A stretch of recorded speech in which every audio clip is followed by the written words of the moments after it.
Oh, baby, oh, baby, oh, baby. Spadoni spared us with Giant highlights. Look, I'm not going to lie to you guys. The Giants won yesterday, and they should sweep the White Sox. They should sweep the White Sox, but I'm not going to lie to you. That game was so bad. It's so damn boring. And the Giants, when they didn't score with the bases loaded, no outs, what was that third inning? I don't even remember. I started watching the Democratic National Convention, man. Oh, my God. I couldn't believe what the hell I was doing with myself. I'm going to admit that out loud. I'm out. I'm not going to tell you whether or not I thought the speeches were great or not. I'm not getting into that. That's not the point of the exercise. It's just the White Sox are that bad. The game was that boring. The stadium was that empty. I said, I need some alternative options. Hard Knocks, Democratic Convention, NCAA. Get us through this series, please. And by the way, the most disappointing aspect of the training camp, Shasky, it's not Brandon Ayuk, it's not Trent Williams. It's the fact that Ricky Pearsall, the first-round pick out of Florida, is more than likely not going to be ready for week one. And good morning to everybody out there. You ever bought a lemon vehicle? A lemon vehicle? Like a lemon. You ever heard that term where you buy something that's not good? Yeah. You ever had a lemon? Oh, yeah, I have. So we had this Toyota Corolla that it was like a sedan version that we drove around forever. Yep. This is the family car. And it got, major. We're talking about major mileage. This thing must have had 250,000 miles on it back in the day. It was just pieced together. It had problems. Transmissions, this, that, the other. And I remember my mom sold it for like $600 to some random family. And she said, once you drive this thing away, we're not responsible. Like, it's got problems. Right. We admitted it on the front end. They drove it away. 10 minutes later, they called my mom back, and they were like, yeah, it's broken down on the side of the road. And she was like, I told you you're literally just buying the body of the car. They bought a lemon. Niners just might have bought a lemon in Ricky Pearsall. I'm not going to go there quite yet. Not quite yet. The rest of the class looks great, though. Yeah, it does look good. Isaac Guerrero notwithstanding. Isaac Guerrero came back yesterday. They said he exploded on his first snap. Well, let's stay healthy for two straight days. Yeah, no, I hear you. But I'm not. It's too early to call bust or lemons or whatnot. But it is disappointing that Ricky Pearsall hasn't hit the practice field. It is very, very disappointing. But the White Sox, going back to them for a second here, because Pearsall not practicing, Hufanga's probably not going to be ready for week one. They get ready for the Jets, and we don't even know who's going to be in the lineup. The Giants lineup, look, they're 2 games over 500. Ramos is starting to come back around. He had a good day at the plate. Mm-hmm. Hey, look, the White Sox are 30-97. They had 3 hits yesterday. They're the equivalent of the 0-16 Detroit Lions. Oh, they might be worse than them. Didn't Cleveland go a season without winning the game, too? They went 2 seasons with 1 win. Yeah. I believe Hugh Jackson was 1-31. 1-32 or something like that, 1-31. Heading into his 3rd year. He was awful. Right? He was awful. I could be wrong, but I think the Browns went through a season without winning a game. So, is this White Sox team, because we're going to talk to somebody from Chicago a little bit later. By the way, Jin Lee Chan at 8:30. But Matt Spiegel, 670 to score in Chicago. And they're the flagship station of the Chicago White Sox. And I'm not sure how much White Sox baseball they're talking about. Or you can lean into it and just be like, this team is so terrible. And you could do like a tracker. I started doing that a couple weeks ago on this show. 30-97. They're 67 games under 500. They were eliminated on like August 10th. Are we watching the worst professional team of our lifetime? We are. The Charlotte Bobcats, when they first came out, were pretty bad. This is bad. This is bad. Like, you're not an expansion team. You've been around for over 100 years. 100 years. And you're 30-97 in today's day and age in baseball. What about the 17-win Warriors? They're not as bad as this. This is bad. Bobby Sura. I'm looking at this team, and look, Andrew Vaughn struck it out 3 times. Poor guy. Like, Robbie, look, I guess we can give credit to Robbie Ray for going 6 innings and striking out 9. But it's tough for me to pump my chest up and say, boy, Giants have won 3 in a row. You know what the saddest part of last night watching sports was? What's that? Not the Giants game. It was me flipping around channels, and the Padre game popped up on my feed, and I watched Jerks and Profar, who anyone in baseball could have had for pennies, hit a ball down the line for a home run on a Tuesday night at San Diego. And I watched the crowd and I listened to the crowd and I said to myself, dear God, I remember when AT&T, a.k.a. Oracle, a.k.a. Pac-Bell Park, felt like that on a Tuesday night. And everybody, all these giant fan snobs online, all right? Yeah, you know exactly who you are. The same ones that cape up for, platooning Austin Slater when he's actually not good anymore against lefties, even though Baltimore did that yesterday, batting him leadoff. The fans have rejected the Giants brand of baseball. And I look over at the Padres, and you can say, Joe, they haven't won anything. They haven't won anything. No, I'm not going to say that. You're right. They haven't won anything. But what they have done is captivated that market. And I'm watching how fans are on a Tuesday night as school is back. You see all the pictures online of all the friends and people you follow. All the kids are back in school. And a Tuesday night in San Diego, the 72-win Padre team ready to try to go after the Dodgers with 1 month to go. Yep. This team has that area, that region in a fervor for Padre baseball. And I say to myself, look, they might not win a World Series, but what they've done in terms of building a team and drawing excitement, that's how you connect with the consumer. Jurickson Profar once was a 5-tool prospect. He was like, when you think of Jackson Holiday, you think of some of these prospects who come up, Jackson Chirino with Milwaukee. That's who Jurickson Profar was coming up through the Texas Ranger system. And he just couldn't stay healthy, didn't have a position, and it just didn't work out for him. So he makes the All-Star game this season, and it's really one of the great stories in baseball. And you get this from time to time, or a guy who is forgotten about for the first 5, 6, 7 years of his career, and then he resurfaces, and he finds himself in that dugout with those players, and he's contributing to a winning atmosphere, a winning team, a team that's destined to make the playoffs again. Cool story for Jurickson Profar. Very cool story. He was on the A's. He's been on the Padres. He was, I believe, sitting out there in free agency, and anyone could have had him. And I think he was with the Padres last year, right? Yes, he was. Mistaken. He was, yes. Yep. And he's played second base. He's played right field. He's played left field. He's been all over the place, depending on availability. Now, how they've pieced their team together they signed Bogarts to be a shortstop, moved him to second. Like, they've done a lot of odd things.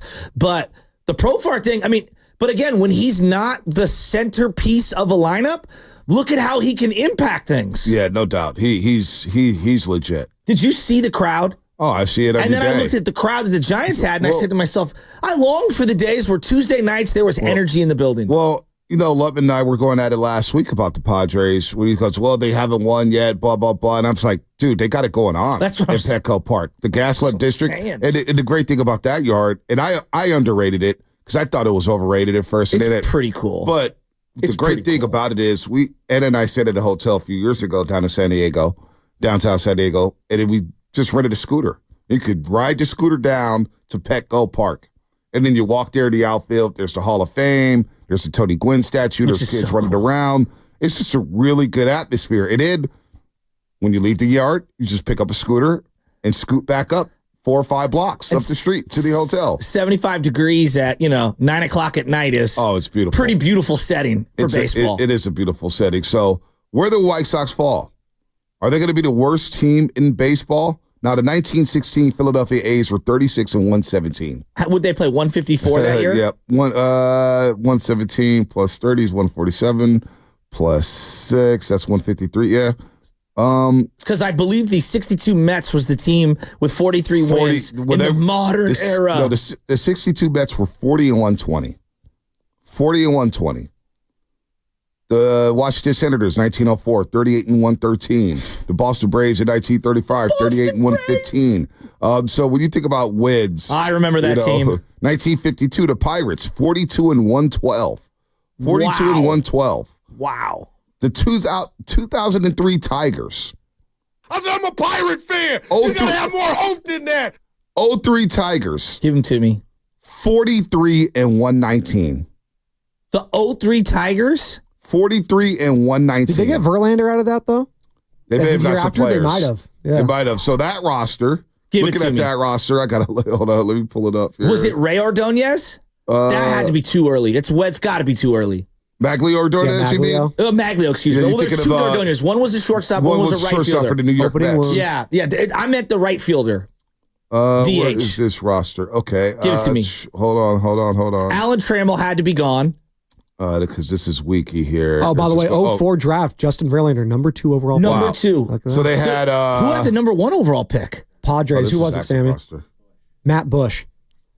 How could I Matt forget? Bush was the number 1 overall pick. Wow, hold on. I got to go to Tigers baseball 20 reference years for ago, this one. yeah. But that's the last time, like, this White Sox team, are they going to win 7 games again? Do they have 7 wins on their schedule? They're heavy underdogs this morning. I love how in on this you are. Huh? I love how in on this you are. Well, this is the story. This is history. I'm telling you, when the Lions went 0-16, It was history. it was the last week of the regular it season, was. and it had all these games with playoff implications, and I had red zone, and I was stuck on Lions and Packers saying they're really going to go through a season, and they were close to that game. You have no idea. They was driving, and they were like into it, and it may have been Dan Orlovsky who threw a pick 6. And the last 3 minutes of the camera panning on the Lions sideline as they're on the bench with Parkinson and looking down at their head saying, damn, we're going to go through a season without winning a game, a single game. This has got to be the equivalent if you're a White Sox fan. You got 30 wins, dog. Well, I think it's worse than football because, like, in football, there's a lot of guys on the practice squad or whatever that are going to get elevated, and like they're fighting for their NFL life. So you know that there's like a level of care. You know, not that these guys don't care for the White Sox. It's a long season. All right. It's a long season, and I can understand being in the outfield.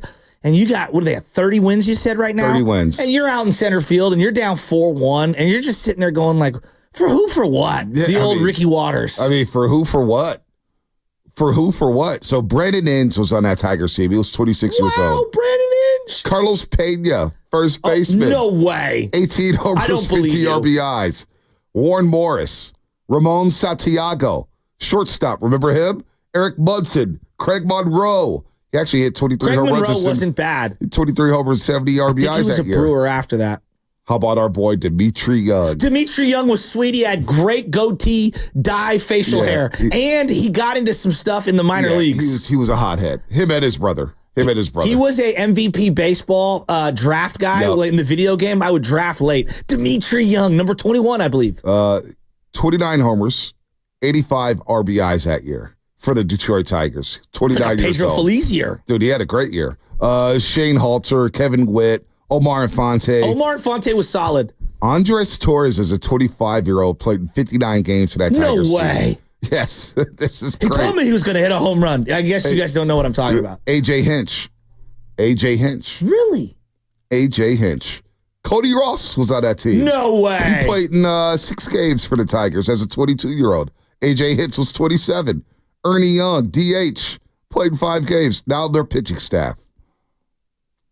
But Jerry Bonderman was on this team. Oh, Bonderman. He was 6-19 that season. Adam Bernero, 1-12, 26 years old. Gary Knotts, 3-8. Mike Maroth, 9-21. Nate Cornejo, 6-17. Yeah, they won 43 games. So the 0-16 Lions, Orlovsky comes to mind. Who else was on that team? Was Megatron on that team? Megatron couldn't have been on that team. He couldn't have been on that team. I think they took Stafford the very next year, number 1 overall. Megatron couldn't have been on that team. Was Kitna on that team, or was he still on that? Couldn't have been on that team. He may have been on that Dante team. Culpepper was. Oh, Was he really? Drew Henson and Drew Stanton, too. Wow, Not Drew Kidna. Henson. Yeah.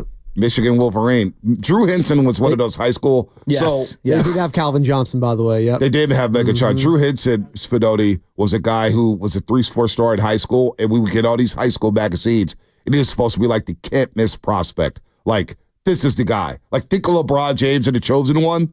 Drew Henson may have not been on that level, but maybe a tier or 2 below that in terms of hype. When he was at Michigan, it was like, oh my God, Drew Henson couldn't play in front of Brady. You know what I'm saying? Then he ended up being a Cowboy. He was like, I remember him on the Cowboys. Cliff Tried to play Averill baseball. also on that Lions team. Cliff Averill. Cliff Averill, wow. Dan Campbell also on that No Lions team. way. He was backup tight end. Is that the worst team in most people's minds ever? I think so. Not the Bucks of the 80s? Are we too old for that? Like, if I say the Tampa Bay Bucks of the 80s, you guys in the back, like, you guys are Tampa Bay younger. You Yucks. got about good 10 years younger than us. Do you guys even acknowledge that? No, I think the 0-16 Browns were worse with Hugh Jackson. that they had a parade in Cleveland because of how awful they were. You guys remember that? Yeah, They had a it's parade? Cleveland though. Yeah. After the season? Yeah, but I think we sleep on that, Joe. It is Cleveland, but his true. stretch is like 1 in 32 or something, Yeah. isn't it? I know Mike Silver. I mean, the will kick for him Lions. still, The but Lions other were than 2-30 in the 2-year stretch. They were 2-30. They won 2 football games. I in 2 contend that years. for us here, the Niners being as bad as they were with Tom Sula and Chip Kelly, though not the equivalent of 0-16 or 1-32, it's about as down bad as I can remember the 49er fan base at any point ever because of what that team represents to this region and because of the symbolism of moving out of the city, getting rid of Harbaugh, just the whole changing of everything. Jed and his just Q rating amongst everyone at that given time. The Niners were down bad. So Bad. So look at this Lions-Packers game. Just looking at the box score. It was 14-14 going into the fourth quarter. 14-14 going into the fourth quarter. Packers kick a field goal. They kick a field goal. They go up 17-14. And then all hell broke loose. Oh, actually, it was 24-21. 24-21 with about 7 minutes and 16 seconds left in that football game. Lions are down 3, 7 minutes left. And then Aaron Rodgers throws a 71-yard pass to Donald Driver. And they go up 31-21. And Orlovsky and company lose. He throws for 225. Kevin Smith ran for 92. That was that to me. See, I didn't watch a lot of those. I watched that last game, so I remember them being that bad. The Browns with Hugh Jackson were pretty bad. Horrible. Pretty bad. Is this easily the worst baseball team we've ever seen?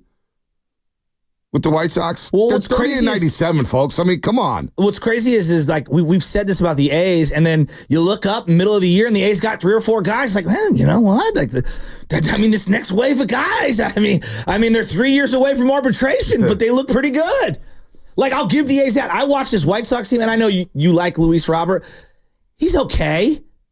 That's about it. Andrew Vaughn, the only reason we know Lee is because Santa Rosa. Did Crochet he go to probably Cal? today. Garrett Crochet. Yeah, Crochet. today. Crochet's not bad. Crochet's not bad. Can you name anyone on the 2000-2001 Warriors that went 17-65? Can I name anyone? Bobby Sura had to be on one of those teams. Yep. Donald Foyle? Donald Foyle was definitely on one of those Absolutely. teams. Was Eric Dampier on that team? Absolutely. Who else was there? 17 wins. If Bobby Sura was there. Jay Rich wasn't there yet, right? He came the next year. And next year, Jameson was. Anton Jameson was there. Sorry, I oh didn't my mean to God. just give you that. I just assumed No, you were going to go. Yeah. Anton Jameson was Richardson. there. Was that one of the Speedy Claxton years? No, it was Mookie Blaylock here. Mookie Blaylock One was of on my that favorite team. video game players of all time, Chris Porter from Auburn, baby, with the Chris afro. Porter Auburn with the dunks. He Yep. would dunk all the time. Yeah, look He would at dunk you. all the time. Yep. Chris Porter Vinny was Del good. Negro, Vinny Bill Del- Curley, Chucky Wow. Brown, Corey Blunt. What a team. What a team. And I Vontigo. always liked Vinny Del Negro as a coach. He always did well with the Bulls or don't- with the Clippers. I kind of like forget- Vinny Del Negro as a player. I loved Vinny Del Negro as a player. He was a winner with the Spurs. And don't forget, Larry Hughes, baby, St. Louis. Well, Steiny always talks about the walk-up crowd when they traded for Larry Hughes. I was there. It was one of the Larry's biggest walk-up kids. crowd. Yeah, it was one of the biggest walk-up crowds in Warriors history.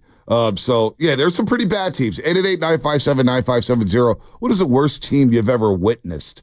Worst team you've ever watched in your lifetime? Could be college, could be pro, could be high school. What is the worst team? I played on a bad Pop Warner team one year. My last year at Pop Warner, we were 1-7. We won one game. It was a miserable season. What about that Kai Bowman year when Steph Curry broke his arm? Wasn't bad. Well, it was kind of fun. Gotta have fun with the bad, with the sloppiness. They were horrible. It was not good. All right, we got to break. Guys, we're going crazy. We got to break. More coming up. Okay, we got some nuggets here to reveal on the other side. Plus, we're qualifying somebody for some breakfast. 2 people today, and we'll have details on that on the other side. Brought to you by Save Mart, Lucky, California. Everyone's playing the savings.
What up? What up? This is Big Pun from South City. You are now listening to the morning motherfucking roast with my boys Bonte and Shasky on 95.7 The Game.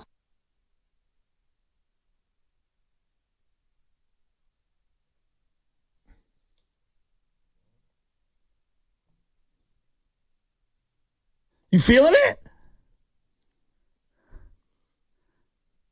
Worst teams in pro sports history.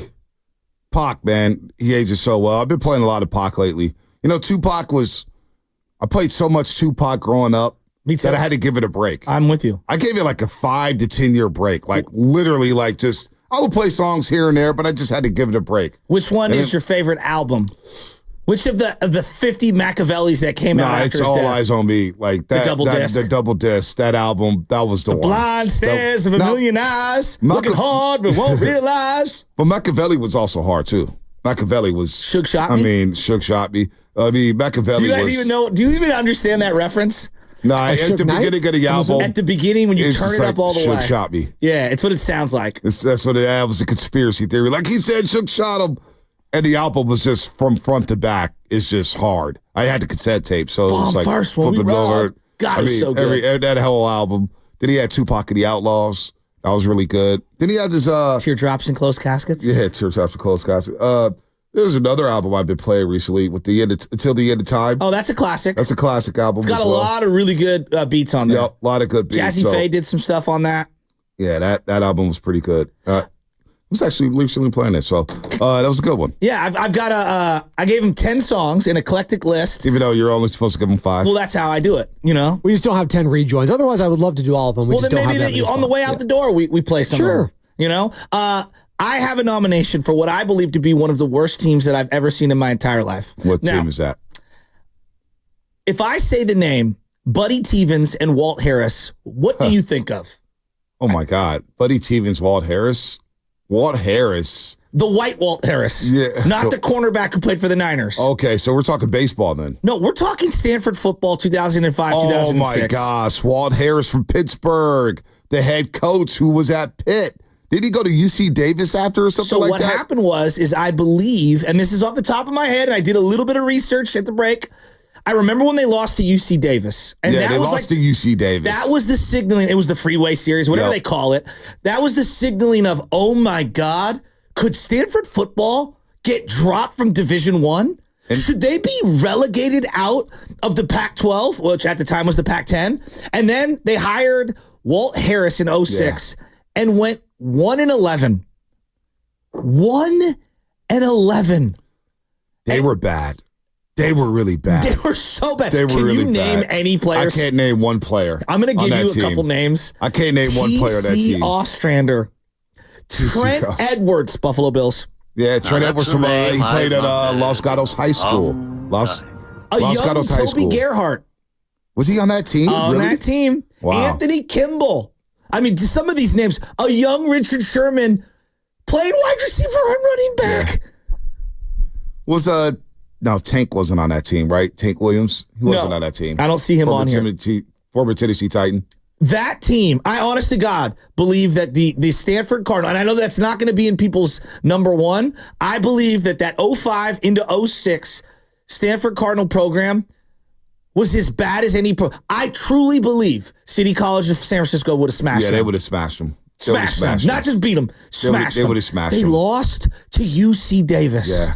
Didn't Cal almost use UCLA? Because I want to look up Cal Berkeley. Because I'm sorry, I kind of beat you to the punch. I'm looking at the 01 Cal team that went 1-10. Yes. That's before Tedford? I think that's the next year Jeff Tedford came in and had such legends like Kyle Bowler. Well, Mooch left them in the middle of, he was 6-6. He was 6-6 and he left after the Aloha Bowl. To go to the Niners in 96, 97.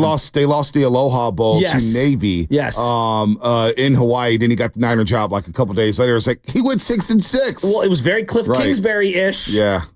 But Mooch was a lot better. I love how you always defend him. No, he was good with the Niners. He was okay. He got a lot of heat. Cal's only win that year was against Rutgers at the end of the year. That game was rescheduled. It was supposed to take place the week of 9/11, but obviously they had to reschedule all those games. Wasn't that game at Rutgers too? Yeah, it was at Rutgers. It was at Rutgers. It was rescheduled on the Friday after Thanksgiving. That was the only win they got that year. It is crazy how there was a period of football for about 15 straight years. Once Tedford showed up, Cal was pumping out NFL players, and Stanford, once Harbaugh showed up, and you got to give David Shaw a lot of credit too. They were pumping out NFL players, not just a couple. I mean, everywhere you look, there were offensive linemen from Stanford. There were defensive players left and right. You look at Cal. Cal had a who's who of not just good, elite NFL players. Well, you look at those David Shaw Stanford teams, it was always just that one loss because everyone basically agreed like this is the most physical Pac-12 team that could definitely go toe-to-toe with any SEC team. Tyler Gaffney one year. They played Oregon. They played Oregon on Thursday Night Football. They came in as the number one team. Marcus Mariota had a knee injury. He had 45 carries in that football game. No way. 45 carries in a game. That's crazy. So oh my God, I'm looking at this Cal team. Tom Homo was the coach. Tom Homo? Yeah, former Niner. Tom and Homo. I was also a Green Bay assistant, I believe, for a minute. BYU. Kyle Bowler was the Kyle Bowler. He could sit on one knee and throw the ball 80 yards. Oh, he was so bad. Kyle Bowler. You know what's funny is I had his Marshall's jersey because he wore number 8. And by the time Aaron Rodgers got to Cal and got that, I went and got one of those like $20 Marshall's jerseys. But it wasn't Aaron Rodgers. It was actually Kyle Bowler. But they didn't have the names on the back. They didn't have the names. Dude, Burl Toller was on that team. Shout out Burl Turlow. I always hate when I look at guys like that, Kyle Bowler, and you name search him. I was like, why are they always in Raider jerseys? Why? He was a Raider for a good year. He was a Raven for 5 Namdi Ashamoah was on that team. Yeah, Namdi was sick. Namdi was on that team? Namdi was on that 01 Raiders, team. Namdi was sick. After that, he stunk. Namdi was on that team. Worst Raider team in your lifetime, Spadone? I mean, probably, 06, right? When they got the number 1 overall pick?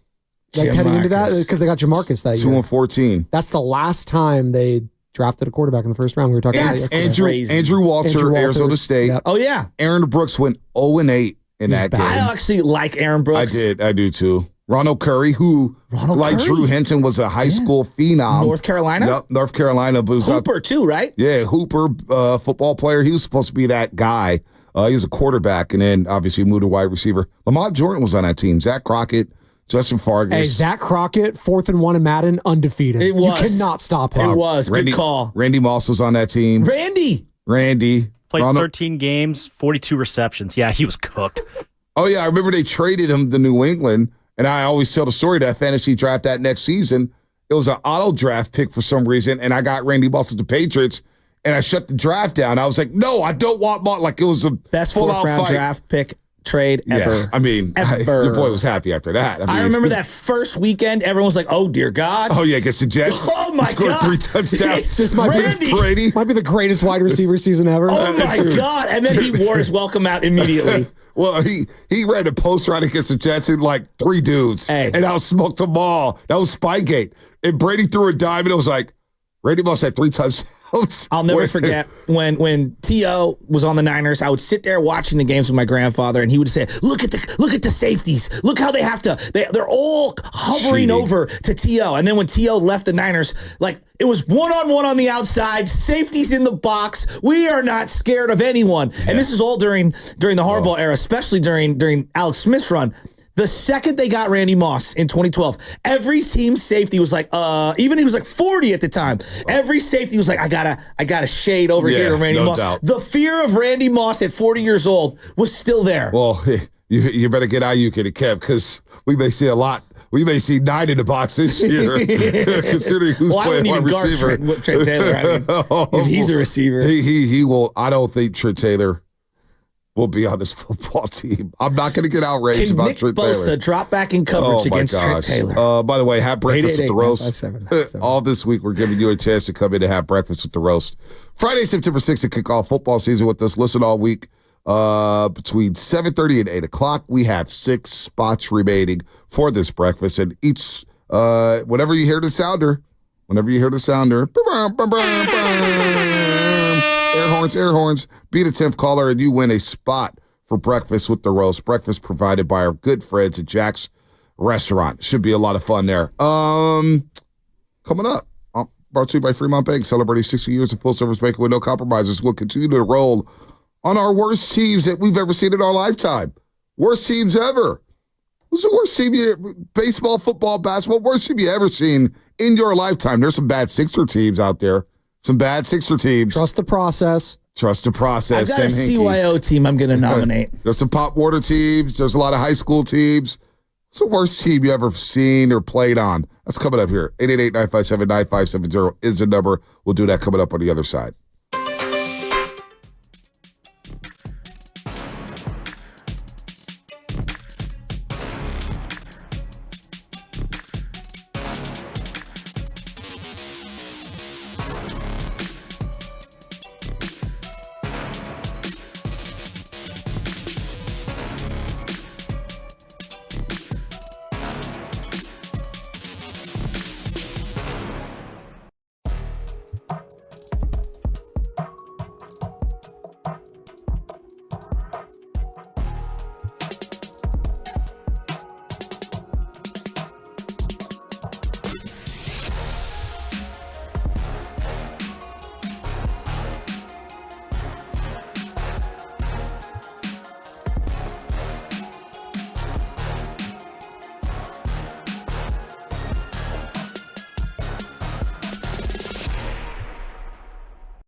banger.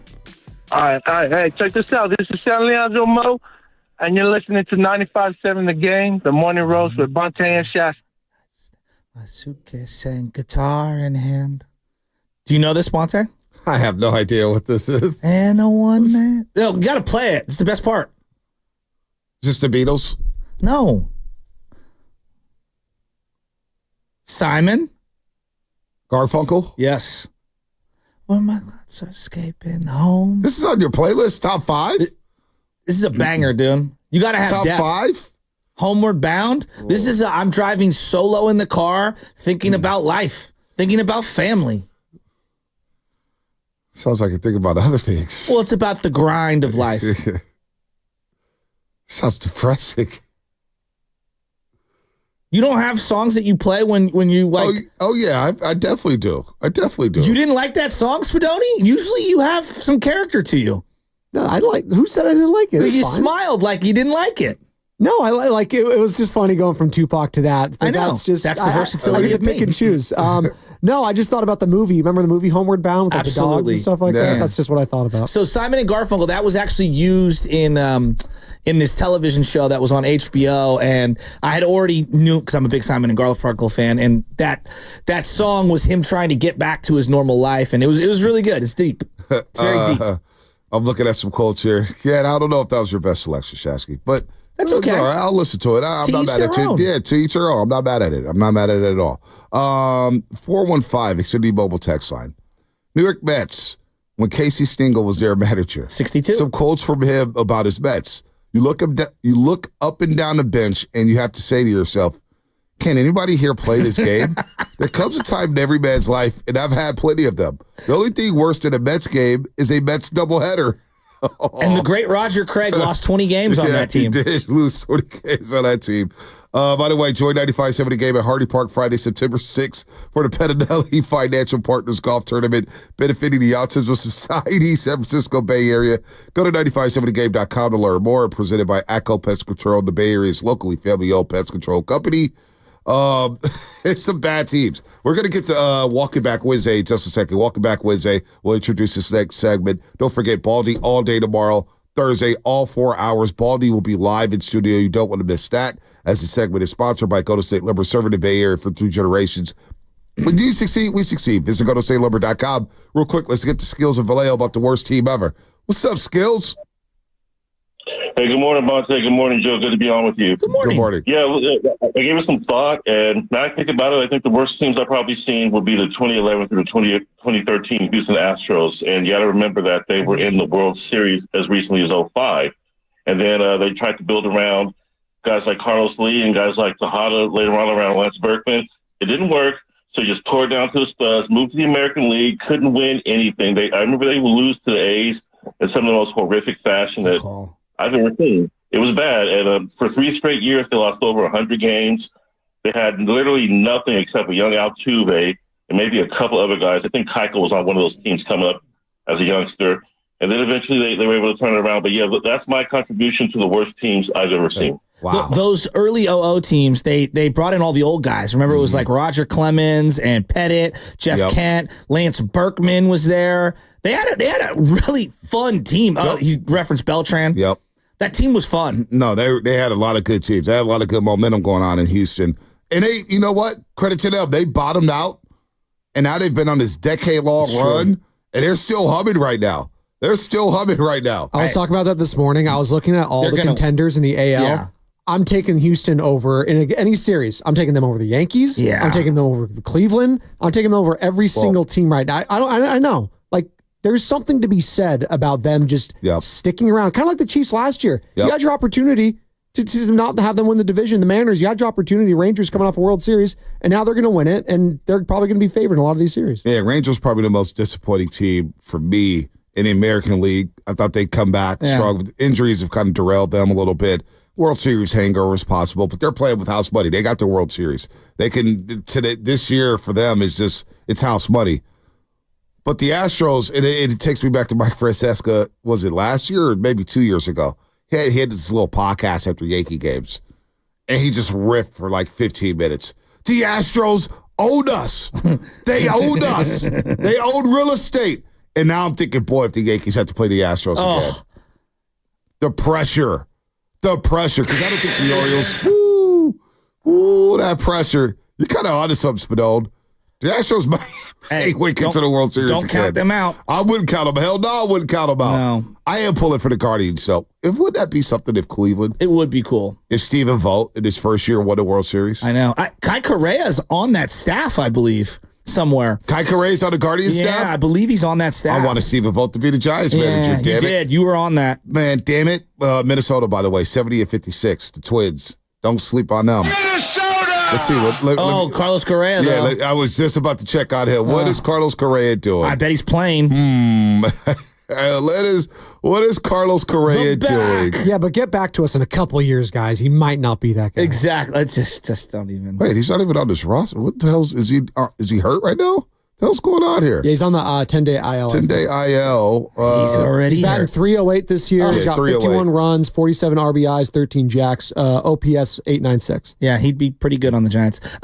So you're talking about the worst teams and whatnot, and you've talked about certain Pop Warner teams you played for. I've been coaching a long time, and I don't know, however long ago, St. Cecilia's, they've got, an A team and a B team and a C team, and a D, depending on how many boys or girls are in every single class. Yeah. And when you're one of the lower teams, there's nothing worse than being called the D team. Right. And so I would be like, we're St. Cecilia's gold. I would change it up. That way I don't want these kids thinking that they're lesser than, because honestly, CYO is not made for the top tier kids. It's made for the kids that are that aren't as good, and you want them to have a good experience in sports so that they like sports. Nothing is worse than when a child has a horrible sporting experience and they don't ever want to go back, and they end up hating the sport, or they hating the coach, or they don't see enough success and they don't find it fun. That's not the point of CYO sports. And so I got asked to coach my nephew, Nate, who's now a senior, started his first day at Sacred Heart.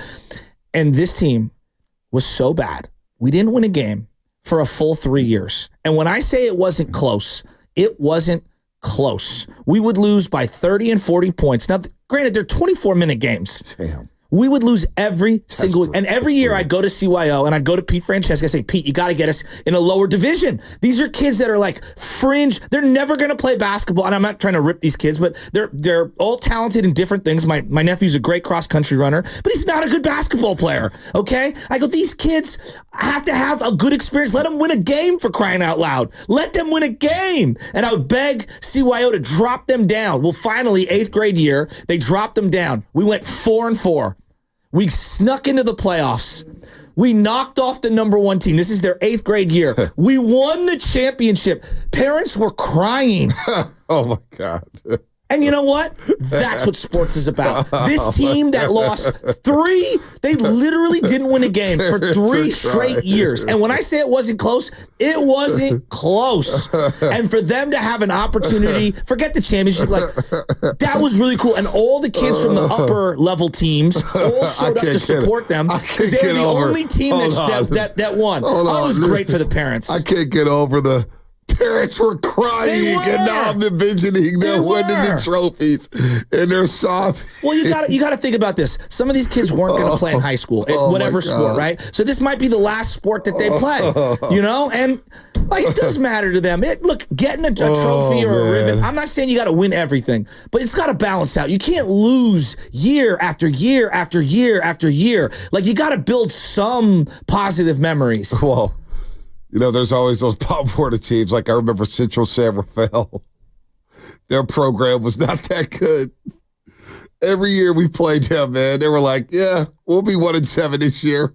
We'll be 0-8. So they were that team on Alabama's schedule? Yeah. Christian Baptist, whatever? Right. They were that. Bob Sedona would always call them Turkey Tech University. Turkey Tech University. I love that.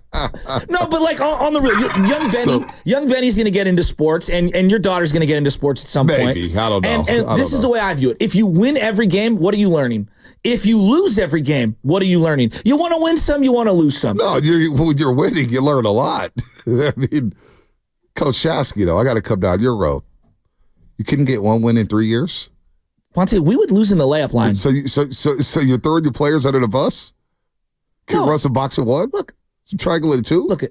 Bonte, I don't know if you know this. One player on a basketball court who can dribble, and it does make a difference. And you'll find that again. You will find this out as you go through sports, and you'll figure it out. And look, I love these boys. I'll tell them it's one of my favorite coaching moments of all time. I had a kid in 5th grade. He didn't make contact all year. Okay, this is going back 10 years ago. Didn't make contact all year.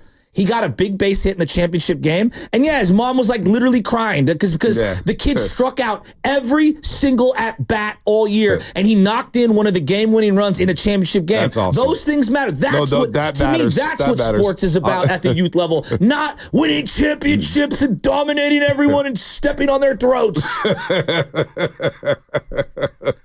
You gotta take a step back, dude. No, well, depends who you ask. That's true. Some people don't handle losing very well. I could go in so many different directions about this. I can go in so many different directions. B. I can go in so many. I'm not trying to rip the players. Here's the best. But she just basically threw the players under the bus for 3 years. What? I got to come down the coach's road. What are you talking If I was about? a parent, I'd be like, put these guys in better positions to succeed. We practice twice a week for an hour. What do you think? You think I'm going to make these guys Michael Jordan? I mean, keep it real, Doc. Come on, up man. to 3 practices a week. We were working on dribbling and passing and trying to hit the square on the backboard. If I was a kid and I played for you, I would have quit. No, you wouldn't have. Yes, I would have quit. The experience is what it's all about. No, I'm a lot of fun. I would have quit because I don't handle losing well. Well, okay. Well, that's called. It's not very well rounded of you. No, it's not very well rounded, but I'm a competitor. Here's my favorite of that team. This is one of my favorite stories. I'm a competitor. I got to be well rounded. I need a coach who's going to push me to win a game.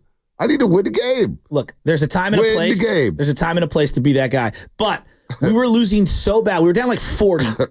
And I'll tell you what, it was a St. James team many years ago, okay? We're down 40.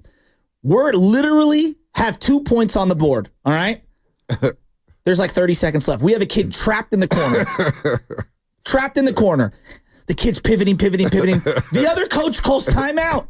And I look over down the bench, and I'm like, what are you doing? We're down 40 in the fourth quarter with 30 seconds to go. So I put my hands up in the air. My wife's doing book. I put my hands up in the air, and I yelled at my kids, don't come to the bench. Stay on the court. Stay on the court. The referee's like, yeah, why are we calling timeout? You're rubbing it in, the other team. Stay on the court. So everyone stayed on the court. A guy called a timeout up 40? And they ran an inbound play to knock off a three. And the kid was coming down the line like this with the threes. That's next level. And my wife jumps up and was like, hold up, buddy. We're the D team. Relax here. That's next level. And one of the parents was furious. That's next level. See, I would have fought somebody. That's what I'm saying. That's called rubbing it in. But that is many years ago. You can snitch if you want. But I don't know who the coach was. I need to figure out who this coach was. There was a couple parents that were not happy, and I agree with them. And then at the end, you're shaking hands. Like, what are you doing? I literally said, what are you doing, dude? You're up 40. The game's over. Come on. So yeah, it's time for you to do the lead. That's teaching kids the wrong things. So as the 650 says, Shash get a huge action to see why you're basketball. Dude, that's pretty funny. But you know what? I'm also an 11-time champion. So when I have talent, I win. Oh, 11-time champion. I talk about this all the time. When you have talent, you win. When you don't have talent, you just got to make the best of it. I tell you, that's where you got to elevate. But my girls' team didn't lose a game for 4 years. So it depends on the roster. What did you learn with that? What did I learn with that? Yeah. There was times that I had to knock down some of my best players because they were showboating. And it's no, come sit on the bench. You don't rub it in because we're going to be on the other side of a big loss one day. You want to win and lose with grace and dignity. All right? There's more to learning than just the scoreboard. Crispy on YouTube. Shetty Hashke. Trust me, I've blown many a game that I possibly. Now people are coming down to my road. Bonte just showed quitters blame coaches. No, I don't want to be in an environment like that. Was like, hey, look, we're okay with losing. So I had a moment when I coached JPD, Junior Player Development Program for the NFL. We were holding camps in Washington. 1 year was Steve Bluford running the program. 1 year was Ken Peralta, Coach P from Reardon. Yeah. He was running the program. Ken's a great guy. So I was coaching. I forget who's the head coach with me. I was his assistant.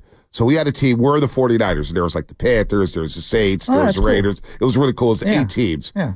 And I remember, it does feel good when you coach up a kid. So you're teaching them the diamond technique to catch a football. Absolutely. And early on, we had one dude. This dude named Alex. He was our quarterback. He was everything. He was like our star. But around him was like, oh, boy. I don't know. When the last week comes around and we got to scrimmage everybody, I'm not sure how well we're going to play. And I had Big Jerry on my team. Remember Big Jerry used to work the clubs down in the marina? Oh, yeah. Big Jerry. So he was on my team. A large human being. Yeah, he was a large human being then. He was 13, 14 years old. Oh, my goodness. You know what I'm saying? So he was on my squad.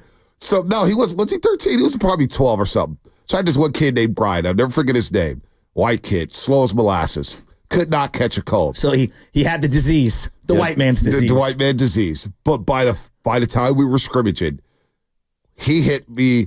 He hit his out route, caught it with his hands with the diamond technique, and I got so amped up. I was like, "That's what I'm." That's we went what undefeated, sports but so at the that youth was level fun. is. Yes. That was fun. I missed my calling and coaching. I did. Seeing a kid, and then this is now we're getting a little deep here, but when you see a kid struggle for a long time and you put your arm around them and you're like, hey, look, your time is coming. Trust me, it will happen. And then they're struggling, and then they finally succeed. That is better than anything. It's like that is the whole point of giving back and coaching is so that those little memories and those little tiny victories for that little child, now that kid has confidence in so many different walks of life. That's what youth sports is about, not about trophies. So you're not Brian Flores is what you're saying with Tua. Well, it is. I'm just a man. What did he say yesterday? I'm just a man. I make mistakes. He didn't even apologize. He didn't even apologize. It was the fakest thing ever. He didn't even apologize. 707 is the new mobile text line. Tongue in cheek. I don't think Joe can complain or say anything about Kerr's rotations no more. That's a 3. There's a big difference between the professionals and my St. Cecilia's gold team from 7 years ago that didn't win a game for 3 years. Honestly, YouTube saying, Brian Burke saying, that's me. That's me. JPD all program. That's not you, Brian. That can't be you. The Brian that I coached up at JPD on the 49ers. That can't be you. That can't be you. We went undefeated. We won. Dude, we were sick. We had a great lineman. I was getting the team hyped. This is my calling and coaching. So maybe you missed your opportunity to pull a Mike Shanahan and go from offensive coordinator all the way up to head coach of your own team. I should have been. It's never too late. It's never too late. You never know when they'll fire me. Well, you're going to be coaching your daughter in something. I'm going to stay away from that. I'm going to stay away from that. You're listening to 95.7 The Game. With this one. KGMG FM and AC1 San Francisco Odyssey Sports Station. Always live on the free Odyssey. Say this, though. That being said, I wouldn't trade it for the world because every one of those memories I have with my dad, I hold so like in my heart Great to this memories. day. No, dude, like I wouldn't trade it for the world because I know that he loved me, and so many other dads, because of whatever reason, couldn't volunteer, didn't know enough about the game. Like I wouldn't trade that time together for anything. That. And you will one day do that with your daughter. Nope, I'm not coaching my daughter. I'm going to sit in the bleachers, support the coach, support her from the bleachers. That's just a sticky situation. I need my daughter to be like, I need to pick her up. If she goes 0 for 4 playing softball, I need to be there to put my arm around her to go get ice cream after. Babe, it's okay. It's okay, baby Chaz. It's all good. I'm not going to do that. I'm not going to do that. I'm going to be on the sideline, and I'm going to be there for support. Come on, Chaz, let's go. Here we go. Coaching is a different ball game. Chaz, Mike to Ike, step into it. Don't step into the bucket. Because step right back at the pitcher. Seriously, in all seriousness, there's a lot of I see a lot of kids who resent their father when they're talking to the bleachers, or resent their mom when they're talking to the bleachers. And I'm like, I'm not going to put my daughter through that. There's a coach for a reason. I'm going to be the parent. I'm going to be one of the parents giving out the fruit snacks after the game. Anybody need a ride? And I'm stepping back. Because I know myself. Coach. My daughter went 0 for 4. But seriously, it's disappointing on myself. Because if I'm coaching my daughter, you got to run that out, man. I'm not going to be that guy. I need my daughter to love me for life. Every parent says that. You're going to be there and you're going to be doing it. I just know you. No, I'm not. No, I'm not. Not coaching. Not coaching at all. Not going to do it. Every parent coaches from the sidelines. Nope, not going to do it. Get it, Timmy! Run! Not going to do it. No. All right, we'll do Walking Back Wednesday on the other side. Plus, we'll qualify somebody for breakfast. Jin Lee Chan, 8:30. Matt Spiegel at 9:20. We'll do all that coming up on the other side, brought to you by Floor & Decor. Floor & Decor has more styles of laminate, vinyl, tile, wood, and stone.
This is Oreo Cookie from Oakland, California, and it's plain to see you can't change me because I'm going to be a roaster for life.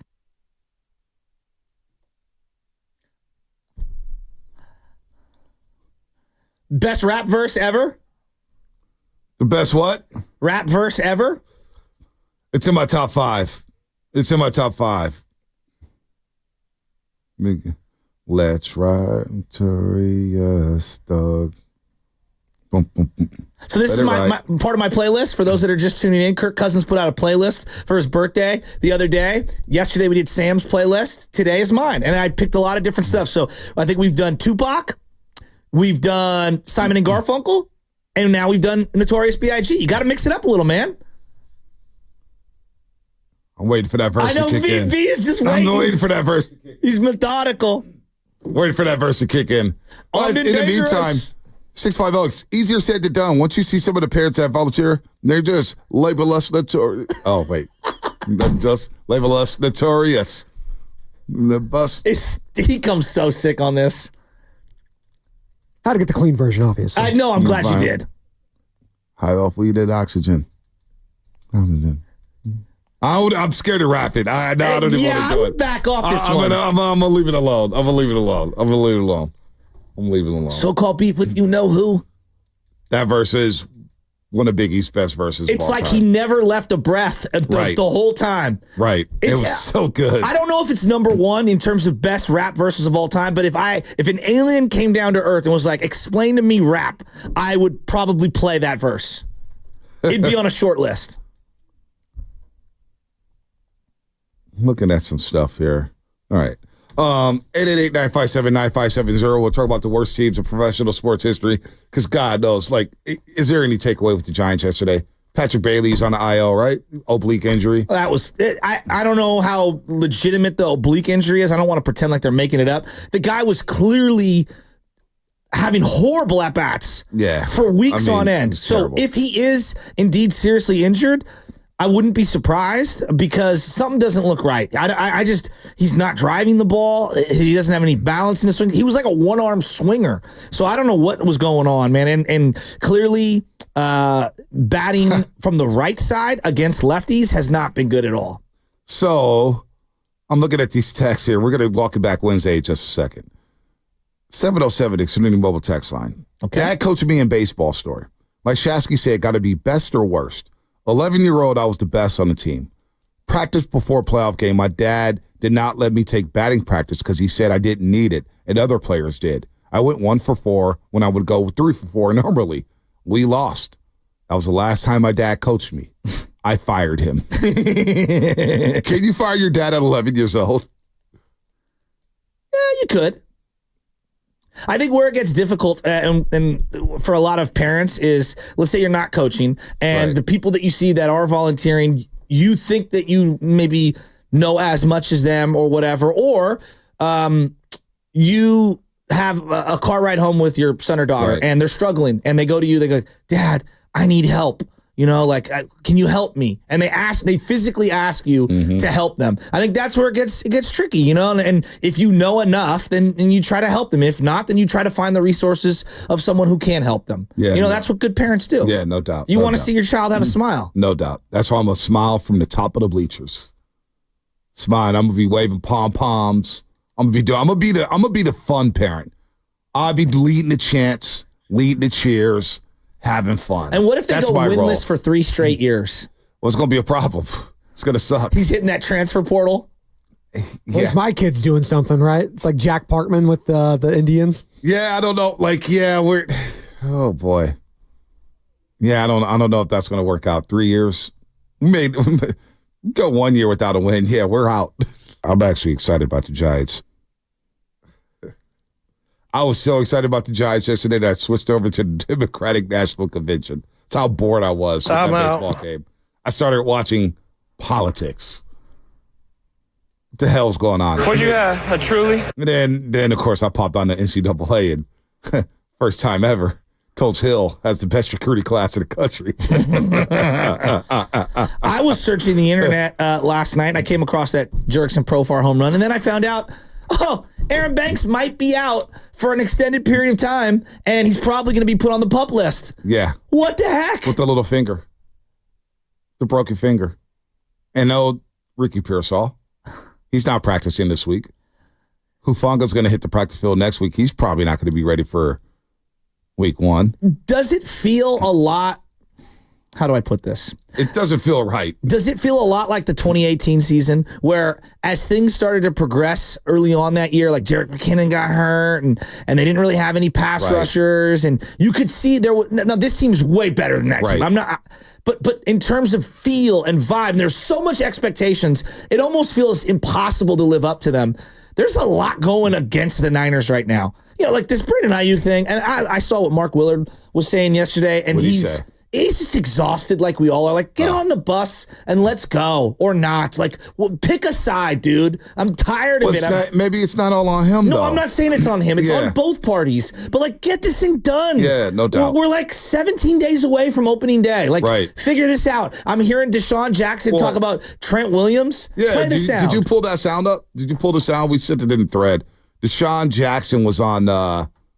what show was that on Fox Sports 1 with Emmanuel Acko? One of the many talk shows. Shady McCoy. And he basically said Trent will be back soon.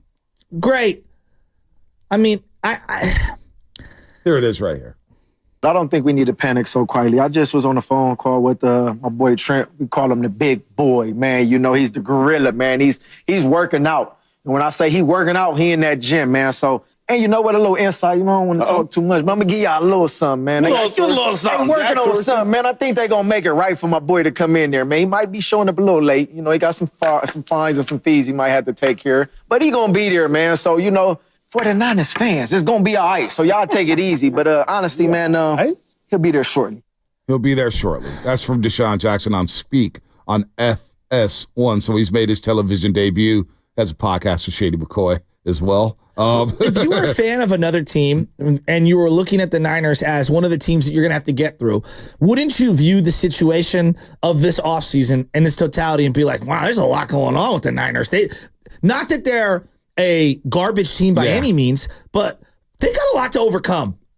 They seem vulnerable, but I think other teams also know that they've been a class of the NFC, so they're not going to take them lightly no matter what. No, I don't think they're going to take them lightly. And they're seeing like, boy, they don't. What's going on over there? I guess that's the disease of, you know, having a lot of success here. Now, what is the Niners win total? What is their win total this year? Because I know the Bears are 8.5, and I'm thinking about taking the over on that. I'm a little skeptical because the back end of the schedule's tough. They got a lot of division games, but that defense looks really, really good. And they've been trying to get pass rushers left and right. But, wow, what's the Niners win total? Oh, their over-under is 11.5 right now. See, I think I would take the under on that. I could see the Niners being 11-6, 10-7. They have a dream season. Can they go 12-5? Really quick, just for some reference, the Chiefs also 11.5 over-under. Eagles 10.5, Ravens 10.5, Lions 10.5, Bills 10.5, Bengals 10.5, Cowboys 9.5. Well, I saw circulated, depending on what the sports book was, Andy Reid, every year he's been the Chiefs coach, has exceeded the win total projections. So what's the Chiefs again, 11.5? I can see them winning 12 games. I mean, let's just call it. They'll dominate that division. Anything less than a three-peat would be a disaster for the Chiefs. Yeah, I think they're going to. In terms of our perception is they're starting their season in the AFC Championship game. Somehow, some way. Dude, they look even better. That's the sad part. And you know, again, we talk about 2019. Now, you guys before the show were talking about, you know, if you could take a play away, right? If you could take one play away in your lifetime, what would that play be? Now that I think about it, that play for me, the play I would take away, 3rd and 15. I would redo 3rd and 15 in Super Bowl 54. So how does that change things? What's the butterfly effect after 3rd and 15? So after 3rd and 15, Kansas City is punting. They're punting down 20-10 with 7 minutes of change left. The Niners, in my opinion, are going to run off about 3 minutes of clock. All right? They're winning that Super Bowl. The probability of them winning that Super Bowl by forcing a punt on after 3rd and 15. Probably right. They're winning that Super Bowl. So the butterfly effect is the Chiefs don't go back to the Super Bowl. All of a sudden, the Chiefs go back to the Super. Say if they did, hypothetically, everything else plays out the way it did the next season, and they lose to Tampa Bay. That's back-to-back Super Bowl losses for Kansas City. So then by the time they get back to the Super Bowl against Philadelphia, that pressure of winning that one Super Bowl, all of a sudden there's a lot more pressure. There's a lot more chatter about Andy Reid not winning the big one. All of a sudden, Shanahan has won the big one. All of a sudden, Shanahan is a lot looser. Is Jimmy still here? Well, if Jimmy's here, the dialogue about Jimmy's completely different. Yeah. You know what I'm saying? Yeah. Like, everything changes. So if that was a play I would change, it's not the Roger Craig fumble, even though I would love to change that in the NFC Championship game against the New York Giants when the Niners were trying to three-peat. It's not Richard Sherman tipping the pass in the back of the end zone against Michael Crabtree. Malcolm Smith. Yeah, you know what I'm saying? It's 3rd and 15 in the Super Bowl. What about the fade to Crabtree with Jimmy Smith? I would just change that whole sequence. That whole sequence was a disaster. By the time I got to 4th down, I was like, hey, you got to throw. Like, I don't know. I never thought you owe it to yourself to run Kaepernick or Gore one time. Well, they were going to run Kaepernick on the 3rd down, but they had to call a timeout because of delay game. I would take away 3rd and 15 at Super Bowl 54. Wow, that's the one. That's the one. 3rd and 15. I think it changes that game. I think it changes the course of NFL history. I think it changes the way we see Patrick Mahomes right now. I think it changes the way we look at Shanahan. It changes everything in the NFL. It alters the history of the NFL over the next 5 years if you take away 3rd and 15.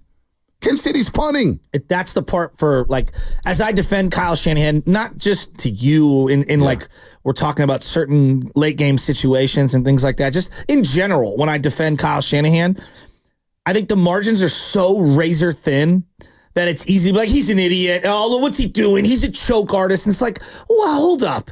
They've won a zillion playoff games where they were not the better team, nor had the better quarterback. Right. They've won a ton of regular season games in a variety of ways of out-coaching the opponent, out-physically the opponent.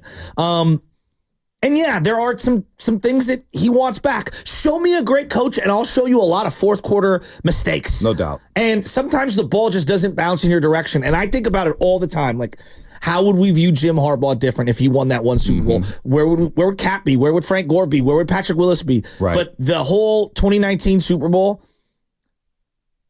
it lives in my head because it's such a woulda, coulda, shoulda. And it sparked the Kansas City dynasty. It sparked them. It changed everything for Andy Reid. Everything. 888-957-9570. If there was one play you could change in your sports fandom, and I like this question a lot, Shasky, I really do, what would it be?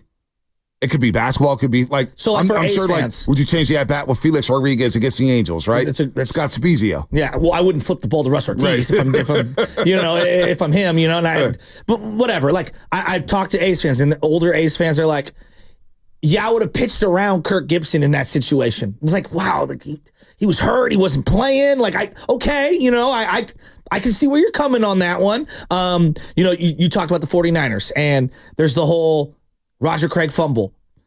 Let's not forget, like, Joe wins that one. He might have been not available for the Super Bowl. Yeah, no, it would have been Steve Young. Joe would have been out for the Super Bowl against the Buffalo Bills. Exactly. It would have been Steve Young.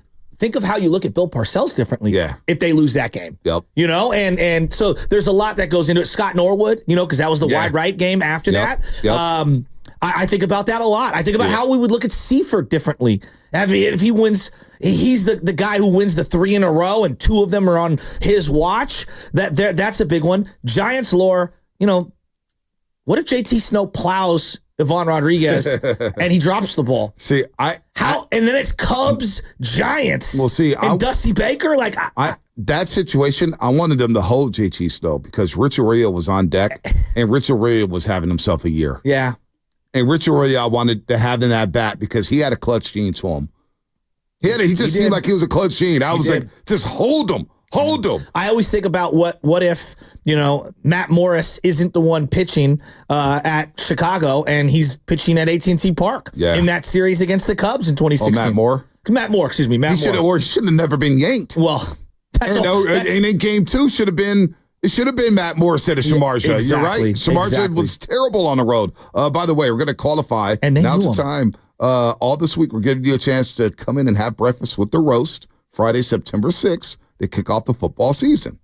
Listen all this week because between now and 8 o'clock, we're going to qualify 2 people. When you hear this sounder, be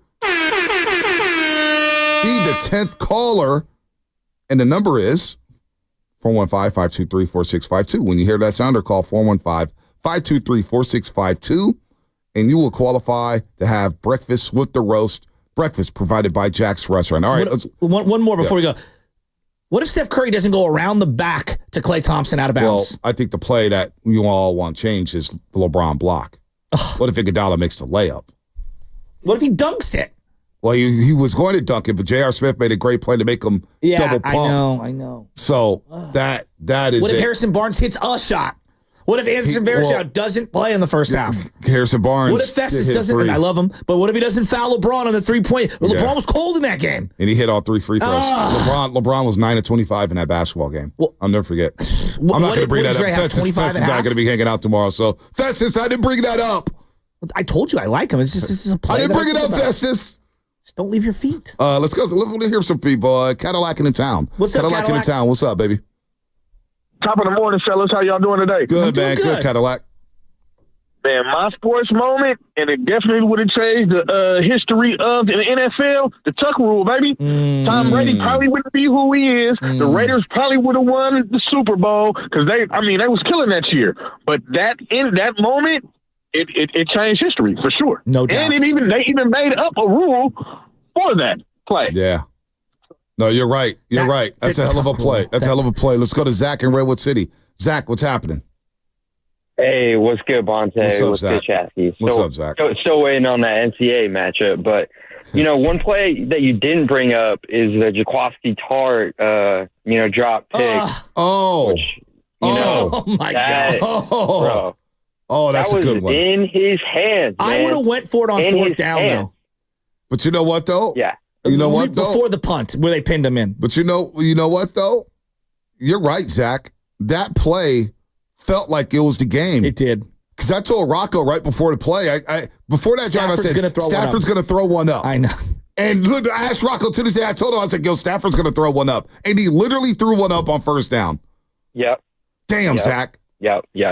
Zach, you'll be waiting on that game for a while. I got LSU just bullying people left and right. You don't have 30 minutes for my guy? Recruiting takes some time, man. It's strategic. I had a sick class. I nailed it, dude. I cracked the code. What if Giambi slides? He was safe anyways if they had instant replay. 415 Xfinity Mobile text line. I love how Malcolm Butler pick. You should have ran it with Marshawn. Like that's all time. What are you doing? My favorite and meme, Marshawn is laughing about it on the sideline. He's like, okay. My favorite meme was it was like Pete Carroll as a McDonald's, a drive-through guy, and it's him leaning out the window. They had like photoshopped his face. And it's like, would you like me to hand this to you or step back 7 yards and fire it at you?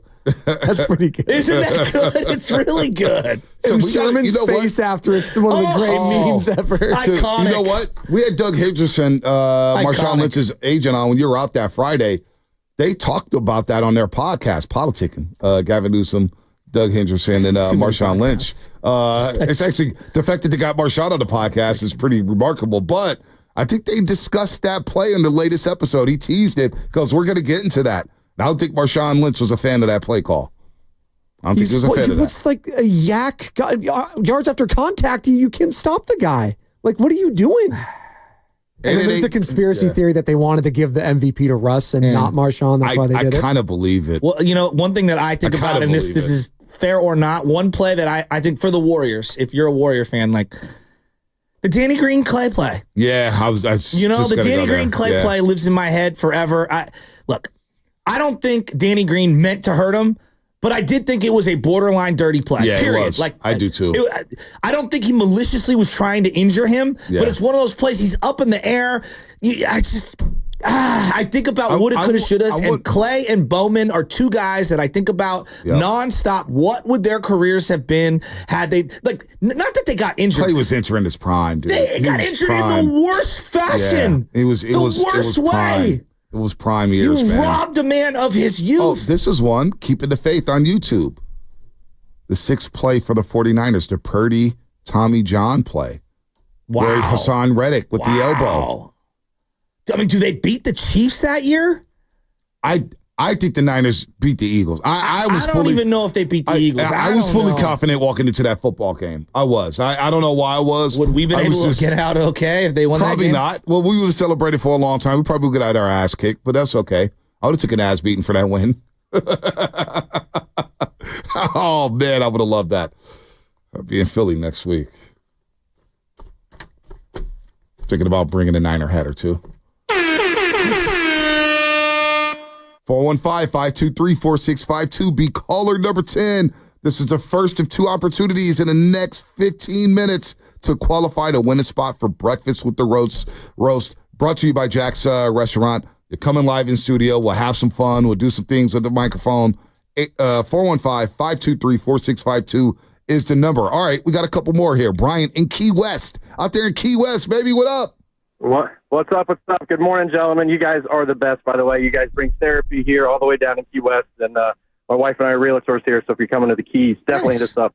But the one that stings the most is the Kyle Williams muffed punt.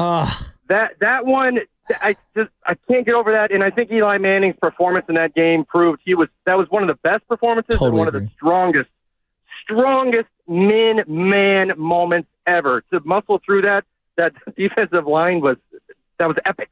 He evaded probably 15 sacks in that game by throwing the ball away. I contend in that game alone, there's the Brett Swain play down the sideline where it's like, what are we doing? There's the Kyle Williams multiple muffs. There's the Ahmed Bradshaw overtime fumble where Bowman rips it out like he's pulling the guitar string. There are so many woulda, coulda, shoulda plays. Alden Smith and Justin Smith and Ahmed Brooks were dominant in that game. Dominant. Ray McDonald was phenomenal in that game. That, I think, is probably the most painful loss as a 49er fan in my lifetime. Game right there. Who got knocked out in that game? Was it Terrell Brown? It was Terrell Brown. They were going for an interception, and he got knocked out. And so Tremaine Brock replaced him. And on 3rd down, they pinpointed Tremaine Brock, and Mario Manningham scored a touchdown on a 3rd down. Ex-Niner. I don't even really honestly don't like talking about that game. I contend that's the worst walk out of a stadium in my life. It's in terms of losses. It's a very, very painful loss in my lifetime. Like you don't really hear me bring that game up. Vernon Davis scores in the first quarter and jumps on the light well. And I'm thinking, we're going to the Super Bowl. We're going to the Super Bowl. Like a 70-yard play to start the game. Again. All the vibes were there. The fog was so dewy, like the drizzle was coming down. It wasn't raining per se. It was like drizzling because, that light rain. And it was like, this is Candlestick. Oh, God. Again, I don't discuss that game at all. I just don't. I remember, it's like, so I watched all the Niner games at home that year by myself. And I listened to the Philly Zoo, and I'm going to blame him for this because I got the alert from Mayoko that Ted Ginn Jr. wasn't going to play. And I was going to watch the game by myself again. And he goes, you got to go up the street and watch it with some fellow Niner fans. You got to go up the street, watch it with. And I stood up in this dude's house the whole time, Jake Hutchinson. And they were like, you want to sit down? I was like, nah, I'm good. I'm good. And when Kyle Williams had the second fumble, I walked straight out of the house. I had left my wallet there and everything. Got in the car, drove down the street. And I turned on the radio, and Ted Robinson was like, and the kick is good for Lions Signs. We're going to the Super Bowl. It is the most painful loss of my lifetime. It was the next semester, a new semester of school the next day with SF State. Our new semester started the very next day. I walked into I had one class that day. I walked in, I grabbed my syllabus, and the teacher goes, oh, yeah, I would like everybody to sit here. I said, I'm not sitting here today. And I had my pajamas on, and I had a hoodie. I grabbed the syllabus, and I went straight back home. Did you even explain what happened? No, I just was like, I'm grabbing the syllabus. I'll see you Wednesday. That is always my favorite when people don't realize, like, they're not into the sports world at all. Right. And they realize how insane you are from the outside. And they're like, why are you so angry? It's just a game. Yeah, no. It's just a game. I don't discuss that NFC Championship game. It puts me in a very, very dark place. Like it's the most painful loss I've had in my adulthood. It's more painful than the Super Bowls. It's honest to God, it's more painful than the Super Bowls. Alex makes one play in that game, we win. 1 for 13 on third just down. one play. It was just, and then in my head, the following year when Antro rolls, like we just come up there, everything's 7 yards and in. I'm like, yeah, that's what he said. The regular season game. I remember it was at that game. He was like, game. We just play everything up. They beat the Niners 27-3, and Ahmed Bradshaw at the end of the game was like, to beat it, man, you gotta beat the man. And guess what? We still are the man. And I was like, damn, they are the man. And it was 27-3, and that's what Antro Roll said. You could watch that game. They go. Kaepernick actually he got in the game at the end of the first half, and he threw a seam route to Mario Manningham to get in the field goal range. But they were like, yeah, we don't have to worry about anything past 10 yards. And I think that was the game. Yes. Jim Harbaugh basically said, I need to do something different at the quarterback position. We thought we had to go through the New York Giants that year. And little did we know they would kind of fall off that year. They did. The Atlanta Falcons. The woulda, coulda, shouldas, man. They're all over the place. I don't want to talk about the NFC Championship game no more. It really what about puts me this? in a bad mood. What if Burford actually blocks and they score a touchdown on that first overtime possession? Yeah. I was thinking about that like crazy all offseason. Let's go to Kurt in Oakland. He's got one. Kurt in Oakland, what's happening? Hey, guys. Thanks for taking my call. This is one play that changed a lot of rules in the NFL where it was with the Raiders playing the Chargers. I forgot the exact year, but Jamarcus Russell was still the quarterback. And he threw it to Louis Murphy against the Chargers. And Louis Murphy had 2 feet down in the end zone and full possession of the ball. But Quentin Jammer still hits him, and then he falls over and loses the ball. And then they changed that rule to say you have to have full possession on the way down on the ground. And it's like he clearly had full possession at 2 feet down, so he was already in the end zone, in the middle of the end zone. And Jammer still knocked him over, even though the play was technically over. So, Kurt, and they changed the rule because of that. That affected maybe Des Bryant in Green Bay, yes. Huh? Well, that happened later on in that year when the Des Bryant play happened. So, but the Louis Murphy one was the one that started it. It started it because I remember didn't Megatron too, Kurt, on the season opener Soldier Field? Megatron got called for something like that. He had the ball, but he lost it on the ground or during that process. And they reviewed it, and the Lions went crazy because they overturned the call and they gave the Bears a win, basically. That was probably one of them, but this is the one that I fully remember more, where it was like because it was on Monday Night Football, and that's when they really enforced it. Got it. I don't know why that bothers him so much. Jamarcus Russell stinks. That's not changing, but you know what? It's not changing anything. You know, it's a good point. 341 Xfinity Mobile text line. Guy McIntyre. Oh, the holding call on the Jerry Rice touchdown on the first possession of the game. 7-0 Niners changed the whole mood of the game. Even though it was early, hey, you know what's another? I got another one for you guys. Devontae Smith. When he didn't catch the pass in the NFC Championship game, and Kyle Shanahan, for some reason, was waiting on a replay from the Philadelphia Stadium, Lincoln Financial Field. Just throw the flag. Throw the red flag. Throw it. It was 4th down. Throw it. The Eagle fans were already rattled. They don't catch that. You get the ball at 0-0. Who the hell? Now there's a lot of ball game left, and I can hear starting. It was 31-7. It was a very close game. Late in the first half, it was 14-7 after they scored. The Niners are going out for a 2-minute drill. They hit Debo. He almost breaks a tackle. Then the next play, Josh Johnson fumbles with the snap. And, you know, from what you hear is that Josh Johnson just was not ready to play that football game. He was just not ready. Sasky's like trying to be optimistic during the games, but he's like, come on, Bonte, we can still win this. You kind of have to be. You're there. He was like, and I'm sitting there the whole, what was I doing? Josh Johnson in the NFC Championship game. And then McCaffrey scored, and the entire stadium sat down. And I go, it's one of the greatest 49er runs I've ever seen. It was. He broke like 50 tackles. They were shook. And me and Bonte stood up, and we were high-fiving, and I was like, dude, the sniper's going to get us from the upper row at some point, somehow, some way. They knew exactly. Dude, that was a scene in Philadelphia. And then they started calling the phantom holding calls and the phantom pass interferences. Oh, the third down one. The Jimmy Ward. Yes. 3rd and 7. A.J. Brown. Oh, I thought we were physical. I remember I turned to some Eagle fan. I go, I thought this was the East Coast. I thought you guys were tough. Physical. That was soft. Devin in the Uber. Devin in the Uber. What's happening? What play would you take away, Devin?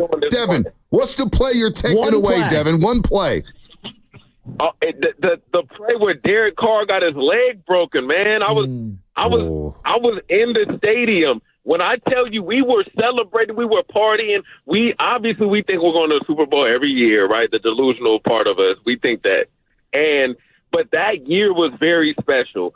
And the game was already kind of solidified. You know, we were just playing the clock, really. And when he got his leg broken off, I believe it was Donald Penn's missed block, man, you can hear, I will never forget, you can hear a pin drop. Everybody gasp, and all I hear is, it's over. And then all of a sudden, everybody's like whining and like in sorrow. Like, bro, that broke my heart. Now my heart is kind of pounding. So that would be the play for me. You know what? That's a hell of a play, Devin, because I was in the press box for that game, and the Raiders were rolling. They were steamrolling the Colts that year. They're on their way to getting a bye week. Andrew Luck. Yeah. They were getting a bye week. They're going to beat the Broncos the next week, get the bye week, and probably host the Pittsburgh Steelers in a Saturday night game at the Oakland Coliseum. And I remember because that was my first year of the Afternoon Delight, and my host at the time, co-host, Papa was like, you got to get ready for New England. It was going to be, I felt the exact same way. It was going to be through New England. Yeah. And remember that? It was like, we're getting ready for New England. We're studying New England. That Donald Penn gave up all season long. Dude, the only sack he gave up all season long. Crabtree was out of the game at that point. They didn't really need to throw it because they were up so big. And I remember going to the presser. Jack Del Rio opened the presser. Derek Carr be out for the season. Broken fibula. Like, right away. No waiting, no nothing. And it was like, damn, season's over. I'm going to throw one in here since we're all these plays we want to change. I got changed the end of that 2003 national championship game between Miami and Ohio State. It's a good call. That was game over. It was not a PI. Miami should have won that game. Chris Gamble? I was 10 when that play happened. I mean, I don't really remember that game that much. I was locked in on Miami at that time. But knowing how that loss just torpedoed that program in the 22 years since, like, I would undo that play every day of the week. That call was so late, too. They were already celebrating. 8 seconds. Fireworks are going off, yeah. Yeah, fireworks going off, everything, and they threw the phantom flag. So I was thinking about different dynasties that have happened over the last 40 years or so, 50 years or so, and certain plays that if I took that play out, I don't even think the dynasty happens. All right, and these are just some, and you tell me if I'm right or wrong on some of these. What? 3rd and 15. Well, that's literally on my list for Mahomes. How about the Kyrie injury? What if Kyrie never gets hurt? Well, Kyrie in game 1, I don't know if the Warriors win that series. That's what I'm saying. Yeah. Maybe the Warriors don't win and don't become a dynasty. What about Brooks Conrad? What if Brooks Conrad doesn't blunder that ball at second base? Right? 3 errors in that game. Pick any one of them. I know. Game 3. What if the Brady Vinatieri Tuck rule, right? Because that sparked their dynasty. What about Pujols off Brad Lidge? Are we sure the Cardinals are a 3-time champion, you know, in the 2000s? What about Brad Lidge, one of the baddest dudes on the planet? What about if was it Nelson Cruz in the outfield in Game 6 against the Cardinals? Freese. Yep, David Freese. David Freese moment. Yeah, twice they were a strike away in that game. Yeah. What about the Dwight Clark catch? What if that never happens? What if he drops that ball? And then the other one that I had on my list, Dave Roberts in the steal. What if Dave Roberts doesn't get into that steal at second base and he's out and the Yankees go on to win? Do the Red Sox ever win? I don't know if they win. I don't know, but those are pivotal moments, and that's how fickle it is. That's how fickle sports are. One play can change the course of history. History. There's got to be more than that. Oh, there's a lot more than that. I mean, the 3rd and 15, again, it sparked Kansas City. 3rd and 15 is what it goes back to. Because the Niners are rolling. We're at 95-70 game. Everybody's getting ready to go to a party afterwards. We're going to do the show. And 3rd and 15 happened. If you can, Spadoni, I'm going to put you on the spot. I want you to grab that 3rd and 15, the whole setup to the play. Again, Troy Aikman was on it. Troy Aikman, that whole setup. And when you hear it, it's like, oh, boy. 415-523-4652. Caller number 10. Caller number 10. And Lutman, afterwards, after you qualify somebody, I will need some names. Need some names. Caller number 10. Caller number 10. In the meantime, let's get Sam and Hercules on here. Sam and Hercules, what's happening? One play, Sam. Man, I kind of got to go the opposite, man. I'm going to talk about all the non-holding calls in the Super Bowl against Bosa, Hargraves, Warner. Man, this last season hurt me so bad, man. I'm not even in school. I'm picking up syllabuses the whole year, man. You know, you talk about one play that changed the course of history. What about Sean Elliott? Memorial Day Miracle. That's a great Alamo one. Dome. Yeah. Portland was rolling. Toe tapping? Toe tapping. Yeah. Now, they ended up sweeping that series. God, that was such an iconic play. But they were down bad in that game, and you know what? He doesn't hit that three. They're down 1-0. Maybe there's pressure on San Antonio. Maybe the Blazers are like with that loaded roster because they were done after that. They were done. They blew that game, and they were never in that series the rest of the way. It's just so many woulda, coulda, shouldas. I mean, you know, the what if this is for Sacramento? What if Robert Horry doesn't hit that three at the end of Game 4? I think the Kings are up 3-1. And they're probably NBA champions? Yes. Probably. With 2 games left in Sacramento. You bring up Robert Horry in Sacramento, and it's like, oh, boy. Not Tim Donaghy. Robert Horry. What if he doesn't hit that three? So that's how. Yeah, I hate to see it. Oh, here you go. You. Have you found that Spinoni? Look. Oh, boy. This 3rd and 15 play. Shasky, because I was on the edge of my seat. There was a lot of chatter going on. Shout out to Nash Solomon. Chiefs need some Mahomes magic.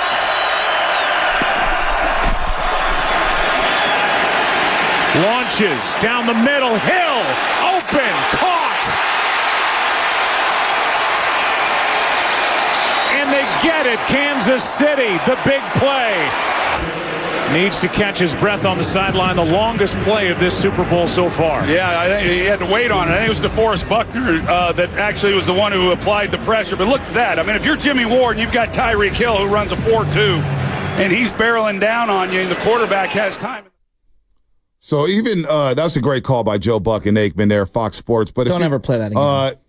I'm gonna go and do some digging because it's when they set up the play when Aikman's like, you know, Kansas City here hasn't had anything going right for them, and they need a big play like at the moment. Like Aikman is just on it. He's on it, just like the NFC Championship game before the Rams. He goes, you know, Joe Buck's like, you know, what happened? What needs to happen in these big games, Troy? He goes, well, what I look for in these big games, what quarterback is not going to make the mistake?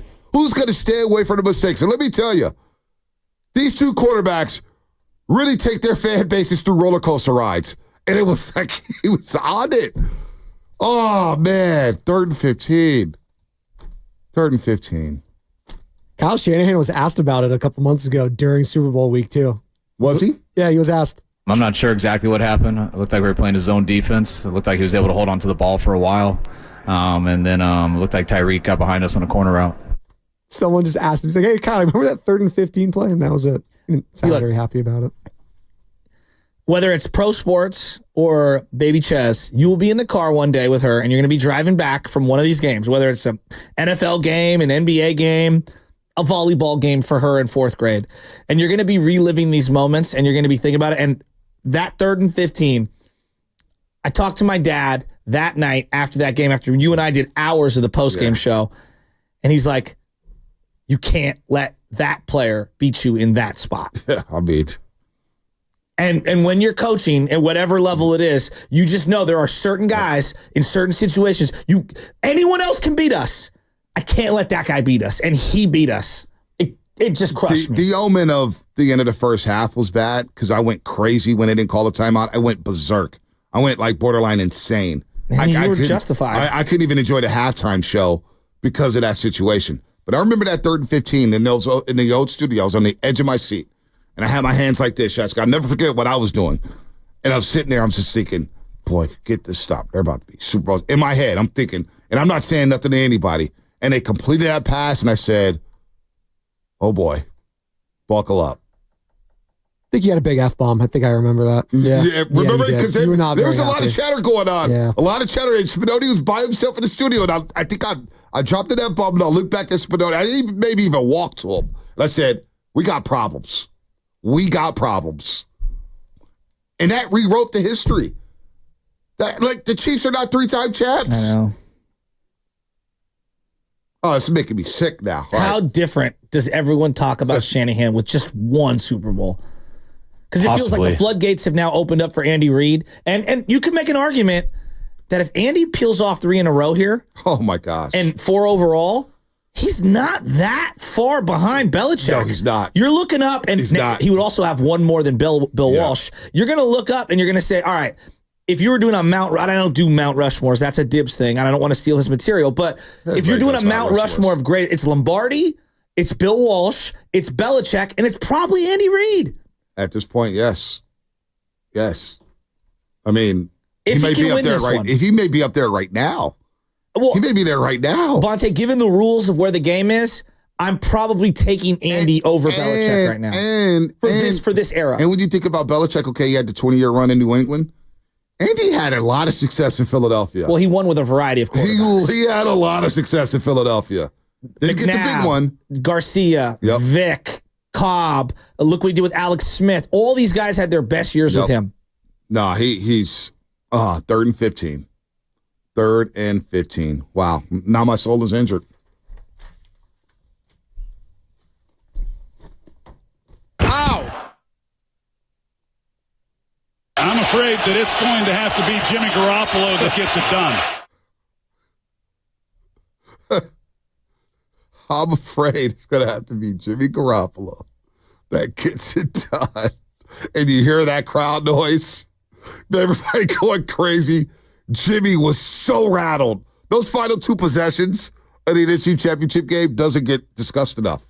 We don't discuss it enough. I also think how atrocious it was. In the same way, I think that Frank Gore had a concussion in the 2014 NFC Championship game against Seattle, January 2014. I think that Jimmy got hit late in that game, and he just closing his eyes. He wasn't the same after that hit. Like, straight helmet to helmet. Shut up. Patrick Bailey express optimism that his side soreness would not lead to a long-term absence.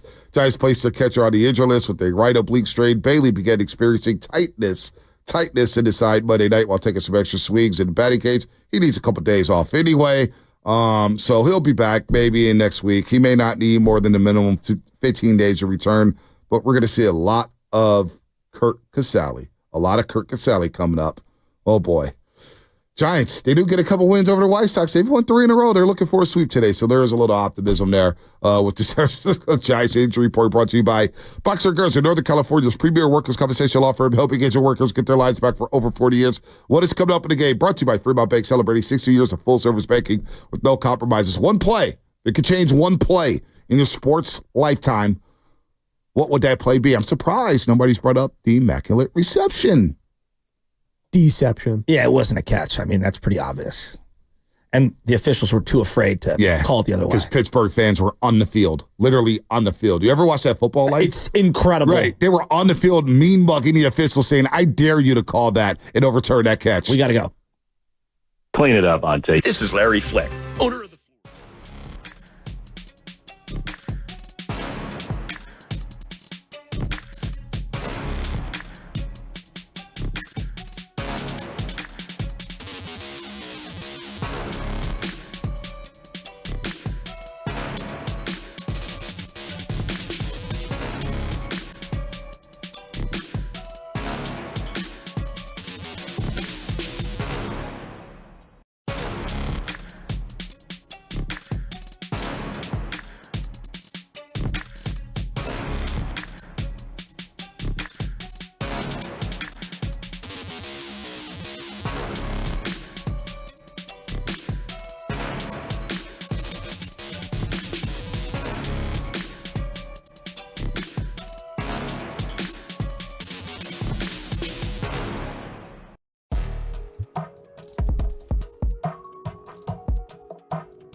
Oh, baby, oh, baby, oh, baby. Good morning to everybody out there. Good morning, good morning. Man, it's already Wednesday.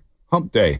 Week's flying by, baby. Baldy will be in studio tomorrow, all 4 hours. All 4 hours tomorrow. That'll be a lot of fun. We'll take your calls, ask Baldy anything about the game of football. We'll have some fun with that. We'll ask Baldy, what play would he take away in his playing career? Shout out to our friends at Flowing Water Plumbing and Drain. If you're going to call it to the roast, better bring it. Because if you don't, you'll be flushed. Sponsored by Flowing Water Plumbing and Drain.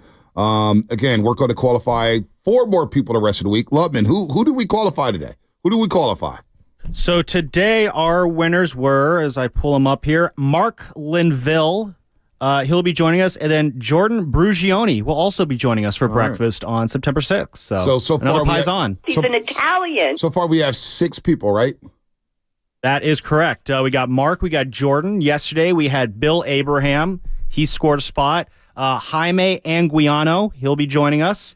And then on Monday we had Janae G, and then, of course, our guy Verducci in the El Dorado Hills. All right. Andrew Verducci is his government name. Yeah, we don't have to give that out. Well, I gave the full names for everybody else, so I figured, we don't know. I'm not going to sugarcoat it. You can sit here and do a sugarcoat job. I got to sugarcoat Verducci's appearance. You want to sugarcoat the one play? We're going to walk it back Wednesday in just a second. I know we've been teasing it, but we got caught up here with the one play thing. There's so many plays that could change the course of history. It's amazing. It really is amazing. Leonard Marshall, Joe Montana, 98 NFC Championship game. You go to Roger Craig fumble later on. Like, Joe Montana doesn't get hit, Shasky. What happens? Does he three-peat? Is he the Niner quarterback? Do they move off of Steve Young? I don't know. I never got any clarity on whether the elbow injury was sustained on that particular hit, because he walked into camp the very next year. Everyone thought he was good to go, and the elbow was shot. He was out for basically a year and a half. So I have no idea on that. It sounded like, after the hit, even if they win that game, Young would have had to have played in that Super Bowl. That's like a known fact. No doubt. But nobody knows what would have happened. I think that you win 3 in a row. Like, let's say he doesn't get hit. Like, I think he finishes his career with the Niners. And I think Steve Young is forced to have to be moved on from. And remember that Super Bowl, 25th Super Bowl's, 25th anniversary, there was no bye week. So you had to go straight from playing the NFC Championship game, going straight to Tampa. Yeah. There was no bye week. It was straight, just like the Raiders and Buccaneers. No bye week.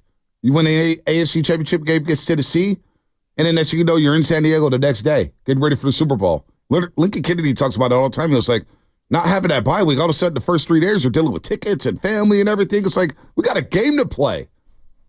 That's tough. One play. All right, we're going to walk it back Wednesday, Shasky. Walk it back Wednesday. New segment here. Oh, my goodness, Bonte. I hate you. We have...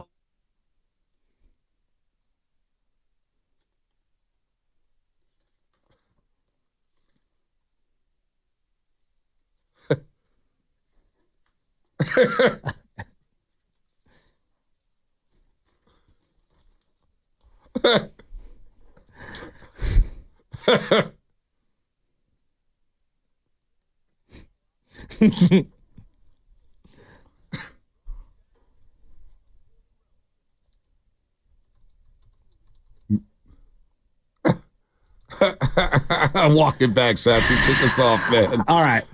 I'm going to start here. I've got a couple of them. Is it any take from yesteryear? Okay. Anything. You can walk anything back. Because, look, there's times when we want to basically walk things back in life, right? Number 1. This is non-sports. I just want to apologize to all the parents out there. My little guy's sick legitimately for the first time ever. And when I say my eardrums are hurting, my eardrums are so hurting right now. You think you know, but you don't know until you finally go through it. And he's gone 9 months without really being sick. And he's got a stuffy nose, but I don't know what's wrong. He's just not feeling good. He is screaming at the top of his lungs. From about 9 o'clock last night until 4 o'clock this morning. I got no sleep. And so I just want to apologize to all the parents out there. If I ever rolled my eyes at somebody explaining how they have zero sleep and how tired they are, anyone, my own parents included, family members, anyone out there, I'm sorry. I'm walking it back. a sick child might be one of the at that age too, when they're screaming and yelling, might be one of the worst things on the planet for your own mental and physical health. I mean, obviously you want your child to be okay, and in that part, it sucks that you can't control how sick they are. But dear God, LJ, stop screaming right in my eardrum. Well, guess what? He's going to get sick a lot more. Yeah, I know. Especially when he starts going to daycare, preschool, Montessori school, TK, whatever it is. They get sick, buddy. They get sick. And then you'll get sick. So and then you'll get sick. It comes full circle. And then we'll get sick. And everyone will get sick. So you're walking back. Any opinion I ever had of anyone that I thought lesser of, for whatever reason, regarding their kids and their own sleep and all that. Like, I thought I knew. I did. I thought I knew. No, I had no idea. Until you walk a mile in a man's shoes or woman's, you have no idea what it's like. And you know what? I'm sorry. I'll walk it back. It's good to know that we've been ignored for a long, long time. And it took LJ to surface and come onto the scene for his, Must be nice. Must be nice. Must be nice. My next one, Sean Payton. I think Sean Payton is one of the most overrated coaches of all time. He does have the one championship, and that puts him in the Mike McCarthy zone. But that being said, I thought that drafting Bo Nix was going to be a huge disaster. I didn't see it. I went to a Bo Nix game, the Pac-12 championship game, the final game. What? I just looked up Rasputin. Why?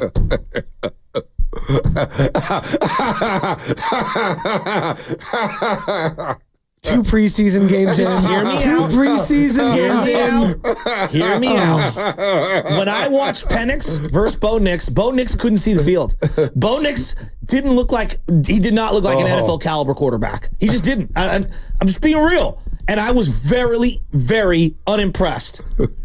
I'm not saying he's going to be the best quarterback in this draft class. That's not what I'm saying. I just think it's going to be better than I thought. I was selling all my Bronco stock. Not that I had any, but now I might buy a little. I think he's going to be good. Not great. I think he's going to be good this year. I think Bo Nix and Sean Payton, I think they're going to figure it out a little. I'm going to wait on that one. I'm going to wait on that one. All right. But I apologize, Sean Payton and the Bronco organization. I think preseason games. All right. He's not a disaster. Yeah, you bet not be against backups. I think it's going to work. CJ Stroud was a disaster in his preseason games last year, and he was the best rookie of the year. So, I got a couple I want to walk back. I just think he looks good. I had a couple of them walk back. Should look good, by the way. He's like 28 years old, so I'll walk back. I'll walk back 2019 and I've already walked it back, but I'll walk it back again for everybody out there who's just now who became a roaster over the last 6 months or whatnot. It was one day when I knew the Niners had the number 2 overall pick in the NFL draft, and Antonio Brown was out there servicing. And I said, you know what? The Niners should just trade the number 2 overall pick straight up for Antonio Brown. Who's with me? Now, there was a lot of people with me. I ended up walking it back a week later, and I'm going to walk it back again. Number 2 overall pick. I once said that they should trade the number 2 overall pick that later on became Nick Bosa for Antonio Brown. So I'm going to walk that one back. I'm also going to walk back the fact that I said the Rams were done. They were done. They ended up winning the Super Bowl. They played that Monday night game against the Niners. I was like, they're cooked. Don't even talk to me about the Rams. I ignored them for 6 straight weeks. Like, yeah, they're whatever. And then they went to Tampa Bay and beat Brady. I was like, oh, no. This is not good. This is not good. So I'm going to walk back those 2 things. Sports related. Trying to think back to non-sports stuff, and I'm like, I don't know if I want to say that yet. I'm not trying to get in trouble. Don't talk about that. I'm not going to talk about that. Love it. Spinell. No. So I'll walk some back, actually. Give it to me. So you guys remember during the Olympics, I used one of my final thoughts to absolutely crush handball as not being a real sport and that anyone could probably pick it up and play it in 5 minutes. And you were wrong. I was wrong. That's why I'm going to walk it back right here, because then I started watching some more handball. And the more I watched it, the more I started liking it. Listen, if it's hard or not, I really don't care. It looks like a lot of fun. I would love to play it. So you know what? I'm going to walk back my hate on handball. I like handball now. So I'm glad it's a sport. I didn't realize this. It's been an Olympic sport since 1972. That's kind of wild. But anyway, yeah, I'll walk back my anti-handball takes. I know we were eagerly anticipating that one. No, I didn't. We got so many bad takes. We do got a lot of bad takes. Well, you know what? You put out a lot of opinions, and you're going to have some hits and some wild misses. This is our first iteration of it, so we're just playing it and doing we can just do some of our worst ones ever. I'll just take the opportunity to do that now. I'm going to walk back thinking Johnny Manziel was going to be the savior for the Las Vegas Raiders, then the Oakland Raiders. I thought he was going to be a perfect Raider, though, I thought he was going to be so sick. Yeah. And I said Khalil Mack is going to be the worst pick we've had since Jamarcus Russell. Well, he's probably going to the Hall of Fame. Will be inducted probably as a Raider because that's what the best stuff of his career was. And Johnny Manziel on a milk carton doing podcasts and doesn't seem to have learned his lessons at all. No. Oh, I got another bad take. Has to do with the quarterback of the 49ers, Brock Purdy. I went on a rant saying, Brock Purdy, third stringer? Really? That's going to be our guy? And then I saw him outduel Tom Brady. I was like, oh, that one A's like spoiled milk. It's not good. Not good. Not good at all. Not good at all. Welcome back. I think we're being a little mild here with the welcome back. Here, I'll throw one more on here. We're a little nervous to throw some bad ones out there. What do you mean? Do we have some other ones that are? I think we've got. Well, here I'll throw one that I'm not particularly proud of, but I got to walk back how much I hyped up J.D. Davis. It got to the point where it was just like, maybe we don't need to go to Matt Chapman. We could get similar production out of J.D. Davis. That was so far out of line and incorrect. So he's on his fourth team now, though. I mean, with Austin Riley being out, maybe he can help the Braves, but that's a different conversation. But yeah, I'm going to walk back the hype I gave him there. He came on Garlic Fries and Baseball Guys. I tried to hype him up for it. It did not go anywhere. But for one brief moment last year, I thought they might have something in this guy. I think they did not have something in that guy. So I'm glad we got Matt Chapman now. Hopefully we lock him up for a few years. But yeah, I'm watching J.D. Davis ping-pong around baseball this year, that was kind of painful to watch. A couple of our big walkbacks that we're going to, again, this is the opening one. We're going to do this every week, and we're having opinions of a lot of different things. One of the ones that I think is at the top is clearly the Trey Lance thing. We were both wrong on that. Listen. No, it's B. For the Niners, that ship has sailed. I did see a report yesterday from somebody I really respect. Don't do it. I saw it from somebody I really respect. They said Trey Lance. No. They said Trey Lance. Trey Lance. You can't even be a starter one day. They said he's looked bad. By the way, after the segment, Monte, it's the open of the segment. Like, yeah, me and Kyle Shanahan were all wrong. Okay, it's okay. Get the whole video ready. So when we say walk it back Wednesday, we're going to walk back things like this. Play the whole damn thing one more time. People want to hear it. This is what we said, and we're going to walk it back this is what we're all the most time. Known for. I don't know if we're most known for this. We're known for a lot of other things, too. If you want to do that, we got Giants. We got bad takes. What to do? All right, here it is. Oh, my goodness, Monte. I can't even listen to it. Where you want to begin? Oh, I love this. We got to begin with the quarterback position. And Debbie. Big 957 The Game listener. You're going to know what time it is. Subscribe to YouTube. Subscribe to Twitch. Click it. 95.7 The Game. Joe Shasky the Butcher. Bonte Hill. And what we just saw at the quarterback position. Oh, my God. Let me just say this, Shasky. I'll start it off like this. I will be shocked if Trey Lance is a starting at quarterback in week number 1. I'm going to be real with you. I've seen a lot of quarterbacks play for the 49ers. Undeniable talent, but it's not just the physical tools. No. It's the little subtleties of how he played the position, the dropbacks, the ability to move in the pocket when there was a little pressure on the left or right side, and then he throws the ball on time, on the money, in the belly button, letting his receiver turn upfield and make plays. He asked you about the presence. Oh my God! When he steps in the huddle, there's a different swagger to this offense. And I know it's just shirts and skin. Yeah. Just wearing shirts. Keep it rolling. Keep it rolling. It's painful. But the zip out of his hands, the way he can run and eat up yards and gobble up yards, it just looks different. And poor Jimmy Garoppolo, I'm not going to say poor because he's got a lot of money, he's got a lot of cake, he's got the J's. But with Jimmy Shasky, he's throwing balls behind guys. It was bad. Wobbly. It was bad today. He threw a pick six to Fred Warner. Didn't he just look tentative? He just looked shook. And he's holding the ball forever. He doesn't have the ability. Look, how about the yardage that's hidden for Trey Lance to just run? The RPOs and the effectiveness of the RPOs, when he gets on the edge, he can stop on a dime and throw it. The ball's outside. Even when he throws it outside the numbers, he gives his wide receivers a chance to turn and run. So the big takeaway is Trey Lance is ridiculous. Phenomenal. No, he's ridiculous. Also, For a guy coming out of Division II, he looks like he's played in the league for 5 years. And I'm not even kidding. He looks great. Also, the defense gets line worse. is deep. Loaded. We didn't see Kinlaw Strongest part of the team today, Yeah. and they look good. Arden Key flash as well. Oh my God! Arden Subscribe Key. on YouTube. Hit up the 957 The Game page. we just I can't wait for 6 a.m. Hold on, you got to lean into that one. It's so good. It's so bad. so good. You got to lean Here's into the funny it. thing is everyone's mad at us. You should be fired. Shanahan traded 3 first-round picks for him, not me. No, nobody said we should be fired. I mean, come on, man. But here's the biggest walk back of the week. The biggest walk back of the week. And this is why, you now get a feel for what we're going to do. And we're going to try to make them more current, okay? But we just wanted to give you an example, a little platter, if you will, some gabagool of what is to come for the football season this year. Bonte, I think the largest walk back is one that you need to do right now. What's that? It's regarding Taylor Swift. You have been riding Taylor Swift up until recently. You crushed her at every single turn. Not every single turn. You thought that she wasn't a good artist. No. She didn't deserve all of the hype. You didn't think she had good music. You did not think that it warranted 5 cutaways during the first half of the Super Bowl. Like, now, knowing what you know, will you walk back your Taylor Swift stance? Oh, I already did. I did, like, during the season. During the season, I kind of said, I got no problem with Taylor Swift. I was just a little ticked off after Kansas City scores a touchdown. You're paying straight to Taylor Swift. I want to see the celebration.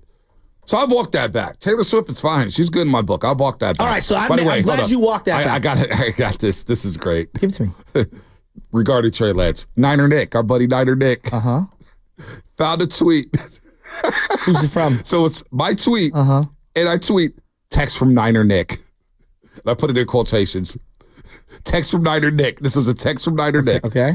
Just witnessed the craziest pass from Trey Lance. Beat the rush, rolled out left, and threw a 50-yard dot to Trent Sherfield for a touchdown.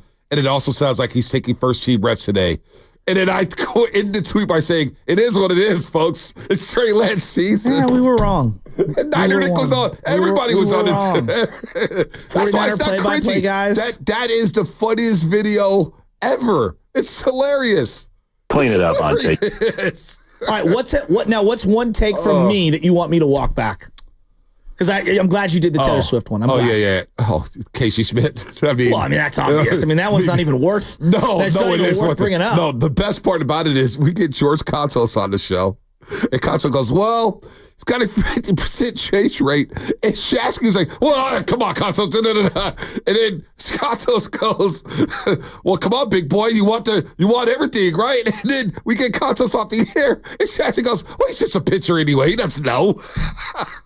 The Casey Smith stuff was hilarious, man. I feel bad for him now. He is so, like, Kruko was talking about his confidence the other day. But at what point did I say he was a Hall of Famer? Well, I mean, I just said that the guy could play second base. Third base for the team. No, you were Shasky, you and I were in the same boat. We were both very, very excited for what Casey Schmidt was going to bring to the table. You were hyped. Oh, okay, and I was wrong. I'll say part of it. The glove is good. I think part of it we were just so starved for something good to come out that, like, we're eating peanut butter sandwiches all this time. We get bologna. We think it's a steak sandwich. So it's not like I was hyping up Steven Duggar. You know what I mean? Like, at least Schmitz had a cup of coffee. Listen. Duggar was here for like 5 seconds. Listen. This dude, King Drew on YouTube. You guys are responsible for thousands of Trey Lance jerseys being bought. I still hear from people to this day. Yo, that Trey Lance video had me so hyped about Trey. Adam Schefter went on NFL Live later that day.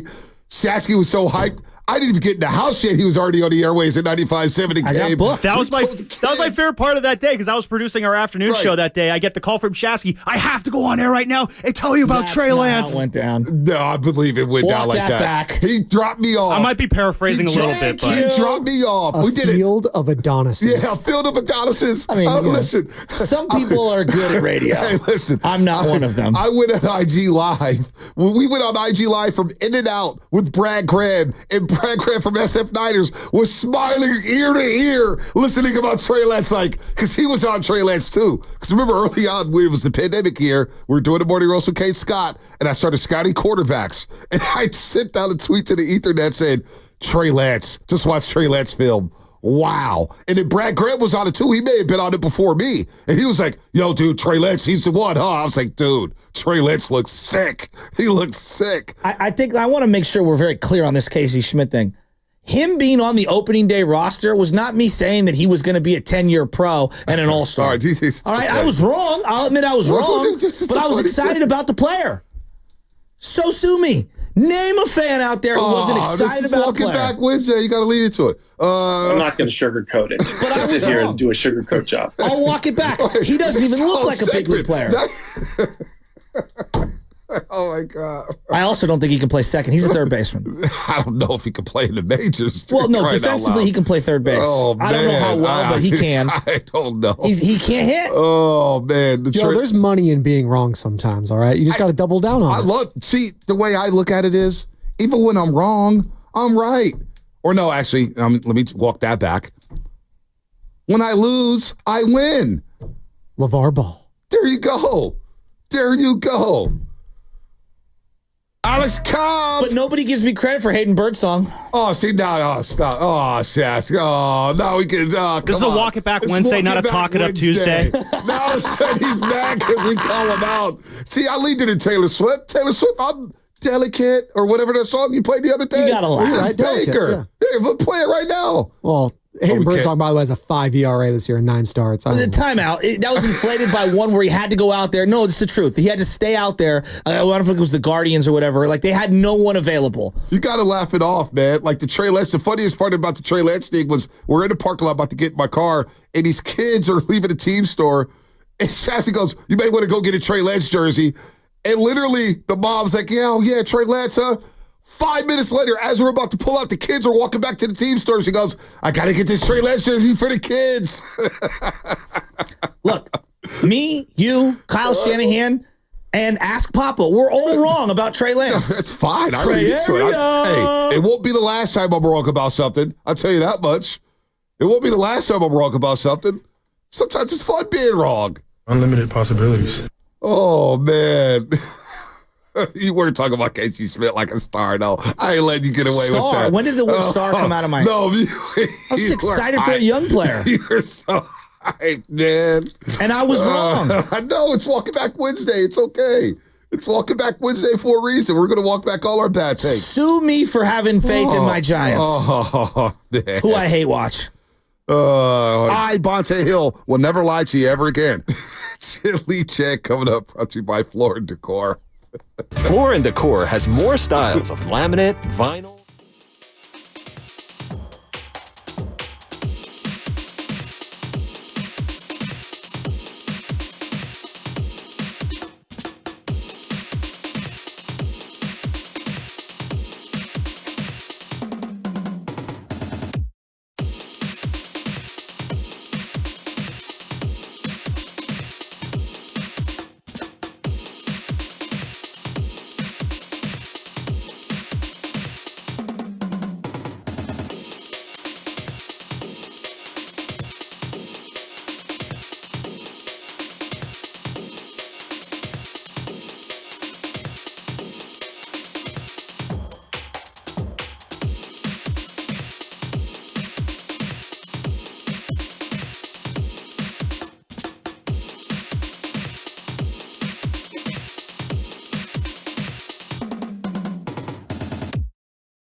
Like, how many fantasy football drafts are you in right now, Spadoni? I'm looking at 2 different drafts on Saturday, family and friends. Those are the 2 leagues I'm in now.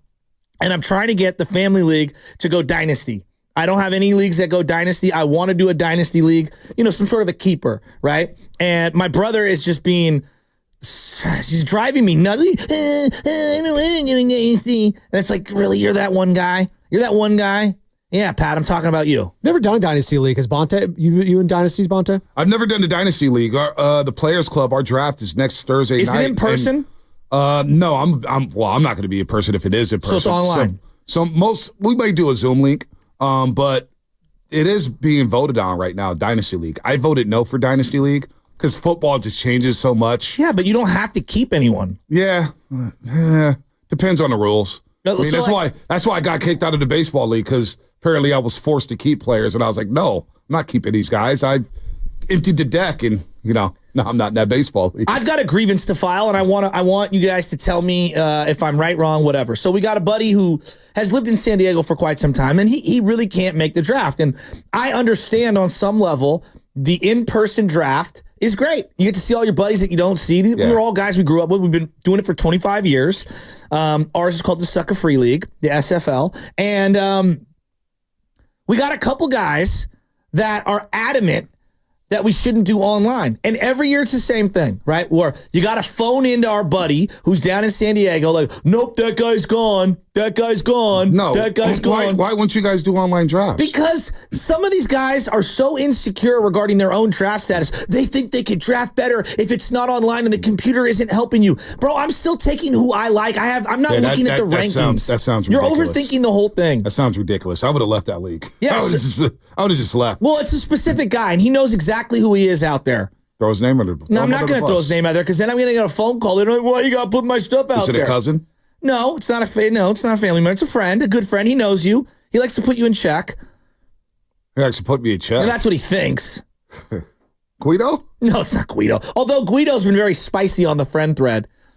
But we're doing the draft this weekend, and I'm like, guys, we're too old to be worried about in-person, out-of-person. If a guy can't make it because he's got whatever going on with his family, just go online. It's just easier. Doesn't sound like it's a sucker-free league. Sounds like there's a lot of suckers in the sucker-free league. See? Now that's why I have you here to help me mediate these grievances. And you can tell that person, if he thinks he checks me, come see me about something. All right. Anyway, bless you, by the way. Jennifer Lee Chan, ABC Sports Bay Area. Of course, 49ers Insider, 49ers Talk Podcast. You see the live stream 3 p.m. yesterday with Matt Mayoko down in practice. Jen, good morning to you. How are you? I'm good.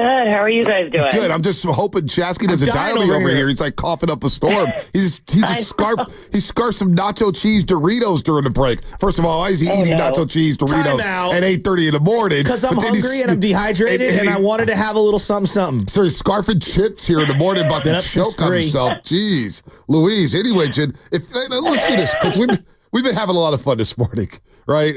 Sounds like it. It was way too much fun. Way too much fun. Can't believe they pay us for this. If you had to walk back one take, because it's a Walking Back Wednesday, if you could walk back one take, we just played our Trey Lance video where we're like, oh, he's gobbling up yards and he looks like an Adonis on the field and yada, yada, yada. So that one lives on forever. What is one take you would love to walk back? One take you got wrong, but you're like, damn, I was wrong on that one, but you lean into it. Oh, wow. I'm going to go a little bit further back. I thought Anthony Davis was going to make a return to the 49ers offensive line, and he came in for like a week and a half and then was done again. Wow. That's not Anthony Davis is better than a lot of people remember. Can I ask you this one? We're most known, Jennifer, for hyping up Trey Lance, and clearly the organization and the coach. Actually, you know what? Let that cut you off, Shasky. What are we known for in the 49ers? Idiots. Not the Trey Lance. Are we? Well, people hold that to us, like, you idiots hyped up Trey Lance. I don't know. At one point in time, did you, like, on the honestly, did you believe in Trey? At any point, did you believe in Trey Lance, just long term, whether it's day 1, year 2, like whenever? Did you believe in Trey Lance? Because I did, and I was wrong. I think Kyle Shanahan and John Lynch have given us every reason to believe in the players that they draft. I mean, like, you look at how they've drafted, and if they see something that they think is going to be, something that's going to change the scope of the game for them, you believe it because they're really good talent evaluators. Now they haven't hit on every draft pick, but they've hit on so many. I mean, look at their draft history. Yeah. You've got Nick Bosa, you've got Fred Warner, you've got George Kittle. I mean, they've got a ton of players. Debo Samuel, Brandon Ayuk. I mean, the list goes on and on. It's probably going to be Ricky Pearsall. I mean, they've done such a good job. Yep. Dre Greenlaw, even in the later rounds. So, I mean, you believe in what they believe in because their history proves that you should. So, of course, you're going to believe that Trey Lance is going to be good because you see John Lynch and Kyle Shanahan didn't tell each other who they thought they should take, and then they both agreed on it separately. So, of course, there's no reason to be mad at yourself or discount your judgment because you thought Trey Lance was going to be the guy because everybody thought he was going to, down to the best talent evaluators in the game. So I believe it. I mean, there's no reason why not to believe it. Yeah, that's a good call. Jennifer Lee Chan here on the River Islands guest line. All guests on 95.7 The Game appear on the River Islands guest line. Isn't it time for you to discover the islands, River Islands in Lathrop? All right.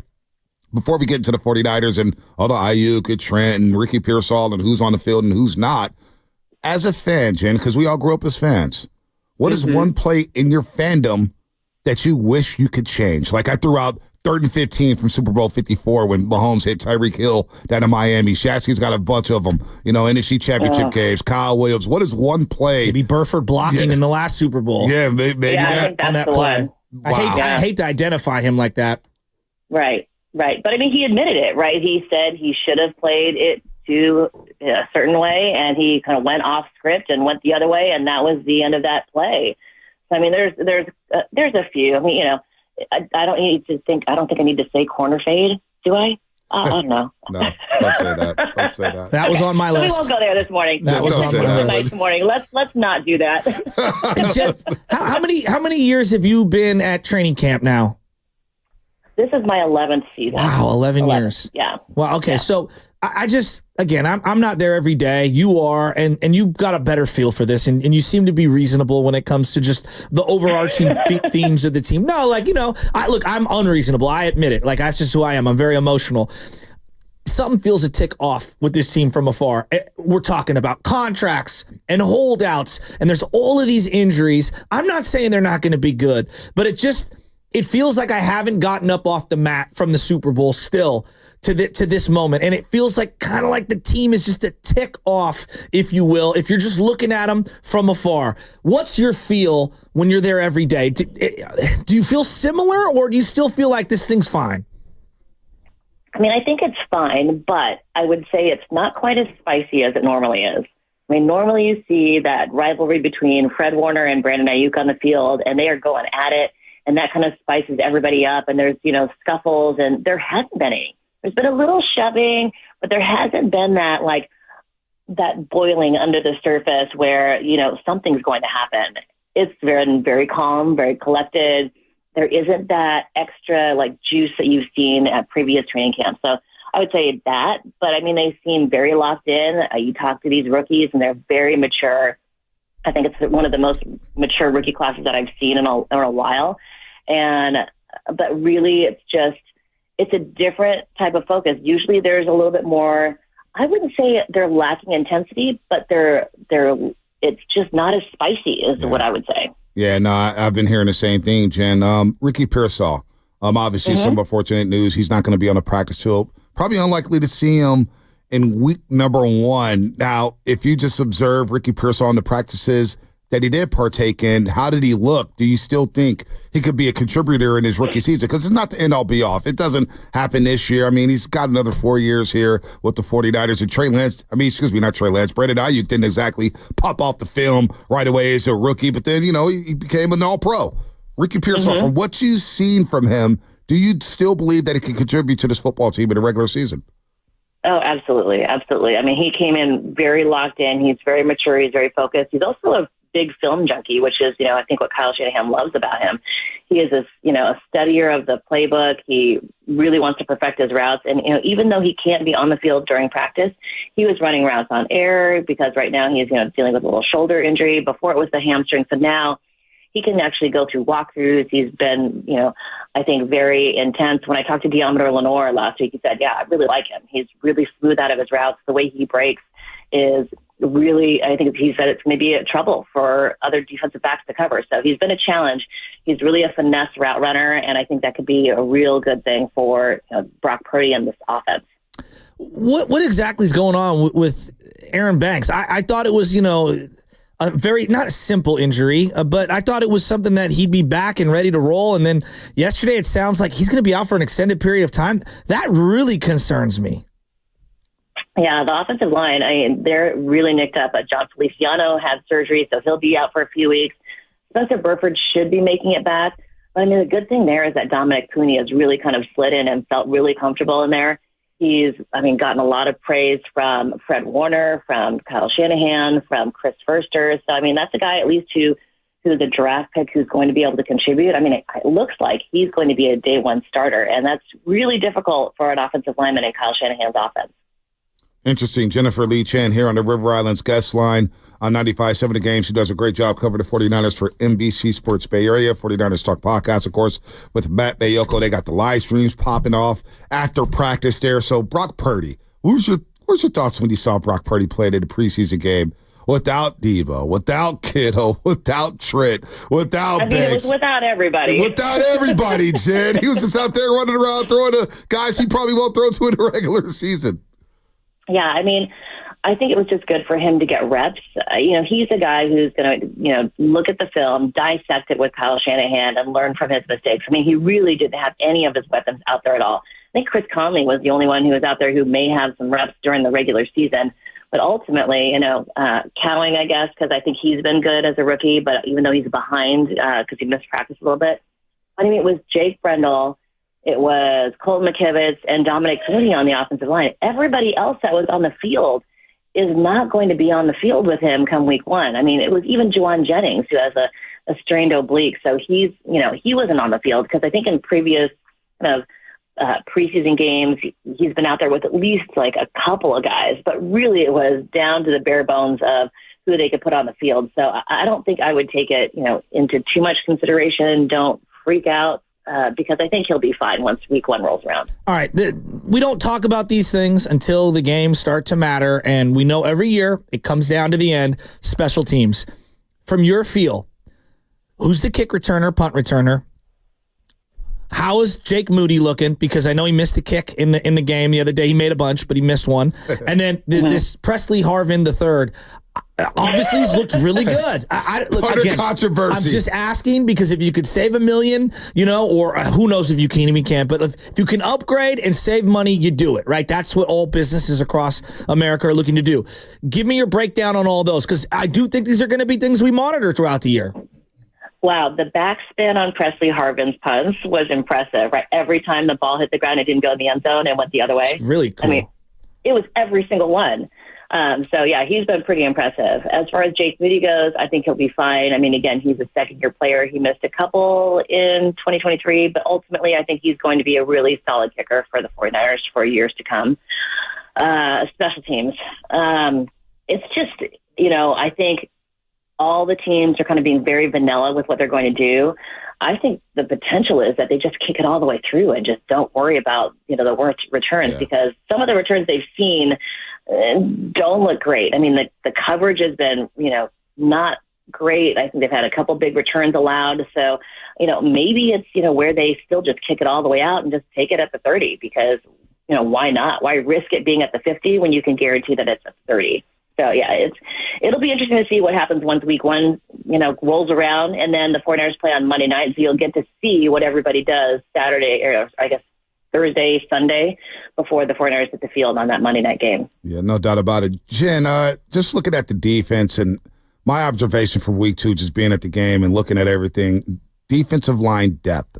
Bosa and Hargrave and Collins, and I think Floyd are going to be really good. That front four should be very, very solid. But after that, is there any concerns internally about maybe they have to go out and trade again like they did last year for Chase Young and Randy Gregory? Like Yannick is out there as a free agent returning from a broken ankle. Do you hear chatter about the defensive line depth around there in Santa Clara? Not too much. You got to look at also the guys that they brought in, Randy Gregory and Chase Young, didn't produce a whole lot for them. They've got to find guys that have at least been in the system or, something similar to it, because it really is different. I think it takes a guy a little bit of time to really just focus on going after the quarterback, because a lot of guys Gross Matos is a guy who had to kind of assess and then think about going for the quarterback and then going for it. So to have the mindset of just going after the quarterback is a little different for guys. So it takes a lot of time. Sometimes it takes a full training camp. Sometimes it takes longer than that. Javon Hargrave said that it took him a little while. He doesn't feel like he played his best ball last year, and he was pretty good. So I think you're going to get a lot more production out of him. I think they're going to be a little bit more careful with him, giving him a little bit more rest, because last year he wanted to be in every practice to make sure that he was getting up to speed and doing things the right way, learning the way of the scheme. So I think you're going to get a little bit more out of him towards the end of the season, just because he will have those veteran rest days. And then the guys that they brought in, Malik Collins looks really good. Jordan Elliott looks good. So, I think really at defensive tackle, they're pretty solid. It's whether they can get, the same production out of Leonard Floyd and Yetur Gross-Matos, the guys on the edge. I think that's where the challenge is, to have someone play opposite of Nick Bosa. All right. There's a lot of players that get a lot of hype, rightfully, because they're doing stuff at practices and games. The Renardo Greens or Malik Mustafa or now D Winters is getting a lot of hype as well. My guy that I like that nobody's talking about is Bethune, number 48. I don't even know if he's going to make the team, but I like him as a linebacker. I've only watched the games, and he seems to show up on game day. Who's the guy that you like that maybe nobody else is talking about, but for whatever reason you like this player? Yeah, he's a good one, because he has kind of popped off the tape just a little bit. Not as much, you're right, you haven't heard as much about Hayden Bethune. He's got such good guys to learn from, right? Drake Greenlaw, Fred Warner, D Winters has played really well, so he's getting a lot of reps, valuable reps during the preseason. I really liked the way Cowing played. I think the speed element that he can bring to the offense is something that they've been looking for a long time. I think they wanted it from Danny Gray. They didn't get it because he hasn't, been healthy. So I think Cowing, again, talking to Diamondo Lenoris, he said he's going to be the most important cover. He's smaller, and because he's smaller, he's you can't get hands on him right away. You have to be careful, and you have to watch him, but you can't just let him go because he's so fast. That jet sweep, it didn't look like he was going to get a yard at all, and he ended up getting 19. He's so fast around the corner, and it looked like everybody had an angle on him, but they didn't. So, he's a guy.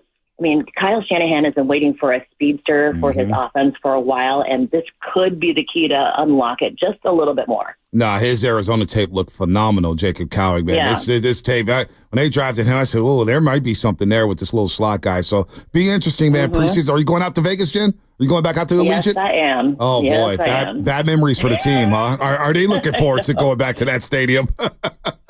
Oh, I know. But, it'll be a good kind of showing. People should watch, because they are going to have the starters out there. So I think it'll be an interesting game. You got to see the starters out there, and it'll be Brock Purdy with George Kittle, Kyle Juszczyk, everybody, Debo, for at least a series or two, depending on how it goes. All right, we got it. We can't let you go without asking about Trent and Brendan Ayuk. I know Shanahan said there's been zero progress, no updates.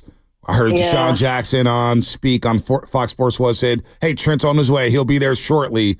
What does your gut tell you? Are we going to see both of these guys week one? I think so. I don't think there's anywhere else they could go at this point and get as much money as they need, just because we're getting so close to week one. I think I've been thinking that Brandon Ayuk stays with the 49ers for quite some time, just because, he kept saying it, right? He kept saying, yes, I want to be with the Niners. He would kind of throw other stuff out there just to kind of play his hand. I think maybe he has a little leverage, but I think he always wanted to stay with the 49ers. I'm you look at the rosters of these other teams that are involved in, trade talks. Why would you leave the offensive team grouping that you have, the chance to go to another Super Bowl, the chance to have another amazing season, to top his last season? I just don't think there's a better team for either of those two players to go. Trent Williams has talked about how he loves the organization, how he loves how they take care of him, that he doesn't have to practice every single day. I don't think he's going to risk it. So I think it's going to get done eventually. I think they'll both be on the field for week one. Do you think the Niners have learned anything from this entire situation moving forward? No, I'm serious. Like in terms of how they're going to conduct business moving forward. Because every deal that you do in any walk of life, you kind of file it away, and it's all right, I liked what I did here, I didn't like what I did there. What do you think the big takeaways will be for them internally? I mean, I think each one is different. I think each player treats the situation differently. So I think it's hard to compare. I think Brandon Ayuk is unique in what he, wanted to do. I think he ultimately couldn't decide. I think it was really tough for him to decide where to go, what he wanted to do. It's a big decision for a guy who's, 20-something years old. It's the biggest step of his career. So what do you do? I think it's really tough to make a decision like that. For Trent, I think, it's just, they started working on this back in March. They knew he wanted guaranteed money. So, I think it's just something that has, there's a few little issues. I don't know what they are, but I'm feeling like they're pretty close. But I think in every contract, like we heard it with the George Kittle situation, there's little details that they want ironed out. So I think they're probably close is what my guess is with Trent Williams. But the Brandon Ayuk thing, it's just, each player treats this situation differently. It's their first time being in the national spotlight. It's the first time where the attention is on them to get a big contract. So I think it's an adjustment, and each personality is just different. So, you learn from every situation, but I don't think they can take what happened with Brandon Ayuk and use it for Brock Purdy next year. I think it's just a completely different situation. All right, Jen, can't wait to see you out there again. Good stuff as always. Safe travels to Las Vegas. We appreciate the time today and the practice updates. Thank you. Talk to you guys soon. Absolutely. Jennifer Lee Chen here on the Morning Roast, courtesy of the River Islands Guest Line, NBC Sports 49ers Insider, 49ers Talk Podcast. So Jacob Cowing, Tatum Bethune, this rookie class overall, the Niners, she made good points, and we've been discussing this for a long time. They hit home runs in the middle of the rounds. They hit home runs in the middle of the draft. That's where you build the bulk of your team. You hear a lot of GMs saying, hey, man, it's not always about the first-round pick. It's about the third, the fourth, the fifth, the sixth, and maybe even the seventh. Bethune, man, I just forgot about him at Florida State, and I had to go back and watch him the other day. It's like, did he even play? And then you look back, it's like, oh yeah, he was involved in a lot of key plays. Renardo Green looks the part. He looks like he's going to be a 7 to 10 year pro. I think one thing that I'm learning now when it comes to these drafts, moving forward, there's so much player movement that these guys in college, it's just very difficult. It's very difficult. Like one guy will go to Ohio State. He won't play. He'll transfer to Georgia. I mean, we've seen it with Joe Burrow and Justin Fields, and that was, I think, in the reverse for Justin Fields. But there's so much movement. It's hard to get a feel for some of these guys. Like back in the day, we kind of watched Patrick Willis play at Ole Miss for a couple seasons. You know, you remember watching Eli Manning play for multiple seasons. There's just not a lot of those guys anymore. Even the really good players are 2 years here, 2 years there, 1 year here, 1 year there. Like it's all over the place. I think it makes it much more difficult for the scouts. I think it makes it much more difficult for, new teams that are newly formed front offices to gain that structure that you're looking for. And the Niners have been doing it for so long. They know what they're looking for with a player. And I think that it really benefits them rounds 3 through 7. And Bethune started off at Central Florida, so he was a transfer. In Florida State, they had a lot of transfers come in last season. Johnny Wilson was a transfer. Keon Coleman was a transfer. Defensive lineman was a transfer. They had a lot of transfers come in. Hell, this year they got my boy DJ's now playing quarterback for Florida State. I hope he can turn it around. Ukulele. What is it? I don't know. I said it wrong. Ukulele? No. DJ. Big DJ from Clemson. I was going to have to play against Clemson. Went to Oregon State. Big DJ and them boys. Big DJ and them boys. He's now starting at quarterback for Florida State. I thought he was a for sure bet, first round pick. Coming out of Clemson. Here we go. David Uiagalelei. There you go. Uiagalelei. Can we get like some announcer saying it? It's like Tua Tagovailoa. Yeah, Tua Tagovailoa. The Unga parsa. Uianga. Tua Tagovailoa. Tua Tagovailoa. Tua Tagovailoa. Tagovailoa. Jacob Cowan. I'm glad Jacob Cowan got on the field. I love because the first time I ever watched this film, he was running a route that we saw from the Kansas City Chiefs to end the Super Bowl last year. I was like, look at Shanahan. Shanahan still is something there. So, speaking of Shanahan, let's hear from Shanahan. Can Cowie be a factor? That's what Shanahan said about Cowie yesterday. I mean, it's still early. He got his first full weekend. It was good to see him do some things in the game. Really liked how smooth he looked as a punt returner. But, he's still got a lot to go through. He's behind. A lot to go through. He's behind. Shanahan's hard on these guys, wide receivers, man. He's behind. Well, I mean, you're on a loaded team that lost in the overtime in the Super Bowl. It's not like you have a lot of spots for guys, and I think that you're very demanding in what you're looking for if you want to be able to get run. Now, offensive line play. Rookie O-lineman. How's the offensive line, Shanahan? The competition there has been very good. Just comparing it to other years in the past, I think we're deeper there.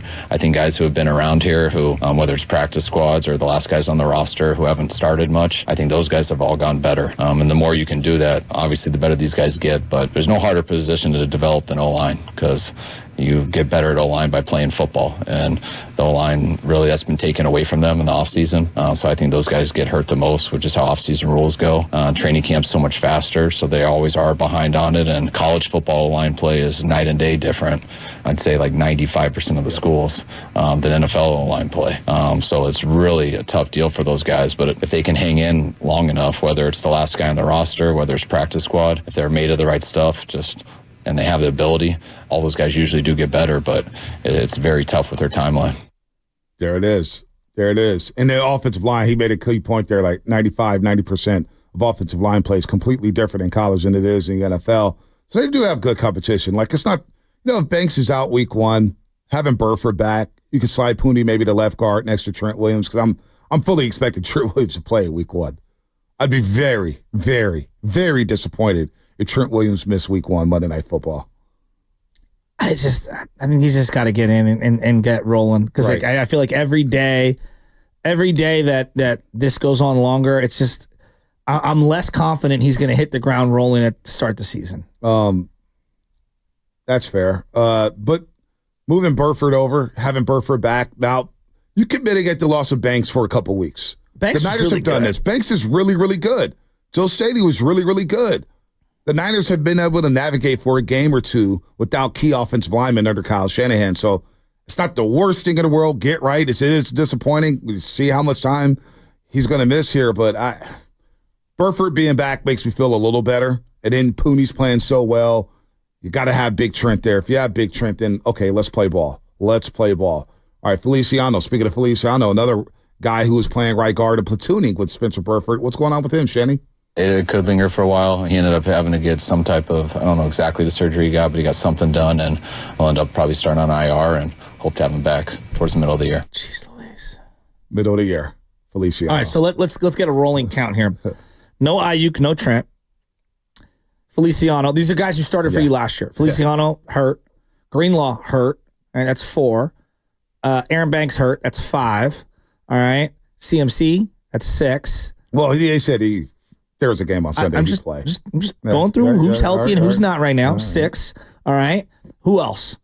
You don't have Gibson, so 7. But I think they'll be all right. But that's 7 starters. Hufanga got hurt last year, but he's coming back next week. Okay, then you don't go back to 6. Okay. No, because you put Hufanga in there because you got hurt early, and you're missing Armstead. That's another guy that you've lost, right? I mean, Ricky Pearsall on the fritz. I don't know. He's a starter per se.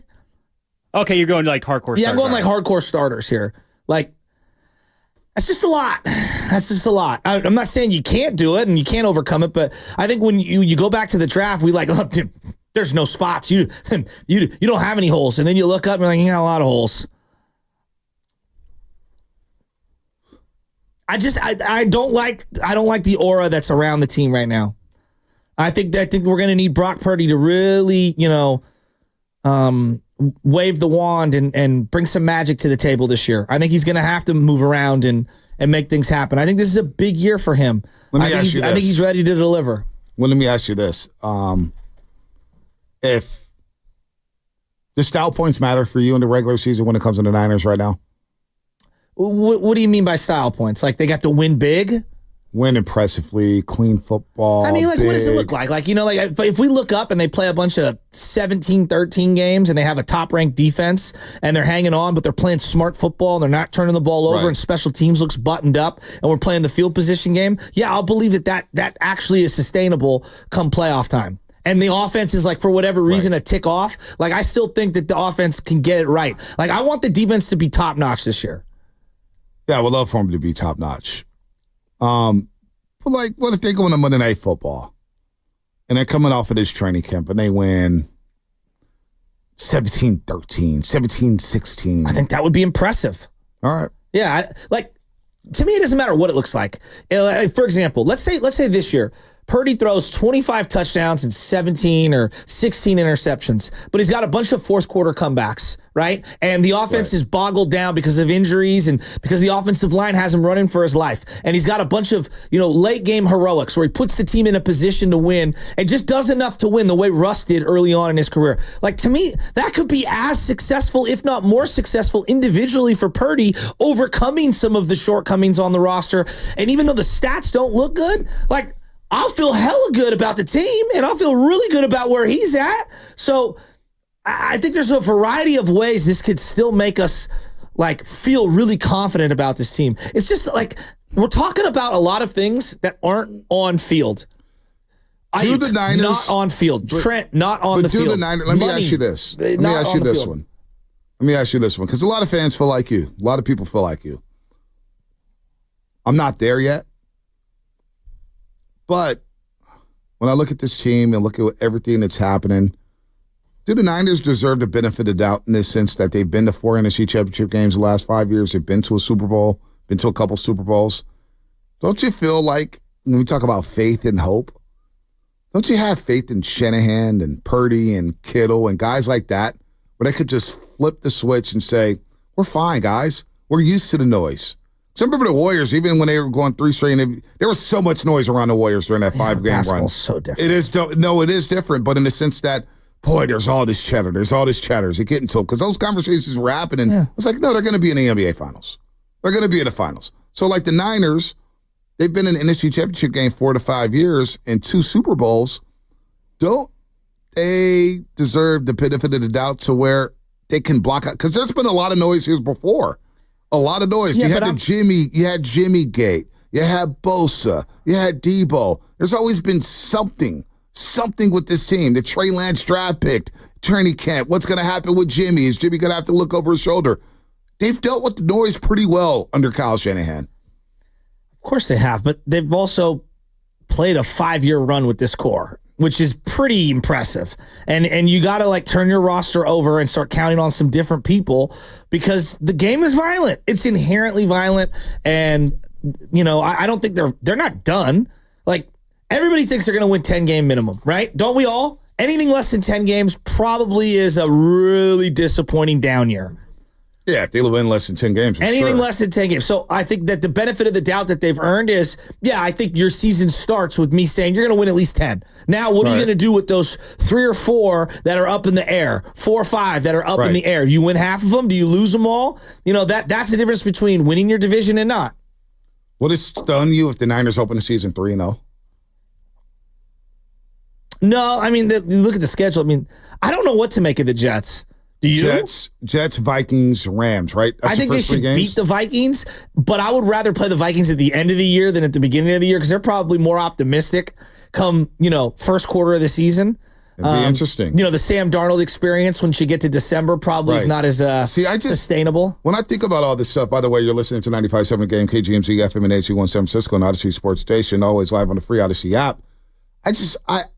I look at Shanahan, and I look at Kittle, and I look at Bosa, and I look at Juszczyk, and I look at the veterans on this team, Fred Warner being one of them, and I just believe in their leadership to block out whatever's happening, saying, we will be ready for week 1. And I think a team like the 49ers that lost that Super Bowl need an intense game in the worst way to just knock the snot out of somebody at a high level and watch the taste of losing the Super Bowl is never going to leave your mouth. No. It's always going to, you're always going to taste a little bit of that. But they need to run into somebody different. And I just think Monday Night Football, the bright lights, the attention that comes with that game, knowing it's a New York team and all the New York media and everything like that, I just have a lot of confidence in the leadership of this group, knowing that they've been through the wars and they've practiced through all the noise, that, you know what, they're going to be okay. They're going to be all right. And sure, I think for the fans, you want to see Trent, you want to see Ayuk, you want to see Ricky Pearsall for crying out loud.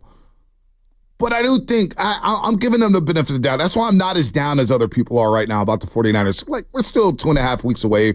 And once that season kicks off and they win a football game, we're not even going to be talking about it. What were the Eagles, 10-1 last year? They were. Didn't they feel a little off, though? They're in a lot of close games. And then after the Niners beat them, they were not the same. They're not the same team. Right? And then you look back, like, they lost in the first round of the playoffs. How would most Eagle fans describe last year? Oh, last year was a disappointment coming off a Super Bowl loss. No doubt about it. Borderline almost disaster. No, but when they were 10-1, they were flying high. Yeah, but before that Niner game. There was a lot of talk about, like, Jalen don't look right. You know, like, it's just, it's a tick off. They were throwing the ball a little bit more. They didn't commit to the run. It was a little janky. You know, it was a little so, janky. Like, to your point, I think there's a lot of times where, you know, you could see a team have a good record and they're not. The game is just so difficult. You know what caught up to the Eagles, too, was losing Shane Steichen and losing Gannon in Arizona. Yeah, the coordinators, They lost their coordinators, and they gave some guys the job, and it was like, oh, this isn't working.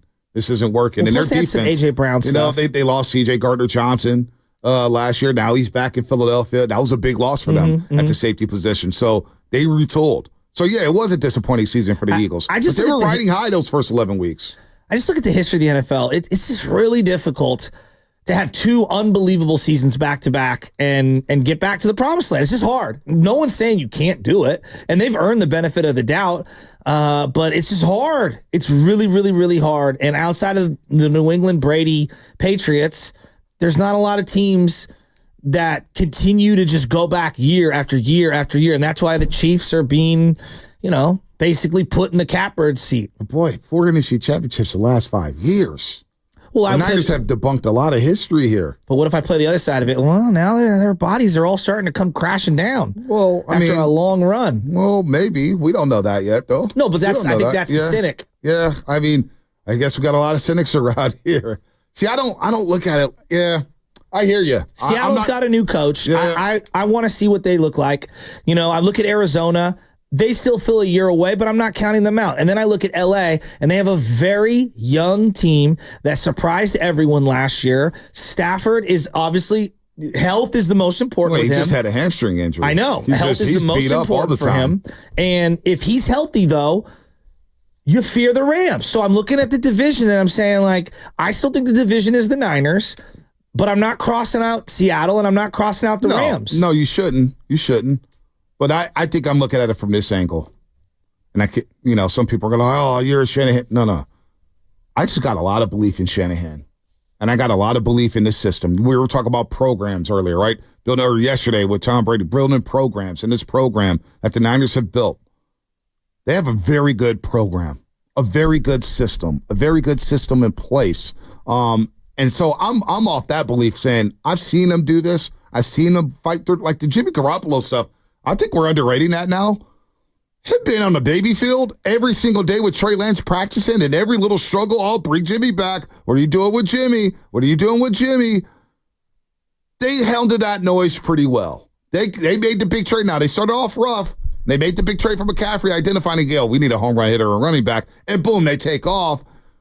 And they don't look back. I don't know. I just got a lot of faith in this regime that they could turn things around and block out the noise. And once it's time to play ball, they'll be able to play ball at a high level. Yeah, I think they're going to win 10 games minimum. Like I think that's baked into the equation. And I disagree with Don Dowd at 1,200. We haven't won anything. Why do you have so much faith? They've lost in the biggest games possible. They've won a lot. Like John Madden said this. John Madden said this back in the 70s. And they're like, oh, John, you can't win a big one. He goes, what are you talking about? All these games are big. How the hell did we get to the AFC Championship game? By winning big games. So they haven't won the ultimate game. They've won a lot of big games. The thing I want to see this year is have they improved the roster enough to stave off the rest of the NFC? Because the rest of the NFC is, you got a lot of young players coming into their own. You got a lot of situations now that are 2-3 years in that feel a lot more potent than years past.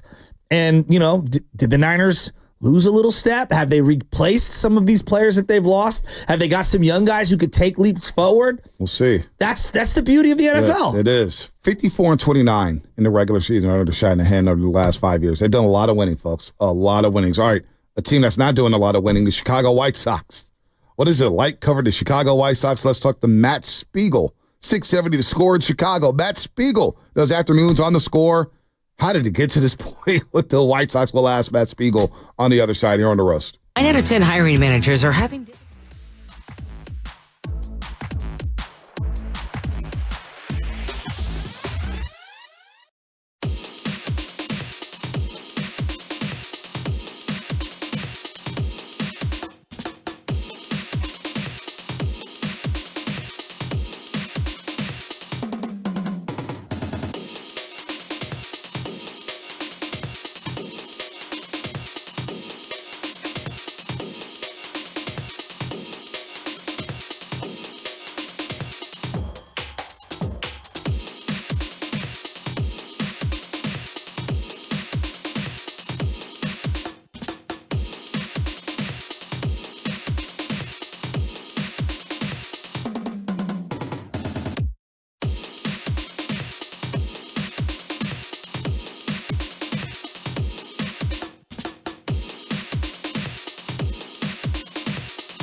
and we're doing numbers, man. Good job, Morning Roast. Sock it to me. Hey.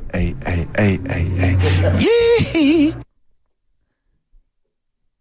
This is a top 5 song all time for me. I'm gonna make a new start.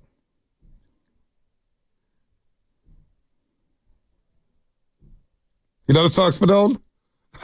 Do you don't know this song? Do you know who it's about? Girl out there.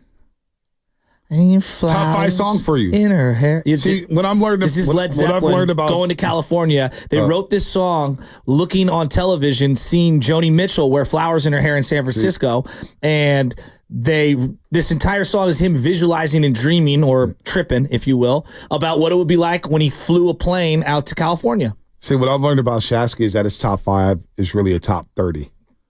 There's 30 songs in his top 5. This is turn this up. This is one of the greatest songs ever. No, it's not.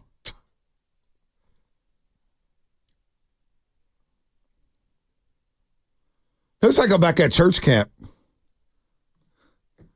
Are you guys serious? Feels like I'm back at Are you kidding me? Young Life, Woodleaf camp. Honestly, you guys got to season yourself a little. I mean, this is Led Zeppelin. They got a lot of bangers. This is one that's under the radar. This is one of my classic ones. When I'm driving up River Road, going to the cabin, this will come on my playlist. I have an Ultimate River mix, and this is just one that bangs. Do you have Little River Band on the Ultimate River mix? No, it's Ultimate River Jams, meaning if I was kayaking down the river and I had my little Bluetooth, I wouldn't have to press next song on any of my songs. Get some LRB, Little River Band on there. You'll like it. Okay, I don't know who that is. I don't either. Led Zeppelin, come on. Baldy tomorrow, all day in studio, 4 hours, all day. Brian Baldinger live in studio, and we have a special guest. Special guest joining us at 7:30 tomorrow. It's the people's tight end, George Kittle. He's going to be on the Morning Roast tomorrow. We could ask about you, Shasky. I don't care. You gotta laugh. Whoa, you just stone-faced me. Whoa.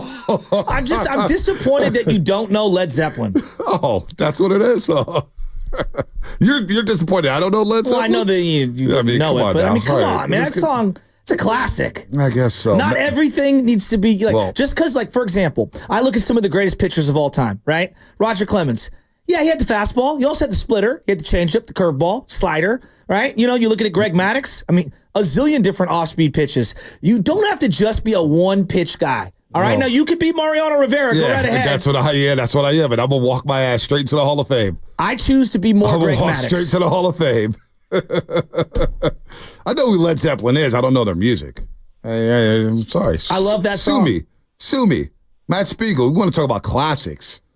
Boy, the team they got in Chicago. We're not talking Cubs. We're not talking Bears. We're not talking Bulls. We're talking White Sox. Matt Spiegel. 670 score, Chicago Afternoons on the Score. Matt, long time no talk. Thank you for joining us here on the River Islands guest line. Matt, I'm watching this team, and I actually think it's fascinating.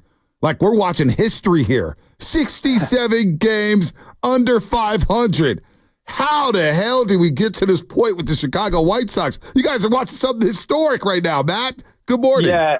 Good morning, Bonte. Good morning. Look, this team is a remarkable achievement and suck. Just incredible. And what they've done to get here is amazing. But first of all, going to California is an absolutely exquisite track. I think of it more like Tom Glavine, like change-ups on the outside corner, just dancing there and tantalizing the righty power hitters who can do absolutely nothing with it. Okay, so that I'll defend that track to my dying day. He's a cultured man. Yeah, listen, the White Sox decided to go backwards, as is often the decision in baseball, but they've done it at a terrible time when the draft rules have now changed, and they're not going to even get a pick higher than number 10 next year, which is hilarious. Oh, boy. So, I mean, the level of dysfunction from the very top to the absolute bottom in this organization is unlike anything I've ever seen. They're trying to change it systemically by hiring the guy who's been in charge of the farm system, which has sucked for a long, long time. So Chris Getz is somebody who was brought from within, and they should have gone outside. Then they brought in some decent people. I like Brian Bannister for the pitching infrastructure. I kind of like Josh Barfield. But that's like two people in the front office who might help reshape things a little. Meanwhile, on the field, it is worse than anything you have ever seen. But think of it this way, guys.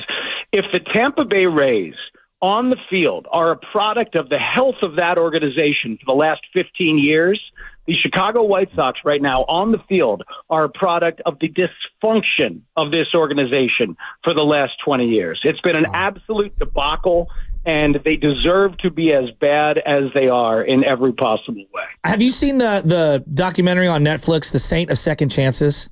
Oh, absolutely. And Mike Veck is a brilliant man, and I would love the Veck family to get back in charge of the White Sox somehow, some way. Well, the reason why I ask is I didn't know a lot about the White Sox history, and other than the Black Sox scandal and 8 men out and things like that, and some of the funky uniforms. But watching that documentary, I was thinking to myself, like, we got the A's here, and the way that they've been run over the last 15, 20 years, it's like they don't even exist, even though they were at one time the number one team in the market for a long time. At any point, have the White Sox been, one of the top draws in Chicago when you like Bears, and I know there's the Blackhawks and the Cubs, and there's a lot going on, but like, have they always been third, fourth fiddle? It's a small and passionate fan base, a bit of a cultish kind of fan base. When they're good, they get a ton of play, but they have always had this little brother chip on their shoulder with the Cubs that they come by honestly. Like, we can go all the way back. Literally in 1865, when Charles Comiskey was allowed to bring his team to Chicago from Minnesota, he was told he couldn't go north of 35th Street because of the other team in town. That's how far back this thing goes. Wow. There's a place downtown called the Chicago Athletic Association, and guys on that board in the 1900s, the first decade of the 1900s, Spalding, Wrigley. These are names that right? They wouldn't let Charlie Comiskey in. So, like, this little brother thing that the White Sox have had, they come by honestly, and it exists forever. It's a very thin-skinned organization and always has been. But when they're good, they get play, man. And I love when they're good. I host a show Sunday mornings in this two-team baseball town. I love when both teams are relevant. I want it to be there. I cover them like crazy when they're good. And when they're bad, I cover them when they're bad. And at a certain point, you stop covering them when they're apathetic. Let me answer your question about a moment when they were on top of the world. Early 80s, 1983, they win the division. Tony La Russa is the manager. Mm-hmm. Jim Leland is the third base coach. Wow. Dave Dombrowski is in the front office working for Roland Hemond, who was a genius in his own right? And you've got, in 1984, Hawk Harrelson was hired as general manager because Jerry Reinsdorf loved Hawk Harrelson. And there's a pattern that goes through here, which is Jerry doing whatever he wants. The White Sox are Jerry's vanity project, and they always have been. So he hires Hawk Harrelson. Hawk Harrelson trades Bobby Bonilla away in 1984. He fires Tony La Russa, who, of course, takes Jim Leland. Jim Leland gets gone as well. He fires Dave Dombrowski. Dave Dombrowski has since won World Series with the Red Sox, and he's gone there twice with the Phillies. He went there with Detroit. He won a World Series with the Florida Marlins. Dave Dombrowski is going to the Hall of Fame. Tony La Russa is in the Hall of Fame. Jim Leland is in the Hall of Fame. Hawk Harrelson fired all of them as empowered by Jerry Reinsdorf.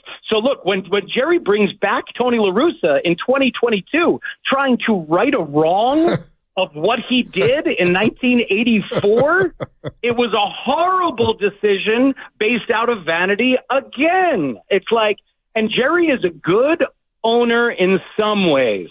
The people who work for him love him because he's incredibly loyal, but he is loyal to a fault. And he is strident and fiscally efficient to a fault in a way that has never let the White Sox get over the hump. It's a really sad thing. And somebody's going to write an unbelievable obituary of Jerry Reinsdorf, and maybe it ought to be me. Wow, it should be you. Matt Spiegel on absolute fire here on the Morning Roast, breaking down the White Sox as they're in town, taking down the Giants, and the Giants won the first 2 games of the series, and we can't even celebrate it. We're like, the White Sox so bad. What the hell are we celebrating out here? But you brought up Hawk Harrelson. And, of course, Matt Spiegel with 670 to score in Chicago. You're not talking about Hawk Harrelson, the play-by-play announcer, right? Put it on the board. Yeah, yes. That guy was the GM? Dude, that guy who was a really good ball player. He played for Charlie Finley in the Oakland A's. Wow. And then he went to Boston and played for the Red Sox with Yaz and that team, I think in 68. But yeah, Hawk ended up working for the White Sox. He went from the play-by-play booth to the general manager's office and was terrible as a GM and did everything I told you about, and then went back to play-by-play and became a legend doing play-by-play. Unbelievable. That is unbelievable. Oh, yeah. I remember, so I was telling Shasky because my fiance used to live in Chicago, and there was a couple times, the first 3 times I went out there, was nothing but the White Sox in town because I wanted to go to Wrigley. So finally I was like, I want to go to Comiskey. Let's go to a White Sox game. It was a White Sox Royal game. Yeah. And it felt like I wasn't even in Chicago at Comiskey Park. It feels like the yard is sterile. So is that another Jerry Reinsdorf creation? Because it feels like you guys are so far away from Chicago, it's not even funny. It was so sterile. There's nothing around there. It's like, damn. Well, it's a whole nother chapter because, it's always been, old Comiskey was right there, and they ended up building this new Comiskey, which is now guaranteed rate, right across the street. But he got a sweetheart of a deal from the state. And there was all kinds of political drama around that. They could have built and should have built 20 blocks closer to downtown in what is now the South Loop, where I'm talking to you from. I live in the South Loop. Yeah. I'm basically across the street from Soldier Field. Wow. There was nothing here. There was nothing here in 93. And they would have had a businessman special, the easy, like a quick bus ride or a quick bike ride from downtown to go to the ballpark. And instead he took the sweetheart deal and stayed in that neighborhood, again, out of some mix of loyalty and fiscal efficiency. But it's been a disaster. And that stadium, it doesn't even face downtown with the skyscrapers over the outfield fence because we wanted home plate to be as close to home plate in the other ballpark they had across the street. So he missed a chance to have the skyline in the background. Wow. Like they've screwed things up at every turn. But they got a World Series in 2005. But even the methodology they used to get that Kenny Williams did was not about a holistic health of an organization. It was about, let me buy and let me try to do it on the cheap and let me find a way to add at the deadline, which Kenny did every single year until they realized that didn't work and they failed. And we got so many ties to the White Sox, like in the Bay Area. Kenny Williams, Kyle Williams with the Niners. We were discussing him earlier today. We were talking about Aaron Rowan and Juan Uribe and AJ Przinsky, all these guys from that World Series team. I couldn't stand AJ Przinsky, but that's not why I'm asking you. How much are people like making fun content out of the team being this historically bad? Because it's not even a joke. Like, there is a story there. At least the A's, like when the A's bottom out, every couple of years, like, wow, you look up, they got talent. I'm watching the White Sox, and I'm like, I don't know how much talent they have on this team, if any at all. You know, it's the fun content at the, about their awfulness. It's kind of been exhausted, frankly, because it's gone on for so long because they were so bad. And then they did the rebuild and then they fell apart with Tony there. And Tony used to sound like Johnny Cash. We had a very funny bit where we would play Hurt by Johnny Cash in the background as Tony talked and people would love it. Like, so we had fun with that, but it ended up being so damn sad. You know what I mean? And then there's been so many things. Hell, this year, they've had a great concession stand there where they made a campfire milkshake. It's like a s'mores milkshake. And then we had a campaign for the campfire milkshake to represent the White Sox at the All-Star game. We thought that would be the best and most fitting thing to represent them.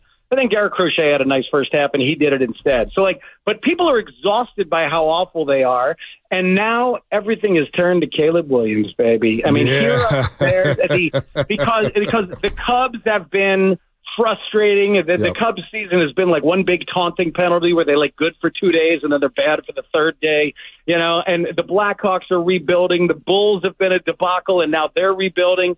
But here come the Bears and Caleb, baby. Is he? I know you got a young phenom on the hockey team, but is he the biggest? This is football. Is he the biggest star since Derrick Rose in the city? Who, Bedard or Caleb? Caleb. Oh, yeah, dude, Caleb. This town is in a love affair with what is he, 21, 22? Yeah. This town is in a love affair with this guy. It's like the way he talks about it, the way he thinks the game, the way he processes the game is so elevated from anything he experienced. And then, oh, by the way, he's had moments in the first 2 preseason games where it looks unbelievable, and not just the Mahomes improvisation, but the stuff in the pocket. It's all of it has looked incredible. And you got to understand, this town has never had a 4,000-yard passer. This town has never had a 30-touchdown passer. That's insane.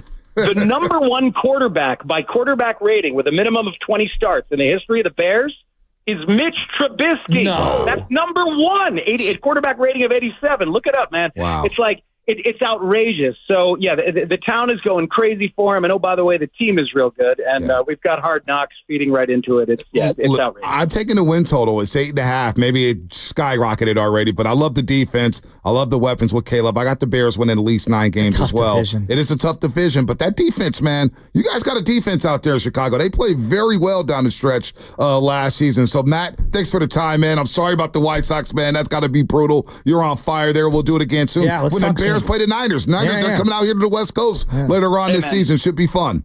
It sounds good. And then I got some stories about your boss, Matt Nahagan, I'd love to share on the air. Oh, time out. No. Before you go. I got to go. Gotta go. No, I know. Why, you want one? Yeah, look. All right. One time, Matty, when very stressed because he was running Sporting News Radio as a young man, he was in charge of a massive undertaking, and he was clearly stressed. And I went out back to our parking lot where he would sometimes go for a cigarette. Right? A heater. Oh yeah. Yeah, he was having a heater, but he also had a dip in his mouth. I don't know whether it was Skoll or Copenhagen, and he had a beer in his hand. So that's getting it done. Dude was having a cigarette with a beer and a dip, and I was like, man, you are going every direction you could possibly go right now. Respect. Hey, Matt Spiegel, nothing has changed. Nothing has changed at all. He's still that same stress cadet walking around here. Look. Oh, we got to hit the brakes. He's just like, dude, just take a lap. Yeah. Just chill. Yeah. Matt, we'll do it again. You're good people. All right, guys, give him a pack of Skull Bandits on me. I'll reimburse you. Absolutely, man.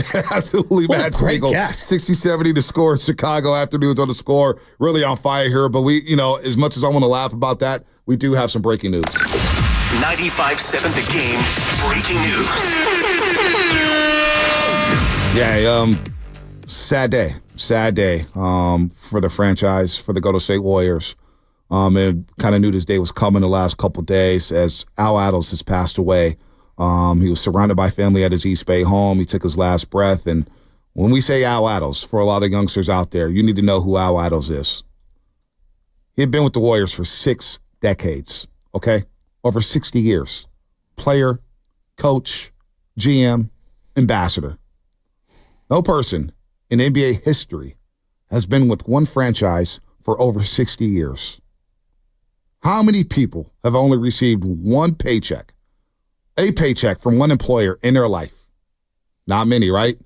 He was with the Warriors for so long, he was with them in Philadelphia. Obviously, he was a teammate of Will Chamberlain when he scored 100 points in Hershey, Pennsylvania. He was the second leading scorer in that game, which is his little points. That's his he's like the Forrest Gump of that era of NBA players. And today is Will Chamberlain's birthday, which is crazy. Oh my gosh. In that game, Al Attles was a perfect 8 for 8 from the floor and 1 for 1 from the free throw line.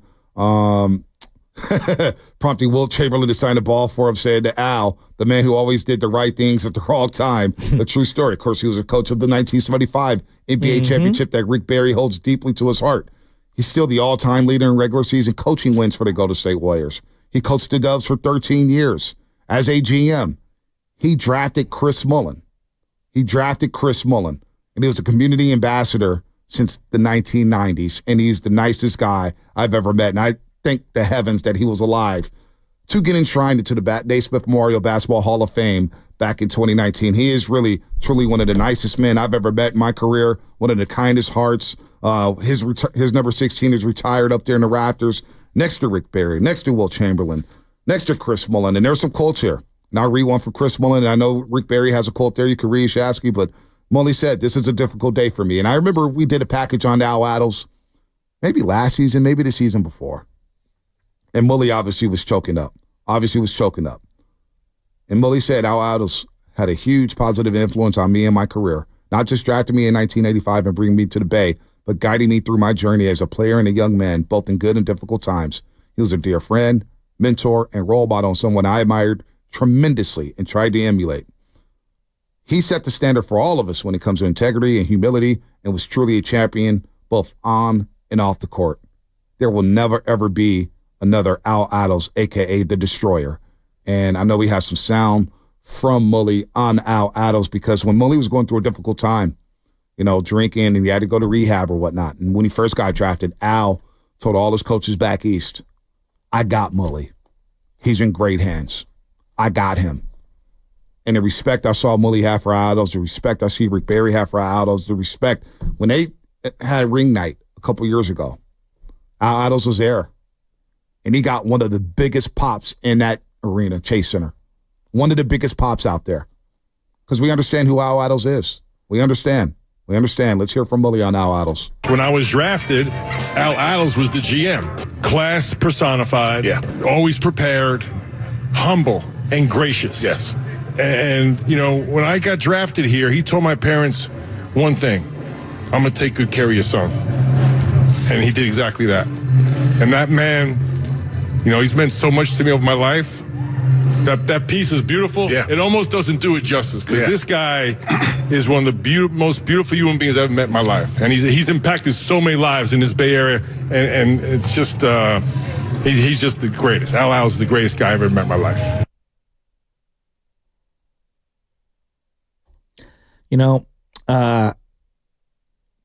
My grandfather's a year older than him, give or take. And when I hear stories from him, I do think that just as a human, as you take a step back, forget basketball, that generation of people, they're extremely valuable just for their wisdom and their knowledge and the things that they went through. Survived World War II, the Great Depression, the Cold War, so many different things that they've been through, the Civil Rights Movement. And that era of man and woman is obviously they're falling left and right now. And I see, and I'm not trying to rip Anthony Edwards, but on a day where people are talking about him basically crushing prior generations and only giving Michael Jordan a lot of appreciation and love, this is one reason, not to get on the soapbox, but why I always talk about the older Niner teams and the older Giants teams and the older Warrior teams and things like that. And I know for the young people, they think new is always better and whatnot. I just think that we don't value the oldest generation left in society enough. And it used to be when you were out in the wilderness, there was the old wise person and it was the oldest person in the tribe or in the group or whatever. And you'd learn all the wisdom from that individual. And I do believe this is more of a societal issue, is that we don't appreciate them enough. We don't pick their brains enough. They've been through a lot of things. Doesn't mean they're right. Doesn't mean that some of their beliefs and things that they went through were always, that we look back on were always the right way of doing things. But there's a wisdom in having lived that long. And I look at someone like Al Attles, and as a longtime, lifelong Warrior fan, I was telling the story at the break that, I used to collect a lot of cards, and they would give out cards when you go to the games. And Al Attles was always one of the throwback cards that they would give you. And it'd be him on the sidelines in his big puffy collared shirt. And in the back of the card, almost every one of them, pioneer African-American player coach. He wasn't the first, but he was definitely a pioneer during the 70s. Right after Bill Russell. And he's a guy, the reason I said Forrest Gump earlier, if you just look at the history of the NBA, playing for one of the original basketball teams in the Philadelphia Warriors, he was a part of so many moments in the game. And I got a chance. I didn't meet him like you met him. I met him in passing. He pulled up in front of Oracle. I was walking into the stadium. No one knew who he was. I was in the parking lot. And I was like, oh, my God. He was in like a Toyota Corolla. He's an older man at that point. It's probably 10, 15 years ago. I go, Al Attles. And he looked at me like he couldn't believe I knew who he was. And he rolled down his window. This is how long ago it was. He rolled it down like this, reached his hand over, shook my hand. I thought my hand was going to be collapsed because he had such a strong grip. And I was thinking to myself, man, that guy's, to Mully's point, just class personified and respect and dignity. And it's everything that you want someone that represents your community to be known for. One of the first African-American head coaches in the NBA. Doesn't get talked about enough. Came in assistant in '68 while he was still a player, which shows the respect he garnered from his coaches and front office and his teammates, for crying out loud. He was named player coach midway through the 69-70 season. And so first time I ever met him, and I always think about these moments. Remember we had Mike Tirico on, and I I mentioned at the Olympic Club when they had the U.S. Open, which Paul Azinger won. Payne Stewart the second, right? Finished the second place. And it was just a small thing, but Mike Tirico, we backed up something, and Mike Tirico's, hey, thank you guys so much, man. It was a small thing behind the scenes, like, oh, that's cool, man. That's a cool dude. Myself, Igor Spivak, Alex Eppenbaum, we're at a Warriors game, opening night, and we were jacked up. They just had, Troy Murphy, Gilbert Arenas, Mike Dunleavy, Jay Rich, obviously, and we're walking around, and we see Al Attles on the perch at Old Order Arena. And we're like, Al, man. They're like, again, he's like, oh, these guys know who I am. He's like, what's up, young man? You guys good? And we're like, hey, man, we still here, man. We Warriors for life, man. He goes, well, stick with us, young man. Stick with us, man. We're going to turn this thing around, man, all right? We're going to turn this thing around. He shook everybody's hand when he didn't have to. And it's the small things like that behind the scenes, without the cameras, without the fanfare. How do you treat people? And Al was like that in every step of the way. Later on, as I became the host of the pregame show, what's up, young man? What's up, man? You really can't shoot a basketball? And he would just laugh, and he kind of hit me in the shoulder and kind of teased me or whatnot. And it was just the respect that he garnered and the things that he did. There's not a bad word anybody's ever said about Aldous. Not one bad word. Not one bad word. I always think about, the older athletes, they kind of just get it. You know what I mean? When it comes to, not everything needs to be online, right? No. And I think that we're caught up in this online life that we live. And, how does someone treat you when no one's looking? Yep. When there is no camera, when there's no phone, when there's no this, when there's no that, you'll never hear a bad word about the guy. They don't call him this. This is something I always called him. He's Mr. Warrior to me. Like in the way, I know Wilt Chamberlain has all the records, right? But to me, what Al represented to the organization was significantly deeper than his contributions as just a player. Yep. Through all the thick and thin, there was one thing that united Warrior fans. Al Attles was the man. Al Attles was the guy. He was the man. And I'm glad he got his blessing in the Hall of Fame. I'm glad he got the blessing. Now, I'm not sure if he attended. I'm not 100% sure if he was able to go to that Hall of Fame induction. I got to double check on that. I know we're going to run a special tonight on NBC Sports Bay Area in honor of Al Attles. Again, he leads the Warriors in most coaching wins. That's crazy. His number's retired. He's a championship head coach. He's coached all-star games. He's done every role. He's been player, coach, GM, ambassador. Again, 6 decades with the Golden State Warriors. And this one hurts. This one hurts deeply. This is going to affect a lot of people, a lot of teammates. Clifford Ray comes out here. The way Clifford Ray and Rick Barry speak, the way they discuss who Al Attles was. I mean, here, I'll read a quote right here from Rick Barry. My heart is heavy today with the loss of my mentor and friend. Al was my roommate during my rookie season in the league. He taught me valuable lessons on being a professional that could be learned on the court. Later, as our coach in the 75 championship season, he exemplified leadership, togetherness, and a keen strategic ability that enabled us to succeed at the highest level. We shared so many wonderful and memorable moments together. My thoughts and prayers go out to his wife and his entire family. He will be dearly missed. And again, the way I saw Mullin, because, been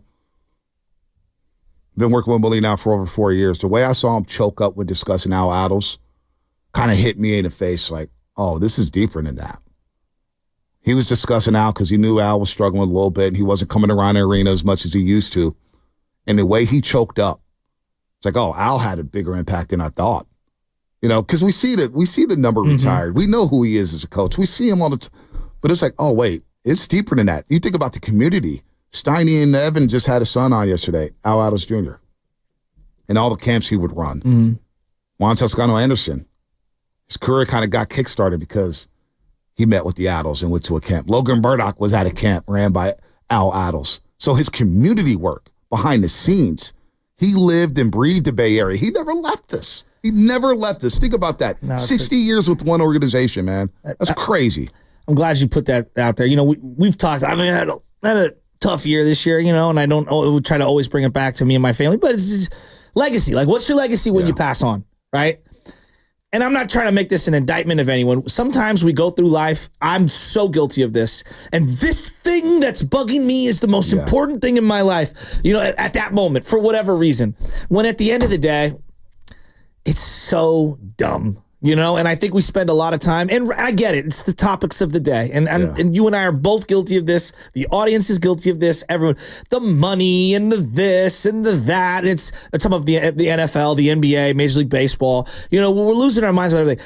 What's your legacy? Yeah. Right? And I bet you that when people reflect on Al Attles, it's going to be about the man and his imprint on individuals. And you reference Chris Mullin. I mean, when you change someone's life like that. Yeah. Basketball secondary. You legitimately save that human being's life. When Rick Barry calls him my mentor, I think we have too few mentors in this modern era. Too many of the older folk, and now we're the older folk, don't want to take the time out to help the younger folk. And, you know, I just think that this is a good reminder that if there are people in your life that you love, don't wait on it. Reach out to them. Tell them you love them. And if there's somebody that needs help, help them. You know, wow, this is...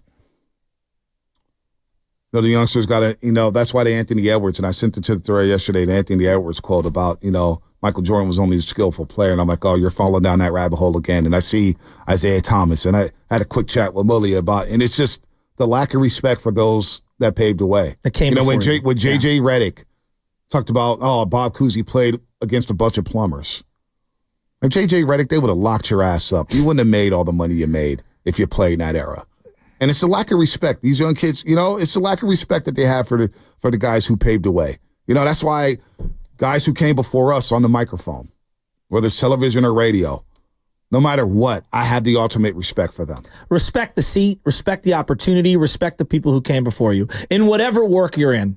Exactly. Respect your family, etc. Like, you know what I mean? Like, I think that when I think about Al Attles, you know, I think about how he conducted himself through the thick and thin, and how loyal he was to this community, this organization.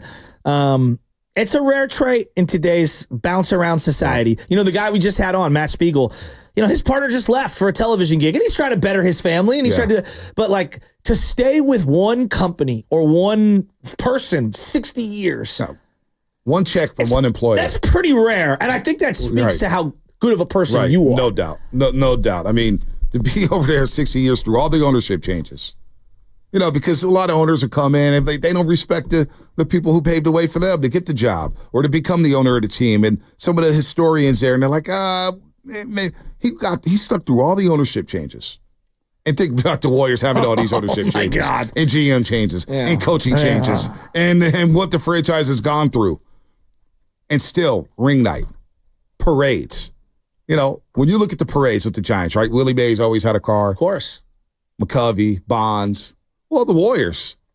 Jim Barnett, Al Attles. He's got his whip. It's a great point. He's coming down Market Street. He's coming down in Broadway Street in Oakland, California, wherever the parade was. So if you want to send flowers in honor, because we've lost some legends, Orlando Cepeda, Willie Mays. We've lost some heavyweights, man. Jerry West, Bill Walton. Now we lose another one. Well, you know, to your point on Anthony. Real quick. I just wanted to say that if you want to send flowers to Al Attles or his family, please address them to Foucher's Hudson Funeral Home at 3665 Telegraph Avenue in Oakland, California.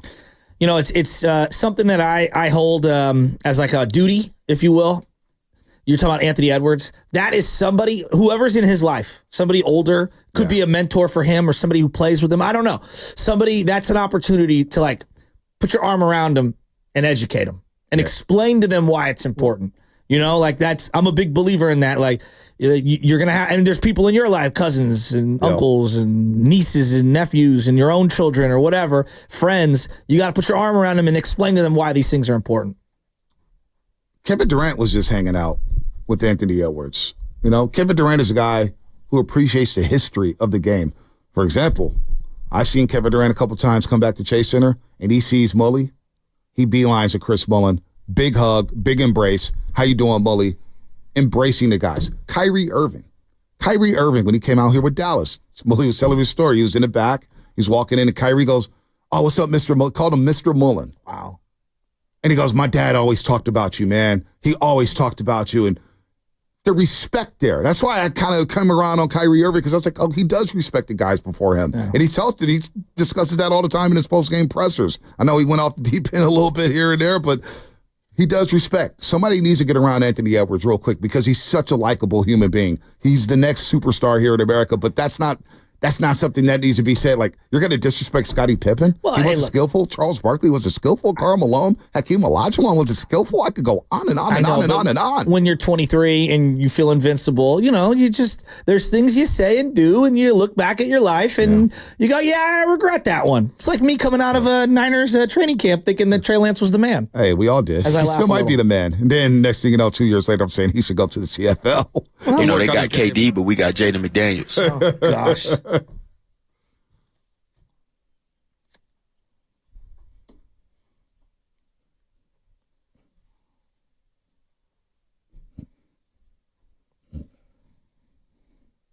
Man,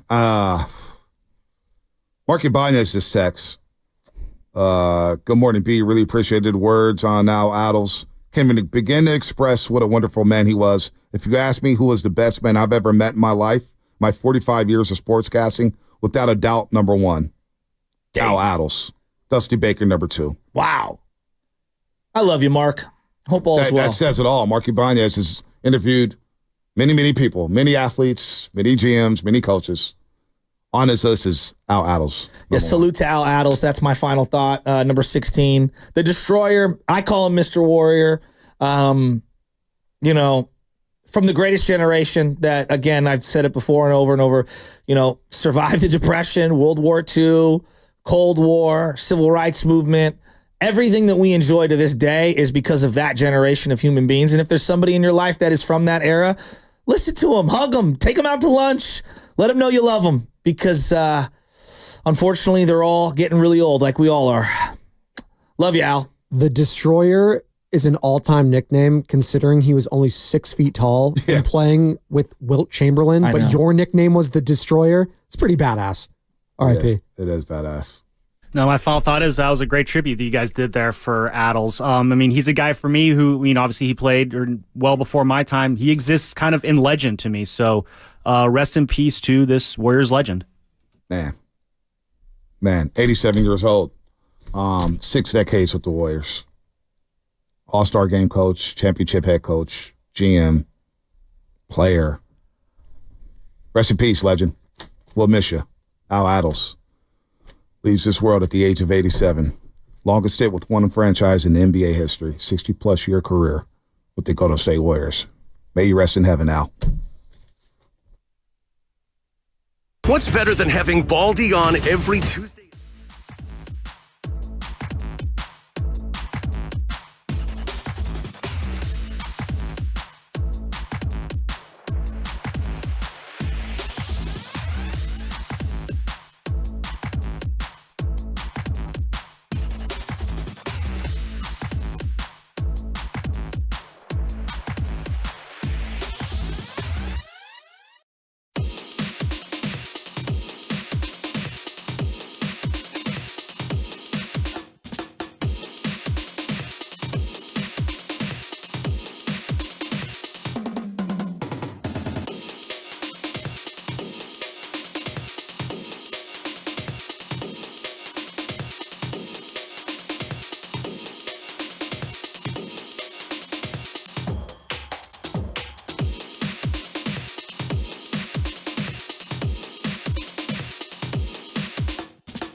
All righty. Good morning, everybody. Matt Steinmetz along with Evan Giddings today. And I think we're going to start out with a little sad news. Alvin Attles, longtime Warrior, passes last night, 87 years old, Mr. Warrior.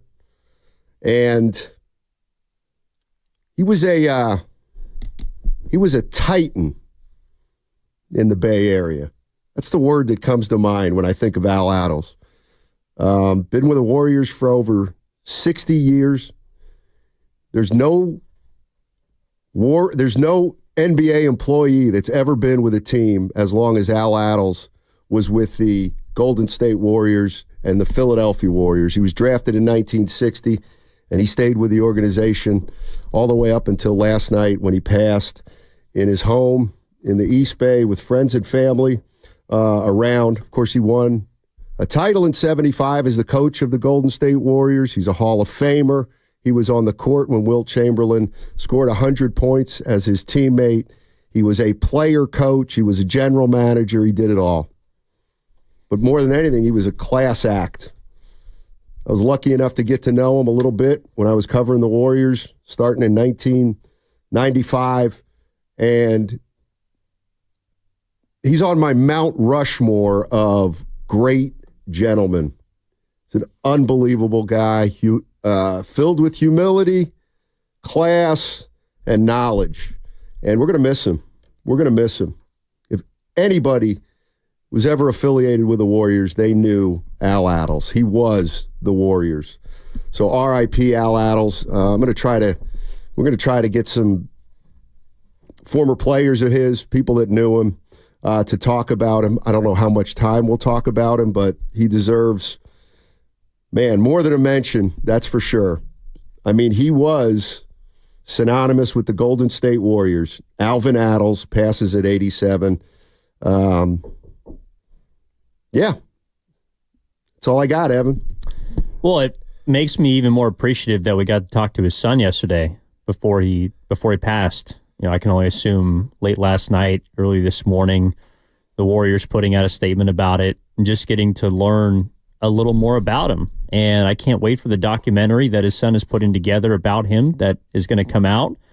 And like it follows a list of legends that we've lost this year, unfortunately. You know, not just Al Attles, but Jerry West, Willie Mays, to some extent, not a Bay Area legend, but Bill Walton, a legend in the NBA.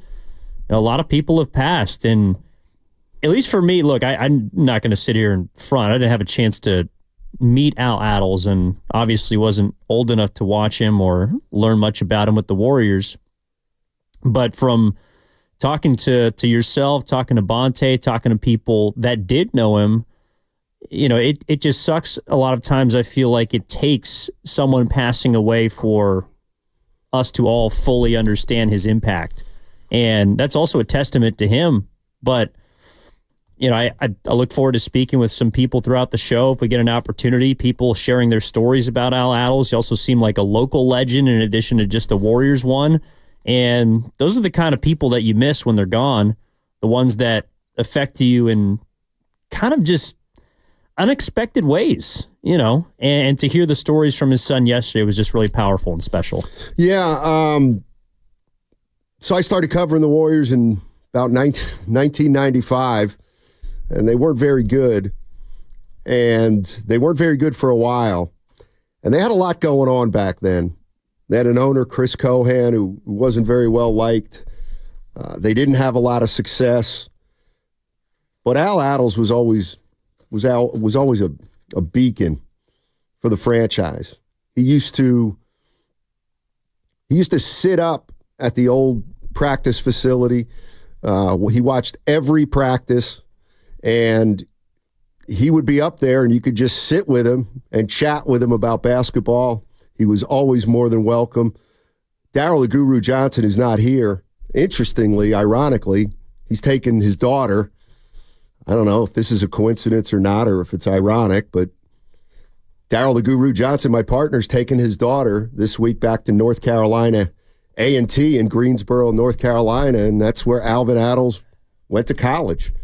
And Guru talks all the time about how he would go to Warrior games, 8-10 years ago, and would sit next to Al Attles. And Guru says he didn't know me from a hole in the ground, but the bottom line is that Al always took the time to talk basketball with anybody. And, he was just a fixture. He was just a fixture. And you can't think of the Golden State Warriors without thinking about Alvin Attles and his family. Wish him the best. And, we'll try to move on, and we will.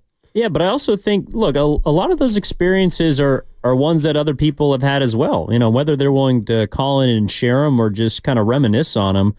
I never got to sit next to Al Attles at a basketball game, but I remember as a kid, I got to sit next to Vita Blue and Blue Moon Odom, and I didn't really know who they were. I was 7-8 years old at an Oakland Athletics game, and they are living legends to that franchise, and they just talked ball with me as a kid.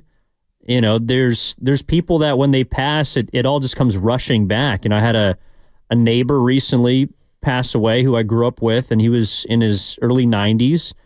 And I just remembered that he told my brother this story, and he kept it kind of to himself, but he's from Japan and he survived the atom bomb.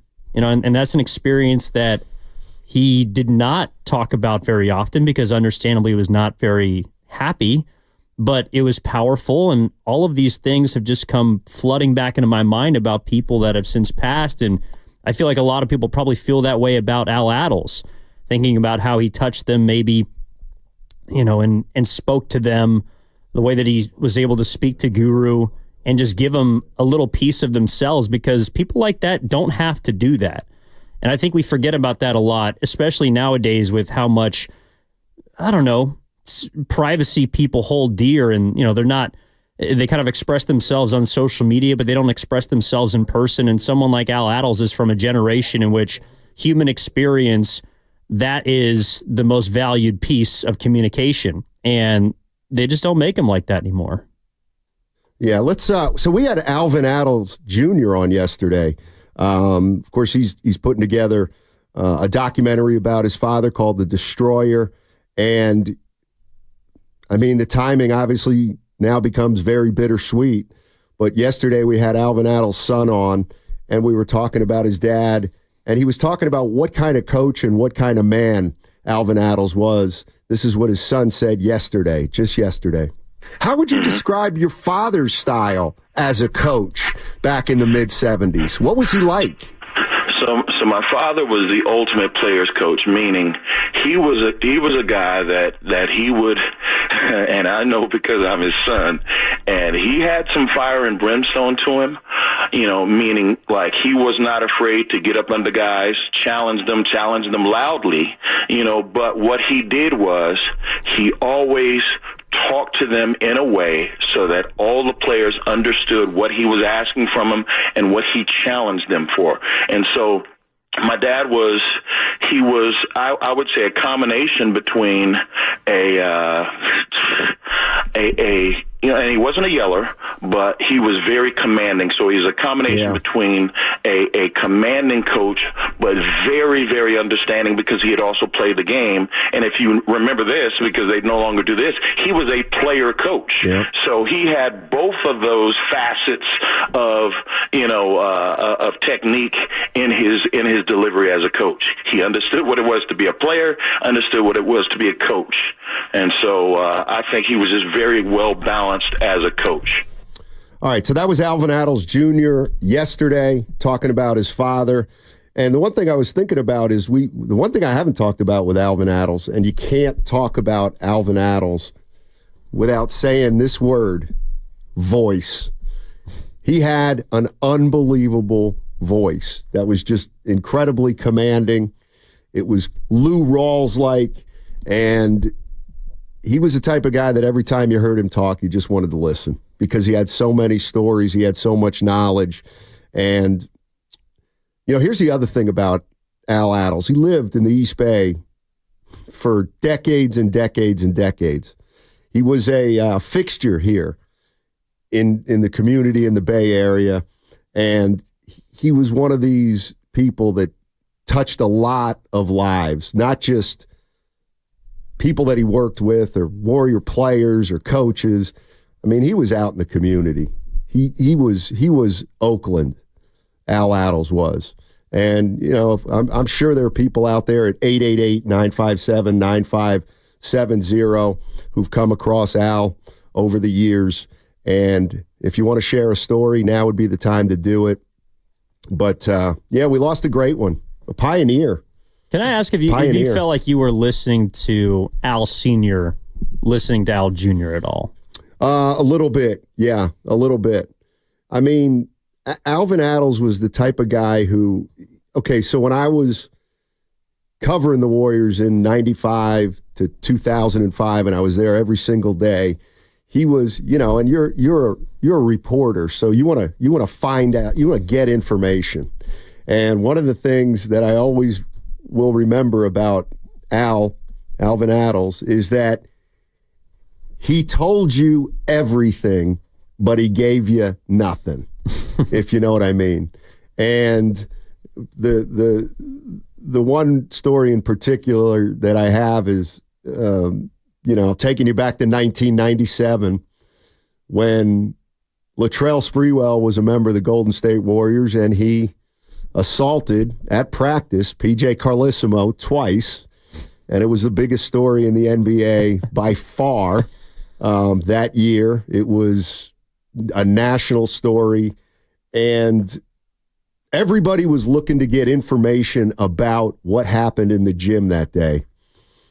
There were 12 players there. There was a coaching staff there, a training staff.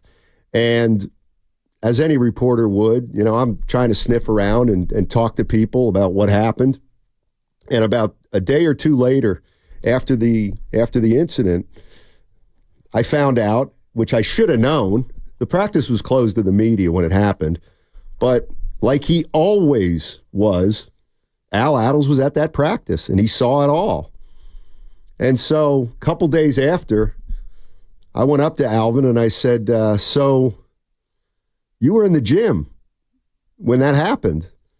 And he kind of gave me this smile, and he said, yeah, I was. And there was this long silence, and he just knew that I was going to ask him what happened. But I knew if I asked him what happened, there was no way he was going to tell me what happened. And so I said something like, man, it must have been unbelievable. And he just smiled, and he didn't say a word about it. And it was just his way of saying, you know, I'll tell you all the stories you want to hear, and I'll tell you about the history of the game, but there are some things that have to remain in the gym and in the locker room. And so don't even ask me, because you know that I'm not going to tell you. And he never did. And it's funny because I never, ever asked him about that day at any time when I bumped into him over the years. So, you know, that when I think of class, I think of Alvin Attles, plain and simple. Well, there's a mutual respect there, at least from what I can glean from the story, because you knew you didn't have to ask him. And in fact, not that it would have, I don't know, impacted your relationship at all, but you just knew that there's a code among players, among coaches, that something like that. And it eventually came out and people found out, and I know you wrote the story on it, so it's not like you weren't able to find it elsewhere, but he knew that it wasn't going to be from him. And he didn't want anybody else to know that it was from him. Yeah, and the one thing I would stress more than anything is, you know, you just said, boy, well, he clearly had respect for you. He had respect for everybody. Everybody. He treated everybody the right way. I mean, we just crossed with Bonte to jump into the show, and he was leaving. And he affected Bonte the same way. He affected Guru the same way. He affected Chris Mullin the same way. He affected Tim Hardaway the same way. He was just the man. He was just the absolute man, Alvin Attles was. And he saw a lot of bad in this organization before Steph Curry got here. And this is kind of the other thing that always sticks out with me about Alvin Attles is when the Warriors were lousy for a 12-year stretch, he was there. And he was there for this dynasty. And he was the same person. He was the same person. He was a pillar of class when the team was on the periphery of the NBA, and he was a pillar of class when the team was on top of the NBA. And he truly saw it all. And there's nobody that I've ever met in my entire life who doesn't think the world of Al Attles. He was that special of a person. There's no doubt about it. And somebody on the text line, on the YouTube text line is bringing up Nate Thurmond, the former Warrior who also worked in the organization. And I'm kind of glad you brought him up too. Al Attles and Nate Thurmond were they were gentlemen. They were just flat out gentlemen. They were men. And they respected people, and they talked to people the right way, and they made you feel good when you talked to them. And that's what I'll always remember about both those guys. But because Al has passed last night, it's just really on my mind. So, if you want to share some Al Attles stories. I mean, the one that we talked about yesterday was, and I asked about this player, was Game 4 in 1975 when the Warriors were sweeping the Washington Bullets at the time. Washington sent in a player, Mike Reardon. That was the player I couldn't think of yesterday. And he was playing for one reason, and that was to try to bait Rick Barry, who was the Warriors' best player. And he did. And Barry squared up with him, and Reardon squared up. And before anybody could really get into it, here came Alvin Attles off the bench, and he wanted a piece of Mike Reardon because he knew what Mike Reardon was trying to do. And he ended up getting thrown out. Warriors ended up winning the game, and then they ended up, obviously, as the world champions in 75 after a 4-0 sweep. But he was tough, he was fair, and he was classy. That's the word that I'll always associate with Al Attles, which is class. Well, and also it sounds like at a time where he didn't need to be. I mean, there's a lot of people throughout the history of the Warriors that up until recently, I feel like are, associated with a bad season or a bad moment, or I don't know, maybe they're the butt of someone else's 50-point performance. There are moments that stand out pre-Curry, but not a lot of them were good. And I just think it makes it all the more powerful that someone like Nate Thurmond, other people that I've had the chance to read about, like even if you're someone my age, you still know who these people are. Right. I've never had a chance to meet any of them, but because of the place of the Warriors franchise before really, 10 years ago, there wasn't a whole lot of greatness, I think, that you associated with them, and he was one of the few. And to also just still be around through the high times in the 70s, through the lean times afterwards, and impact people like Chris Mullin, who I'm sure is going through it. He was in the Warriors PR statement. Impact people obviously like Rick Barry, who said some kind words, and I can only imagine how much he impacted those players for a franchise that was not associated with what it is now. I mean, people expect championships, people expect class, people expect all the things that he embodied at a time in which it was not the norm. Yeah.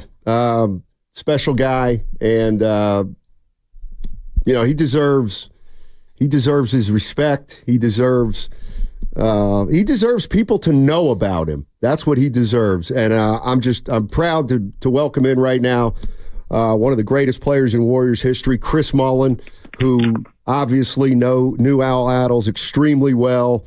Knew Al when he got drafted by the Warriors in '85. Hey, Chris, thanks for joining us. Really appreciate it, man. Matt, my pleasure to be with you. Sad circumstances, but nonetheless, a time to reflect and, as you said, not only respect Al Attles, just the tremendous impact he's had on so many lives. Just one of the nicest human beings I ever met in my life. You mentioned he was the GM when I was drafted there. Just humble, graceful, tremendous leader, and did it with a smile. Did it with class and dignity. Played every single role in that Warrior organization. Championship coach, incredible player, GM, and I said every role that he played, he never changed one bit. He was always just the classiest person in the world. And like I said, I think when you think about Al Attles, that's what I think. I think of grace, humility, professionalism, class, and he set the standard really to me and for me on how to conduct yourself, whether you win or lose, whether you're having a good day or a bad day. And to me, and we always talk about the great players in the NBA. To me, in the Warriors organization, Al Attles stands alone because of all the roles he played and the standard that he set while doing it. Chris Mullin joining us on 95.7 The Game, talking about the late Alvin Attles. Mully, obviously you're an East Coast guy, born in New York, and Al was from Newark. So you get drafted by the Golden State Warriors, and you got to go cross country and play for them. What was Al's role to you, knowing that you were somebody who was a long way from home and were trying to make your way here in the Bay?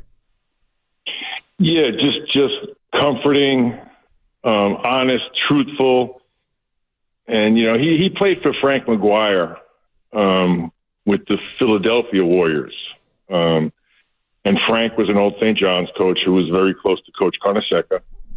So I remember Coach Carnesecca say, "You're in good hands. He's one of us." And he loved Al Attles. Coach Carnesecca loved Al Attles, and he just had that reputation as just a stand-up guy. Will do anything for you, make the transition easier. As you said, he came from the East Coast, much like I was attempting to do. He told my parents one thing: "I'll take good care of your son," and that's exactly what he did, on and off the court. But Matt, to me, it was watching him every day, the way he conducted himself each and every day, coming to practice, sitting in the background, giving just nice, gentle, positive comments. Being at the College of Alameda, wherever we were practicing, he would just come and sit and just support in the background. And just like I said, when you watch someone do that each and every day consistently, no matter what's going on around them and what's going on around the team, you talk about transitioning from Philly to the Bay Area. Al Attles made that happen. And then he played every role: player coach, championship coach, GM, and then every role he played, he did it with class. And like I said, to me, he set the standard of how to conduct yourself as a pro, as a teammate, as a mentor. There's none better than Al Attles. And then let me just say this too, and Nate Thurman. I always looked at them very similar personalities, incredible accomplishments, but they didn't feel a need to boast about themselves. They were trying to help the next generation, and that's just the unselfish nature of Al Attles. Oh, Mully, it's a pleasure to be talking with you, and I'm sorry for your loss. Do you remember the first time that you met Al Attles? And the characteristics that you're describing have been reiterated ad nauseum, the last hour since we got the news, and just having a chance to kind of learn from someone like yourself, from Steiny, from Bonte, from people that have had the chance to meet him. Do you remember the first time that you met him, and what was that like? Well, first time I saw Al Attles was at the Cap Center. I think I was a sophomore or a junior, I can't remember. And we were playing Georgetown, and he was at the game. And then when he wound up drafting me, when I finally met with Al, I didn't work out for the Warriors. I had no communication with the Warriors. And when I went out to my press conference, I was like, "I watched you against Georgetown. That's all I need to see." So, yeah. So I mean, again, when you meet Al Attles, you don't feel like you're meeting a star because he doesn't conduct himself that way. But then when you look at his accomplishments, like I mentioned, every role that he played, to me, the amazing thing was the way he did it. You know, a lot of people score points, a lot of people win championships, but the way he did it on a daily basis, to me, was extraordinary because he did it with kindness and class and grace, and he did it every single day. Yeah. One of the things, Mully, that that always sticks out to me about Al is, I was obviously covering the Warriors from 95 to 2007, and this team did not have a lot of success. In fact, they had very little to no success. And I've always felt that, when you're in an atmosphere like that, unfortunately, it kind of brings out the worst in people rather than the best in people. But that was not the case when it came to Al Attles. You walked into that gym, the team could have been 20-50. It didn't matter. Al Attles was a beacon. Like you're right. He just never changed. And he always was optimistic and positive, even during some really, really tough times for the Warriors organization. No question, Matt. And what I noticed too, so during the tough times, right, Al Attles had already won a championship. He had already coached some of the greatest players of all time. He played with Wilt Chamberlain. He never projected that upon. He coached Rick Barry. Rick Barry's a way better player than me. Al would always boost me up, give me confidence. Meanwhile, he saw someone way better than me, but he never projected that. He played with Wilt Chamberlain. Wilt Chamberlain, Al combined for 117. Let's go. Let's call it like it is. Al was in that game when Wilt scored 100. Al was 8 for 8 and 1 for 1 for 17 points. But he never projected that. He was in the moment, trying to take care of that team, that practice session, and as you said, Matt, with positivity, with experience, never ever comparing, never ever trying to put anyone down, only be positive and build up. Because he saw what it takes. He knew what it took to be a champion, and it takes time and it takes the right pieces. If you don't have them, you don't just give up. You give an honest day's work. Yeah, that's where Al Attles came from. That's I mentioned Coach Carnesecca and Frank McGuire. These guys who coached Al and knew of Al back in the day when he was growing up in Newark.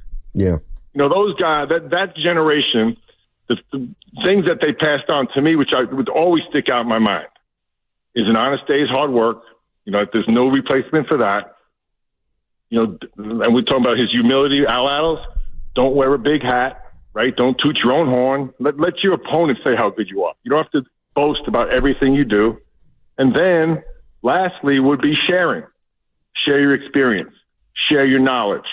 Share the tough times you had so they don't have to go through them. And that's exactly what Al did for every person he came in contact with. Well, off of that, a theme that I've heard over the last day, because we also had a chance to speak to his son, Alvin Attles Jr., yesterday, and just listening to him, listening to you, a theme that I'm picking up on is also just availability, not just as a basketball coach or a GM or all the roles that he played for this organization, but also just as a man. And I have to imagine, what was it like to have someone who could not just be someone that could help you on the court, but also through life? It seems like he was that as well. No question. So the first thing I said was an honest day's work. Mm-hmm. Al Attles came to work every single day with the proper attitude. Like I said, non-judgmental, trying to make things better. So that was Al, and every single. That's why I said it was extraordinary, because it was consistently every single day, no matter what was going on. And that you don't see people like that. And by the way, we got up to such a quick start. My condolences, obviously, to Wilhelmina, Alvin Jr., and the entire Attles family. Wilhelmina was as important as Al Attles in my transition. Just a beautiful person. Had such a huge impact on so many people as well. So, like I said, it's a sad time, but it's also, just a tremendous life. Like I said, the lives that he impacted, it's just, as we could talk for days, and, it's just amazing. And I have been in contact with Al Jr., so I knew Al was struggling. So it's a combination of obviously sadness, but also in my mind, it's a huge part of celebration too. Yeah, Molly. Before I let you go, because I know you got things to do and a plane to jump on. You know, when you became the general manager of the Warriors, you know, you didn't have an extensive front office resume. Was he there for you at that time? I mean, did you lean on him when you became the GM? No question. Just like I did when I was a player. Again, steady hand, if needed, advice, never trying to, impose himself. Almost you wish he would more, maybe, because I was so humble. But if need be, he was there for me. And like I said, in every single stage of my life. To me, like my parents, obviously my siblings, Coach Carnesecca and Al Attles. That's the impact that he's had on my life. Mullin, thank you so much for joining us, man. Really appreciate it. And try to make this a celebration today because he deserves it.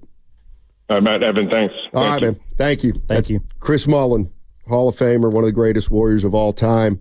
Man. Checking in. And good stuff from Mullin. A lot of insight there on Al Attles. I mean, there's not many people that have been blessed to have that kind of person in their corner of the stature of Al Attles. I mean, we all have people, we all have pillars that we depend on. We have all had role models and wonderful people, but I don't know. You can just hear it in his voice how important Al Attles was to Chris Mullin. One of the things when people pass, we all say good things about them, and most of them are true. But we do tend to build them up maybe a little bit in their passing. But trust me when I say that Al Attles was every bit of a great man that everybody says he is and he was. I mean, I'm telling you from the bottom of my heart, there are very few people that I've come across in the NBA or in professional sports who were just... Mullin said he shared. That is what he did. He shared. He would tell you things you wanted to know about the game. He would tell you things you wanted to know about the way some things in the NBA worked. He didn't tell secrets. He never told secrets, but he always made an effort to inform someone of something that they may not understand or know. And that was me back in 1995 when I first started covering the NBA. I mean, I didn't know anything. And there was Al Attles just treating me like a regular guy. Never was disrespectful of the profession. Never was disrespectful of the job that we had to do. And he was always somebody to just leave a smile on your face. So really appreciate Chris Mullin calling in today. I know he was jumping on a plane, so we were lucky enough to grab him. Yeah. And when you say that, it kind of has me thinking a bit, it's learning about life through conversation in a game is something that is, I don't know, it's really hard to do. A lot of people don't just talk about, here's how you should, they'll teach you through something like basketball. I never had a chance to speak to Al Attles, but a conversation that I always cherish because I love the game of baseball is when I got to talk to Alan Trammell. Mm-hmm. And he's obviously a Hall of Famer, Detroit Tigers legend, West Coast kid actually. But he was just so unassuming and never drew attention to himself. He would kind of rove for the Tigers when I was working in their minor league system, and the way that he would speak to players was so simplistic, was straightforward, was supportive, and was without any gravitas that he naturally had. I mean, this guy played 20 years, 3,000 hits, Hall of Famer, all the rest, and he would talk to me the same way that he talked to the number one prospect on the team, or the way that he talked to the general manager of the club, or the way that he talked to the manager, or to the assistant coaches. And people don't have to do that. And I just think it's understated often how much impact those people can have because they are unassuming. They're living legends and everyone knows it, except for seemingly them. And that's something that rubs off on you every single time you get a chance to have a conversation with those people, that they are important. They are legends, but they let you know that at the same time, they're human just like you. And that's a rare characteristic that not many people have. Yeah, and I just remember, being around the Warriors every day back then in 95, 2000. And the one thing that always struck me was that Al Attles was in that building. And sometimes I felt like back then, the team wasn't doing very well, that some people in the organization didn't appreciate that they were among greatness. Because again, he wasn't one to self-profess his talent or his accolades or anything like that. I'll tell you what, let's go to Steve in San Mateo. Steve's got an Al Attles story he wants to jump into. Hey, Steve, what's going on, man? Yes. Can you hear me? Yes, sir. Okay, so I don't know if too many people have seen this, but 1970, first Warriors game I went to in the Coliseum, they were playing against Atlanta. And Nate Thurman, center, Clyde Lee, power forward, Joe Ellis, small forward, Jeff Mullins, guard, and Attles was the point guard. And he got in a fight with a guy on the Atlanta side, and he put him on the floor. That's the first time I saw he was the destroyer because that guy got beaten to the pulp. And so that was the story. And but the second one was just 1975 when they tried to pick a fight on the fourth game of the final against the Bullets, and Attles jumped in and tried to take on the player. Yeah, I remember those that. Are the two. Yeah. Appreciate it, Steve. Thanks for sharing those. Yeah, I know. I mean, I guess the one, don't ever confuse Al Attles' kindness for weakness, though. Because he was known as the toughest guy in the NBA when he played. And he was, Al Attles was one of those guys, he was a little like Charles Oakley in that he was the real deal and you just knew not to mess with him because he was a tough guy, but he was a fair guy. All right. 888-957-9570 is the number. Hopefully, we'll hear from another few players who played for Al or who knew him well. But Alvin Attles, he ends his life with the title of Warriors ambassador, but he was so much more than that. And we'll talk a little bit more about it on the other side. What's coming up on the game is presented by Fremont Bank, celebrating 60 years of full-service banking with no compromises. That segment was also brought to you by Floor & Decor. Floor & Decor has more styles of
Here is Clifford Ray.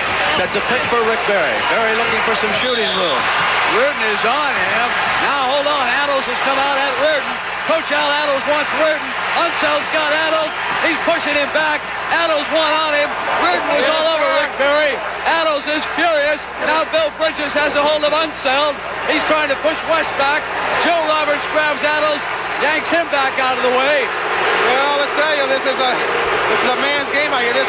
They're down 3-0. It's getting a little rough out there.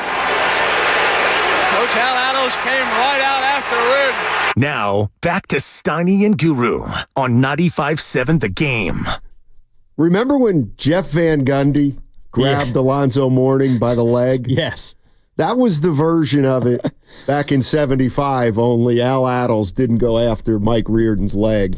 He went after Mike Reardon. He wasn't on the ground. Yeah, that was Brent Musburger and Oscar Robertson, I believe, from the 1975 NBA Finals. It was Game 4. The Warriors were up 3-0, and Mike Reardon was in that game for one reason and one reason only, and that was to try to bait Rick Barry into doing something.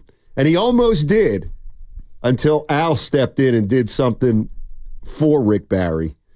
And we're talking about Alvin Attles because he passed last night in his sleep, surrounded by friends and family. He was 87 years old.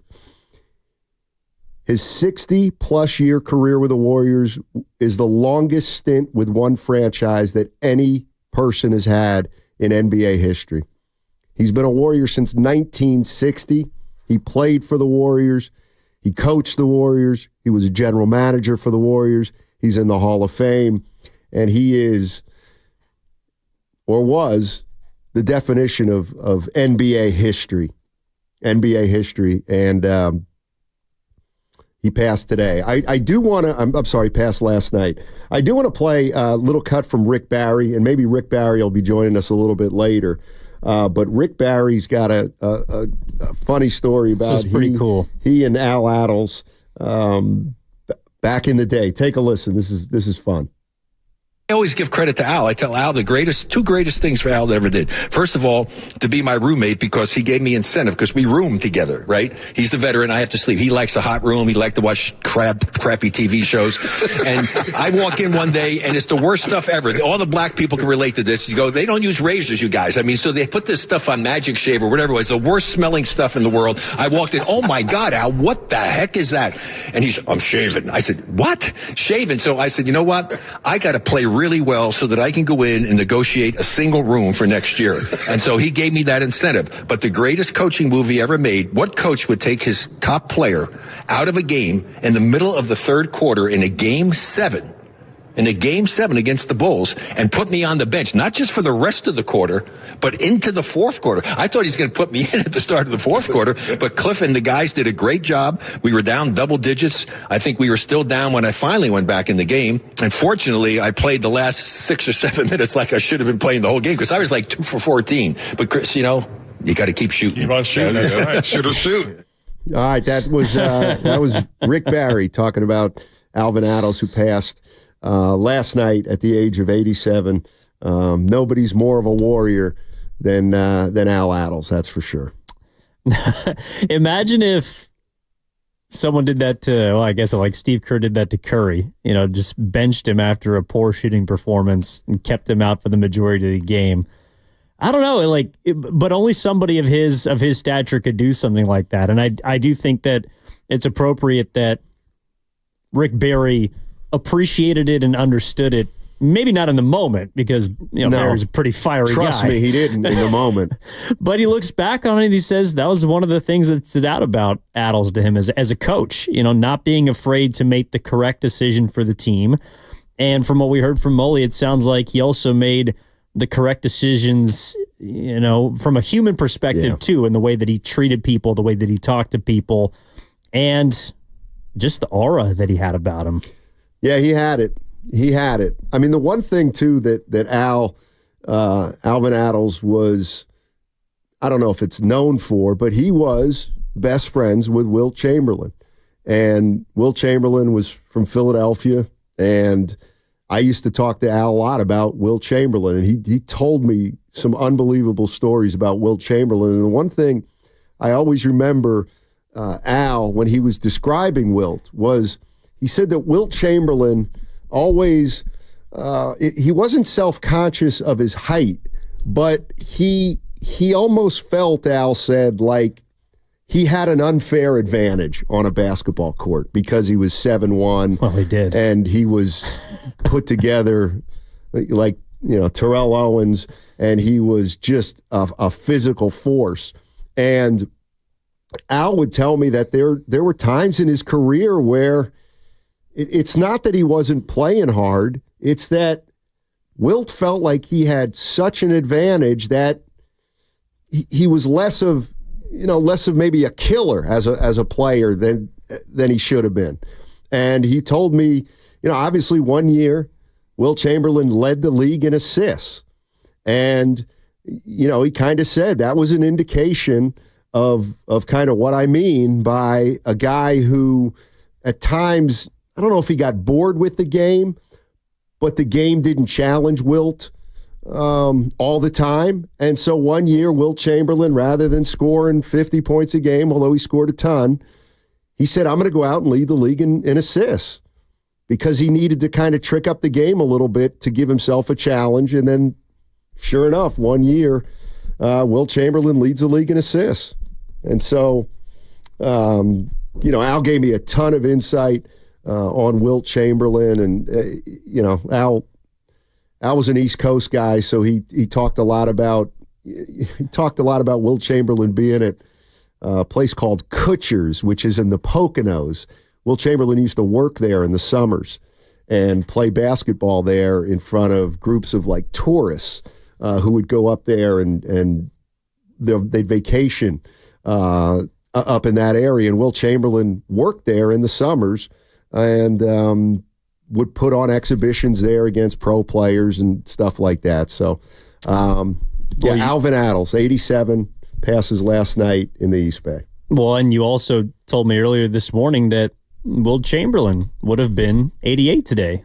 It's his birthday. You know what? You're right. I saw the great Vern Glenn posted about Al Attles passing, and I didn't realize it, but it would have been Wilt Chamberlain's 88th birthday today. And so, a story I was also reading this morning was about how Al Attles was one of the few people that could really like rib Wilt Chamberlain, could mess with him because they were good friends. And Mullin brought it up during our interview on the last side, and he was talking about how, he scored 17 points. Well, he also didn't miss that night. Right. He went 8 for 8 from the floor and 1 of 1 at the foul line. And I was reading a story about how after the game, Attles, everybody's talking to Wilt Chamberlain, and there's no footage of the game, so all the reporters there's that famous picture of him holding the 100. Well, Al is with him in the locker room and goes up to him and says, dude, something like, I can't believe you. On the night where I did miss, no one wants to talk to me. I mean, he was one of the few people that could level the Big Dipper. Yeah, he could. All right. Well, we're going to take a little breather right now. If you want to jump in, you can at 888-957-9570. Hopefully we'll be joined by a few other people that knew Al Attles well, and we'll get their perspective. We'll change it up on the other side. There's some football we want to talk about, and maybe even a little San Francisco Giants. I know you're hot on them. Well, you know what? My perspective could be starting to change a little bit about the San Francisco Giants. We'll talk about it on the other side. That segment was brought to you by Lucky California. Everyone's playing the savings road trip game of Monopoly.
This is Tim Roy, and you're listening to Steiny and Guru on 95.7 The Game. Evan Giddings, along with Matt Steinmetz today. Daryl the Guru Johnson, be back next week, taking his daughter to college. I'm out. Well, you're with us in spirit, Goo. He did let me know that I got to give you a victory lap. So yesterday we were talking about the beauty of North Carolina and the rolling hills and all the rest. And you said, how beautiful could it be? It's humid. I texted Goo yesterday. I said, how's Greensboro going, buddy? He goes, it's hot and humid. Damn it. Yeah, it's a tough life back there on the East Coast. I got out of there. It's a tough one here today. Yeah.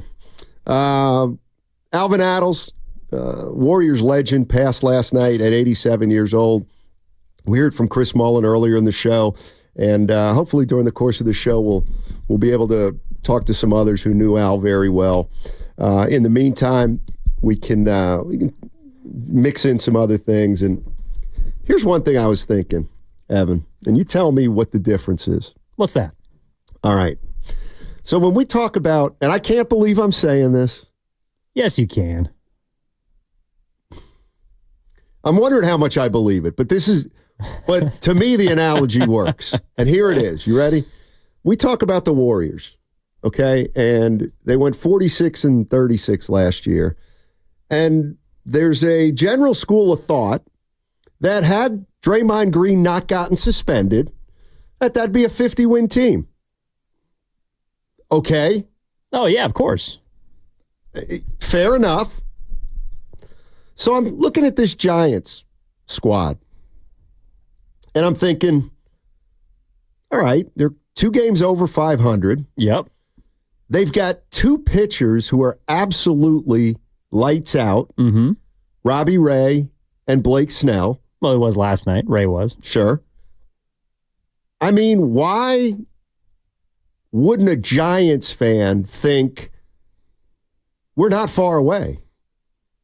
If we had these guys all year, if Snell had come into spring training, in better shape, if Robbie Ray had been healthy, which fingers crossed they will be next year, and they will be San Francisco Giants, throw in the Jung-Hoo Lee injury, I mean, they'd be right there, wouldn't they? They'd be. You telling me if Snell and Ray weren't healthy, that the Giants wouldn't be 4 games better? I think they might be. If you played the game out on paper, okay, I'd agree with you. And I think it's the same thing that we're looking at fast forwarding to the Warriors season, because there's been a lot of, I think, pretty positive things written about the Warriors and their decisions and personnel. And, fans might not be happy with the fact that they haven't addressed, I don't know, their number 2 option or all the rest. But as far as the roster, what I've seen is an overwhelming amount of people that I believe are pretty smart when it comes to basketball writing about how the Warriors will be better this year on paper. Right. Last offseason for the San Francisco Giants, if we backtrack 6 months, everybody was talking about, myself included, this is a better team on paper than the one that floundered at the end of last season, finished a bit below 500, was coming off an 81-81 season. This is going to be different. And look, it's August 21st, and they're 2 games above 500. They're about a 500 team outside of 2 wins against the worst team in the history of baseball, in my opinion, the Chicago White Sox. So on paper, you got a point, but I think what holds people back and what holds someone like yourself back in regards to the Warriors is that when you watch it, you just don't see it. Yeah. You don't see it often enough. And when I'm looking at the Giants last night, I'm looking at their 2-hole hitter, Lamont Wade Jr., who's played in 88 games and has hit 4 home runs. I'm looking at Michael Conforto, who's out in left field and he's hitting 238. I'm looking at Mike Yastrzemski, who's played 108 games this year and is giving you good defense, but he's hitting 240. I'm looking at a lot of players that on paper should be better than they are. Then how come they ain't? Timely hitting, some bullpen falter. But here's why I'm not But you're asking why they don't get the benefit of the doubt that the Warriors do. Right. And here's what I'm wondering. So the one reason that I don't give the Giants the benefit of the doubt is the same reason I didn't give the Warriors the benefit of the doubt. And it's these numbers. The Warriors were 5-21 against the best teams in basketball, Western Conference. The Giants are 27-36 against teams above 500. And their schedule turns pretty tough coming up here pretty soon. So they're going to have to do something in the next month that they haven't really done at any point this season, and that is they need to win some games consistently against good teams. Can they do that? And can they do that now that Blake Snell and Robbie Ray are pitching extremely well? Is it possible? And I'm talking playoffs. They're what, 3.5 back now? Yeah, of course. I mean, they've been flirting with the third wild card spot. It feels like more than a kid at a middle school dance. Like they've been right there for however long of the season. But you mentioned something about like Jung-Hoo Lee. Like there's been a lot of things that haven't gone right this season for the Giants. And look, at the beginning of the year, I didn't think that Snell would be as good as he was now at the beginning. He's just a guy that warms up all the rest. But I also didn't foresee him getting hurt multiple times and not being even available to pitch. Like what he's done in the last couple of months should have happened, ideally, a couple of months prior because he would be healthy. Well, he hasn't. Jung-Hoo Lee's been hurt. Well, when he got hurt, they were a 500 team. You know, and also one of the positive consequences of that is, well, you got to see what you had with Ramos. You got to see, even to some extent, what you had with Matos. You got to see some of these younger players that have emerged, I think, because of the failure of the people or the injury of the people in front of them. I mean, if Blake Snell doesn't get hurt, I don't know if Hayden Birdsong gets called up. You know, they might try and keep Alex Cobb, who is going to perform however he's performing coming off of injury. I mean, to me, I think the thing that I wonder about is, yes, how the Giants are going to finish the season, but how people are going to look at them going into next year. Because a lot of the reasons we're, I think, positive about the Warriors are the same reason you could be positive about the Giants if they keep Snell, if they keep Chapman, if this happens, if that happens. Well, then they got action. Well, with Golden State, if Curry stays healthy, if the Anthony Melton looks like a dude for him, if Pajemski gets better, if Kuminga get if the ifs and buts were candies and nuts, then the Warriors could be really good. To me, you're right that same logic applies to the Giants. I'm just curious why people don't look at them the same. And that's kind of what I'm wondering too, because even last year with the Warriors, when they were living all season at the number 7, the number 8, the number 9, the number 10, as they were mired in that all year long, I thought there were still a lot of Warrior fans that believed if this team could put it together, they could make a run. And that's the NBA, where we know it's brutal to try to make a run as an 8 seed. So here are the Giants having the same kind of year as the Warriors, and it's baseball, which to me means if you get in, you got a shot, way more of a shot than a team in the NBA that's a 7 or 8 seed. And so I do feel like the Giants have kind of become an afterthought. But at this same time, last year with the Warriors, it felt like people thought they did have action. I think that's a good question to ask. Why there seems to be pessimism around the Giants when the reality is they're not that bad. They're a couple games over. This is from the 510 on the Xfinity mobile text line. The local media does their best to be super critical of the Giants and make it seem like they're underperforming and that the general manager doesn't spend money, etc. They could have informed takes, but it's easier to blame and probably gets better ratings to be negative. Maybe. I also think it has to do with the star power on the team. And we're going to find out more about the Warriors this year because one of those previous stars is no longer there. When now that Klay Thompson is gone, there's one less familiar face on the roster.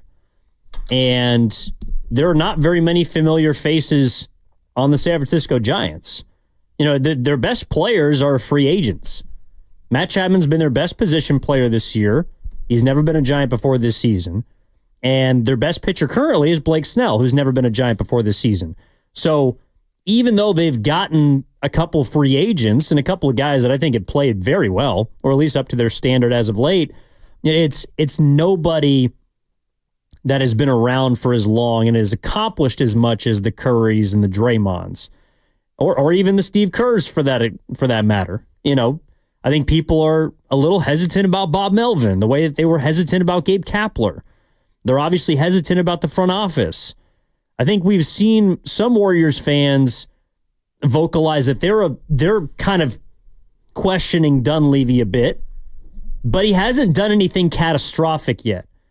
The issue with Farhan or the Giants in general is that they haven't really done anything. And even the 1 year that they did do something that was incredible, I don't know, for whatever reason, people just didn't believe in it. There wasn't enough staying power. And that's what we're finding out with the Giants is that they're largely the sum of their parts, which is about a 500 team. And they haven't played well against great teams. Right. They've won a couple series. I mean, heck, I know they just lost to 3 or 4 to the Braves, but they also beat them in Atlanta earlier this year. But they've largely beat up on the Chicago White Soxes. They've beat up on the Colorado Rockies. They've beat up on the Miami Marlins. They haven't beaten teams that would give you reason to believe that they could beat someone if they get to October. And that's, I don't know, it's like they don't want to get hurt. They don't want to get their hopes up. I hear you. Chris A. from the YouTube chat. It's different. The Warriors have Steph, a superstar, and Dre and Klay were seasoned vets. The Giants have who? And the 925 on the Xfinity mobile text line. You can't compare the Giants to the Dubs. The Dubs still have a great player on their team. The Giants have nobody. All right, and listen, I don't want to get into Steph. Of course, he's a great player, one of the greatest of all time. But my point is, he is 36. He's still a hell of a player. There's no doubt about it. But are you really telling me the difference is Steph Curry? That is the difference. They have a top 10 or 15 player on their team still capable of carrying them on certain nights, and the Giants don't have anybody like Steph Curry. I mean, is that what it boils down to? Because I think if that's the only reason, there's got to be more than just that. Well, but let's rewind the clocks 3 years ago. A big reason why I did believe the Giants were a legitimately great team in 2021 was because of Buster Posey, who was still an incredible hitter, Brandon Crawford, who recently was released by the Cardinals. His career might be over, but remember that season he killed it. And Brandon Belt, who also, in the amount of games that he played, was a damn good hitter. So there were pieces from their championship core that were productive players that you could believe in. That's why I felt like that team was legitimate and not a farce. Those players aren't here anymore. And even though there are players that can, Chapman's got 20 home runs and 30 doubles this year. That's a pretty damn good season for anybody. But he's not Posey. He's not Curry. He's not even Crawford or Belt to a lot of people. So I do think that the name and the star power matters.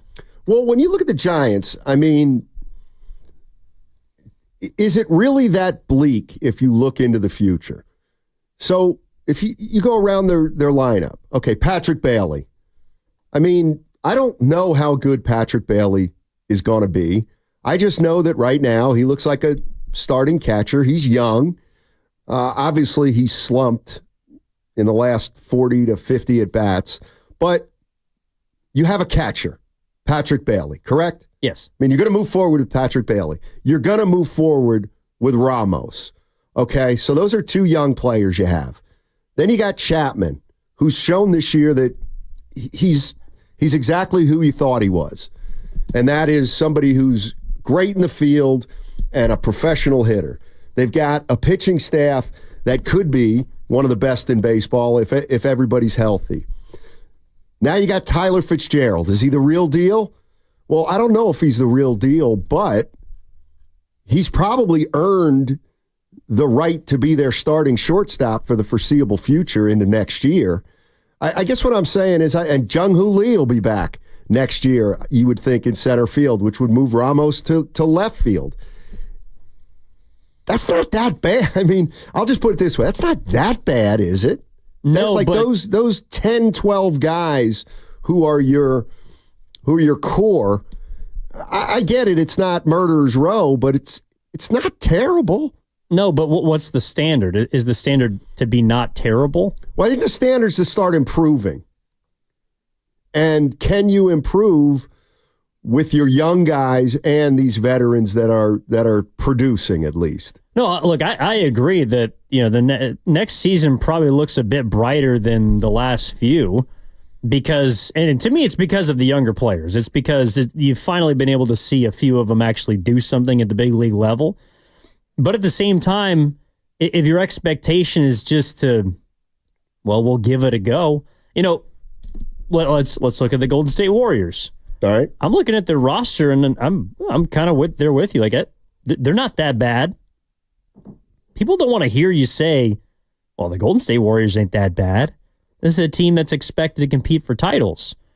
It's a team that still has, yes, a 36-year-old Steph Curry, but a player who just stole the Olympic stage in front of an international worldwide audience.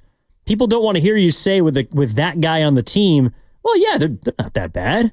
They might be a little bit better than last year. People want to look at a team and say, that's what I'm going to see tonight. And I don't think there's enough of a standard right now for the Giants. Like when I watch other teams around baseball, I kind of know what I'm going to get. It's why I asked you earlier, like, do you think that the Giants roster is better than, like, I don't know, the Seattle Mariners? Right. Well, then the Giants have a better record than the Seattle Mariners. But my friends who root for the Mariners have far more faith in their team than it seems like the Giants fans do in theirs. It feels to me, and I don't look. We got Shasky here, who's a monster Giants fan. We got Lubman here, who's a monster Giants fan. We got Willard here, who's a monster Giants fan, and I'm gauging off their feelings, and it just feels like all three of those guys just aren't excited about this team. And, Guru's Guru, and, he'll pretend to like the Giants, and I'm sure he likes them a little bit. But, he seems to be more excited about the Giants than those guys. And you would think that if those guys believed in this team, they would be excited. It just doesn't feel like the Giants fans are invested in this team. And I'm wondering about the last 6 weeks of the year and what would need to happen. I mean, would they need to make a run and make the postseason? Here's what it almost feels like. It almost feels like some Giants fans are so feeling so lackluster about the team that they don't want them to succeed right now because it will ensure another year or two of Farhan and maybe another year or two of the status quo. But why? But I don't think it's that they don't want the Giants to succeed. It's that they don't want to get their hopes up just to have them crushed again. Like, we've seen the Giants multiple times this year go on runs. They've won 7 of 9. They've won at points, I think, 9 of 11. They've played good 2-week stretches of baseball. They haven't played a good month of baseball. Right. Or an elite month of baseball to make you believe that this team could actually challenge for one of the 3 wild card spots. And to take it back to the beginning of this conversation, you're right. It is because players have been hurt. And it is because, Snell hasn't been available. And right now they might be playing their best baseball, but their best baseball isn't good enough. And I think a lot of people also believe that when they run into a good team again, they're going to get exposed. The same way a week ago, They were heading into the Braves series, and there was a 4-game opportunity to make up a lot of ground. And then they lost a 1-0 game. And then they lost in 10 innings the next night after. And then they got embarrassed in a game that was probably a must-win for them in regard to the tiebreaker. You know, I just don't think a lot of Giants fans want to go through that 3 and 4 times in a season. And so it's not that they don't want them to succeed. Like, if the Giants rattle off 9 in a row right now, I do think people would be happy. But I would challenge anybody to call in and tell me that they believe the Giants are going to win 9 in a row. They're probably not. They're probably not. They won't.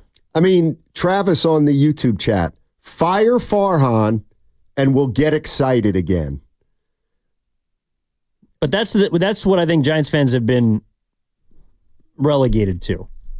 Just do something different. Can't we wait till the end of the year? Because the worst place... Seriously. Well, actually, there is a worse place to be than 500. Yeah, the White Sox. Yes. Thank you. This isn't the NBA where they're going to get Wemby. No, in fact, they might get the 6th overall pick because of the lottery system. Oh, exactly. So, I'm not...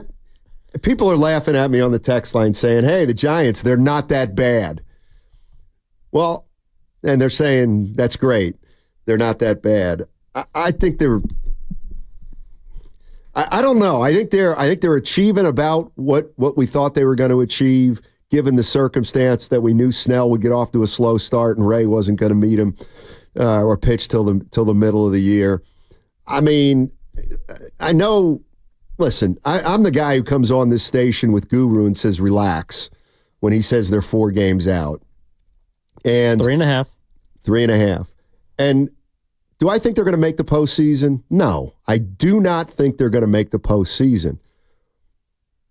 But they still have a chance. They're still over 500. And what we know about baseball from as recently as last year is you can make stuff happen in baseball if you get there. And I don't know, if I were a Giants fan, I wouldn't be as, I don't know, I think I'd still have more hope than some people do. That's all.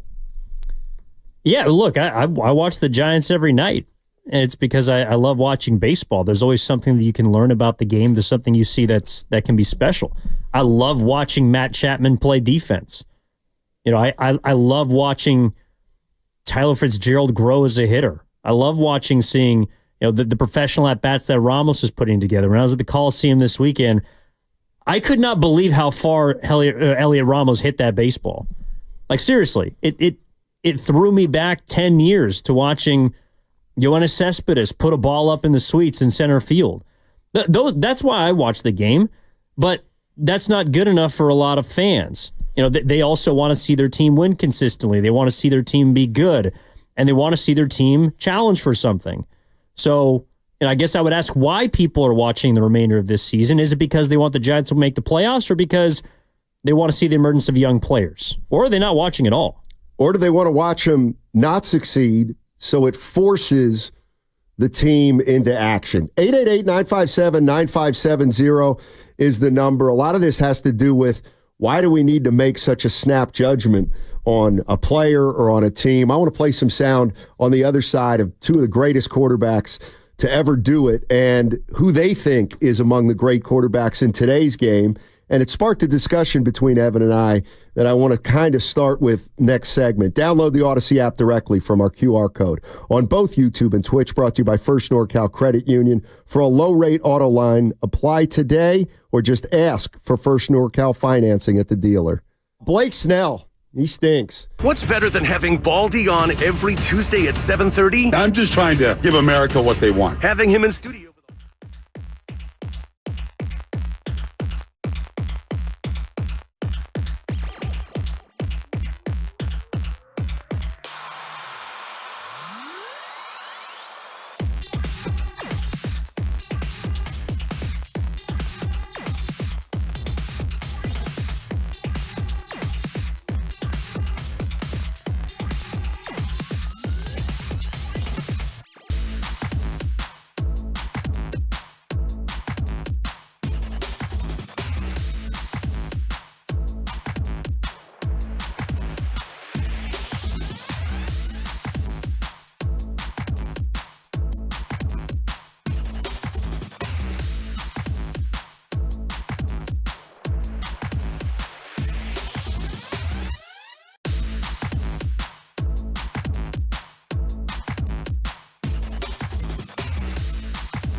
This fish is stinking from the head up. Now, back to Steiny and Guru on 95.7 The Game.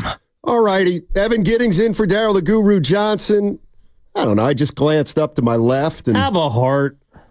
Just glanced up to my left, and there looks to be some public programming about an adoption center where you can adopt pets. And yeah, it's Amanda Seyfried. I saw a young girl about 7 years old holding the worst pet of all time. You need to let this go. What's the worst pet of all time? Because I think I have the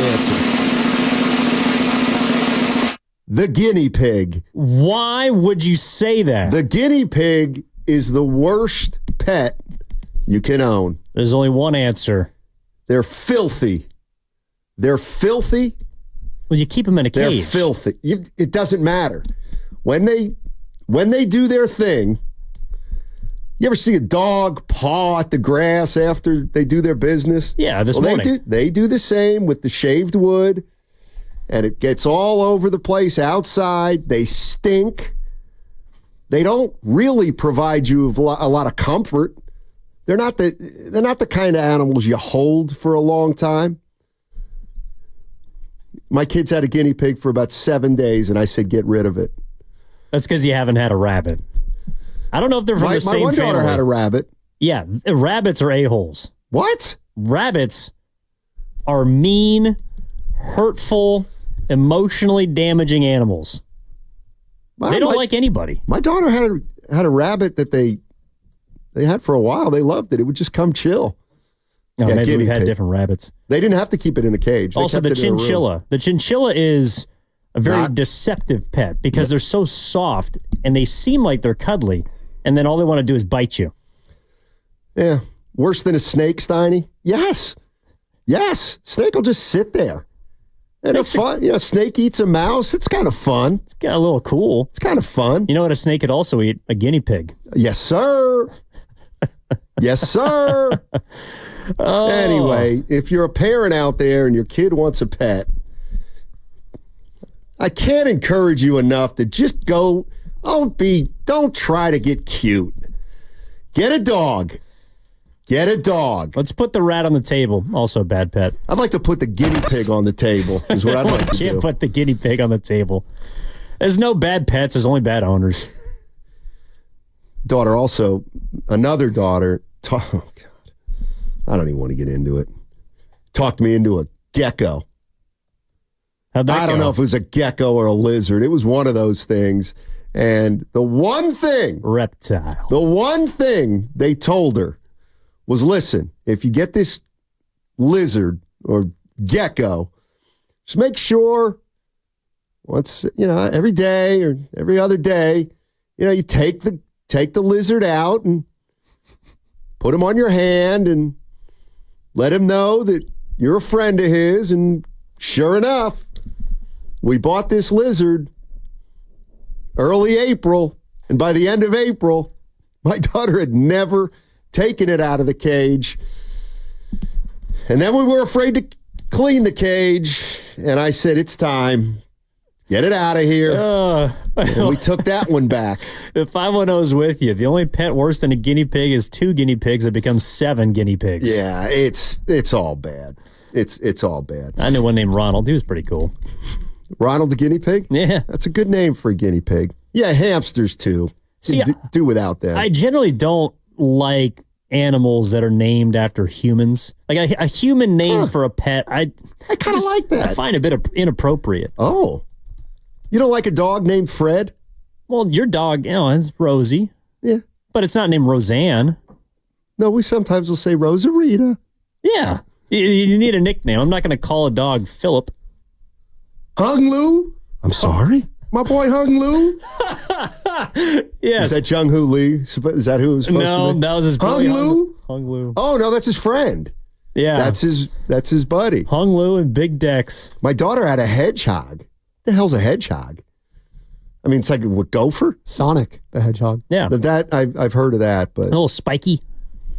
But really soft underbellies. Very fast. They collect a lot of coins too. They're really What did I miss? It's from a video game. It's a reference. Sonic the Hedgehog. You actually should get it. I mean, Sonic was, pre-millennia. I remember that video game. All right, here's what we're going to talk about. The original video game. You turned me on to this sound. So it's Tom Brady on Stephen A. Smith's podcast. Oh, yeah. And you better be careful. He asked Tom Brady, you got to listen to the whole thing. Speaking of pets, he's the GOAT. Because that's not bad. This was in front of a live audience. And Brady was asked, hey, who's, wait a minute, there it is. Who are your top quarterbacks in the NFL? And Evan and I had a discussion after this, but take a listen. This is Tom Brady. He knew a little thing about playing quarterback. Top 5 quarterbacks in the National Football League right now, according to Tom Brady and Patrick Mahomes being number 1. Give me 2, 3, 4, and 5. I think consistently, the guys that I see Josh Allen as someone who's always impresses me as a player. I see Lamar Jackson, who always impresses me as a player. Some different guys probably have different moments, but Joe Burrow is very impressive the way he throws on his team. Again, another guy who's got a great connection with his teammates. And then I think I'll leave it to those 4. I'm going to throw Aaron Rodgers in there. Oh, of course. One of the greatest field passes we've ever seen. So I don't know if you heard, but about halfway through his list, a fan in the audience said, Brock Purdy. And Brady didn't pay him any mind. And he instead said Mahomes, Burrows, Rodgers, Jackson, Josh Allen. Well, he always said Rodgers, and this wouldn't be a Stephen A. Smith show if he didn't interject with his own opinion. Right. Because Brady was having trouble with the 5th selection, and Stephen A. says at the end, I would throw Rodgers in there. And Brady goes, yeah, sure, Rod. Don't be disrespectful. So I figured something out, and I'm interested to know what 49er fans think, because Nahigian said, do 49er fans really care if Tom Brady and Peyton Manning, because Peyton Manning had his 5 and he didn't have Brock Purdy on it. He had Justin Herbert on it instead of, I forget who, Rodgers or somebody. Yeah. But they were virtually unanimous. Right. So Brock Purdy's name doesn't come up. And Nahegan goes, people really care that Brock Purdy's name didn't come up or doesn't come up in the top 5 or 6? And my thought is, why should they be mad about it? And here's my point. This has nothing to do with bias of the San Francisco 49ers. Why would you say that? I'll tell you exactly why. I can tell you what the whole thing is. For the people that feel like Brock Purdy does not get the credit that he deserves, it is for one reason and one reason only. It's not because he was drafted in the 7th round. It's not because there's a perception out there that the Niners have so many weapons that Purdy's not really that good, but he just plays on a great team. The reason that nobody has elevated Brock Purdy to those kind of heights in terms of where he ranks in terms of the quarterbacks in the NFL, to me, is for one reason and one reason only. He's played 21 regular season games. He's played a year and a half of football. That's the only, he doesn't have the track record. He doesn't have the resume of anybody else. I get it. He's got a better resume than some of those. It's an abbreviated resume, though. It's a good resume, but it's abbreviated.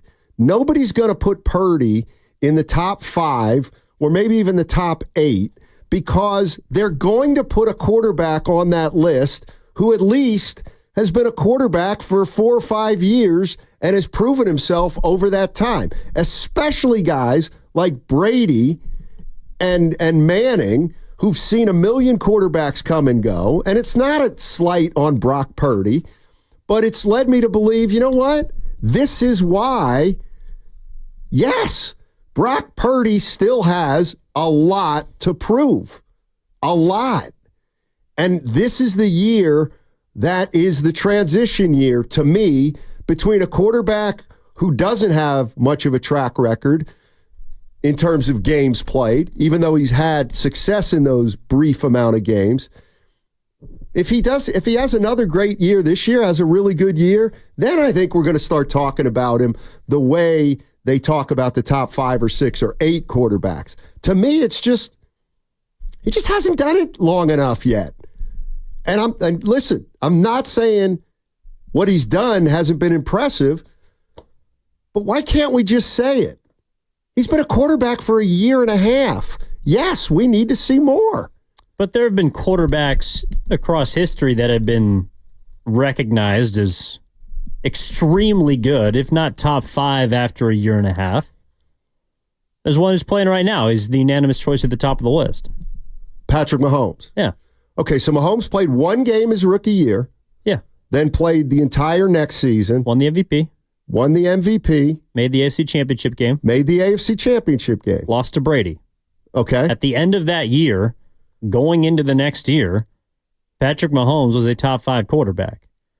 I'm not sitting here and telling you that Brock Purdy is a top 5 quarterback, but what my takeaway was from when I heard that, and I'll get to Brady in a moment, Brock Purdy by the national media, by some of the local media even, by NFL greats, he'll never be recognized as a top 5 quarterback in this league.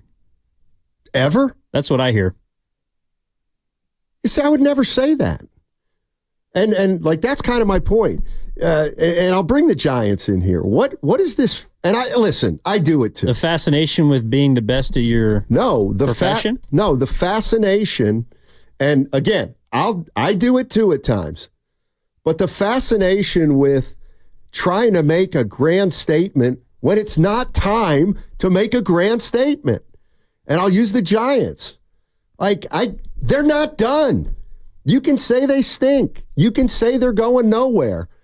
But why would you say that when they have a shot at it?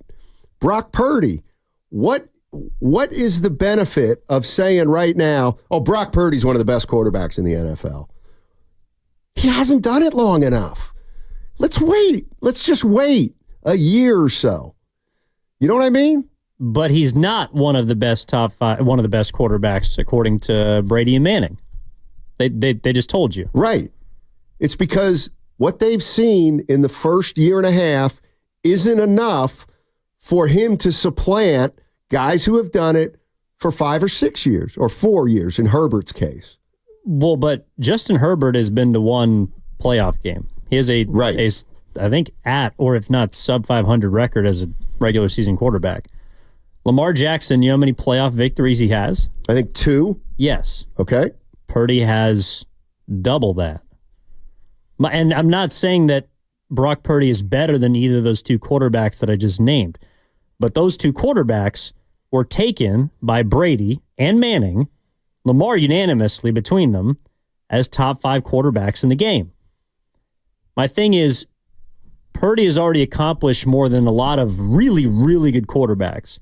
And yet this entire season, we'll hear people say, C.J. Stroud is better than Brock Purdy. In fact, if you look at most, quarterback rankings, however much you take from them, you'll see C.J. Stroud is higher than him.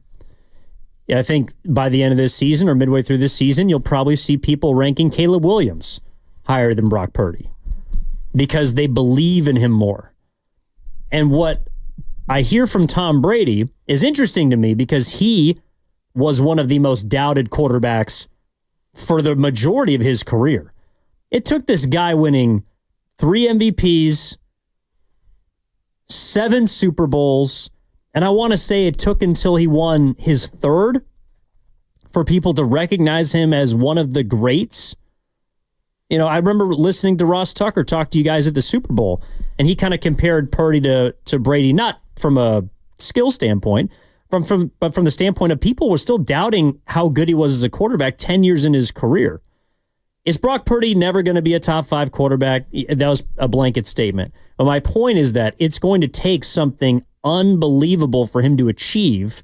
It's going to take him winning multiple Super Bowls. It might take him winning multiple MVPs. It's going to take something that we would grant to Herbert or to Lamar or to even Josh Allen, who doesn't have the postseason success that Purdy does. We just put them in the category because we believe in them, because what we can see, what we evaluate, tells us that they're great. I don't think people are ever going to get to that point with Brock Purdy. Now, does that matter? Well, apparently not, because he's been to an NFC Championship game and a Super Bowl already in less than 2 full seasons. I just don't think, again, this is where my mind went. Right. People are not going to recognize him in that group that we just heard from Tom Brady. It just isn't going to happen. Okay. What about another group that includes C.J. Stroud? Oh, and Jordan Love for that. Jordan Love.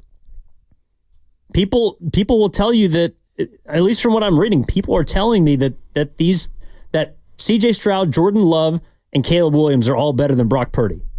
See, that to me is ridiculous because that to me is where track record does come in.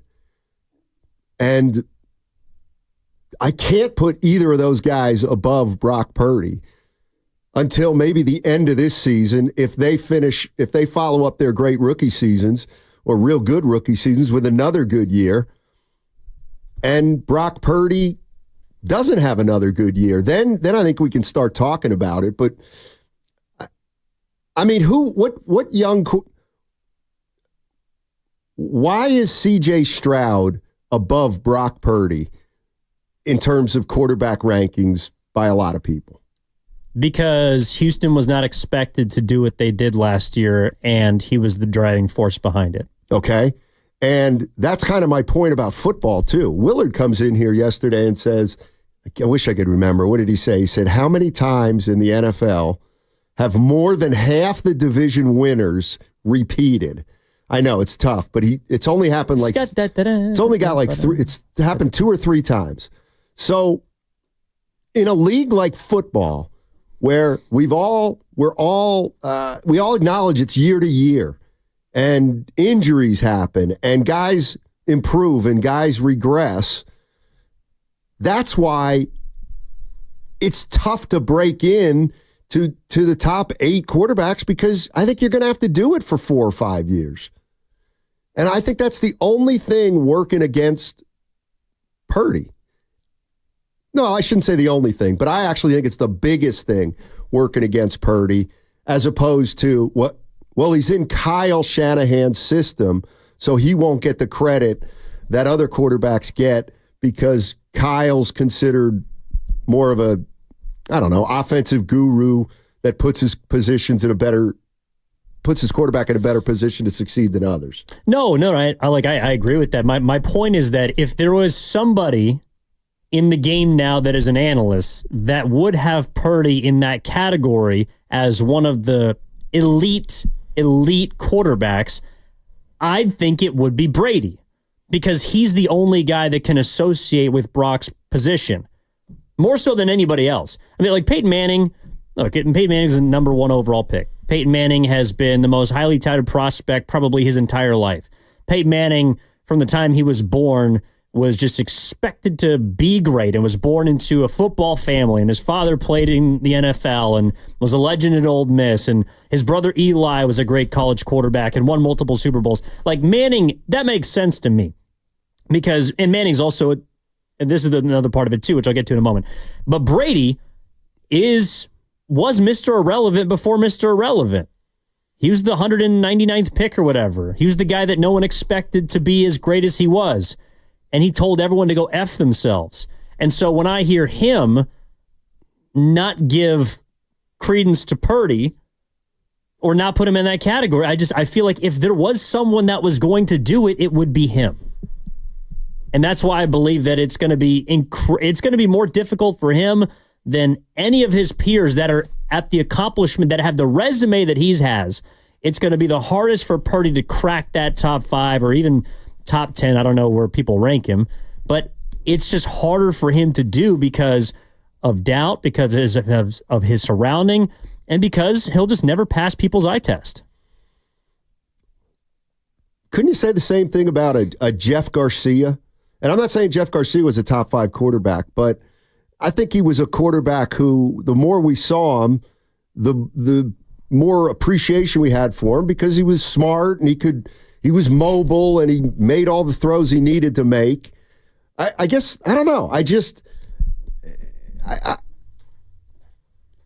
don't understand why people would get upset that Purdy's not getting the credit that he should when he's only done it for a year and a half. It's like, in order to be considered, to me, if Brock Purdy is good, the 49ers are going to be good for a while.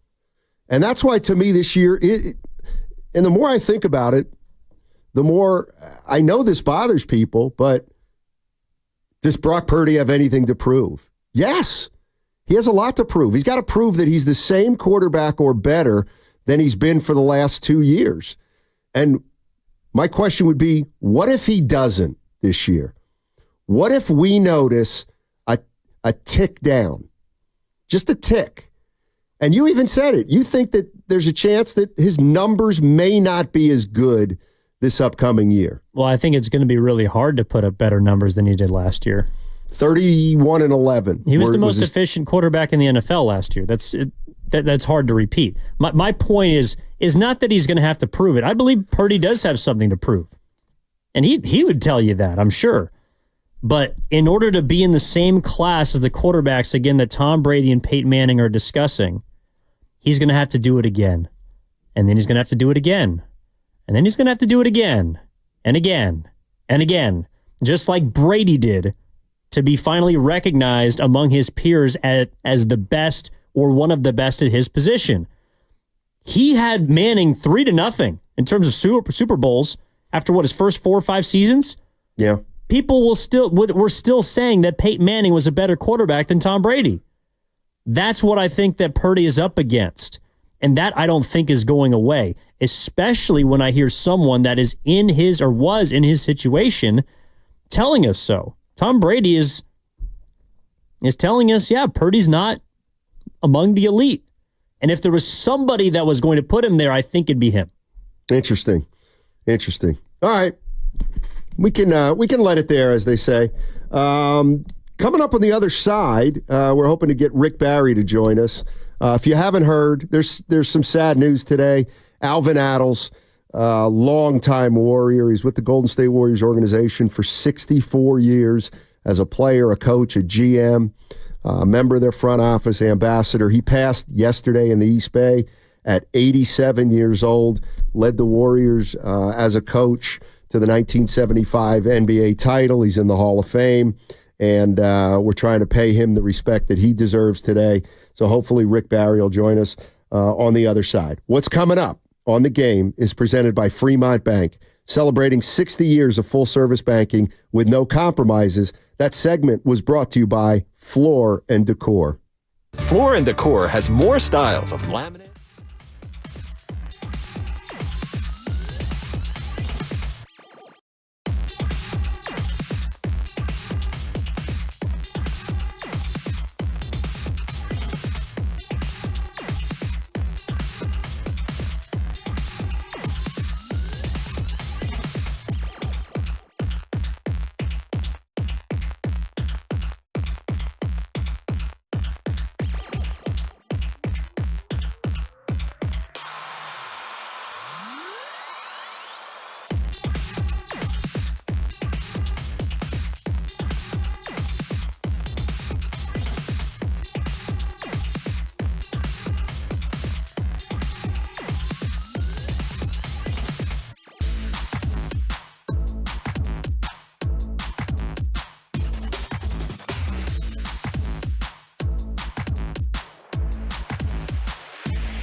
Oh, I'm going to watch it. Believe me, I really love the. Now, back to Steiny and Guru on 95.7 The Game. You know, that always hurts me. That's one of my favorites. Dick Vermeil in the Hall of Fame? Yeah. And we treated him like that. No. We treated him like that. We hung up on him. No. We didn't hang up on him. Dick Vermeil hung up on us. It was wrong. Which is what Hall of Famers are allowed to do. This guy is such a D. All right. Hey, no, that's a low blow. Well, I was going to ask if you think you remembered. Probably not. He probably didn't remember. But I can't see it. All right. So let me tell you what's a joke. Elaborate. I didn't think I was going to. So I go online and I'm just curious, you know, watching a Little League World Series and watching some games yesterday, and I'm like, boy, guys look a little old. Yes. So I go online. Be careful. First of all, I said, how old are these kids supposed to be? And the kids in the Little League World Series are supposed to be 10 to 12. Yeah. I'm sorry. Some of these kids are older. Now, why would you say that? Who has facial hair at 11? Come on. Or 12. Got some guys on some teams there with full-on mustaches. What Steiny's saying to the audience is that because you do have an affinity for law enforcement, you're the puberty police. Well, here's the thing. I'm also thinking is, so these guys get attention and they get rewarded. Some of them are nice players. Don't get me wrong. But really what we're celebrating or really what we're watching are the kids who had their growth spurt early. That's essentially who we're watching. Oh, and listen, and here's the one thing that I've realized in my time as a human being. You know all those kids who in 6th grade or 6'1" with hair under their armpits already? Yeah, I wish I was one of those kids. Yeah. Everybody catches up to them. Everybody catches up to them. Well, I'm 5'10". So we're watching a Little League World Series, and really, we're just watching the kids who, you know, got through adolescence more quickly than others. How many guys? Well, first of all, they're boys. How many of these guys? No, here's the question. How many players, and I'll bet you nobody knows the answer because it's not very many. How many major league players played in the Little League World Series? More than you think. No, they bring them up every year. No chance. No. Nope. Not all of these kids are Danny Almonte, who was only 14, by the way. Yeah. But he threw like 100. All I'm saying is, show me your ID. Well, they don't have it. That's the other problem. They don't. You're going to need to see the birth certificate every single time a dude gets to the mound. This ain't the bench warmers. By the way, 64 former and current Major League Baseball players have played in the Little League World Series. Right. Former and current. That's Good not for very you. That's not very many. What do you mean? That's a lot of kids. Because the other kids caught up to him. You didn't like playing against older kids in the playground? Made you better. It sounds to me like you don't like competition. No, I just know what happens to these kids. These kids think that they are special, and some of them may be, but the reality is they just grew faster. And in time, it'll all be evened out, and they'll just be regular guys like all of us. Michael Conforto played in the Little League World Series. Case in point. And Uncle Looney's right here on the YouTube chat. Danny Almonte drove to the ballpark. That should have been a red flag. Well, by the way, you know who just runs the gambit, and they don't have facial hair. But what I really have an issue with is that I swear to God, and I don't follow this thing religiously, but every single year on the international side, okay, Chinese Taipei is always in the finals. Something's in the water over there, and they're not 5'10". They're not throwing 70 miles an hour from 45 feet. But for whatever reason, Chinese Taipei has a monopoly on the Little League World Series. And that is unfair. No, the reason is because their coaching is far superior to any other country's coaching. They teach the game the right way. Go the other way. This is Steve Kerr. Take the extra base. Thank you, Steve. Do all the things right. Get off the kids. Sounds like Steiny was a dweeb. Yeah, I was a late bloomer. What's your point? Or you like me? I was 5 feet as a freshman in high school. Oh, yeah. There's a reason I had to play baseball. Oh, there was payback. Yeah. Oh, no. I hit my growth spurt in about 10th grade, between 10th and 11th. And there was payback, Evan. There was payback once I got to be the same size as guys. Well, no, it's the same thing. Like, we played against Pinole in Pony League, and I was like 10, 11 years old. They had a kid with a beard. I didn't know what his name was, but we just called him Beard Man because every time he was on the mound, nobody stood a chance. And when we got to high school, I don't know which one of the ones he was because then they all had beards. We didn't. But we beat the crap out of Pinole Valley. So we took it out on him. Pinole Valley have a good program? No. That's a relatively new high school, I believe. Oh, no, I'm thinking of, never mind. Thinking of Deer Valley. Deer Valley? Oh. Out in Antioch? Stuff from Back to the Future? What's the name of that school out there? It's a big school now, I think.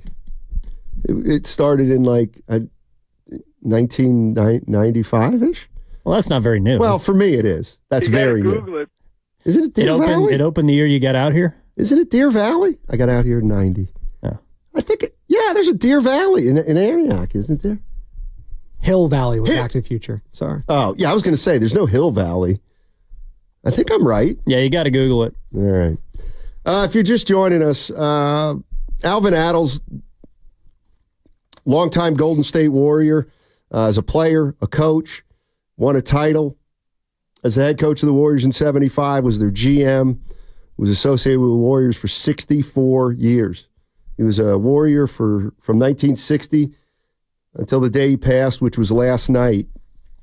And he was 87 years old. And Chris Mullin joined us early in the show and had some great things to say.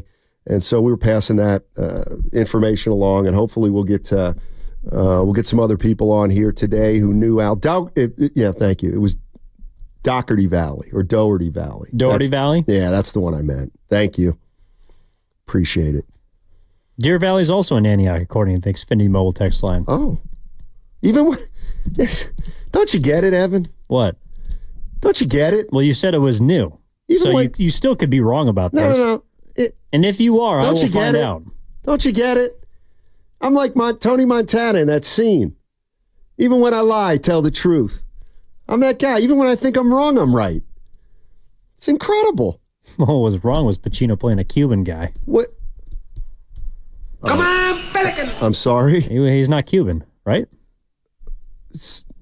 That was one of the most iconic roles in cinema history. Yeah, it was a farce. What are you, crazy? Spoiler alert, Robert Downey Jr. is also not black. I want you to know that. Well, that was the whole bit. Montana wasn't a bit. By the way, Robert Downey Jr. could not do that in 2024. Don't ever denigrate Scarface. No, I'm not. I'm denigrating Pacino. Dude, I don't know if you're kidding or not right now. You're just denigrating 12-year-olds with mustaches. Because they haven't done anything. Pacino's done things. Oh, by the way, I saw a great Here's a surprise. I saw a great documentary last night on Faye Dunaway. You know who the Faye one on Dunaway? Max, yeah. I've been watching a show called Below Zero. I need to get It's rid of about this. life in the bush. Faye Dunaway was one of the last American icons. I mean, wow. Bonnie and Clyde, Mommy Dearest. Oh my goodness. Faye Dunaway. Anyway, check it out if you want to. I'll put it in the queue. Put it in the queue. You got like a documentary recommendation for me every 48 hours. It's about right. I can't keep up. Well, I got sports to watch, Steiny. Yeah, you and Goo, huh? I'm in the lab. Yeah, you're in the lab, all right. By the way, San Francisco 49ers, nothing's going on. And we're one day closer to the start of the season. But here's some good news. Deshaun Jackson, who was a teammate of Trent Williams in Washington. Also California Golden Bear. A California Golden Bear. Get to know it. He was pretty fast. Yes, he was. But here's what he said about Trent Williams. Probably still is. Maybe this is something to latch on to at a time like this. I don't think we need to panic so quietly. I just was on a phone call with my boy Trent. We call him the big boy, man. You know, he's the gorilla, man. He's working out. And when I say he working out, he in that gym, man. So, and you know what, a little insight, you know, I don't want to talk too much, but I'm going to give y'all a little something, man. They working on something, man. I think they going to make it right for my boy to come in there, man. He might be showing up a little late. You know, he got some fines and some fees he might have to take care. But he going to be there, man. So, you know, for the Niners fans, it's going to be all right. So y'all take it easy. But honestly, man, he'll be there shortly. We'll lock it up then. Yeah, put it in the cap. Yeah, Deshaun Jackson's telling us that Trent's is going to be around soon. Now, the only thing I'd quibble with is September 7th? He's already going to be late. He isn't like, he might be a little late. No, he's late. He's late, Deshaun. He's already late. But there's some good news on Trent Williams. Is anybody worried about Trent Williams? Seriously. Worried how? That either he's not going to be there for week one, or when eventually he plays this year, that he's not going to be very good. That this holdout is going to impact his season.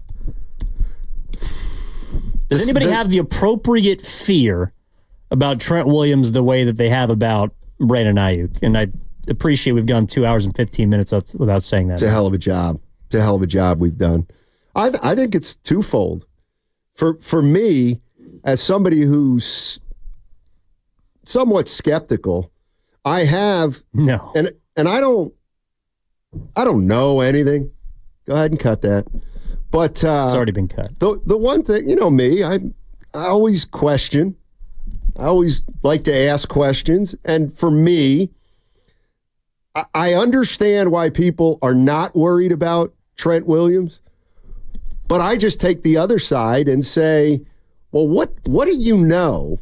What do people know that make them believe that Trent couldn't be more further apart from the Niners than Brandon Ayuk? Because, I mean, I was just thinking about this. So forget the guaranteed money for a sec. If the numbers we're talking about for Brandon Ayuk are 26 or 28 or 29 or 25, that is a lot closer than Trent Williams, who's making 22, but he wants to get to 28 to once again become the highest paid lineman.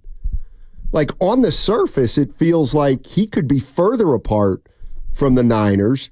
And also, he does, I think people are right about this, he's got more juice.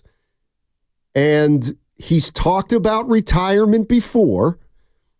And I just, I'm not saying, I may be wrong, but I'm not predicting that Trent Williams and the 49ers won't come together.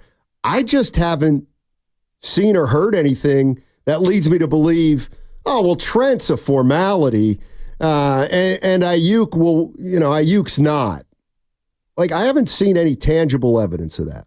I think it's because we haven't seen Trent. I think we haven't heard from Trent. We haven't heard from Trent's agent. we haven't heard from anybody outside of sources around the 49ers that Trent Williams is up to wherever he's at. Seriously, what do we know about him? Nothing. Now? Zero. So the last time somebody asked about him, Kyle Shanahan said something along the lines of, well, I think he's in Houston. Seriously, that's the only update we've got on this guy. My point is that if we're looking at those two players that still have yet to be inked to deals, BA and Trent, I wonder why people are less worried about Williams, because he's older. He is more important than Brandon Ayuk is, and we know the least amount of information about him. For all I know, he could be injured right now. I mean, we know Christian McCaffrey's got, a strained calf. Yep. We know Ricky Pearsall's been dealing with shoulder injuries, with hamstring injuries. What if Trent Williams is injured? I think the one reason that people are assuming that Trent Williams will be here is because we all know he hates training camp, and we all know he's done this before.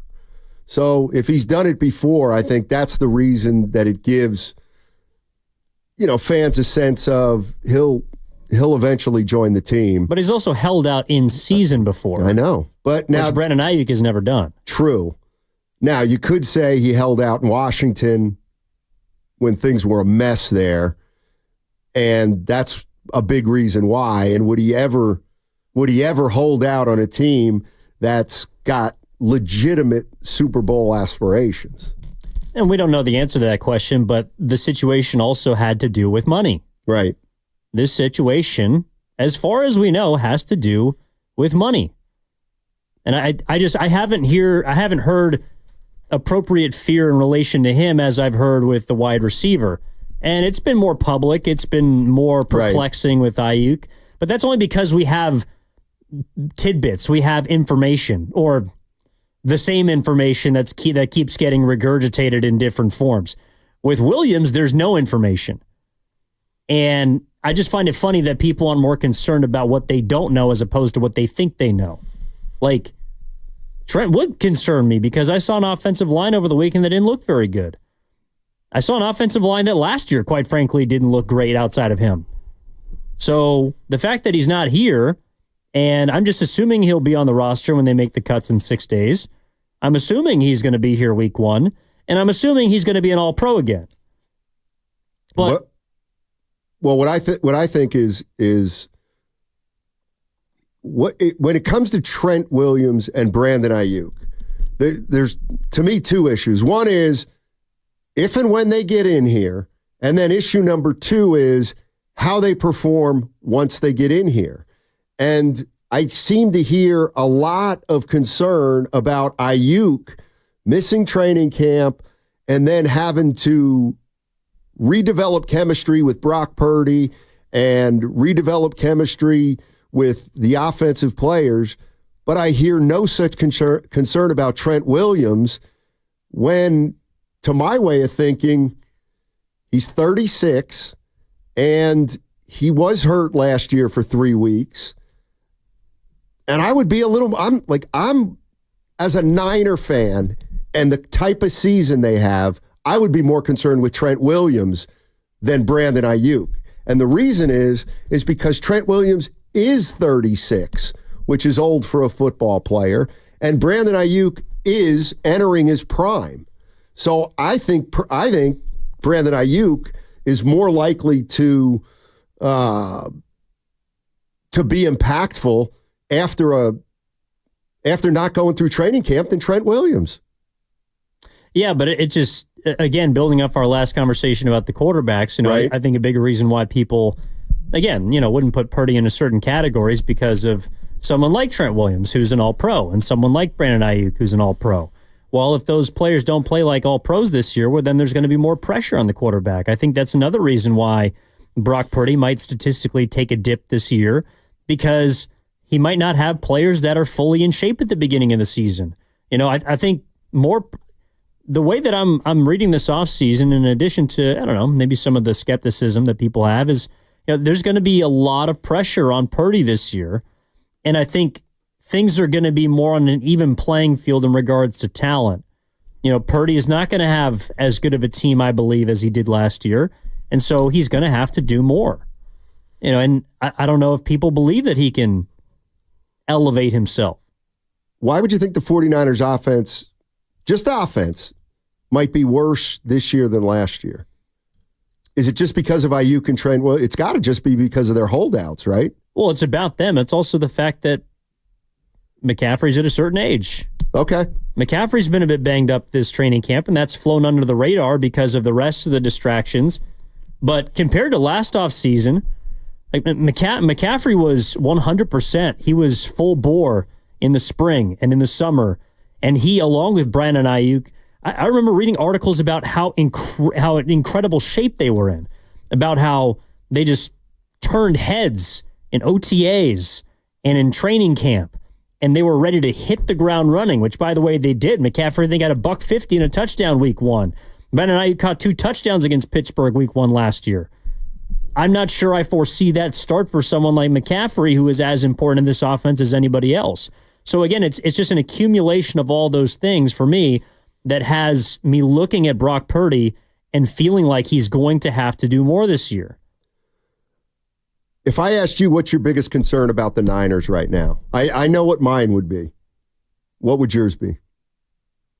Right now, what's your biggest concern with the 49ers? Agendas. You're surprising me.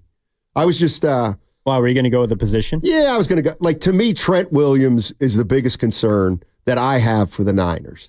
And believe it or not, the second concern may be McCaffrey and his health. And Ayuk certainly in the top 3, but Trent Williams is the one that worries me the most because I feel like we know the least about it, and we really don't have any idea what's going on with Trent Williams. You know what? We think we know, but we'll never really know. And he could show up later today and all is well, right? Because we don't know. You think he really is working out? Trent? Yeah. Freaking better be. Or the Niners are going to get hurt by the fact that he's not in great shape. Yeah, that's why I'm worried about him. That's his job. Although I guess he's been fined $3 million, so maybe it's not his job right now. Yeah. All right, 888-957-9570 is the number. What's coming up on the game is presented by Fremont Bank, celebrating 60 years of full-service banking with no compromises. What's better than having Baldy on every Tuesday at 7:30?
Now, back to Steiny and Guru on 95.7 The Game.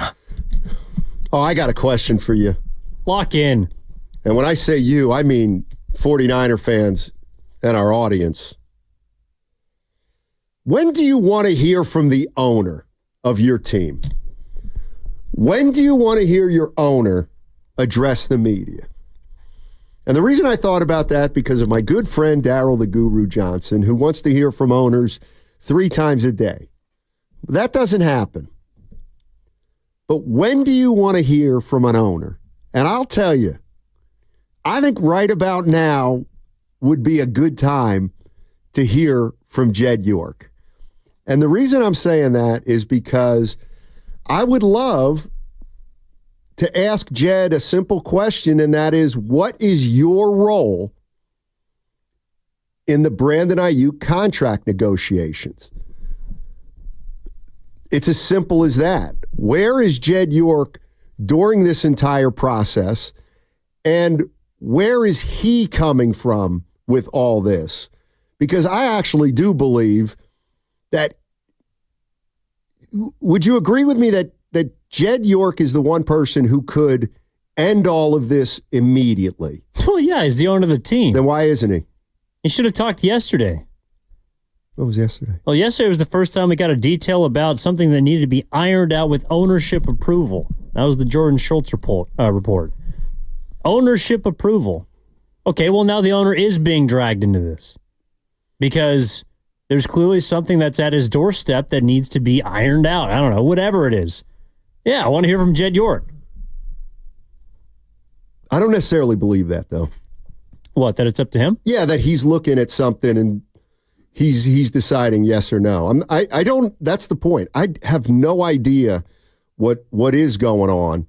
But I'm wondering if 49er fans right now think it would be a good idea or a bad idea for Jed York to, jump on with the media or hold a press conference and say something about the situation. I do kind of think it wouldn't be the worst thing in the world to update the fan base on where this team sits with those 2 players 16 days or 18 days from the opener with a team that's expected to make a Super Bowl run. Is it time, if you're a 49er fan, are you ready to hear Jed York say something about this situation? Because I think if he did talk, it would give an indication of how long this thing might go. Oh, what he needs to come out and say is, we're not talking about this anymore. What would that do? We are discussing and negotiating with Brandon Ayuk behind closed doors. Right. That's all you need to know. I think one of the reasons why this has dragged on so long and why people are worried or frustrated or just plain pissed off is because of all these, everything that comes out every single day. It's nauseating. It is. I mean, seriously, we were doing the crossover yesterday with Willard and Dibbs, and this report comes out about just a few more details need to be ironed out. Like, what does that mean? And I don't think it's just Brandon. It can't just be one side that has made this impossible to figure out. Now, might it be mostly Ayuk's fault? That's a possibility. I don't know. We know as much about Brandon Ayuk's contract negotiations, it feels like, as we know about Trent Williams' holdout. Only it's been played far more out in the public eye, which has just kept everyone off what we're supposed to be talking about, which is football. Veggie Delight on the YouTube chat. Lynch can address all the contract stuff. Well, that's kind of my point. I don't know, though. I don't either. Like, I don't think Lynch really deals with that stuff. Really? I think he's aware of everything. But for all we know, Jed York has drawn a line in the sand saying, I'm not paying Ayuk that. Period. End of story. Period. But they can't say that in there about the owner. So they've got to assume that in and of it, they've got to kind of assume that they're the ones who are drawing the line in the sand. Maybe it isn't. Like, who's Kyle? Like, if Kyle Shanahan is frustrated, I think he is. Who's he frustrated with? Everyone. Probably. Well, then, maybe it's time for Jed York to try to let people know as much as possible what's going on. Even if he says, we're prepared to start the season without Brandon. Well, he's the only guy we haven't heard from. I mean, we never hear from Parag Galante, Right. but he's the only guy we haven't heard from. And the last time we heard from him, he was talking about his quarterback resetting the market, it feels like. So true. Jed York, look, but what is he going to add to this discussion? How much clarity? Asking that question. How much clarity can he really give us? I think he could give a lot. Now, keep in mind, I'm not talking about details, but he could give us a sense of where we're at with this thing. Are we closer to the end than the beginning? Can you put into terms what it means if you're closer now than in a month? I mean, basically, just ask him all the questions that every single fan has and every single anxiety they have and ask him to address it. Well, I'll tell you who would appreciate it. I think Kyle Shanahan and John Lynch would. They might. Finally, they're the ones that don't have to answer unanswerable questions. Exactly. And I wonder if that's part of it too, that they realize nothing's changed and they have to go out there day in and day out. And maybe they want to say, look, Jed's not signing that check. What do you want me to tell you? Or Brandon's not signing that check. What do you want me to tell you? Or, we're still not worried. Anything. Or we find out that York is pissed off with the way that Ayuk has handled this situation. Exactly. But if you ask about him, you got to ask about Trent. Exactly. Or maybe, can you compare what's going on with Brandon to what went on last year with Bosa? Is there a difference in the tenor of the discussions? I don't know. I think it's a fair question to ask whether or not it's time for Jed York to address the media or to at least address these two elephants in the room, rats on the table. Let's go to Mike. Mike's in Santa Clara. Hey, Mike, how you doing, man? Good, guys. Hey, thanks, guys. I feel like the reason why Jed York isn't saying anything yet is I think there is something, rat on the table, if you want to say, about both of them actually being, if not one of them at least, being ready and just finalizing the details, whether that's Trent or Ayuk. We already know the Ayuk contract is pretty much set in stone, but I'm wondering if Trent Williams is going to be getting done before Ayuk at this point. I mean, I'm not going off of what Deshaun Jackson is saying or anything like that. I just feel like, he's saying don't worry about it.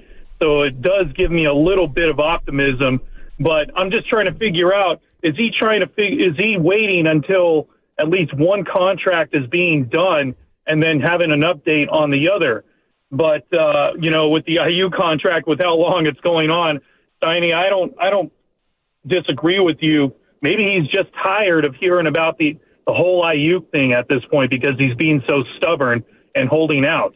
At this point, you might as well just trade the guy, even though they don't want to, and I don't want to trade the guy either. Right. I mean, he's our best receiver at that point. So, I mean, I just think he's holding out, waiting to see exactly what's going to go on with here and out with, between him, Parag, John Lynch, Kyle Shanahan. And I guarantee, Kyle is tired of all of this. He just wants his game players out there, I think you're right. That's all I had to say, guys. No, I appreciate it. And some people on the YouTube chat, if Jed York spoke, you'd be the first to criticize him, Steiny. What else we got here? Why would the owner need to speak over the GM? Well, I'll just give you an example. Well, Lynch has spoke. He just hasn't said anything. Right. Here's my example, and I get that they're different people, but it doesn't matter. When you hear Mike Dunleavy talk about the Golden State Warriors, that's one thing. When you hear Joe Lacob talk about the Warriors, that's another. It just is. We all know it. So when I hear John Lynch talk, that's one thing. If I'd hear Jed York talk right now, that would be another, because it's a different level. It just is. It's coming straight from the one person that we know can make any decision he wants. That's why I think it's fair to ask, if and when would you like to see Jed York at least talk about this? Or you don't need to hear from him. But you know what? Here's the other reason that I'd like to hear from Jed York, is because he's not quite as polished as John Lynch. And he may tell you more than he really wants to tell you. But so what? What if he did? What if he says, man, we never anticipated Brandon Ayuk was going to be this much of a problem or this much of a challenge? Okay. What's wrong with that? What's wrong with that is that he can't do that every time there's somebody that's in this situation. Correct. Okay, let's take Joe Lacob, for example. All right. How many times has he spoke this summer? Well, not as much as he has in the past. Why is that? Because there's uncertainty, I think. I also think it's because he didn't speak after. Now, stories have come out about him, and there's been quotes and references and sources, but he didn't talk after Klay Thompson got traded to the Dallas Mavericks. You'd think that you would hear from an owner after a fabric of your franchise is removed, and he didn't. Well, I hear what you're saying there, but I think there's a little bit of a difference, and it is. And Joe Lacob is someone that is not afraid to talk. Exactly. And that's why, to me, I feel like there was a reason Joe Lacob didn't talk between the time they were eliminated and mid-July. And I think that's because he's very honest. I think it's because the team discouraged him, or the front office and the PR department discouraged him from doing it, because he probably was upset and thought the team was going to do better. So I understand Joe Lacob taking a few months off before he talks to the media.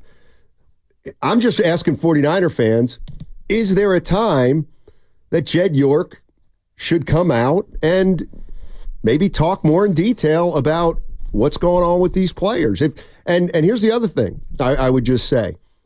If it's true that a lot of people believe this is their make or break year, that's another reason why I would want him to talk, is because we all know how important this particular year is, because they gotta try to win a Super Bowl, and this is severely hampering their ability to do it. I don't know. Maybe people don't want to hear from Jed York, but no, I think people do want to hear from Jed York. I just don't think that I don't think that'd be a smart play by him, honestly.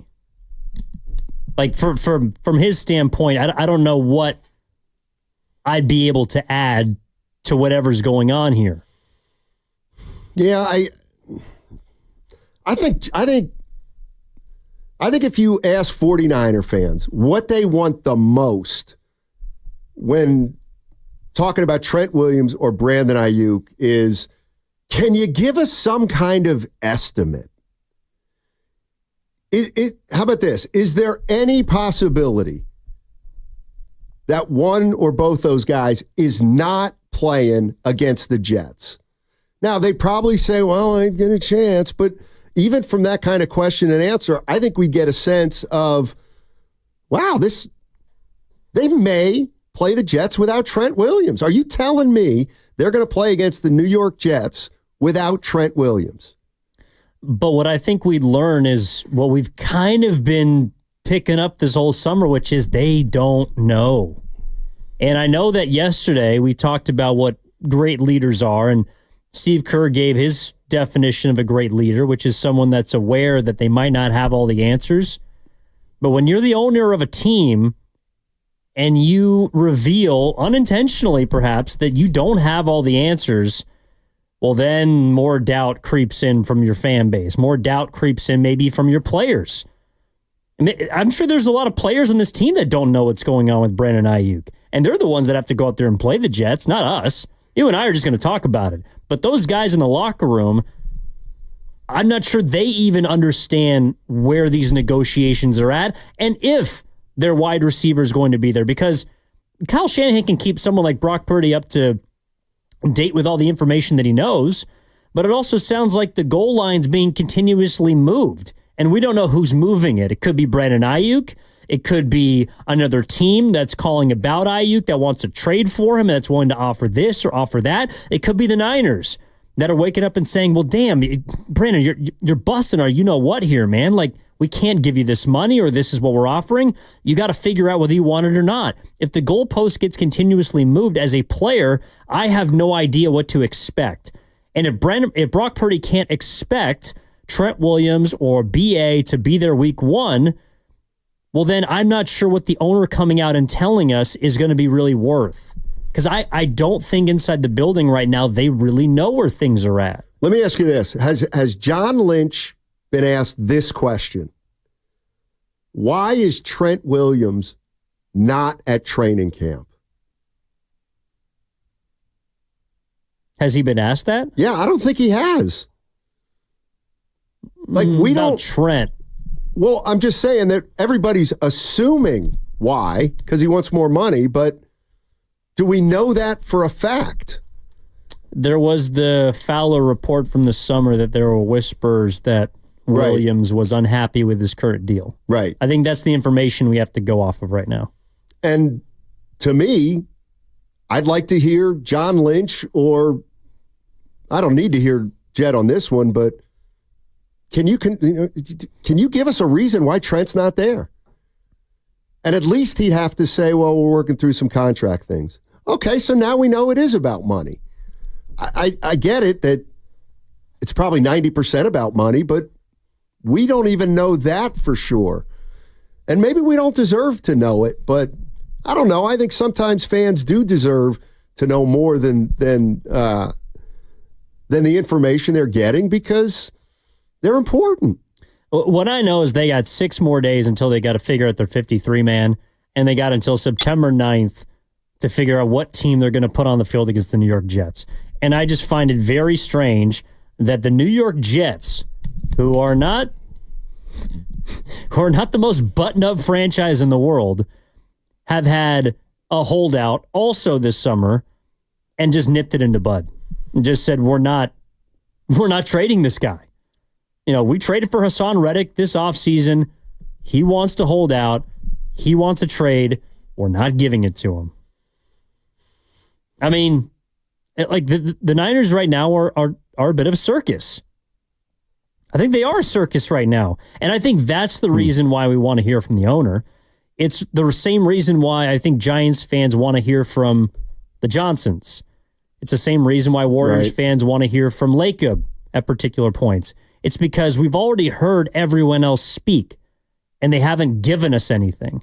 And so there's only one person we believe or have the hope that can provide some semblance of clarity to the situation, and it's the only guy that hasn't talked. This from the YouTube chat, Sean John Steiny. Last time we had a vocal Jed York, he fudged everything. He fudged everything up. Be careful. The worst possible way, and he had fans and you radio people calling for him to fire himself. You want that again? Listen, I think there's a big difference between a vocal Jed York and a Jed York that addresses some outstanding situations that everybody's concerned with. Nobody wants Jed to do a weekly press conference. But I don't know. I'm just asking 49er fans, are there times, and is this one of them, where you would want to hear from Jed York, or wouldn't it even be worth it? I think it could be worth it because I'm interested to know what his role is in all this. For all we know, it's Jed York who has drawn a line in the sand that's preventing Parag Marathe and the 49ers from coming to terms with Ayuk, and maybe it's something that they're willing to do, but Jed York's not. Well, the thing that he could provide clarity on is that one detail from yesterday's report that there are things that need to be ironed out with ownership's approval. Now, does that mean it's his approval? Does that mean that there's so much money that they have to pay this guy that he's got to run it by everyone else who's involved? Is it the financial, is it Parag Marate? Who is it? When they say ownership approval, is that you, Jed? That's the question to me, if there is one. When there needs to be ownership approval for the final details of this deal that's been dragging on for 6 months too long, is it you? Are you the one that's saying yes or no? And if so, why? Yeah. Again, is it a big deal? I don't know. At what point does this get serious enough for York to address it? Sammy K says now Steiny is preaching. I think it was Steiny preaching. You forgot. Yeah. You forgot. What? You forgot to get rid of the P. What do you mean? Well, there was no P. Steiny's preaching. Oh, it says Steiny is reaching. Steiny is reaching. What am I reaching for? Asking a simple question? If there's ever a time for an owner to address a situation with his team? I mean, you got 6 fouls. You might as well use them, See, what people don't know is that's the kind of thing I do on purpose. Yeah, because I can laugh at myself. No, I know. In fact, I don't know how you do it. You laugh at myself? It's pretty easy. No, I'm pretty much of a joke. Well, that I would agree with. No, not the last part. Just laughing at you, but no, but you mispronounce people's names and words sometimes for effect. You do that. When? Well, just now. That's different. I usually don't. I usually am respectful of people's names. No, whenever I ask you about a certain baseball player, you'll just call him Harry or something. Yeah, you'll make up a name and you're like, oh. Like Skeensy? Well, Harriet Ramos was really good last night. It's a silent H. I know. I made that mistake multiple times, actually. Oh, Sammy K said, we said you were trolling, Steiny. I thought he said you were rolling. I thought he said I was bowling. How do I troll when I'm just asking a question about if an owner ever owes it to his fan base to address a situation? Well, we got to get you out to the Bahamas where Jed York is or wherever he's at. There are rats on the table, for goodness sakes. Guinea pigs. All right. Okay. Yeah. Would Eddie D talk? Would Carmen talk at this point? I think yes. All right. 888-957-9570 is the number. If you think it's time or not for Jed York to at least say, hey, everybody, let me give you a little bit of an update at least. I don't know. I think we're all just annoyed with the situation. That segment, ladies and gentlemen, was brought to you by Lucky California. Everyone's playing the savings road trip game of Monopoly at Lucky. This week, collect bonus game tickets when you buy.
was one of the most iconic roles in cinema history. Yeah, it was a farce. Don't ever denigrate Scarface. Now, back to Steiny and Guru on 95.7 The Game.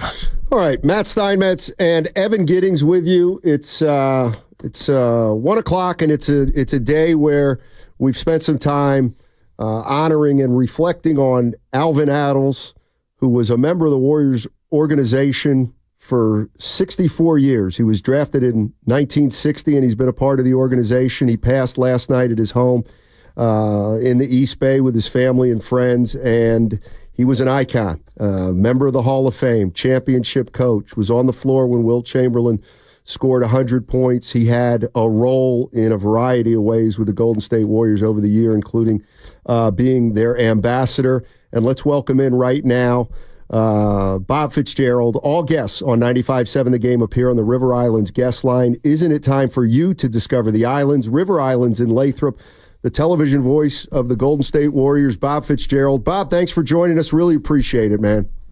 What's up, Matt? How are you? We're doing all right. When I say Al Attles, what comes to mind? Oh, man, you got to start with the voice. The greatest voice ever, the voice of God. And then maybe like the kindest guy you would ever meet. I mean, just an incredible, incredible guy. And you know, you roll off that intro where, well, he spent 64 years with the Warriors. Well, that's the longest of any person with any franchise ever in NBA history. So, you know, I'm getting ready in a month or two for season 32 with the Warriors, and I'm thinking, I'm not even halfway there. Al at 64, but you know, I have so many like fun stories and memories of him, and you know, to me, the radio show we did, you know, the night Wilt scored 100, it was the whole. We had the audio because there was no television of that game, and you know, and here's all the countdown where they're announcing Wilt scoring in the 80s and 90s, and you know, Al said, "I'll get Wilt to call in," and we're like, Wilt Chamberlain is not calling some local radio show, you know, to talk about the night he scored 100 points. That is not going to happen. And the show was an hour long. We're about 20 minutes in, and we're like, you know, Al, we appreciate you, you know, taking a shot at it, whatever. But he's like, no, Wilt will call. And like 10 minutes later, the phone rings in the studio, and it's Wilt Chamberlain. You know, because Al Attles said, hey, he's going to call. And that's the kind of friendship they had.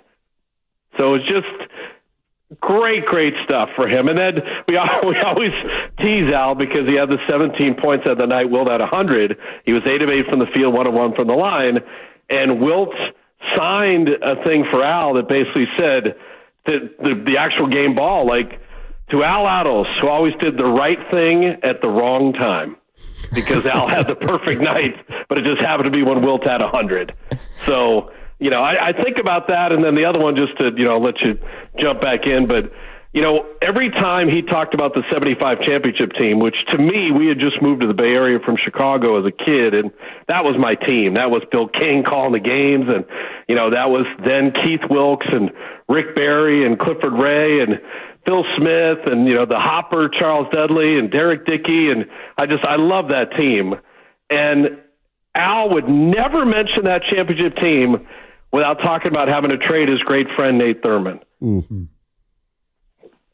Yeah. Just always like, well, we won the title, but I had to trade Nate for Clifford Ray. It's like he never brought up that title team without mentioning that. And that's who he was. He was a friend to so many people. Just, you know, icon is thrown out way too often.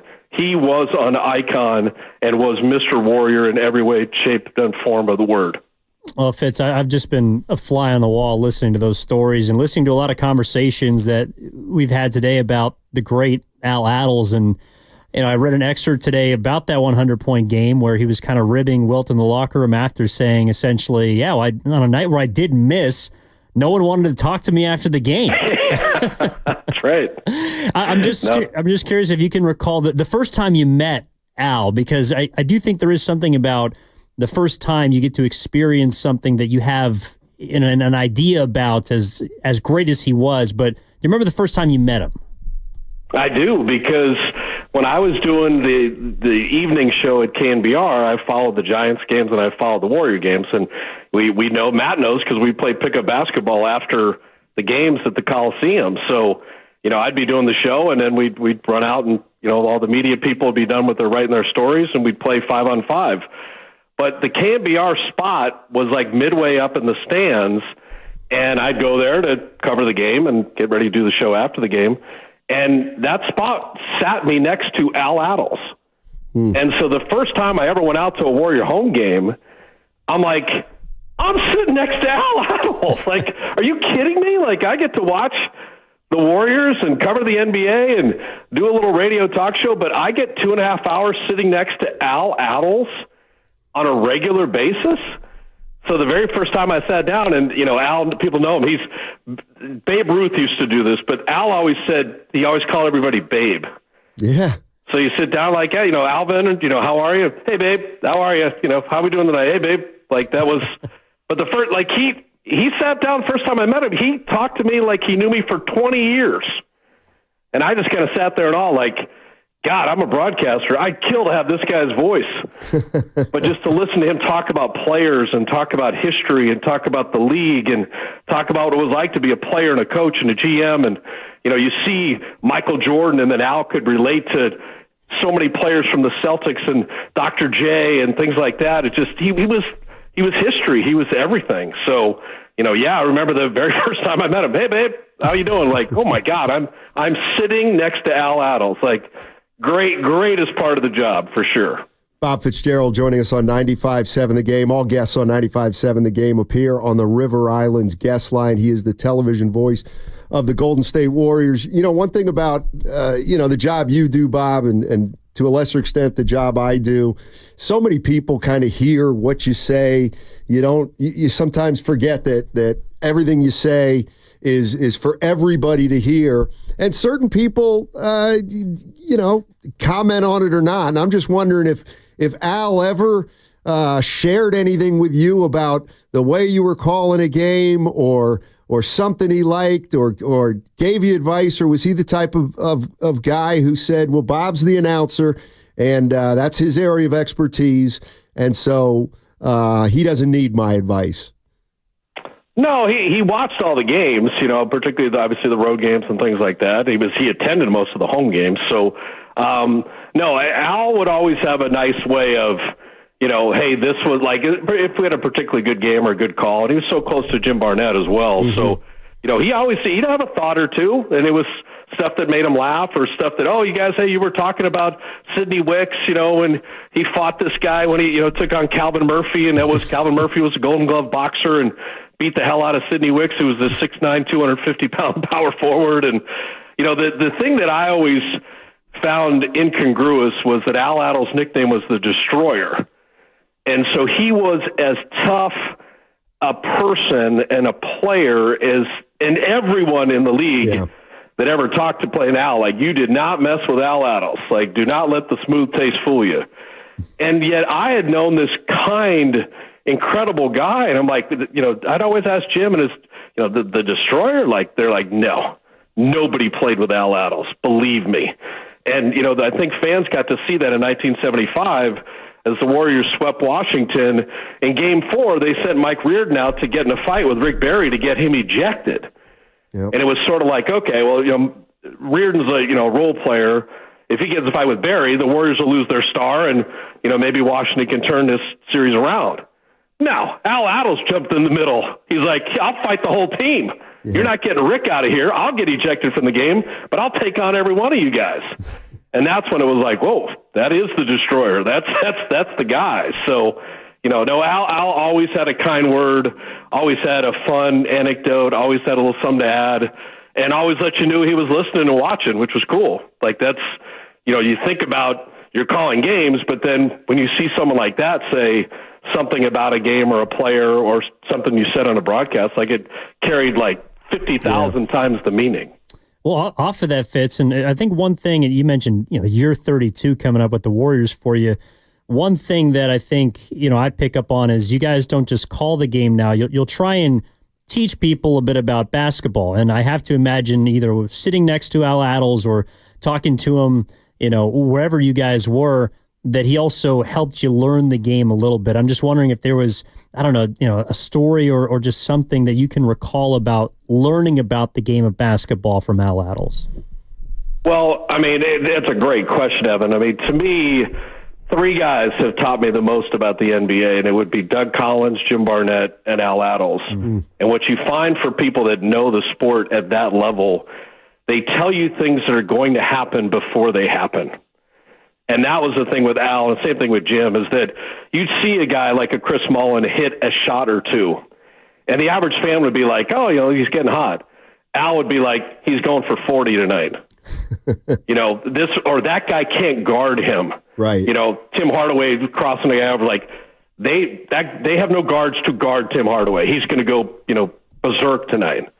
That's the kind of stuff that Al could teach you or tell you on a matchup or a strength of a player or a weakness of another player to presage what would happen in the game.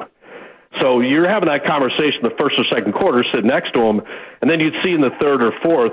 And then in a close game, they'd go to a timeout. I'd be like, hey, who are they going to run this play for? Who's it?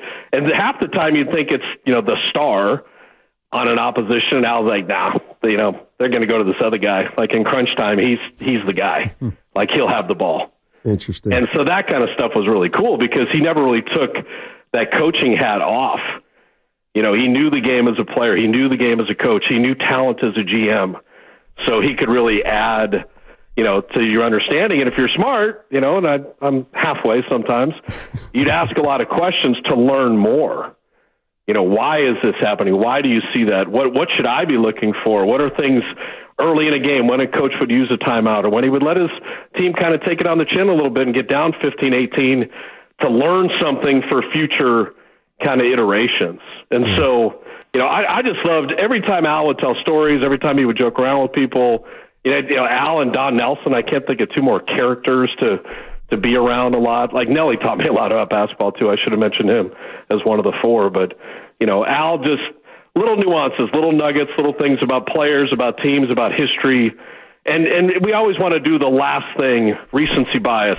This guy's the greatest. This guy's this. Al would keep that in perspective. Guys who were good, he always appreciated, but you should have seen Elgin Baylor do this. You should have seen Bob Cousy do this. You should have seen Wilt and Kareem do this. That always kind of kept things in perspective as to the latest and greatest. Hey, Bob, before I get you out of here, I'm going to ask you something on a different subject. And if you were a 49er fan, are you starting to worry about Trent Williams and Brandon Ayuk at this point, or still nothing to see here? I'm going to Vegas tomorrow with the Niners to call that game Friday, Niners-Raiders, and the preseason broadcast. And, I'm doing my notes, and it's like, not Ayuk and not Trent Williams. And you see a fungus coming back. Banks has a broken finger. And this is the year for the Niners to win the Super Bowl. Like, this is the year because Purdy's contract is going to switch next year. So this is the year to do it.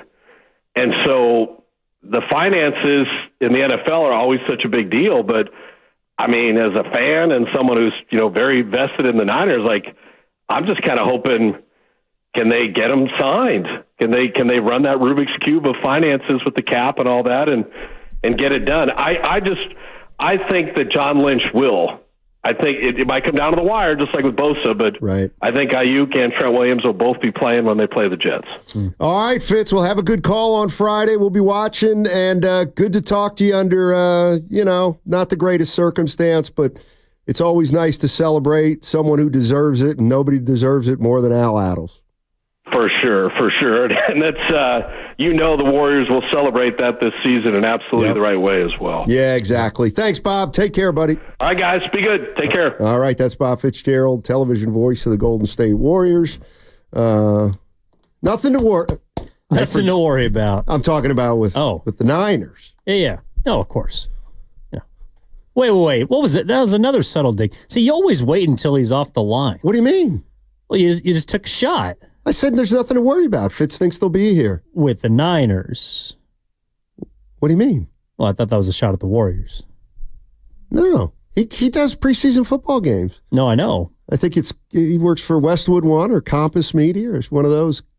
He does the games on the radio. Yeah. And he's going through his prep, and what he's also saying is they're a little bare.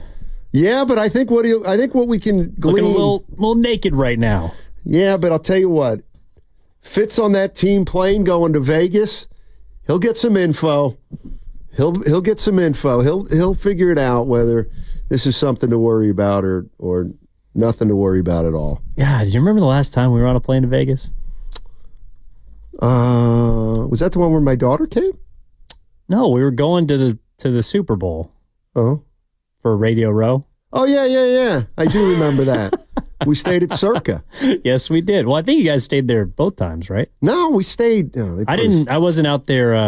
Actually, it would have been this time last year that you guys were in Las Vegas. Why were we there? I can't tell you. I wasn't there because I was in Italy.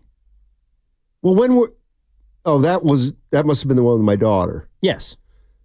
Yeah, you had the limo and Guru was popping bottles. But we didn't. Non-alcoholic. We didn't stay at Circa. We stayed at some other hotel that had that Detroit theme. No. I'm getting you guys mixed stayed up. at the Circa. We stayed at the D. The D Hotel. I've stayed at the D before. It was an A. Minus. Some of the nights. No, that's right. That's the one with the sports book that kind of looked like Tiger Stadium. But we did go to the party at the Circa, the pool party. Yes. Even though it was like 50 degrees and it was actually pretty chilly. The place was jumping that night. Well, Lorenzo Neal had it jumping. Yeah. How come? Why did we Why go? don't you remember that? That's my question. From a year ago? No, from less than a year ago. I can understand why maybe you didn't remember something from a year ago, but you didn't remember Radio Row? I thought we had such a great time together. We bonded. We had a lot of fun. We ended up going a bit of our separate ways towards each part of the night. Came back, kind of congregated in the morning. Oh, I remember the second show. Second show. Why do you remember the second show? Because that was with Chuck Liddell, I believe. Yeah. And who else did we have on that day? We had Dr. Oz. I didn't know who Dr. Oz was. I didn't even want it to. That was Vintage Guru. Hey, Dr. Oz, come on over. And then he said his wife would never forgive him if he didn't get Dr. Oz on. I didn't know who he was. He ran for governor in Pennsylvania. He got beat by a gentleman named Fetterman. Yeah. I was going to start ripping him about it, but of course Guru was wanting to talk football the whole time. He's a TV guy. Yeah, I didn't know who Dr. Oz was, and you didn't know who Jamal Lewis was. You know what? That makes me want to. That's not true. What? No, the guy who I didn't know. Well, we all didn't know who that was. Yeah, who was that? Some guy throwing leg kicks above the head of Chuck Liddell, and you said, hey, let's get him on. No. And this guy looks pretty cool. Whatever the guy's name was, when we got back, Nahigian said something like, nobody cares about that guy. But I can't remember who it was. Well, he ended Dr. Oz ran for senator. Senator. What'd I say, governor? Thank you. Count the bucket. That's you got to know that kind of stuff. Neither here nor there. The other part of that was whoever the person was who we all didn't know, he looked like Jake Paul, but he used to be a player for the Niners. Right. He was in training camp with them. He never was on the active roster. Right. But he knew Shanahan.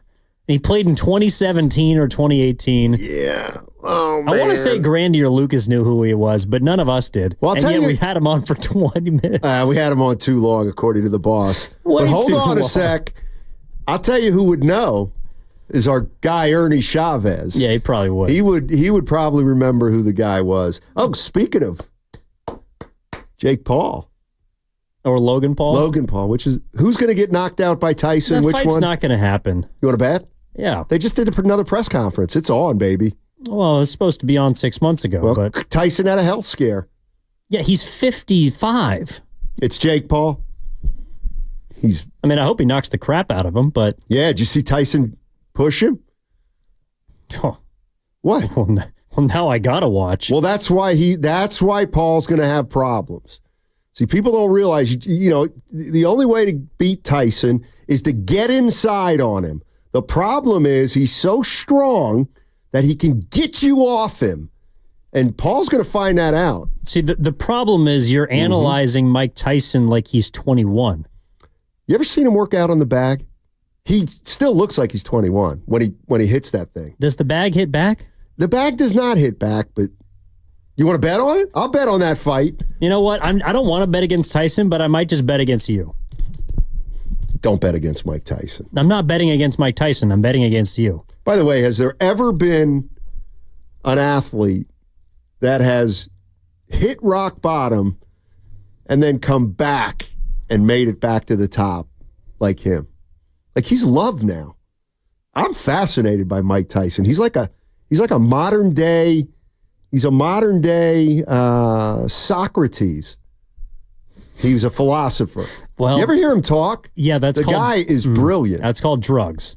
Stop. Why do you do that? Because I've listened to his podcast before.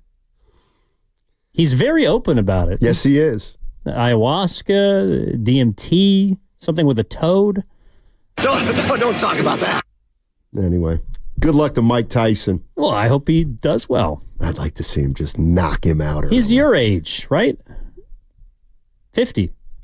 Yeah, I wish. No, I think he's probably closer to, I bet he's about 55. Oh, yeah, that's right. This also happened in Vegas. Thanks, 650. Mark Schlereth dropped the story about the thermometer up his... Oh, God, that's right. Up his keister. That's right. By the way, we're trying to get Mark Schlereth on weekly. There's a reason we call him Stink. But we're a little hesitant because we're going to have to get the guy on the dump button to be real. Oh!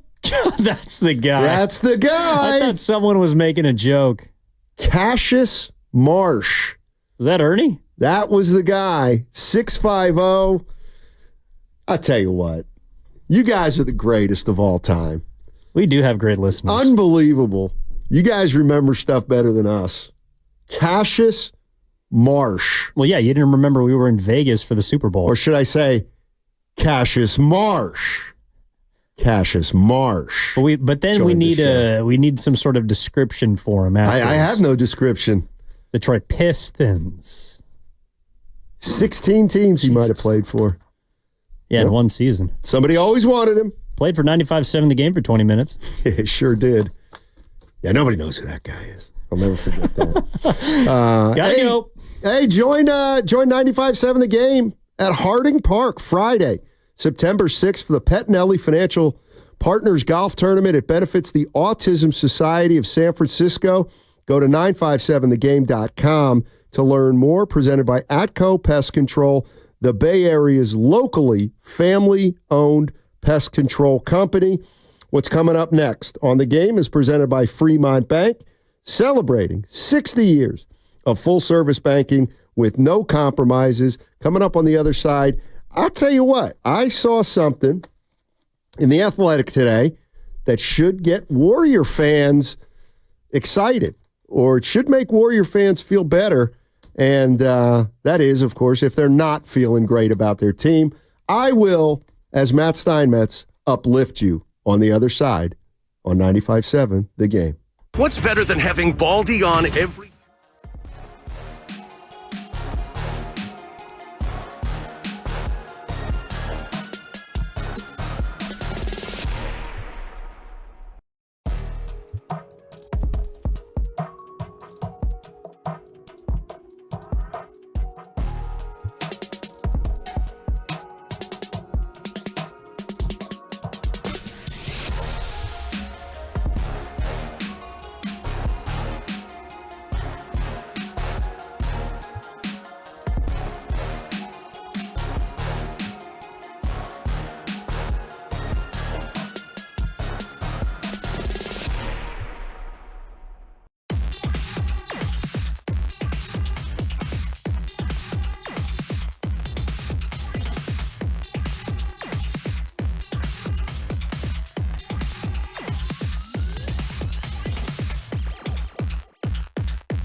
to Steiny and Guru on 95.7 The Game. All righty, Steiny and Evan Giddings. This is a too short segment. No, you got that right, brother. I got 3 things I want to get into. Well, first, I don't have very long. I know, but they're all little nuggies. I got a text from Mark Willard. I don't know if you know this. He hosts a show on our station, 2 to 6 with Dan Dibley. We'll see him in 10 minutes, right? Yeah, and I said, I don't know if you remember this, but I said, has anybody asked John Lynch why Trent Williams isn't here? I do remember you asking that, yes. He said Kyle said it was, quote, contract related. That's right. I do remember somebody said either is it contract related, and he said it's contract related. Well, but then you were right. That's true. No one's asked John Lynch whether it's contract related or not. That's true. That one confused me for a minute. I thought you said it was Shanahan when it was really Lynch, but if indeed that's correct, then that's points tiny. Yeah, that's new. What's new? Right. Okay, here's the second one. How about this little factoid? Okay. Let me decline my call from my daughter. Yeah, you did that on air yesterday. She just doesn't get it. So yesterday, Kenny's Mets played the Baltimore Orioles. They did. I almost feel like asking Ken if he knows what was special about that game yesterday. They lost? No. That's not special. Do you know what made yesterday's Mets Orioles game noteworthy? Was it the 1,000th time they played each other? No, it was the longest game in baseball this year. 12 innings. That's the longest game in baseball this year. And when I said that to Evan, I said, wow, it's kind of interesting. 12 innings, longest game of the season. What do you think? That's the way it should be. Games should not be going 18 to 20 innings unless they're supposed to. But the Ghost Runner eliminates that possibility in most situations, which I appreciate because you get to it. Look, health is wealth, and the Ghost Runner was implemented to save arms for future days, to save the bullets. And I know that a lot of old school baseball fans are probably going to scream at me for this, but I've come around on the Ghost Runner. I just have. I have too. Why? Because it's just something new. Yes. It is. Do you like the minute and 50 or hour 50 baseball games? Yeah, sure. Why not? Tell you what. My next proposal for Major League Baseball is to do what the Little League guys are doing. What? Play 6. I was going to say they already have mustaches in Major League Baseball. Play 6 innings. All right, I'll give you 7. Play a 7-inning game. That's what they play in high school. Exactly. Well, it's like every level you move up. You know, in college you play 40-minute basketball games. No, I know. Then you get to the NBA, you play 48. I know. Hey, I'm reading The Athletic this morning, and they've got a writer named John Hollinger. Your ghostwriter? What does that mean? You don't know what a ghostwriter is? I do, but why would he be my ghostwriter? Because you reference him a lot. It's like you really like what he has to write. Yeah, it's good. You're like-minded. He had a list of the best under-the-radar moves in the NBA this offseason. And the number one move under the radar, he said, is essentially the Warriors trading Klay Thompson and letting Chris Paul go for nothing and acquiring DeAnthony Melton, Kyle Anderson, and Buddy Hield. He said they're going to be better. He said those 3 guys will give you more than Klay Thompson gave last year and Chris Paul. My first question would be, why is that an under-the-radar move? Well, in fact, I quietly believe it's under-the-radar moves, but one of the biggest moves on the radar this entire offseason. No, that would be Paul George. I said one of. Which he did to reference as saying not needing to dig into because it was not an under-the-radar move. Exactly. So everything else was under the radar. So of all the moves in the offseason, other than Paul George, he says he likes what the Golden State Warriors did. Why can't you just take that and feel good about it? The way that you phrase that question makes me not want to. Your tone. Wait, no, but seriously, so you agree with him? I think there's a chance. No, listen. Ugh. I think there's a chance they're going to be a better team, but they're going to run into something. They had really good luck last year, I felt. And I look at this team and Steph and Draymond, can they play 70-plus games between them? Or 70 each, I should say. Boy, I don't know. I think it's a dangerous game to play a season out on paper. Oh, thanks. Yeah. Why? Because it's not the way it works. You mean they play on the hardwood? Yeah. They play with a real ball on a real court with real rims. I don't know. Did the Warriors make bad moves this offseason? Probably not. Right. Did they make any great move this offseason? No, they didn't. Telling me that they're better than 46 wins if they're 46.4 or 46.6 doesn't do much for me. It's like telling me the Niners are going to win 11.4 games. Okay. Well, it's about right. I mean, if 11.4 means 11 or 12, I think I would take that. I think that's about what they'll be. By the way, did you see Steph Curry is, I don't know if it was his Instagram or not, but he is. Now that's news. Give it to me. He scrubbed his IG. No, he just took. What did he do? Well, he changed his profile picture for one. To what? To him in the Team USA uniform. Uh-oh. Neutral. Might as well have changed it to a Switzerland flag. And then he got rid of point guard or just guard for @Warriors. So he got rid of his bio. No, he didn't. Sending shots. Why would he do that? He knows everything. Why would he take guard, Warriors guard? You're telling me it said Warriors guard, and he took that off his profile. Oh, he's moving to the 3 this year? I don't know. I'm not saying that. Could have played power forward? You're telling me, this is factual. That's what the internet was blowing up about.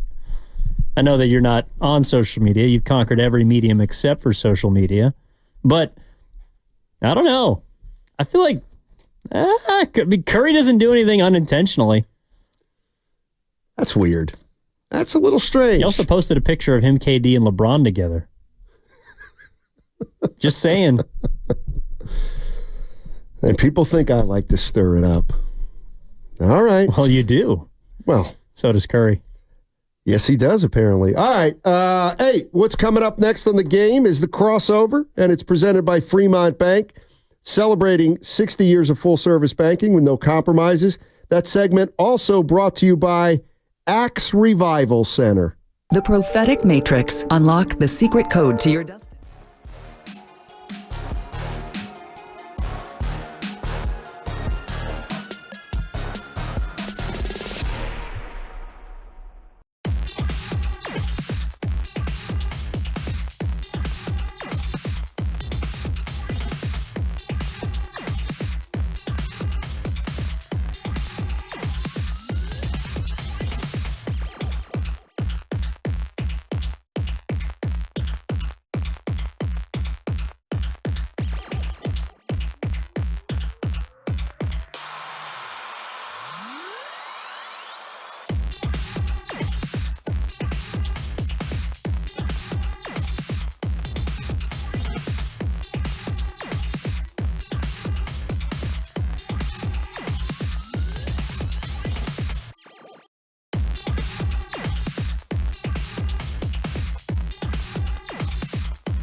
Now, back to Steiny and Guru on 95.7 The Game.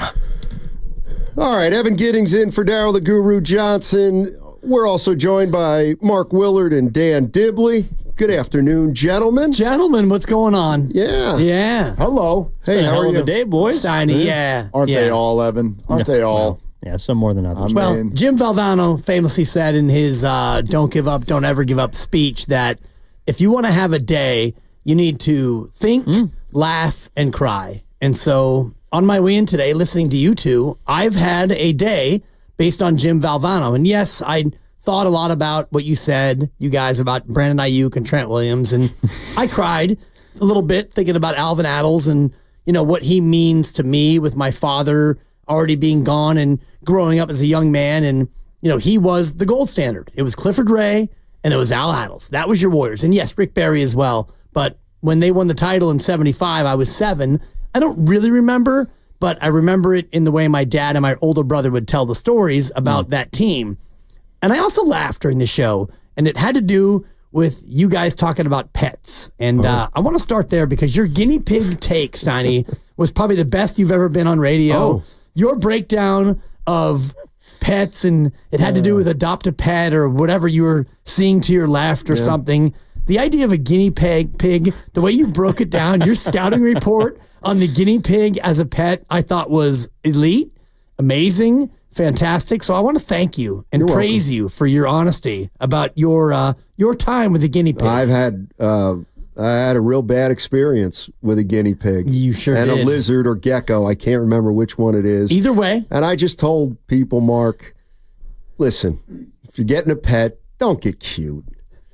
Get a dog. That was the payoff. Get a dog. Don't get cute. Who's going to disagree with that?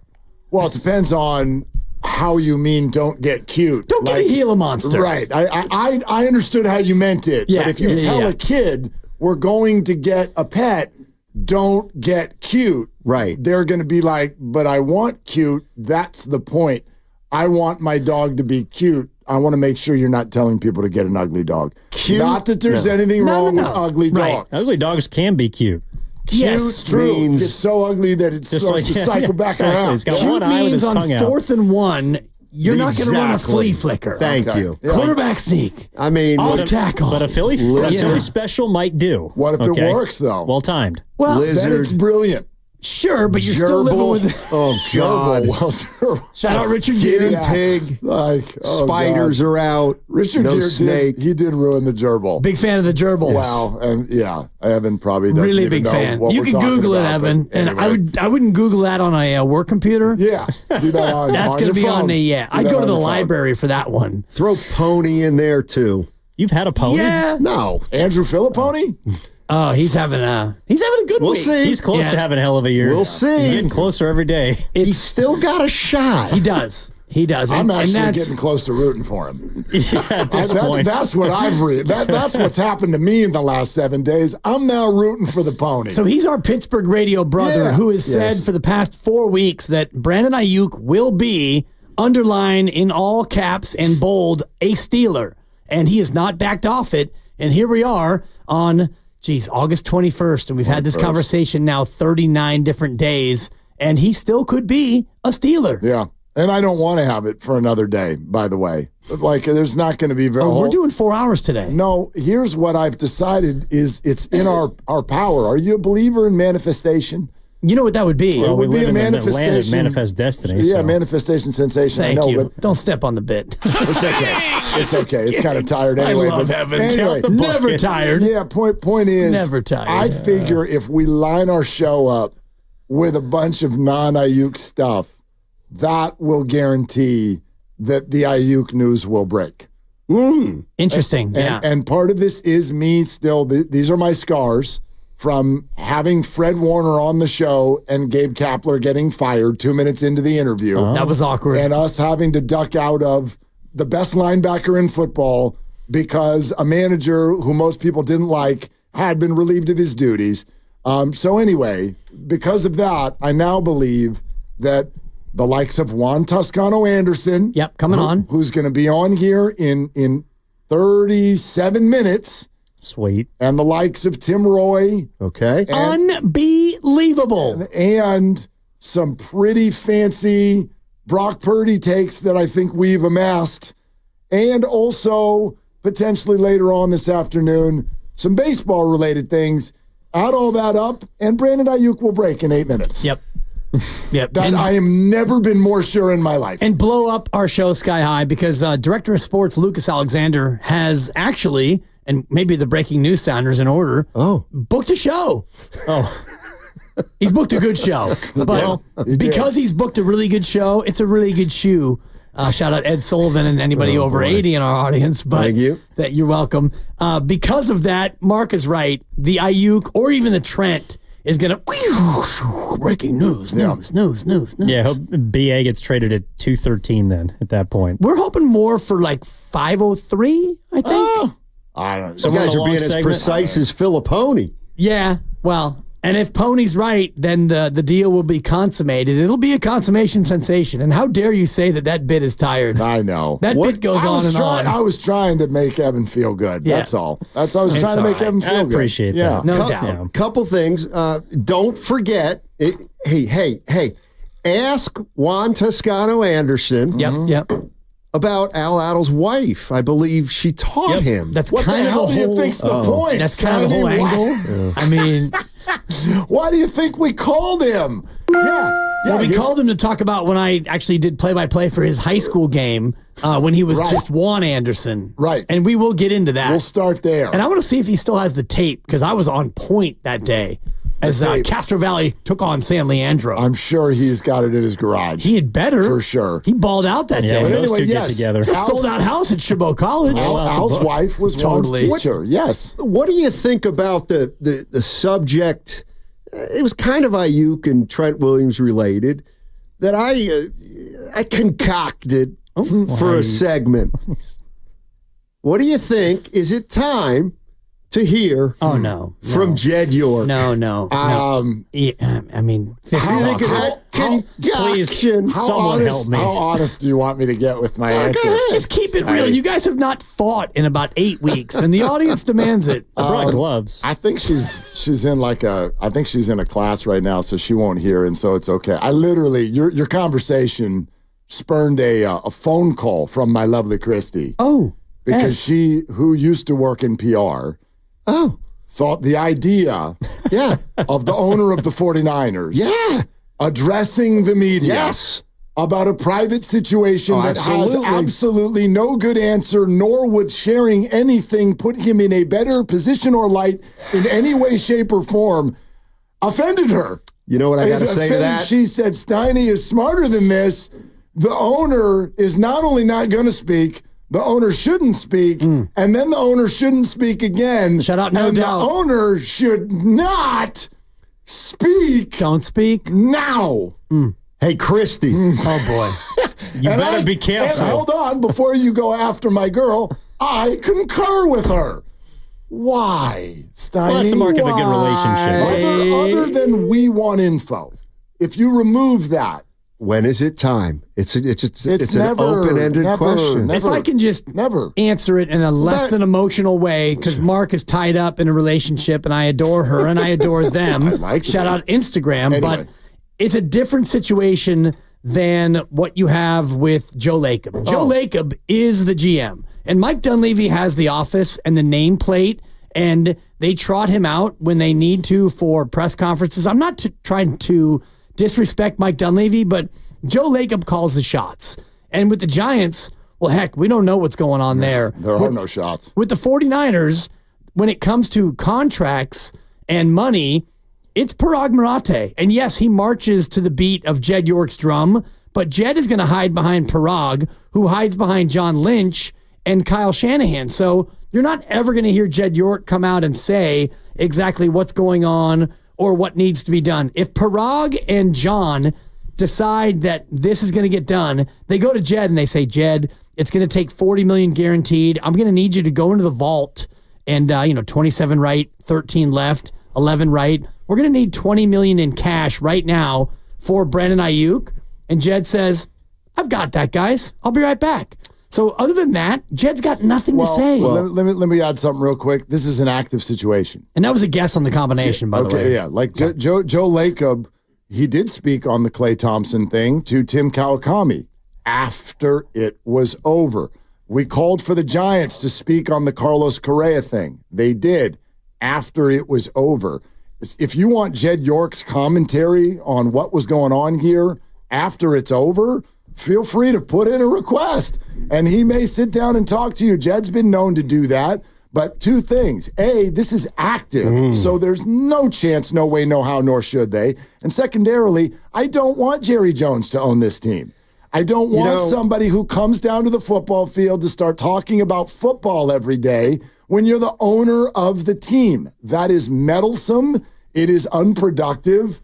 It's a no from me, dog. Let me tell you the way I'm looking at it. Sure. Is I'm thinking about Jed York talking.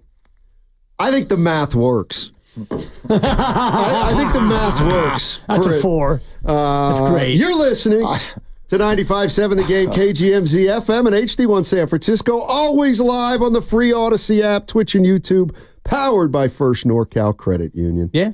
All right. I'm sure someone wants to ask him a question, but I don't think it's productive of him to answer it. Right. Certainly not honestly. Now we got two other guys in the room and you change your tune. What are you talking about? I came at you during that segment. You came at me. I'm with Christy. You know better. Yeah. When has Jed York talking been a net positive? When he said Brock Purdy going to reset the market. Okay. Fascinating. Is that a net positive? I'm going to need Christie's, I think they're called curriculum vitae, please. I'm going to need a resume. Close enough, yeah. The only thing that... I'm going to need a resume. You need your Venmo? What was it? What do you need? I think it's called curriculum vitae. Get in here, Evan. Oh, yeah, okay. Yes. Go ahead, E. Get in here. The only part that had me wondering, because your original question was, would you want to hear from him? Like, aside of whether he would talk or not, because that's not in my mind the question. But would you want to hear from him? The only thing that I would want to hear him address was the nugget at the end of Schultz's report yesterday, which is the first time I believe we've heard any mention of ownership being involved in the contract negotiation, that there are details being ironed out that demand ownership approval. So that is something that he, who is referenced, could actually comment on. Would he? No. Shouldn't, yeah. But would I want to hear about that detail? That's something that I haven't heard before, and that sounds really hard to believe considering we heard a report 2 times a day for the last 6 months. Okay. Well, I mean, the 2 ways to answer that. Do we want to hear from him? Sure. That doesn't mean he should. And secondly, I mean, I don't know. That to me, that's just another quirky tweet. Like anything where we're talking high level here, anything that's financial calls for ownership approval. Like Jed York is not like that money. Whatever the guarantee is, it goes straight to an escrow account. That's Jed. That's Jed. He has to approve all that. And Jed has done a phenomenal job with that in recent years with the 49ers. But that's why I would wonder why he might not be willing to do it now. Because he has given out a ton of guaranteed money. That's the reason why they have $30 million in cap space right now. Yeah, because you can't just say yes as a rule, I would think. Well, but he's done that up until now. No. Pretty much. No. I mean, no, they haven't paid everyone. They didn't pay DeForest Buckner. He certainly had to grit his teeth in order to give Nick Bosa what he demanded last year. Didn't pay Eric Armstead. Yeah, I don't think it's not an automatic. I think that has been their philosophy, but there's a cap to everything. Well, that's my point. It feels like it's changed now. It feels like it's changed this offseason. I think every situation's different. I think it's, you know what I mean? It's timing, it's the player, it's the ask, and those are the things we don't know, and we're not probably ever going to know it. I always liken these situations back to Wiggins. We want to know. You don't get to know. You know what? Call me crazy. I don't really want to know. A lot of people do, though. We've done that conversation. I'm with you. Like, I don't care. But a lot of people do. But you want to hear from York. Yeah. But not Wiggins. Yeah. I'll just put it. Maybe I'll put it another way then. What are you guys going to talk about? Not Brandon Ayuk until he signs. We're going to talk. Yeah. You want to bet? 213. We're going to talk about Al Attles, and we're going to get some reflections and look at the history, and we're going to speak to the emotion of it because, I heard about it from you guys, and thank you, Steiny, because your perspective was fantastic. And the story you told about the Latrell Sprewell choking incident and how you asked Al a couple days later hey, Al, were you at practice? And he just smiled, and you didn't follow up knowing that he would just smile again. And you guys had a nonverbal exchange that I wish I was there for, because I got a chance to talk to Al a few times in person and a few times on the radio. And it always made me feel like a 6-year-old again, because my dad was, I was raised a Warrior fan, and we would sneak over and go to games, and whatever sneak was the operative word. We'd go in the parking lot at the old Oakland Alameda County Coliseum Arena, and, we'd scalp up a couple of late tickets, and, my brothers may or may not have me sneak in the bottle under my gigantic down jacket because I was 12 years old, who looked like I was 7, and you mentioned how you were 5 feet as a freshman. I was 4'9", so shout out late bloomers everywhere. So for me, the Al Attles era as a coach and, back in the late 70s, early 80s, that reminds me of being a kid. So this news hit me the way it always hit me when I talk to Al, like, man, it reminds me of being like 8, 9, 10 years old again. And so the emotions for me today are more so than even they were with Willie Mays, because, Willie, I didn't really see Willie play. I didn't see, Al play. I only saw him as a coach in the 75 team and beyond. I got a Purdy question for you guys if you want to play that game. Sure. I got a Purdy question for you. I'm worried, Mark. Well, I bet. Well, okay, then I'm going to change the question. So is Brady. Why are you worried? Except for I know you're not worried. Mavs in 6. Anyway, so... I thought it was 5. Whatever. It was 6, and that was mean-spirited for him to bring that back 2 years later. Well, that's your guy, no, Mark Willard. That's code for when Steiny is not being genuine. Anyway, here's my Purdy question, because I feel like under the covers, there's all kinds of doubt that's still out there. Despite 4 playoff wins, despite 2 years that have both ended up in the Final Four, all of that stuff. I smell things like, if you don't sign Brandon Ayuk, Brock's not going to be able to perform at the same level. You see the preseason performance the other day, and I hear people lined up going, get ready, that's what it's going to look like 2 years from now. Even when I hear people say, Super Bowl or bust, the window is closing. When you have a 24-year-old, very productive quarterback, that should be the beginning of the window, not the end. So when I hear all that stuff, I hear doubt. Here's what I'll say. Brock Purdy's clearly good. Is he ever going to be a Mahomes or an Allen? Maybe not. Is good enough? $60 million era for your good quarterback is good enough. Yes, I think it is. Okay. Like what I want to see from Brock Purdy, because like and we played the sound of Brady and Manning, and they were as the top 5 quarterbacks, and they didn't put Purdy in there.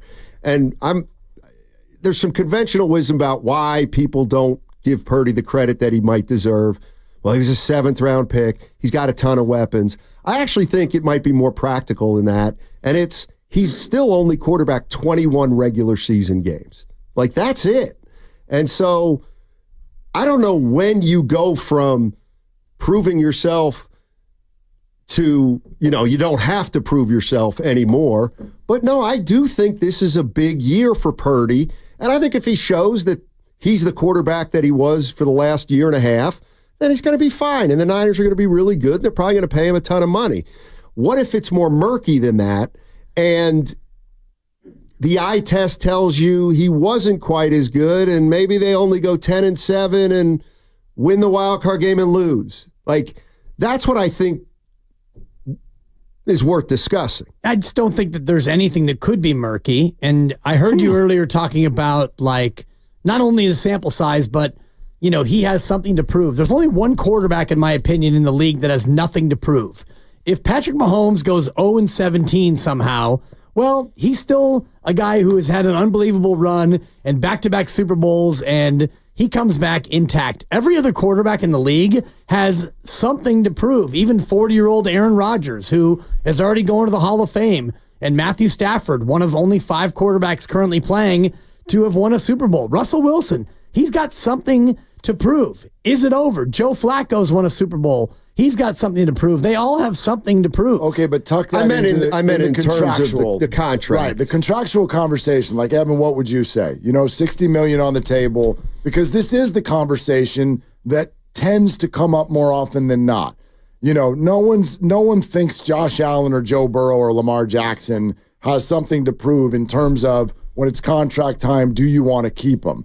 But go to the Dak Prescotts of the world, the Kyler Murrays, what the Raiders eventually decided about Derek Carr, where a quarterback is clearly good, but when it's contract time, Daniel Jones, $40 million is good. Yeah, is good enough?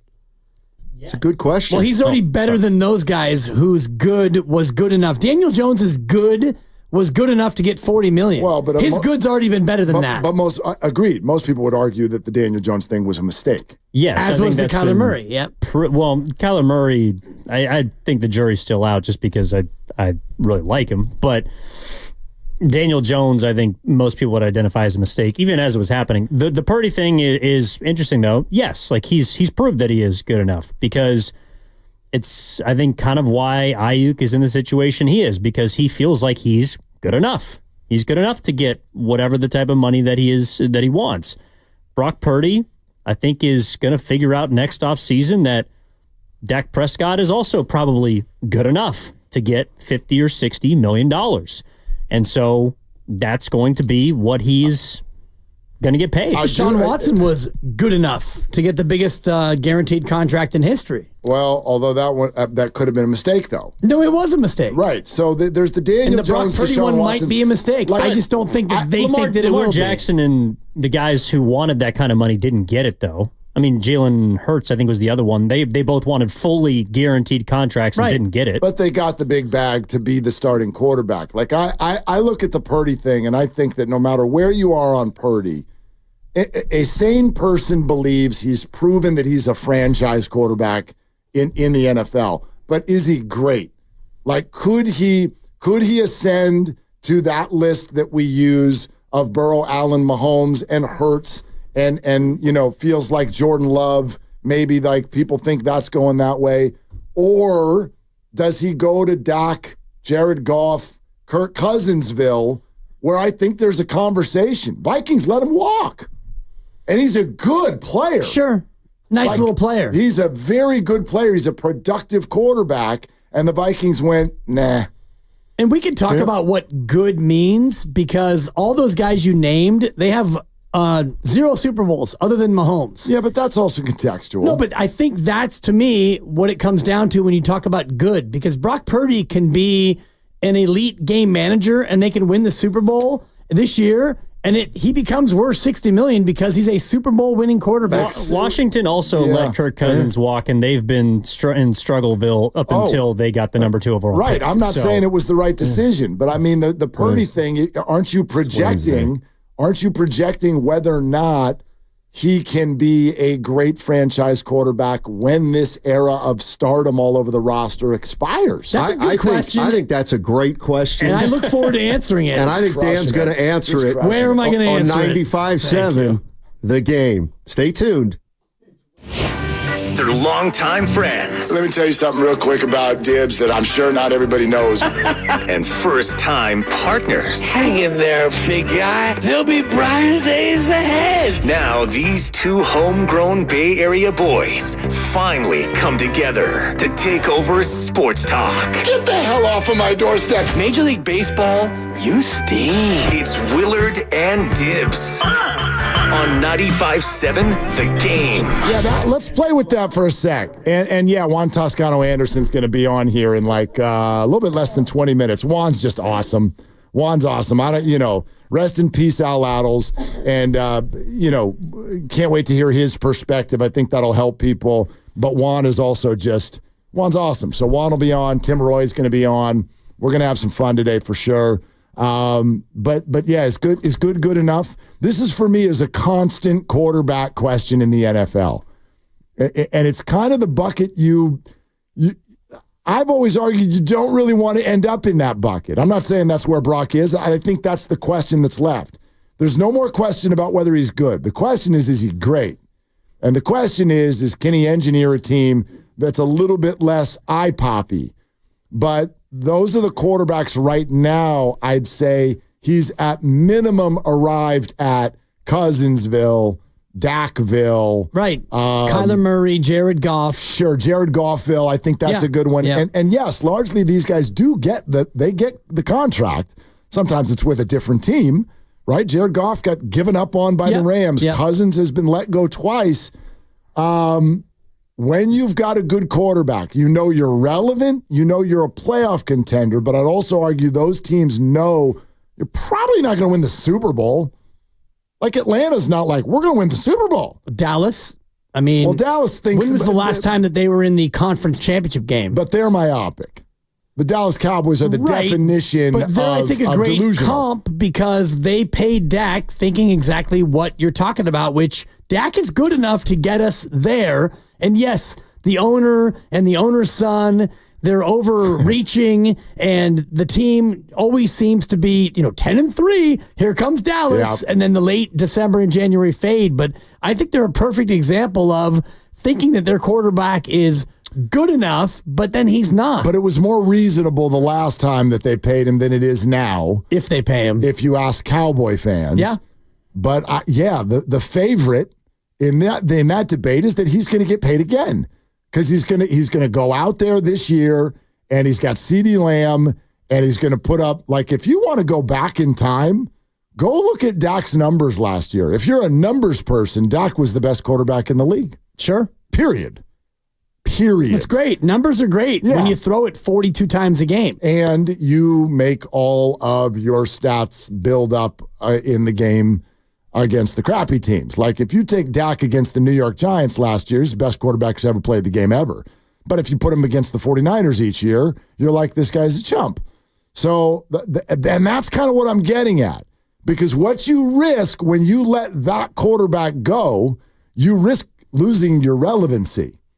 Like the Vikings were relevant within the last couple of years. They went 13-3 2 years ago. Right. Then they lost a playoff game. Then Cousins got hurt. You have a bad year. You let him walk, and I'd argue the Vikings, they're probably predicted to be fourth in that division now. It's a rebuild for sure. You left your relevancy at the door. And so that's when you leave your good quarterback, but the effort is to be great. I know that Garoppolo's a punchline now, but it's what the Niners did a couple of years ago. They're good. They went for great. And they missed. And then they found it. Tripped and fell into a pot of gold. Totally. We think.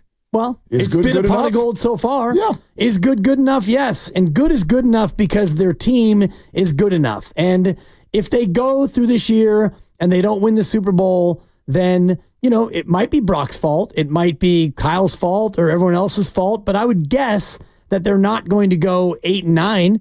And if they go 8-9 and everyone is healthy, then you've got problems. If Christian and George and Debo and Brandon, if he plays, and Trent and Brock, if they're all playing and Warner and all the rest of them, if they're all healthy and they go 8-9, well, then we're all going to be scratching our collective heads. That would be weird. That would be really, really weird. Yeah. So is good enough? Yes, good is good enough right now because you have a lot of talent around him. And like last year, Brock was good. He was even great, you could say. He didn't have more than a couple of shaky games, and the one against Baltimore on Christmas we all look at, big deal. That's 1 of 17. He was good. He actually was great. And was it good enough? Yeah, it was good enough to get you to the overtime of the Super Bowl, and someone had to lose it, and, you lost it to the greatest quarterback of modern football, maybe. So is good enough? Yeah. Good is good enough. I tend to agree with you, but I think, and it's the reason I'm asking the question today, and you can certainly weigh in, 888-957-9570, I think that's what this year is actually all about. I think that's what this year is all about. Like, sure, Niners are good, win the Super Bowl. That's just standing there. That's at the start of every week one. But while we're all distracted by contract holdout and going to whichever Twitter feed we want to find out that they've moved from the 1 yard line to the half-yard line. Right. While we're all distracted by that, I think that that's what this season's going to be all about. I think this season's going to be all about Brock Purdy because that's what the season's always about. That's what NFL football is now about. It's about the quarterback. Why else would you be handing out a quarter of your cap to one player. It's about the quarterback. And we are living in an age where the rules have been structured in a way, and the athleticism that's being provided at that position means that the bar is very high. Let's pretend that what we saw in the preseason is real. Caleb Williams, going to be a star. Jaden Daniels, going to be a star. Bo Nix just got named the starter, and Bo Nix is going to be a thing.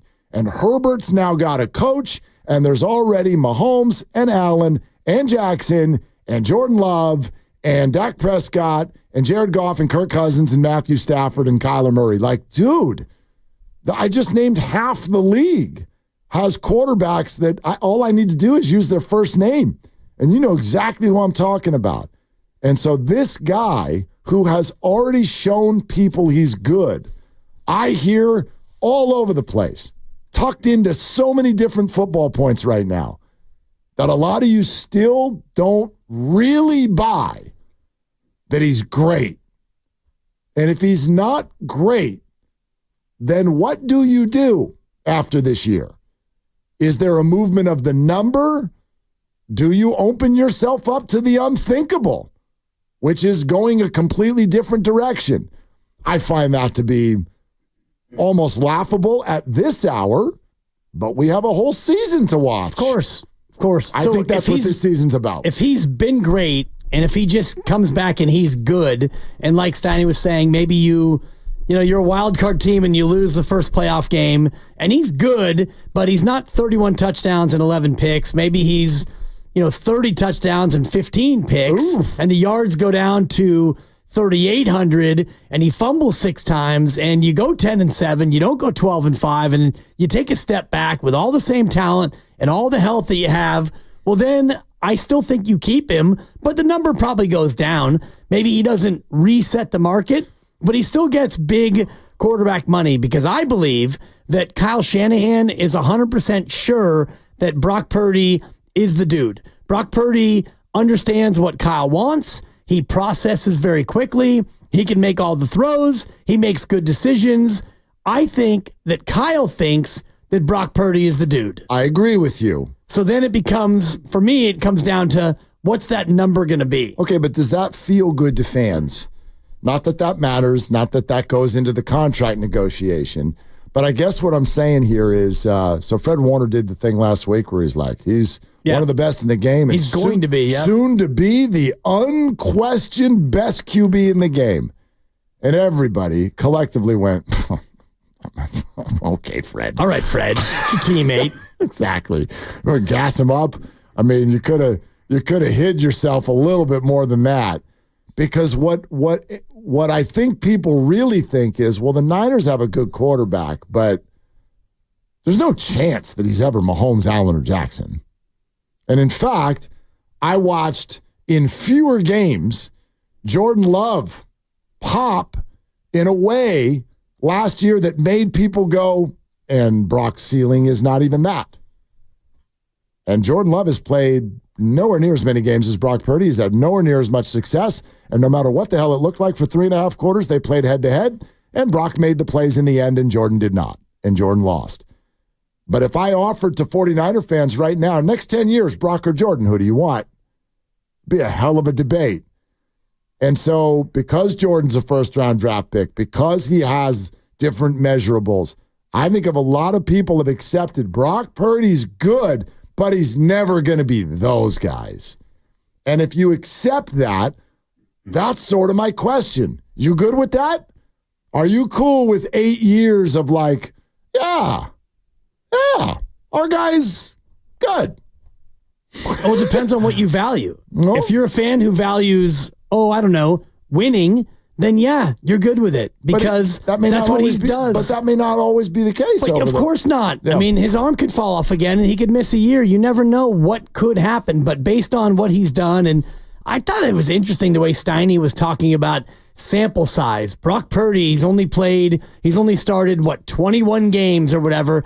At what point do we look at a sample size and say, I'm comfortable now with that as a sample? And that, to me, becomes a sliding scale based on how you want to frame an argument, because what you've seen from Brock so far, and you mentioned it yesterday, he's got 4 playoff wins, which is as many as Jimmy Garoppolo. He's one behind Allen. He's ahead of, the reigning MVP Lamar Jackson. He's ahead of Dak. He's ahead of Kirk Cousins. He's ahead of so many other quarterbacks who've had a bigger sample than Brock Purdy. So how do you really want to frame it? Do you want to look at Brock and say, I'm going to need 60 games before I really think about Brock Purdy? And it's kind of like what we saw with, other sports and other samples. You could sometimes look at it and go, okay, I can see it. I don't need to see 80 games of this guy to know what I see. Well, this is such a great question, because if you're going to bring up sample size, I can fire so many different holes in that comment.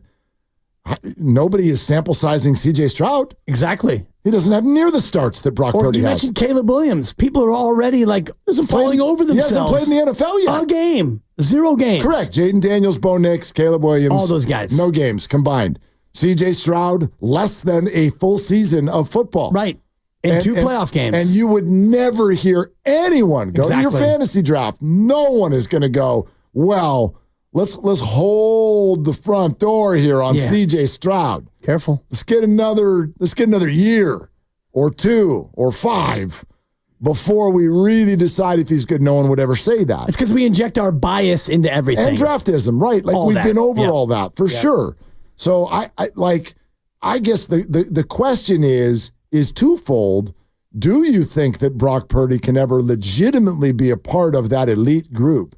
And if your answer is no, that Brock Purdy's ceiling is just like a really awesome B+, and that's his career, like you're just a strong B+. You're Dak or Jared Goff. Are you like, let's ride? Or are you thinking, boy, 60 million feels a little hot for that?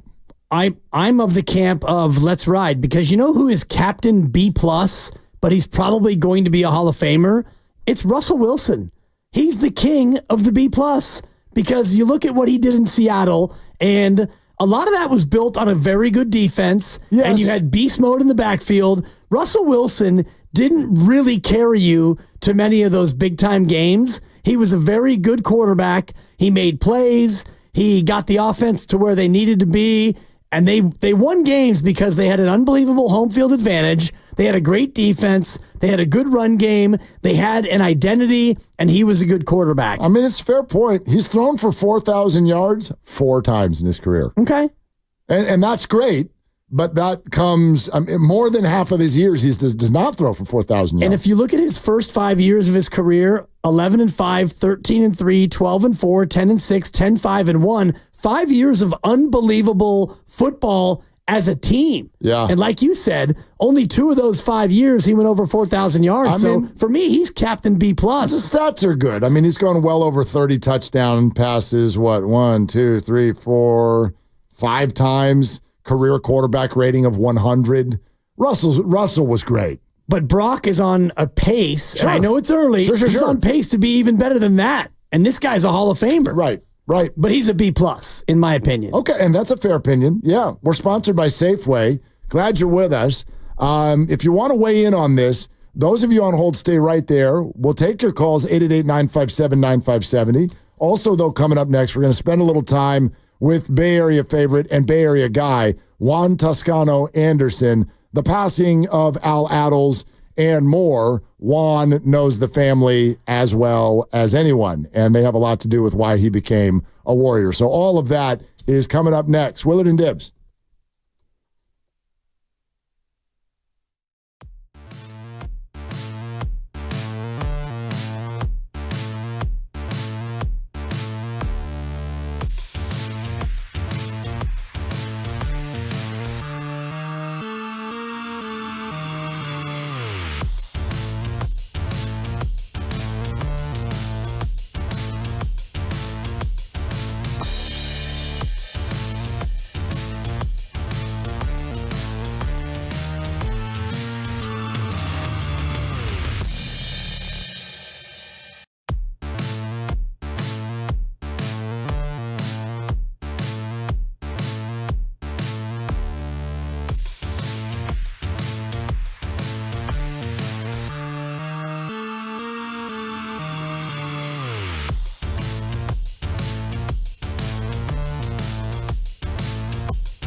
Now, back to Willard and Dibbs on 95.7 The Game. Well, historically, this has gone well. when Juan Toscano Anderson joins the station.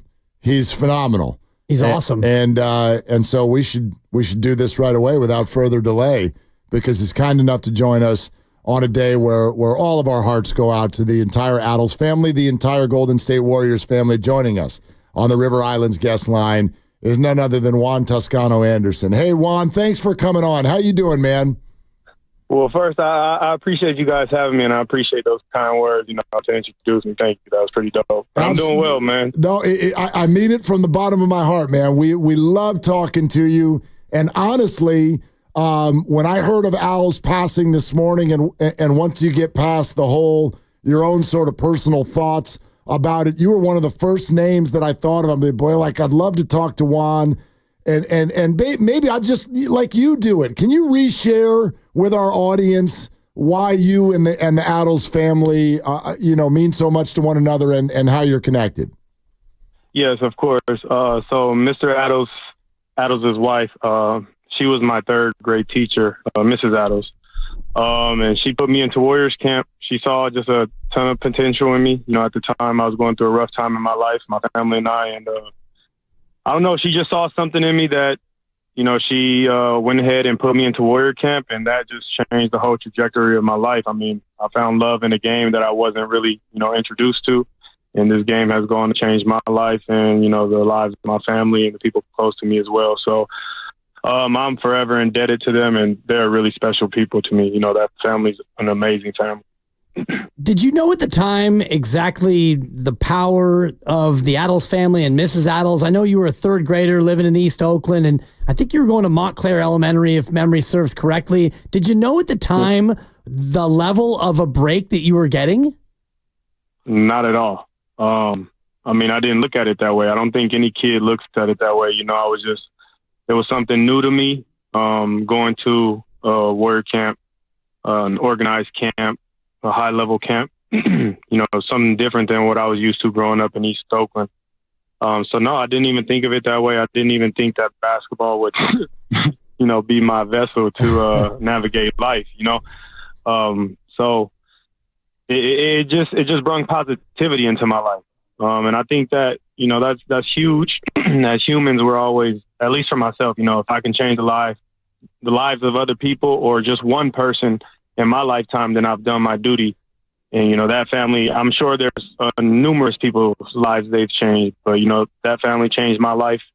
And, I can also change. I've been in a position to change other people's lives, doing, my foundation work and, just so many other things. And so their magnitude has just exponentially grown so much just with me alone. Like I said, I'm sure I'm not the only person that, they've had such a major impact on their life.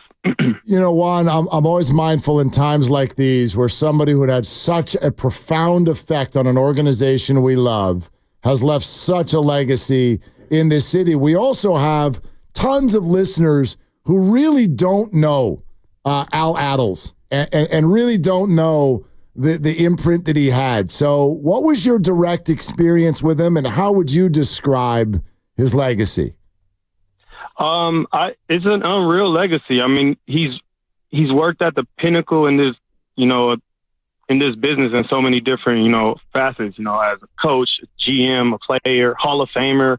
I mean, in my eyes as a hooper, and somebody who, I pour my life into this game and I respect and love this game so much. I mean, it's unreal. It's amazing. It's something to strive for. I mean, I don't know if I'd ever want to go into coaching or, be a GM. It's a lot of work and a lot of stress, but, I mean, those are top level jobs, it's amazing basketball mind. And just from a basketball standpoint, right? But just even from a humanity standpoint, like I said, just being, Mr. Attles being a teacher in Oakland Unified School District, what they've done off the floor is just incredible, man. There aren't words to really describe it. At least for me, I think, I have more of a sentimental attachment to that family. I'm just, like I said, I can't say it enough. Like, I'm forever thankful to them. So go ahead. No, go ahead, Juan. I didn't mean to cut you off. I mean, just the emotional connection that you feel to the Attles family. Yeah, no, I'm just thankful to them, man. I've been a huge fan of his, from a basketball standpoint. Like I said, everything he's done, every time I see him, he'd always ask me, can you still dunk it? Can you still dunk it? And I just love that, because that's one of the things people remember me, for, on the Warriors when I had that huge dunk against JaVale McGee. And like, I'm a huge Warriors fan. I've been a Warriors fan my whole life. So I know what those type of moments, like, they mean to the real fans. Like, I still remember when, BD dunked on Andre Karolinko. I'm going to forever remember that moment. And I've watched thousands of basketball games. I've seen, amazing highlights, but I'm always going to remember when Baron Davis dunked on Andre Karolinko, So those just little moments, they light up my day, especially coming from somebody like himself. Like I said, he's in the upper echelon when it comes to this, this fraternity. Do you remember where you were for that Baron on Karolinko moment? You had to be like about, 14 or 15 when that happened? Yeah, something about that, somewhere around that age. I was sitting in my mom's room. I think at the time we had one TV in the house, and it was in my mom's room. And we all crowd, that's where we watched the playoff games. I was in my mom's room watching it. What's awesome. Your go-to when moments like that happen? Like, did you run out of the room? Did you just yell? Like, I'm a runner when moments like that happen. I start running around the house. You know what? I probably used to do that when I was a kid, but I really love all the facets of this game, right? I love the crowd reaction. I love the teammates' reaction. I love the after moments, and I think when you run out of the room, you kind of run away from the game and you miss, like, people's reactions. And I love to see that type of stuff. So I sit there and I'm just like, damn, I'm like, wow, this is incredible. So I really watch it thoroughly, through all the moments. So you grow up in the East, the Deep East, 95th, and you go to Castro Valley, and obviously as a grammar school kid, you get mentored by Al's wife. What was it like when you signed with the Warriors and you get to see Mr. Attles and you were basically coworkers? I don't even know how to really explain it, because, it was just like, it was a reminder every day of like where my life was at the time, and then like where my life was in the moment, when I would see him in the building.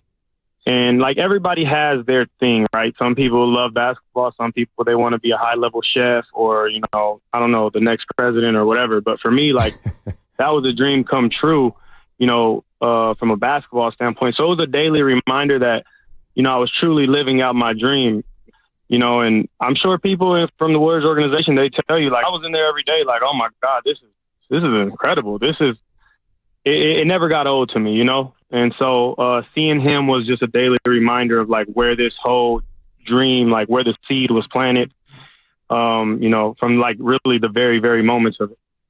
Juan Toscano-Anderson is our guest right here on Willard and Dibs, 95.7 The Game. Juan, while we have you and while we're talking about great moments, where were you and how did you take in the gold medal game in the Olympics? I was in Cabo with my family, and I was watching the game, and that was one of the best games I had ever seen in my life. Just, those moments, like, people are going to remember those moments forever. Steph on the world stage, Steph and Bron playing together on the world stage, representing the USA, playing for gold against a really good offensive team. It was incredible. Steph is, and it's funny to me because, all the people, like, I've had the opportunity to be on, multiple teams in the NBA now, and you get to see different perspectives, right? You get to see I was Steph's teammate, and then I was not Steph's teammate. And so I like I said before, when, you asked me if I run out of the room, like, I really watch the reactions of everybody on the bench and how people, like, really are receptive to, like, Steph's energy and who he is as a basketball player. And it's incredible to see that the greatest guys in the world that are playing basketball are like little kids when they're watching this guy. This guy is truly incredible. I don't think everybody has a true grasp on like what we're watching right now, but we're truly watching one of the greatest players to ever play this game in a super methodical and skilled way. Like, he's incredible. He's not 6'9". He's not super athletic. Like, this guy is extremely skilled, and I just think it's incredible to watch. And like I said, from a basketball standpoint, like, I feel lucky, living. I'm sure people feel the same way about guys like Michael Jordan or Magic Johnson. Like, I really get to watch Steph Curry up close, I get to watch every single game. I don't have to watch it on NBA Hardwood Classics or go back to YouTube and watch highlights. Like, I get to watch him through his highs and lows. And maybe I just feel that way because I grew up watching him, and he's played for my favorite team, ever since he's came into the league. Maybe I'm a little biased. Maybe I'm a little favored towards him. But, I mean, it's just cool to just see everybody else just appreciate him the way that his teammates do, Yeah, and you played for your favorite team. And I'm a big fan of the Trevor Noah podcast, What Now with Trevor Noah. So I have to ask you, Juan, what now for Juan Toscano-Anderson? Well, I'm still trying to, keep the league dream alive. We'll see what happens. Not really sure where I'm going to play next year. I have a couple options, but trying to get back in the league, man. It's the best league in the world. And, I'm just blessed to be able to, play the game that I love for a job. And I'm on the back end of my career, right? Like, I'm not 21 anymore, 31. So I'm just really just trying to enjoy the rest of the years that I have planned, because I also don't want to play forever. There are other things that I want to do in my life. I have other dreams, too, being a businessman and so forth. And so, yeah, man, don't know exactly. I'm still in the park like you are. Juan, I was right. It's always good when you come on. I got to say, yep. Thank you so much, man. It's always great to hear your voice. I appreciate you guys for having me. And, the last thing I just want to send my condolences to the Attles family, especially Mrs. Attles. I really love her, as if she was my own, blood. That lady really, truly changed my life. So, just want to send my condolences to, anybody else who's affected by, the passing of Mr. Attles. Beautifully said, man. Beautifully said. Thank you. Yeah, thank you so much for the time. I appreciate you guys, man. You guys have a good one. Okay, you too. All right, there he goes. JTA on 95.7 The Game. JTMF&A. Damn right. Is what that is. I love that dude. I do too. It's just so solid. And his story is unbelievable to go from the Deep East, and Mrs. Attles gives him a little bit of a nudge in the right direction. And obviously he had talent and work ethic and all the rest of it, but he travels around, bounces around, becomes a Warrior, plays with Steph, and here he is now, a husband and a father and successful and a pro hooper and still out there trying to do it. I love to talk to him. Yeah, inspirational, man. Rest in peace to Al Attles, and by no means done with that conversation yet, because Tim Roy, the voice of the Dubs, is going to come on here in just about 15 or 20 minutes. And I know he loves Al. Everybody loved Al. And so Tim is going to have some great stuff to share, and we look forward to that conversation, as always, on Willard and Dibs, 95.7 The Game. Glad you're with us. 888-957-9570. We were talking earlier sort of about like the standing of Brock Purdy within the quarterback tree. And for me, at least, this conversation is largely inspired by those of you who think Super Bowl or bust or Super Bowl window closing. Both of those comments I hear a lot. To me, what I hear when you say that is, I'm not 100% sold on Brock Purdy. That's what I hear. Because the idea of a window closing when you have a 24-year-old franchise quarterback is a head scratcher to me. But maybe people don't think that. And so if you don't think that Brock Purdy can ascend or hasn't already ascended to being one of the top 5 or top 7 in the game, and let's say his ceiling is sort of where most people put him right now, 11, 12, 13, whatever, is that good enough for you? Is that good enough? What if, as you said, what if this year does look exactly like last year? And what if and the year before? And you are statistically a very good player. And the 49ers are very good. But you fall short. Something happens. Whether an offensive lineman goes the wrong way or an arm falls off of a body or whatever it is, where are you then? And not so much just like what the number would be, but as a fan, are you excited about most of the next decade of having a quarterback who's just like good? He's good. No, he's really good. He's really good. Yeah.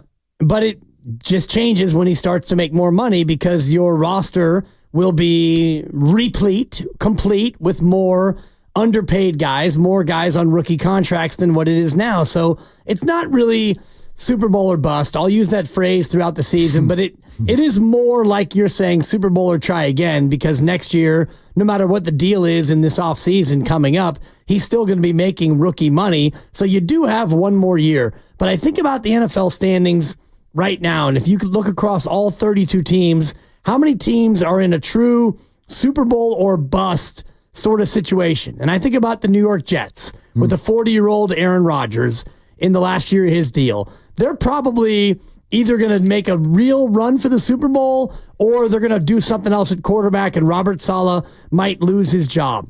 The Dallas Cowboys, similarly, Dak Prescott running out of contract, and their coach is in a spot where he's a little bit beleaguered. But if you go across the league, there aren't a lot of teams that are really in that win now or else mode. Yeah. Like Kansas City, I made the point in the crossover. Well, now if they go 0-17, they're made Andy's back, Pat's back, everybody's back. But there are some teams, Philadelphia, I would put in that same category. Well, their coach is going to lose his job unless they win 12 games. Maybe, but it's not. Yeah, it's not Super Bowl or bust. Every one of these has a little bit of a different quirk to it. But you get what I'm saying about 100%. the situation. Absolutely. Like Atlanta, you've got a little bit of time. And Miami, McDaniel's going to have at least a couple of years to try to get to that elite level. And the Rams with McVay and Stafford, you're going to give Stafford at least 1 or 2 more years. I don't know what his contract status is, but he's not on any hot seat. Harbaugh's got some time with Herbert, and so there aren't a lot of teams that have that unique pressure. I think the Giants are one of them. Yeah, I mean, you look at these teams, and if you're going to put it under the umbrella of job status, then yeah, I'd actually argue that the 49ers have almost no pressure on them this year. Kyle Shanahan's not going anywhere. He's not, but the pressure's on like the quarterback decision. Yeah. And the roster decision. And I don't even know exactly what that decision is. I mean, I think it's a different conversation to have if you wanted to throw out the hypothetical question of what would Brock have to do this year for you to not want him to be the quarterback in the future. He'd have to stay healthy and stink. It would have to be really bad. Like something bizarro would have to happen out there. Like he starts getting the yips. Yeah. Like full-on yip. But I know that this is still out there. Look at this. This is Xfinity Mobile Text Line, and this is the person I'm talking to. Oh, jeez. Give out the phone number. 415. Give the whole number, Mark, so we can blow them up. No, don't do it. Don't do it. Sorry, okay. That's actually illegal. But go ahead. Brock is just another Jimmy G. He looks good when he has the Avengers around him. Brocky P? And below average when they're injured. Oh, jeez. Yeah? See, but I can throw right back and go, well, but who made the Avengers the Avengers? I'd argue I don't even know who's in the Avengers. Well, you don't, now here's where I will talk Brandon Ayuk today. Forget his contract. Nobody has anything provable that Brandon Ayuk is phenomenal except for Brock Purdy. He was good, but there's nothing that happened pre-Brock that would ever make you consider giving Brandon Ayuk $29 million a year. That's a provable statement that I just said. You would never consider paying Brandon Ayuk big money for anything that happened pre-Brock. He was good, nice player. Right. You're attributing all of his development to Brock. I'm not. What I'm saying is that's a response of ridiculousness to the opposite ridiculousness of Brock is only good when the Avengers are out there. My response might be, how do you know that they're only Avengers because of Brock? Now, Debo and George Kittle, they were already great players. McCaffrey as well. Christian McCaffrey, already a great player. But you can start going around to some of the things that have happened since Brock Purdy and go, I don't know, chicken or egg. I don't know. Pat in Foster City. Hi, Pat. Thanks for calling. What's up? Yeah, thanks for taking the call. Yeah, a couple things. One, regarding Purdy, I have family in Mesa, Arizona, where he played high school, and family unusually in the middle of Iowa, where he played college football. So I kind of followed him a little bit, earlier than most people. And I really liked him. I liked him in the preseason when he first broke into the league. I thought, man, this guy's got a lot of talent. And then, of course, the rest was sort of history. But my take on him is that I do agree with Matt that we need a little more time to see where he's at. I don't think a season and a half, does it for me. I mean, you can look at a lot of athletes who had a year and a half early in their career and then became busts. I Andres Biedrins of the Warriors comes to mind. But there are a lot of other people that are sort of in that camp. So that's a tough comp, so Pat. I don't want to interrupt you, Pat, but hold the damn phone for a second. Hold on. Let me finish. Well, hold on. No, Pat, I will let you finish. Pat, but we woke up on Christmas morning thinking that Brock Purdy might be the MVP of the league. Andres Biedrins never made anyone think that. Never. Go ahead, Pat. A huge contract from the Warriors. But anyway, my point really is that his value to the Niners reminds a little bit of Draymond Green's value to the Warriors, in that I think it's uniquely high given the players around him and the coaching staff that he has with him. So, of course, the Niners are going to want to keep him, and he'll want to play here. It all come down to the money. And I think the money, it'll play itself out, but I don't have a problem with the Niners seeing what the market will bear for him and then choosing that number accordingly. But I think it'd be kind of foolish to say we're going to pay a top 5 or top 3 quarterback money after 2.5 seasons when they may not have to pay that money to keep them, How about top 1? How would you feel about that? I mean, because that's kind of usually that's the way it works, though, Pat. Pat, thanks. Pat, and I wonder... Jordan Love is number 1. Well, I wonder what the sample size is that makes people feel comfortable giving him that level of money, because you've got a season and a half, including 6 playoff games. He's 4-2. One of the 2 losses, his arm fell off in the first quarter, and the other one they lost in overtime to the greatest quarterback in football. So I wonder what people want to see as a sample that would make them feel comfortable. Now, you can have him play out this year, and you're going to, and then you can have him play out his 4th year and let him go to market, but no team ever does that with a player entering the final year of their contract. So after this year, you're going to have a choice to make, and it's not going to be if, it's going to be how much. Yeah, and again, see, that's what I mean. Oh, you would never pay him top 3. Packers just did. Just played fewer games.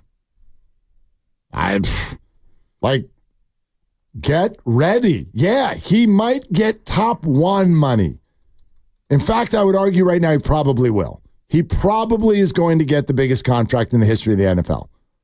Hope you're ready. When it signs, yeah. When it signs. It could and be. That'll last for 14 days. Maybe it lasts. And then somebody, you know what I mean? And I do wonder if he does get the highest average annual or guarantee. He's going to be up there. If he does the numbers that he did this year, he will. We're presented by Fremont Bank, celebrating 60 years of full-service banking with no compromises. The Draymond comp is an interesting one, and we can get back to that. And Tim Roy is going to join us in a little bit, and the Giants have just blown this sweep opportunity against the Chicago White Sox. They won the series 2-2 against a professional baseball team. They are. They get paid, all of that. They have coaches and everything, but it was 2-2 in the 9th, and they gave up a 4 spot, and they just lost 6-2. So later in the 3 o'clock hour, FP is going to join us, final pitch with FP. But Tim Roy next, Willard and Dibbs.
Back to Willard and Dibbs on 95.7 The Game. All right, that Purdy conversation I thought was interesting. And the Draymond comp is something we can get back to.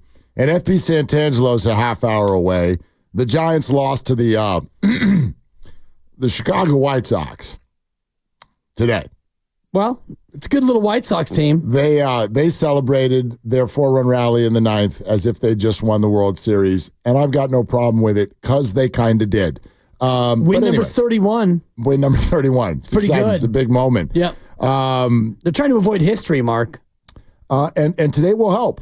Big time. But speaking of history, the history of the Warriors is not something that you can tell without the name Attles. And we lost him yesterday at age 87. So rest in peace. Our thoughts with his family, and we're thrilled, as always, to bring on the River Islands guest line, the voice of the Dubs, Tim Roy, who we know knew Al very well. Tim, thank you for coming on. What does that man and that family mean to you? Means just about everything. I mean, they're just tremendous people. You know, Al and Wilhelmina and Al Jr., they're just the kind of people you want to have as neighbors, as friends. And you know, they're not, you know, it's not a selfish family. It's a very unselfish family. You know, they get back, they have the Attles Center, and it's a hard day, but I'm trying to celebrate the day because, you know, when I first got to the Warriors, he was one of the first people that went out of his way to welcome me, you know, to make sure I felt welcomed. And, you know, if you're a new announcer in a new city, nobody in the Bay Area really knew anything about me or who I was. And he was the one. He was still going on trips back then, and we would talk a little bit about jazz on some of the flights. And you know, if I could get him, he would tell me a story or two. And you know, if you can make a case that the NBA in Northern California is very successful in two different cities, in part because of Al Attles. Before the Kings moved to Sacramento, those people were Warrior fans, and Al Attles was the face of the franchise. And one, you know, and everybody had a good word or a story about Al, and you know, the success of the NBA in Northern California, you know, in a very large part goes to Al Attles. What does it say about Al that he has been with an organization for 64 years, going with the team and the move, and then going in the front office and being a part of multiple different ownership groups? It just says that there's no Warriors franchise without him. That he was the one guy, there was no question. You weren't going to fire him, you weren't going to move him on or hurt him off somewhere. He had to be part of the deal. You know, he was before Steph Curry, he was the face of the franchise. You know, before the Warriors' dynastic run, when people talked about the Warriors, when Warrior fans got excited about the Warriors, they would talk about the 74-75 team, you know, coached by Al, you know, the huge win over, you know, Chicago in the Western Finals, and then sweeping the Bullets, and nobody thought they could do that. And that was the Warrior championship team for the longest of times. And Al was always right in the middle of it. Player, he came over from Philadelphia, one of the last links to the Philadelphia Warriors that's still alive. You know, he became a player coach. A player coach. What a concept, right? You know, and he told this great story to me about how Franklin Muley, the wonderful owner of the Warriors back then, called him up, and he had the idea. He wanted Al to become player coach, and he says, Franklin put a pot of coffee on. He goes, I don't drink coffee, right? So you know, he says, think about some more, and eventually, you know, Al agreed to do it on a temporary basis, and that started, you know, his career as Warriors head coach, and you know, was the rock of the franchise, moved into the executive branch of it. And again, I just can't say enough. Let me tell you this about Al. In travels, even through this year, if I stop somewhere on the road and I run into Bernard King, I run into Larry Smith, I run into Purvis Short, I run into World Be Free, anybody, Hank McDowell, anybody that has had an association with Al, either played against him or coached by him, played with him, all said the same thing. Hey, give Al my best. Tell him we'll catch up soon. I'll give him a call, and you know, just make sure you say hi to Al Attles for me. I mean, that shows you the type of respect that he had, you know, not only here in the Bay Area, but around the country. Tim Roy with us here on Willard and Dibbs 95.7 The Game. Tim, especially when an icon who's been around for a long time, when this happens, and, you know, we've got listeners who might be in their 20s or 30s, and they're like, I don't really know much about this person. I think you're sharing a lot of it here, but I also love to hear just like, what was it like to be in a room with him?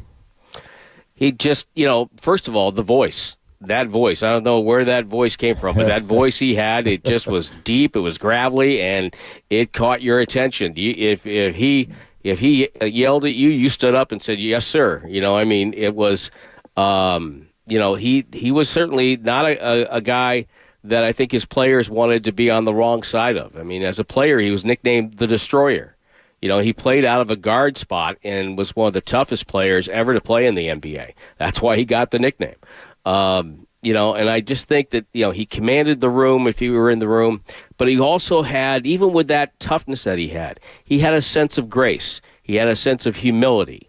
So that even if he was like in a player meeting, he knew that players and respected players and just had an affinity for the game, and he just knew how to treat people. He was a really nice man, a really nice, unselfish man, and I miss him already. Yeah, Tim Roy here on 95.7 The Game. What sort of a role, formal or informal, has he played over the last 10-plus years, particularly in the Steph Curry era, to where he's been able to be just a solid role model for this new age of player here in Golden State?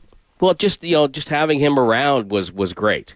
Just seeing him in the office or coming out to a practice as he did. Not so much in the last few years, but maybe at the beginning of Steph's run here. Just having him around and being just if you were a coach, you had to go over to him and say hi and try to maybe glean some wisdom from him. I mean, just a rock. And again, until the Warriors started winning titles in this era, he's the most beloved guy in franchise history. Everybody loved Al, and so it was just great to have him around. He was just a nice guy to have, a great resource for someone like me on the history of the Warriors franchise. I remember we did a TV interview, he and I got to find the footage of that. We went up in the suite at Oracle and over an hour and a half, 2 hours worth of stuff. Just sat and talked about the history of the game and about players and his life, and it was just wonderful. I was just thrilled to be able to do that. And again, I think if you're a young listener right now, research him, because there's no groundwork for Steph Curry and the Warriors without Al Attles solidifying the NBA and the franchise here. Tim, I just read something, speaking of research, I just read something online, and I want to share just a wow moment with everybody. Apparently this is an NBA record. Al Attles has been on the Warriors payroll in one capacity or another for 62 years. How about that? The longest uninterrupted streak of any person with one team in league history. Yeah, I'm the longest tenured Warrior announcer in history. This is my 30th year. Okay, congrats. And but think about that. He was around. He's been twice as long and then some. I mean, that's incredible. That's crazy. It's incredible. 62 years. Right. He was longer tenured with the Warriors than I've been longer tenured on Earth. There you go. Yeah, and it's not even close, Tim. No, it is. Close. It's close. It's getting closer all the time, sadly. Yeah. Yeah.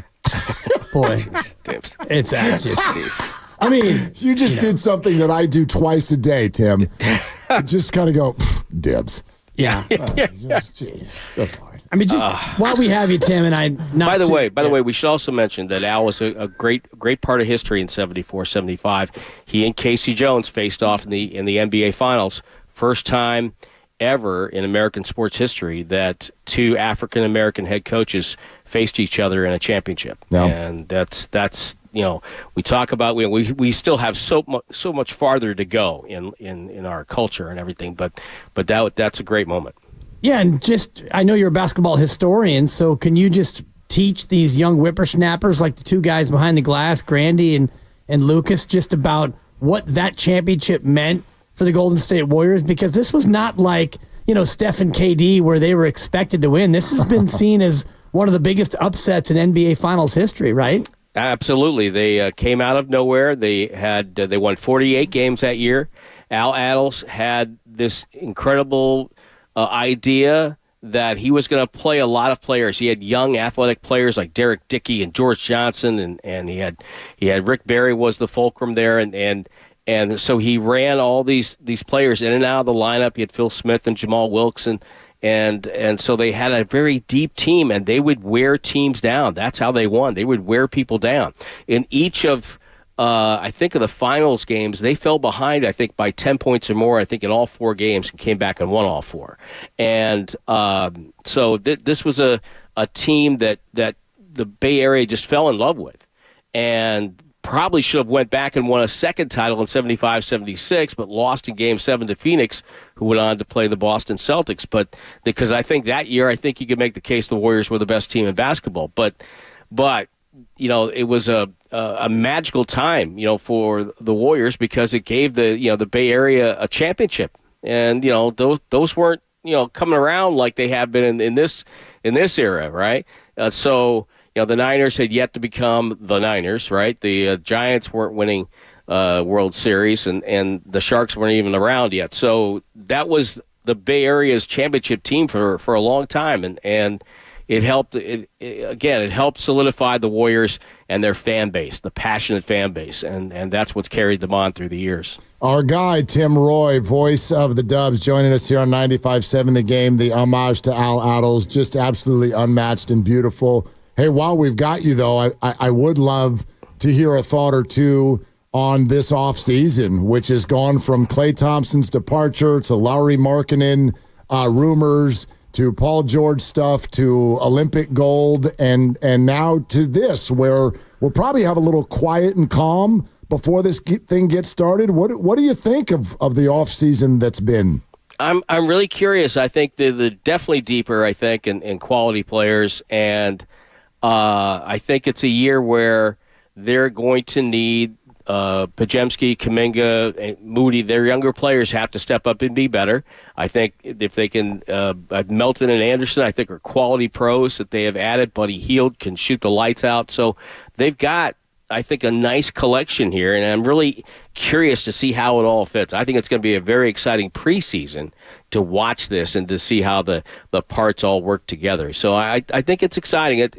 Let's face it, I'm bummed that Klay's not around. I'm going to miss him. He's Klay, he's just the unique NBA player that he is, unique person that he is. And but as we know in sports, all things come to pass, and just be thankful we saw him for that long. Yeah, it was fun to watch, and maybe the only thing more fun to watch of late was Steph Curry in the U.S. winning gold. What was your just impression? Where were you when you were watching the game? And it didn't look like that it was all for naught in the finals so much, but the semis, it was getting to be a little bit nervous there, Tim. Yeah, the U.S. goes into these things now at a disadvantage. They're throwing together an all-star team that's been together for a month, and the other countries have players that at their core have been playing together for years. So it's been but I think they came together at the right time, and I really thought I was so happy for Steph. It's the one piece of his puzzle that had yet to be fulfilled, and not only did he get it, but he helped the team win it in a very big way. And win against Serbia, if he doesn't get off to a great start in that game, they don't win against France unless he takes the game over right at the end. So very, very happy for Steph. And again, we have to be ready if we want to keep winning golds, because the rest of the world they're not coming. They've caught up now. Tim Roy, always great to hear your voice, my friend, and condolences go out to the entire Warrior family, and that's you too. I appreciate that, and on behalf of the Warriors organization, we have nothing but love for the Attles family, and we thank Al for just a wonderful career. Tim, thanks, man. All right. Okay. Tim Roy, right here on 95.7 The Game. It's one of my favorite things when something like this happens, where you have a Bay Area icon or celebrity or whatever, just a beloved figure type of a thing. And the truth of the matter is the high majority of even those of us talking about it don't know the person that well, at least. Maybe you've had an interview here or there, a passing moment, whatnot. But I love, and you can always tell, and I feel that this was true with Willie Mays, and this was certainly true with Willie McCovey, and we could go on and on. I love it when you get to hear from those who really spend time around the people, and they're just like, it all comes full circle. You whittle it down past the career achievements, and you go, he's just such a nice man. He's such a good person to be around. Had such a presence in the room. Good Lord, can you say, like, what, when you leave, wouldn't that be what you want people to say about you? Right. You know what I mean? Like, like, whatever, got to this point in Bay Area radio. Like, no, whatever. Man, just be like, dude, he was nice. Yeah, he was a good guy. Good dude. Yeah. good person. I love that. That's awesome. And Al Attles was that. Well, especially when you have so many other accomplishments that you have, and yet the big takeaway is, the destroyer, NBA player, 62 or 64 years, whatever it was, with one organization. He's a legend, and he's in the Washington position on Mount Rushmore. All that is incredible, but the takeaway you've heard from everyone is just a nice man. And Juan Toscano Anderson, Al Attles, and his wife basically took him in and lifted him up and gave him the start that has led to an NBA career. And JTA has gone on to do great things in large part because of the nudge that he got from the Attles family. And everybody's come on this station today and around the internet and whatever, and all the tributes are the same. Just a good, nice man. And that's partly why it hurts when you have somebody leave us like this. Yeah, your effect on other people. Yeah. Your effect on other people. So, and Tim with a great perspective about 1975 and I was a very, very young kid, so I didn't have that much awareness. But you weren't as young as me. No, that the Giants had come, and the Giants had been here for 17 years, and they had done Bupkis. The Niners had been here, and into the early days, the nascent days, as I like to say, of the Super Bowl, they weren't very good. Nope. They were no threat. The A's go bop, bop, bop, 72, 73, 74, and you're thinking, man, this thing is something special. It's a dynasty, but the owner hates everyone, and so you could see that thing was hanging on by a thread, and ultimately it breaks apart, and the A's, got one more, but 72, 73, 74, that's over. And then the Warriors, they'd been threatening. They had been close, playoff team in 6 of the 8 years before, and they had knocked on the door. And then you get to that year, and you're thinking, well, this is not the year. I mean, you got a bunch of rookies, and this coach is playing 10 guys. It's not what you do. And then they go out and they sweep the heavily favored Washington Bullets, and they win a title in 75. And so, but after that, it was, 6 years, and then the Niners caught their little run, and it just became kind of like the beginning of the modern era of championships here in the Bay Area. I'm still mad at my parents for not bringing me to any of those games. I was 5 months old. 75, yeah. Should have been there. But that's when Steph Curry came along, and I'm always like, I've never seen the Warriors win, and people are like, no. They won when you were 5 months old. But that's so Tom and Ellen, bad parenting. Terrible. And that's the way I sort of, like for those, whenever you were born, that was sort of my Bay Area sports imprint. Al Attles was the coach of the first Warriors teams that I started to watch. But the background was the Niners were good and everybody else was awful all the time. And you sure, there'd be a flash in the pan, right? Here comes Will Clark. Giants are good, but they fall just short. And here comes Barry Bonds, but they fall just short. And it wasn't until we got to 15 years ago that all of those sort of scars finally healed. The Niners of the 80s got it to a point where you're just like, wow, I almost feel fulfilled for the rest of my damn life. Turns out not the case. I'd like them to win again. But anyway, there was, the but Warriors. Your Giants Cup is good. Your Giants Cup is filled. And so is my Warriors Cup. Right. Yeah, it's all come full circle. I'm back to Niners again. When are they going to win, for crying out loud? Man, it's been a long time. And, that's the thing about, where we were in the 70s, because you got 72, 73, 74, 75, and then the Niners crop up and they get their surprise title, and then they go on their little run, and then the 90s kind of led you into a little bit, the A's again in 89, which stings for you because you were 15 for that, right? 89 I would have been, 14, but and that's peak. But that also, it stung in multiple ways. Right. I mean, it was a tragedy. Yeah, not absolutely. that the A's won, but my God, of course. Yeah, the whole thing the Bay Area fell changed apart. Forever. Totally. The Embarcadero Freeway was no more, and many people lost their lives, and the Bay Bridge collapsed and all that. But just from a pure on-field sports standpoint, that hurt too. Yeah, absolutely. Yeah. And then the A's lose again in 90, and from 90 all the way, the Niners got a couple more, and then it was a little bit of a drought all the way up until 02 when they broke our hearts even more. Yeah, and that one stings for you even more. You were there for that. Rally Monkey. Ching, ching, ching, ching, ching, ching, ching. My car being hit by thunder sticks as I drive out of the stadium. Boy. And I was they like, thunderstuck it to they you. thunderstuck it to me. Yeah. Yeah. No doubt. Thunderstuck. Totally. Anyhow. Anyway. Speaking of the Giants, FP is going to be on here in about 6 minutes. And San Francisco Giants baseball 2024. Here's how Nobody likes us? Well, sure. You're right. That's exactly right. My one sentence takeaway for the Giants, and yes, the season's not over and the math still works. Yay. So yay, math. Yeah, yay. Now the schedule gets hard and they're one game over 500. And the bottom line is it's not good enough. And a team can win 2 out of 3 and you still walk away mad. And that's kind of, I think, what I'm going to remember about this baseball team. This baseball team makes you mad when it doesn't go well, and they make you mad when it does. That's how I define these San Francisco Giants. Giants baseball makes you mad. Makes you mad. Yeah. No, it's Giants baseball. You're mad.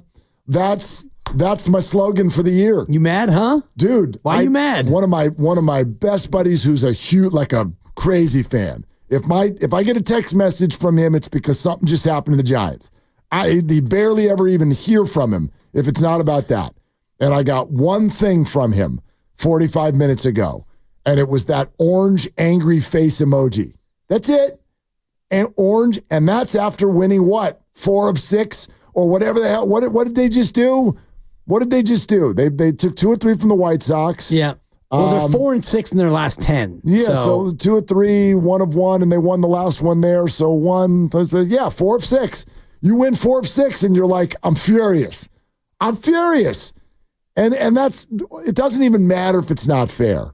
It's like the win in Oakland on Sunday, where you won the game, but think of 2 things that happened in there. Actually, 3 or 4. Your base running was just stupid. It was like, I don't even know, what are y'all doing out there? And then with the runner at first and third and 1 out, and the Yaz safety squeeze thing where he pops up into foul ground and you just gift your way out of a rally. Then you hit 2 homers in the 10th inning, only to have Ryan Walker come out and have the A's just immediately put base runners everywhere and turn a 4-1 game into 4-2, only to then strike out the side and win the game. And you walk out of there and you're like, we won, but yeah, that's Giants baseball. Yeah. You're mad. That's right. So they've won 4 of 6, but prior to that, they'd lost 4 in a row. So you've won 4 of 10. So, I mean, you can look at this however you want. Yeah. Like I said yesterday or the day before, it's 2 steps forward, 3 steps back, 3 steps forward, 2 steps back. You are mediocre. Does math still work? Yeah, it does. Does it? Yeah, you're only 4 back with 32 to go. That's a lot. Yeah. And there's another team in there too. Sure. All right. Let's talk it out with FP. He's coming up next with us here on Willard and Dibs.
2 more runs are going to score, and the White Sox have busted it open here in the 9th.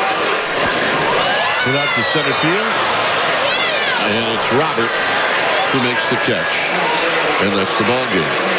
So the Giants failed to do what they wanted to do after winning the first 2 games, and that's get out of here with a sweep. I'm a Giants fan. Now, back to Willard and Dibs on 95.7 The Game. Right there, you can hear it on NBC Sports Bay Area, and that's what I'm getting at. You've won 4 of 6, and you're mad. And Dwayne Kuiper is calling plays in the 9th, and it's like, dude, you're on a 3-game win streak. It's 2-2 in the 9th. It falls apart, and Dwayne sounds livid. And I get it. That's Giants baseball in 2024. The team you lost to has won 24% of its games. If their winning percentage was a batting average, they'd be in AAA. It's 242, my friends. That's bad. And just watching you as those highlights were playing, your brow got more and more furrowed and narrow with each crack of the bat. I'm just not into it. Like, and I should be into it. But this team it wears everybody out. Final pitch with FP, you're effing P'd with FP. Yeah, but not with him, but he's with us. Well, yeah, right here on the River Islands guest line, and I want to let everybody know that Logan Webb's pitch count of 93 pitches, and why didn't he come back out for the 9th? I want to at least let you know what Bo Mel's answer was. Is that Logan has been really sick. So they gave him a pitch count going into the game. He had maxed it out. So they took him out, and Tyler Rogers and Ryan Walker, because of recent usage, were not available. So that's why you went to Eric Miller and Spencer Bivens in the 9th. Blew up in your face. FP, is that a fair response? Or when someone's had the flu for a couple of days, do you say, you know what, dude, we need this game? Well, first of all, I mean, based on your first comments about Kite, it's pretty cool to have broadcasters that care. I've been around people that just kind of check in. They do the game. They're in the elevator laughing 10 minutes after it when their team just had a tough loss. And it's pretty cool to have like 2 guys that played for the Giants that were best friends and teammates with the Giants. If you listen closely, really care. So check that box. And you guys know that Dave and John care too. So I'm not leaving anybody out. They really do too. And that's special. That's not always the case with broadcasters in certain markets. So I love the fact that today was rough for them, and I think it was rough for all of us. Not just because you didn't sweep the White Sox. It's just like it was right there, and you had your guy on the mound, and you had your ace cruising. You had a 5-pitch 8th inning, and I had no idea about he was sick, but I was kind of thinking with you guys, like I got to send Logan out there for the 9th, don't I? Like you have to treat these games like playoff games from here on out. There's no wiggle room anymore. I know it's a different day and a different age, and I always say this, and you guys hear me say it all the time, probably ad nauseum at the risk of sounding old. Like these are playoff games they're playing right now. I mean, the Mets already had a walk-off win against the Orioles with Jesse Winker hitting a home run, and he walked them off. So I don't know. Like these games are urgent. So what kind of baseball do you play when games are urgent? You play urgent baseball. And I think, there was no better example of urgent baseball than when Bruce Bochy was the manager of the Giants. Like he managed every game down the stretch or in the playoffs like it was Game 7 of the World Series. And we joke up in the booth all the time like, oh, my God, another pitching change by David Bell. What's it, Game 7? He's managing Game 7 of the World Series. What are we doing? Right now, it is Game 7 of the World Series. Every game they play, if you want to get to the playoffs, if for some reason you believe in this team, which for some ridiculous reason I still do. Yeah, these are playoff games to me. So, second guessing is because you couldn't get it right the first time, in my opinion. Tommy Lasorda used to say that all the time, but I would have loved to see Webby out there for the 9th, but I didn't know he had the flu, and nobody knows their personnel better than the manager that's in the clubhouse, in the training room, talking to Gresh, talking to everybody, getting updates on everybody. Hey, Walker's arm's hanging today. I think he was throwing 98 yesterday. I didn't know that. So I'm like, Ryan Walker, let's go. Giddy up. This is nut cutting time, as we said last time when I came on. Yeah. And Webby, get out there for the 9th. Let's go. It's nut cutting time. So I'll never question Logan Webb's toughness because he's as old school as they get. But I don't think he had a lot of high stress going on today. He looked amazing. He was on cruise control all day long. Yeah, and it would have been nice for him to go out there, but I'm with you, FP. I mean, they know better than we do how someone's feeling, and the trainer and then the manager and all the rest of it. And you said something earlier that you still believe, and they're 4 back, and the math is there, and it drives Steinmetz and other people crazy when I cite that. But forget the math. What about this team right now gives you the most hope that they can still make it into the playoffs? I don't know. All right, FP. Thanks for joining us. I'm glad you guys had me on today. I'm not the best analyst in the league for nothing. I don't know. I guess it's based on years of experience and seeing weird things happen late. And if you reel off 10 straight to end the season, all of a sudden you start passing people like the U.S. women's relay team, and you just start running away with it. I don't know how that's going to happen at this point.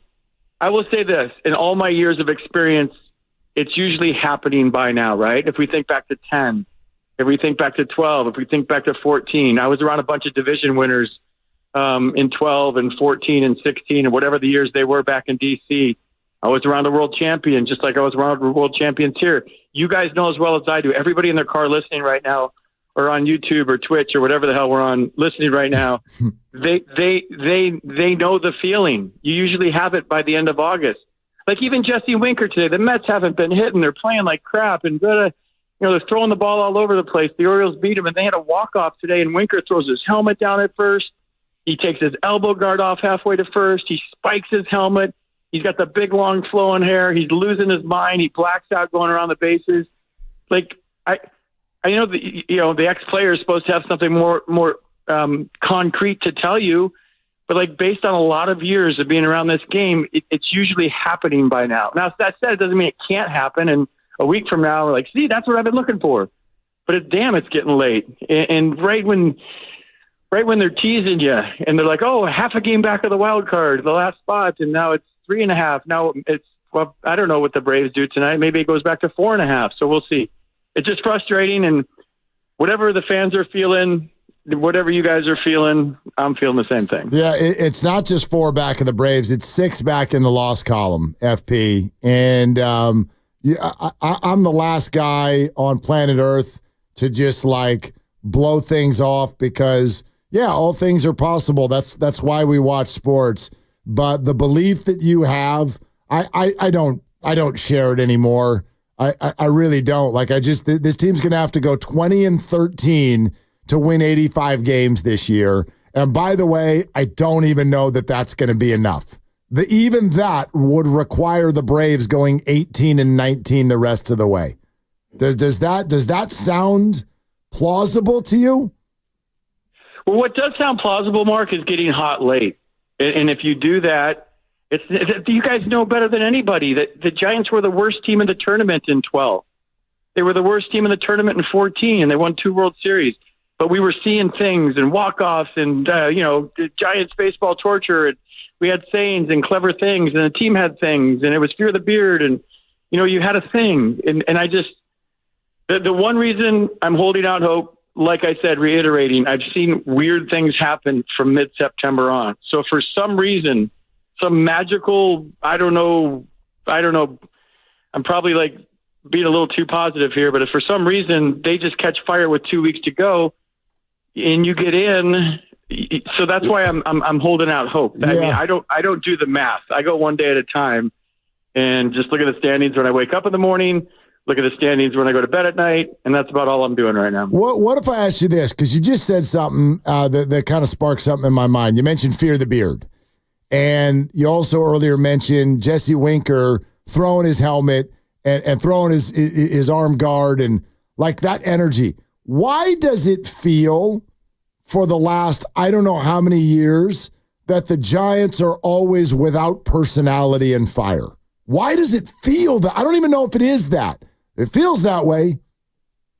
But you look at it, and it kind of does, if I'm being honest. But and I guess it's just, I mean, they had Chapman on with his referee thing and his whistle the other night on NBC Sports Bay Area, which I thought was great because it was kind of giving us an insight to the clubhouse that I didn't even know about, that they had, they do free throws after the game and he's the referee and the whistle. And okay, well, that means we're having some fun behind the scenes and maybe it's not made public. But what we as fans crave for is we love to see our guys having fun. We love to see our guys, no matter what team we root for, out there having a blast. Whether it's the Red Sox and their shopping cart in the dugout after a home run, whether it's the pearl necklaces in Atlanta when the whole crowd was wearing them because of Jock Peterson. Like every team that has a magical run or a magical year has a thing. And, whether I'm trying to think, the Nationals had to do a dugout dance. They had the baby shark thing going. They won in 2019. So you think back to Fear the Beard and Tim Lincecum and the Giants and Marco Scudero in the rain and Hunter Pence's yes, yes, yes in his speech in the dugout. I mean, so special teams come together this time of year, and there's a certain camaraderie. And I'm going on a tangent, so this is stream of conscious right now. But like, you have to be even keel for a 6-month season as a player. You can't go high highs, low lows. I'm the best player in the world. I'm the worst player in the world. We're the best team in the world. We're the worst team in the world. I'm the best pitcher in the world. You can't do that. So you have to have even keel. You have to be even keel. We used to call it, and don't get on the roller coaster. But like right now, with however many games are left, man, let it rip. Like be rah-rah in the dugout. Pull out the college try thing. Scream and yell at the other team. Brag on, like whatever it takes right now.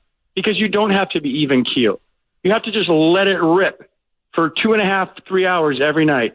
Let it rip. And if your arm's hanging, tape an aspirin to it. And if your knee's barking, tape an aspirin to it. Like whatever it takes. If you want to get in the playoffs more than the other teams want to get in the playoffs, at this time of year, you throw all that even keel crap out the window and you become a college baseball team and you do whatever it takes to win. Yeah, 33 games left, FP is the number. And it feels like they're running out of time fast. And I'm a big fan of, the math is there, but you look at, the team overall, and Bailey was really struggling and now he's hurt and you got questions at catcher, and you look across the lineup and it feels like it's thinner than it's been before. So I'll ask you one more time for you to dig deep and use your analyst brain. What is it other than, strapping an aspirin to it that makes you feel good about this team maybe being able to go 20-13 down the run? You know why, Dibs? I'm an athlete. We don't give up. I'm wired to go as hard as I can for as long as I can. It's just not in my DNA. I'll never be that way. Oh, this season's over. Until they put an X or a Y by the teams that are going to the playoffs name, and then they have that big Instagram post with a picture of somebody on your team on it that says eliminated and real big. Like I'm not wired like that. I can't. I just don't have it in my DNA. And I'm always thinking the Niners can come back when they're down by 12. I don't know. It's just how I'm wired. And I'm glad I'm wired that way. I would hate to be wired any other way. And I wouldn't have achieved the things I've achieved in life if I had just been like, well, this is tough. Forget about it. I'm good. This is over. I just don't. So when it comes to numbers and stuff like that, Dibs, yeah, those are daunting, right? You look at them, you're like, oh my God. But the baseball player in me, the athlete in me, just doesn't know how to give up. I really, really want to love Bob Melvin as the manager of the Giants, maybe a little bit more than I have so far. That's the best way for me to say it. I was a big fan of the hire. I'm nowhere near done yet. I'm not like off the wagon, but it at times has just felt head scratching this year. And let me throw this by you. I totally understand analytics, but if you end up with Casey Schmidt as a DH in a baseball game, something went wrong with your process. That's just my opinion. I'm sorry if that's too harsh for certain people. I like, come on, man. Casey Schmidt can't be the DH. The whole point of Casey Schmidt is the glove. No? No, yeah. I mean, I get that fully. And he still hasn't shown to this point in his career command of the strike zone, that he knows what a strike is and he knows what a ball is. Certain at-bats, he just determines he's going to be patient. And other at-bats, he predetermines that he's going to swing. So for me, the evolution of a major league hitter is like to command that strike zone, to have a game plan, to stick with that game plan. And man, who was I talking to the other day? It might have been you, Mark, but Gene Klein, because I don't have very many friends. It might have been you. Yeah. Gene Klein was my hitting coach in San Francisco. I've told this story publicly, privately for years. And I probably had one of my best years ever as a Giant. It tailed off toward the end, but I was raking all season long. And he would not let me get past him on the top step of the dugout to the on-deck circle without telling him what my game plan is. And we would kind of come on, Gino, just let me go hit. I already got 2 knocks today. he'd be like, "What's your game plan?" And he didn't care what I said, as long as I had a plan. Like I would say stuff like, "I'm going to sit on a first pitch curveball here." He's just flipping it in first pitch to everybody to get like a get me over strike. Does nothing on it. I'm sitting first pitch curveball. He throws, I'm going to tattoo it. And then you go, where? Right back up the middle. Okay, good. I'm looking fastball away here, hitting left-handed. I'm going to drive one through the shortstop's chest. Okay, good. I'm going to go deep in the count here. He's pretty wild right now. He's walked a couple of guys so far, blah, blah, blah. Okay, I like it. So he didn't care. He would never say, no, this is your game plan. He just wanted you to be thinking the right way when you went to the plate.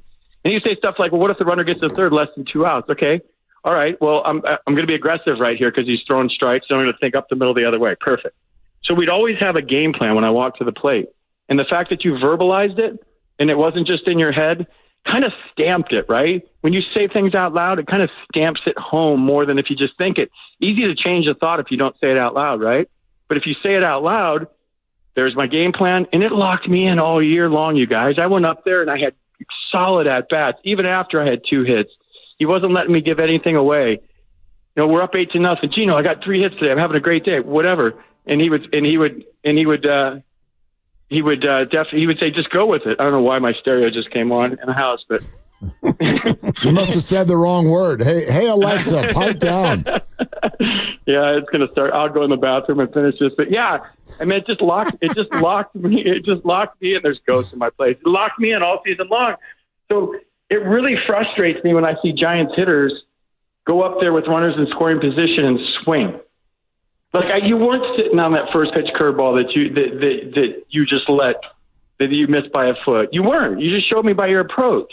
Like, what's your game plan? And I'm not criticizing Pat Burrell. I have talks with him all the time. But something as simple as verbalizing your game plan to somebody, anybody. I don't know, the guy in the first row. Watch this. I'm sitting first pitch fastball right here. I'm going to tattoo it.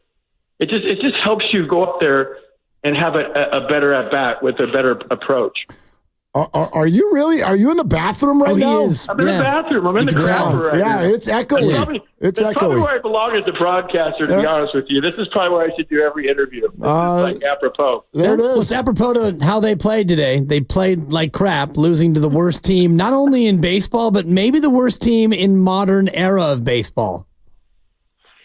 Yeah, anything. Hey, you walk the leadoff hitter in the 9th inning, bad things are going to happen. If you're playing a high school team. Yep. Just that's how that tie game. Walk the leadoff hitter. I said, as soon as that happened, because Roberts can run. I don't care if the Red Sox, the White Sox have won 10 games this year. It's still the big leagues, even though they looked really bad the last 2 days. And you're thinking the Giants are going to sweep these guys, and it just today was tough, man. I feel like every time I come on here, it's tough. Well, which maybe tells you about the season. Yeah, I don't know. They're not a great baseball team. Look around in that bathroom. Do you see the White Sox? Do you see the White Sox? I see toothpaste right now, a toothbrush, some deodorant, some cologne, some hair stuff. If you see the White Sox, it's probably time to flush. That's a 2. That's a 2. It's a number 2. Is what it is, which makes it a 4. That is literally a 2. Yeah. Okay. Grandy smiled and makes it a 3 automatically. We should probably go.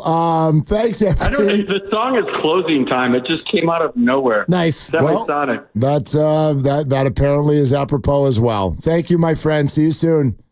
All right, guys. I got to go figure out the ghost right now. I'll see you. You don't have to go home, but you can't stay here. He already is home. Thank you, FP. All right, see you guys. Bye. Okay, bye. That's FP Santangelo live from his bathroom. Yep. Which is a perfect place to end the Giants season, even though it's not over yet. It's not. And the math is there, and I know it's obnoxious. Math. Well, you pointed something out that kind of flies in the face of the math, and that is the loss column. Yeah. And I looked at it, and that's one that kind of takes your breath away. 6 back. Shout out Berlin, because you're 6 back in the loss column, and that's a big number now. Yeah, that's a really big number. And did I hear him say accurately that the Braves play later? I think later on tonight. They do. They're going to host Philadelphia. And you know what's sad is they're not even close enough to really get excited about scoreboard watching, because even if the Braves lose, we're 3.5 back. Exactly. Yeah. Exactly. 5 back in the loss column. Right. So you want to get to the point where you can scoreboard watch in September, and that's what makes today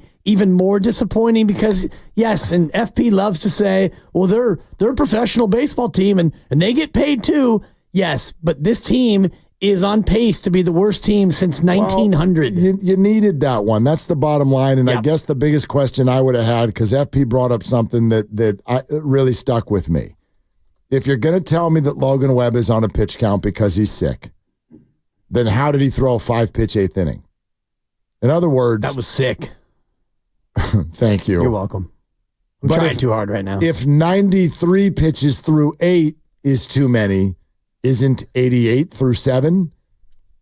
So you're going to tell me that it was okay to send him out for the 8th. You can't go past 93. What, you predicted that he was going to get out of the 8th inning in 5 pitches? You sent him out there with 88, but you won't send him out there with 93. Again, they're smart people like the texter yesterday about Kyle Shanahan and playing Brock Purdy in that game last week. He's got a reason. Sure, I believe that. Maybe Logan looked him in the eye and said, dude, I'm done. And so that's totally possible. But the math in that case doesn't work. If you're okay throwing him out there with 88, then in this situation, you got to be okay throwing him out there with 93 because that's only 5 different pitches. Especially when you don't have Walker available and, you got to win that game. Yeah. And the Giants have reached a point where every time they lose a game, and this is silly now, but every time they lose a game, it feels like the season's over.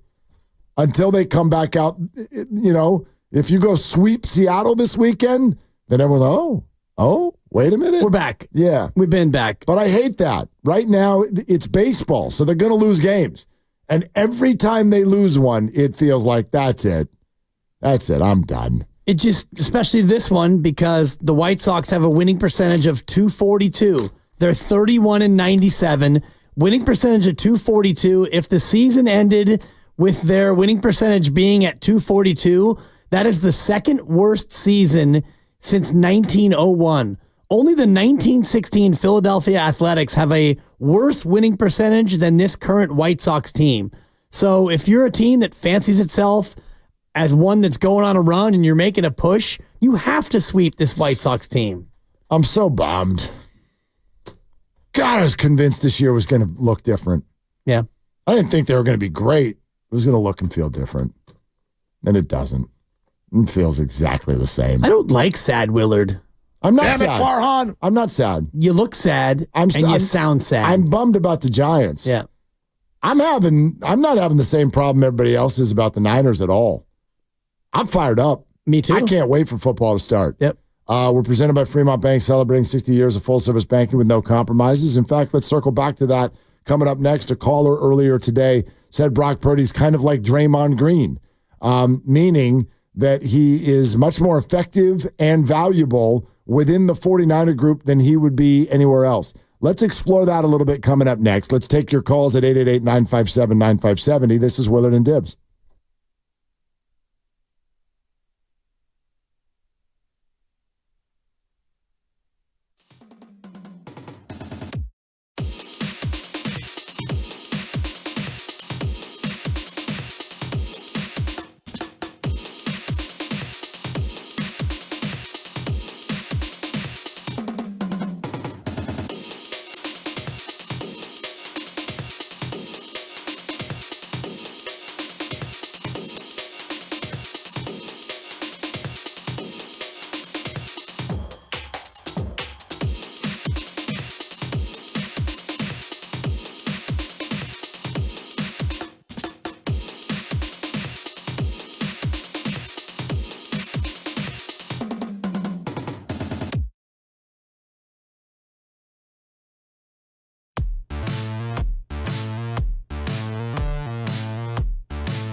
He ain't better than me.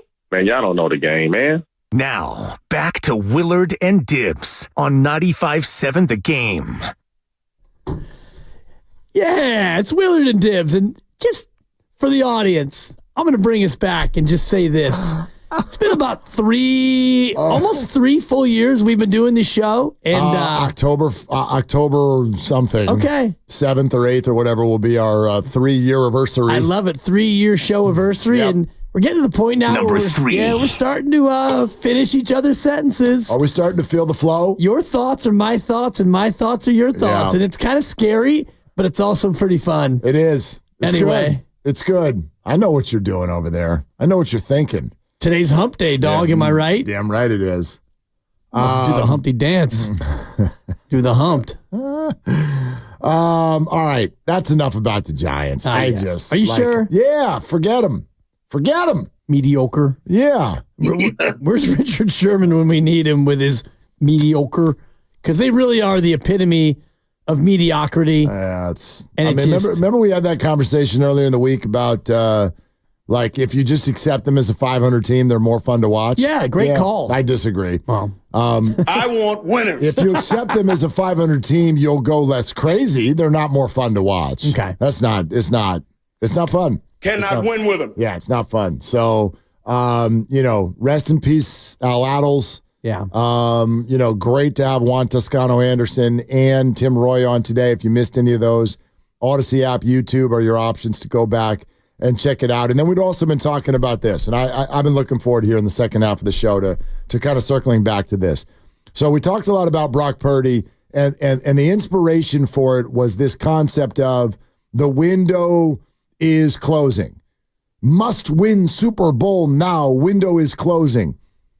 When someone says that, what I hear, even though the words aren't there, what I hear is you're not actually that into Brock Purdy. I'm not saying you say he stinks, because he doesn't. Like, that's just objectively false. But you're not that into it. And the $60 million or whatever it's going to be is sort of like obligatory. Because if you think the window is closing as your franchise quarterback turns 24, what are we talking about?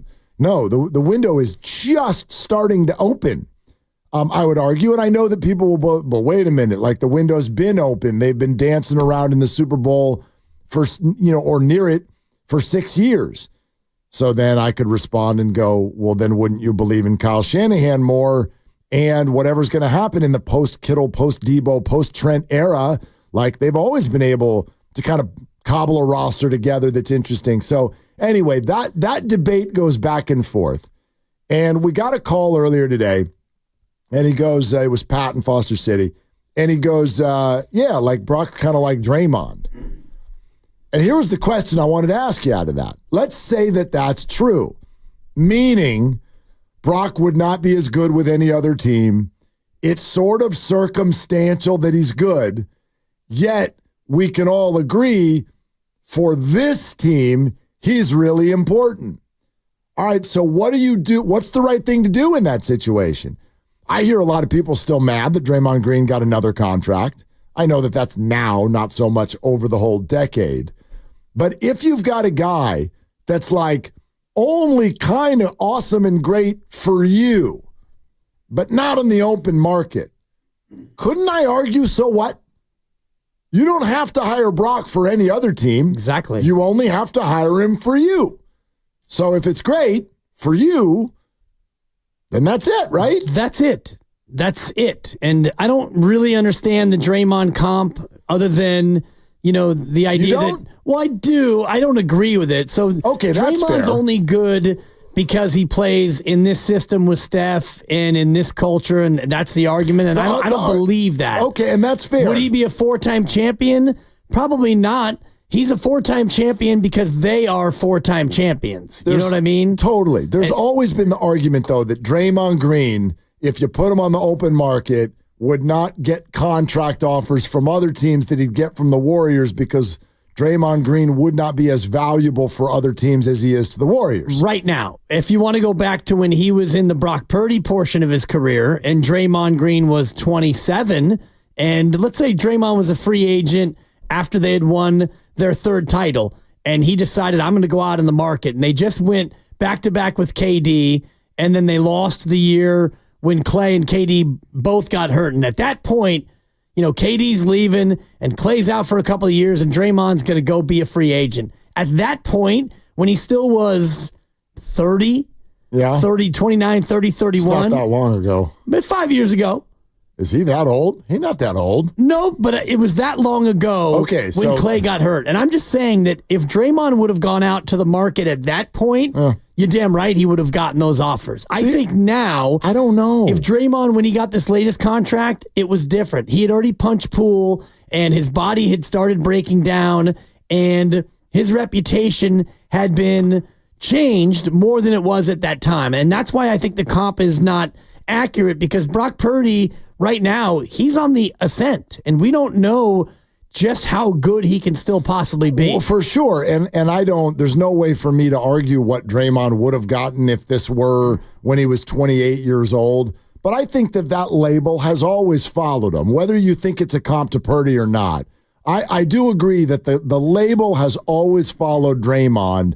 he's more valuable to the Warriors than he would be to anybody else. I agree with that. Yeah, that's always followed him. And I think that is a budding thought to some about Brock. Agreed. Right? Well, I think that the association with his teammates and with the laminated play sheet, with Shanahan and the team culture and all the rest of it, yeah. And it's such a small sample right now that we don't know yet what Brock will be without McCaffrey, Kittle, Debo, Trent, and Ayuk. Well, that becomes, I think, where this conversation lies, because there is the people who think, well, once Brock has to play with common folk, you're going to see him exposed. And then there are the other people, and I'd put you in this camp, that think, well, whoever he has around him, he's still a damn good quarterback, and I believe that Brock will win. Well, and it's not even just that. It's that I do believe, even if the 49ers don't have great drafts between now and 2027, they're not going to go over. They're not going to get 0 players out of the next 4 drafts. So, like, our minds go, but Debo's getting old, and Kittle's getting old, and Trent's going to retire. Right. The Niners know that. They're going to try to put other people in those positions. Someone will play left tackle. Yes, Joe Staley was going to retire, and then they went, I have an idea. Let's go trade for Trent Williams for pennies on the dollar. When you had, Raheem Mostert go bananas in a playoff game, and you went out and got Christian McCaffrey anyway. Left. Yeah, exactly. He left, and you replaced him. And Brock's not the only one who's more valuable on the Niners than he'd be anywhere else. Greg Cosell said the exact same thing on Ross Tucker's podcast about guess who? Brandon Ayuk. Yeah. He said, if you look at his skill set, he is a perfect fit for what the Niners do. The insinuation is you're not going to go get 1,300 yards anywhere else, and I agree with that big time. Like, Brandon's a good wide receiver, but do all skill sets travel to all systems? I think no. I'd even argue that Christian McCaffrey, who was phenomenal with the Panthers, he's better here, though, isn't he? Isn't he better here? Yeah. They're all better here. Yeah. George Kittle, I think, is the ideal example. Yeah. George Kittle is an unbelievable blocker, and he fits this system perfectly. And because of the sleight of hand and the play action, he's able to, diddle, Kittle down the middle, and he can be such a threat in the pass game, in part because of the scheme of Kyle Shanahan. Let's take some calls. 888-957-9570. We'd love hearing from y'all. Austin in San Jose. Hey, Austin. What's shaking? What's up, fellas? Hey, Will, I always appreciate, man, you can really be a guy that rides a certain line and be passionate about something, but you're also willing to accept the other side, which I think is cool, man. In this case, I'm coming from a non-Niners perspective fan base. And by the way, Dibley, this is an association sensation, by the way. That's a buck. Well, I just want to get that in. We're off to a good start, Austin. So let's talk about Purdy. And here's where I know that I'm going to rub some people the wrong way. And that's what I'm saying is, listen, I love Purdy is a great story, right? But I think if we project his market value outside of the Niners, and this is where you guys probably would disagree, and people have talked about 50 million, 60 million, whatever it is. I don't think he's worth that much outside of the Niners. I think they could probably pay him 30 to 40 and he'd take it. I don't think he's worth any more than that outside of the Niners. And I know that Niner fans think he's the next greatest thing since Joe Montana, but I don't think he is. And I think the talent level, people project his talent, not just what he's doing with the Niners. I think if you look at his talent versus some of the other guys in the league, this is the perception, right? I'm not saying it's reality, or it's right. I'm just saying this is the perception outside of Niner land. I think you'd have to agree that people don't see him as a super talented guy. They see him as an overachiever. They see him as an overachiever within Shanahan's system. Do you guys agree with that or not? Yes, to a degree, but maybe not to the degree that you're throwing out there. Like, in other words, if you say Brock's not worth 60 on the open market, at least today, again, we got a whole nother season of data to gather, I'm going to agree with that. Like, if you did just say, and by the way, you can't even do this because he, like Brandon Ayuk, next offseason is not a free agent. So the Niners are not going to just be like, we'll just let him walk. But in a mythical world, if we did that, if Brock hit the open market, and Austin, thank you very much. It's a good call. If Brock hit the open market right now, what's the number? Well, he said 30 to 40. Now, I mean, you're underneath Daniel Jones. Yeah, that's a little low. You are bottom half of the league and underneath Daniel Jones at $35 million. I don't even think you're Derek Carr. What did Derek get? When let's see here, quarterback contracts and salaries. Okay, here we go. I got it right here in front of me. The average annual, Derek Carr is making 37.5. Daniel Jones is making 50 or 40. You want to go down to 33.3? Guess who that is? Baker Mayfield. Yeah. Now you're down to 25, which is Geno Smith. So you're essentially saying, I'm going to pay this guy just north of Geno Smith and Baker Mayfield. Now, believe it or not, Dibs, I think there are people listening to us right now, and they're like, yes. It's about right. That's about right.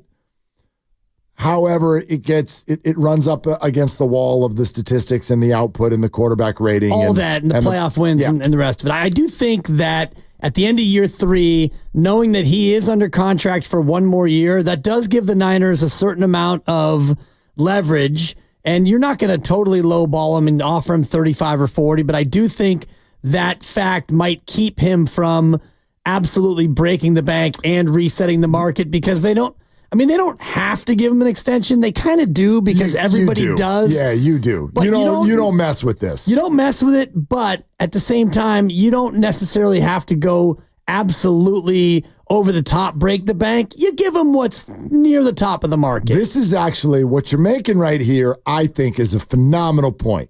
This is a great point. You made the point before, and I'm kind of borrowing from about 8 months ago. That's why I think it's so great. But anyway. I knew it. Smelled familiar to you. Well, like an old T-shirt. No, I've probably shared this story to you before. This is 1,000 years ago. I was having a conversation about Mike Trout with a sports agent. Not Mike's agent, a different agent.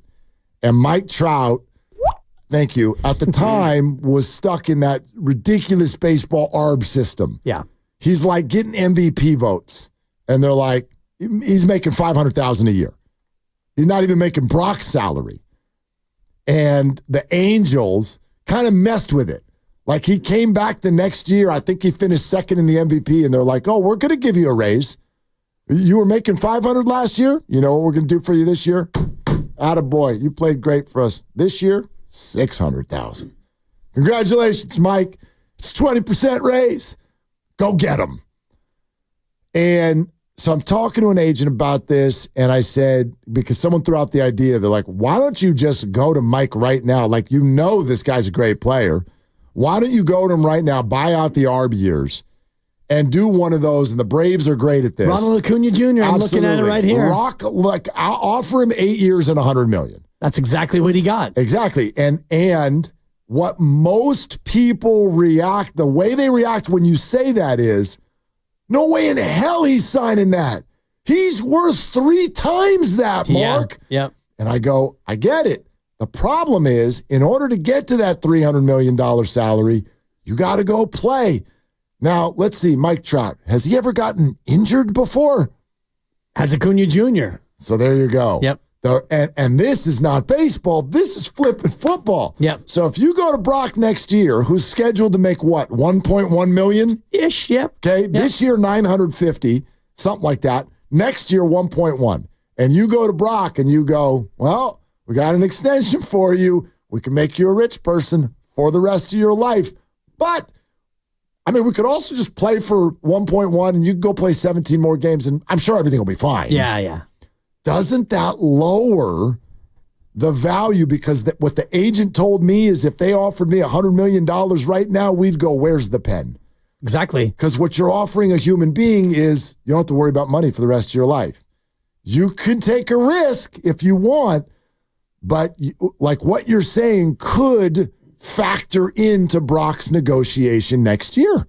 Absolutely. For sure. And you look at Ronald Acuna Jr., who signed 8 years and $100 million, and he gets $100 million to play baseball. And in fact, even at the time, his projected salary was probably closer to $225 to $250 million. Now, he did get hurt a couple of times, and that would have hindered his ability to go out and get the big deal because he would be in ARB 4 right now had he not signed. So they bought out 3 ARB years, $49 million for those ARB years, and then he got another $51 million.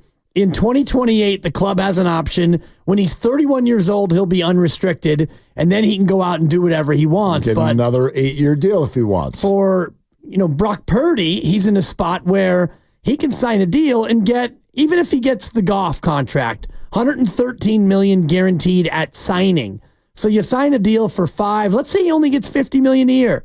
5 and $250, and 113 of that is totally guaranteed. When the ink dries, he does it. And you're back on the market before age 30. Exactly. You're or at back 30, on the market before age 30, and quarterbacks are playing now until they're 40. And you're going to stay in a system where you've thrived and all the rest of it. Now, you could say no and play your 4th-year option and bet on yourself, and maybe you then go get $65 million a year as the market goes up again, or bad things could happen and you get nothing. That's what I like. That to me, that's what I would have been advising Ayuk all along this offseason, which is like, okay, if you really want to twist everybody's arm about 29 versus 28, you really want to do that, you can do that. I just know the way my brain works, and does it mean at the end of my life I'll have left $1 or $2 on the table? Probably. But like, come on.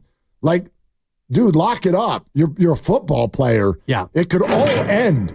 Lock it up. It could end in practice tomorrow, Teddy Bridgewater. It can end tomorrow. Yeah. Lock it up. Yeah. So that may work in the Niners' favor next offseason. I don't know. Again, we've got 17 more games of data to gather, at least.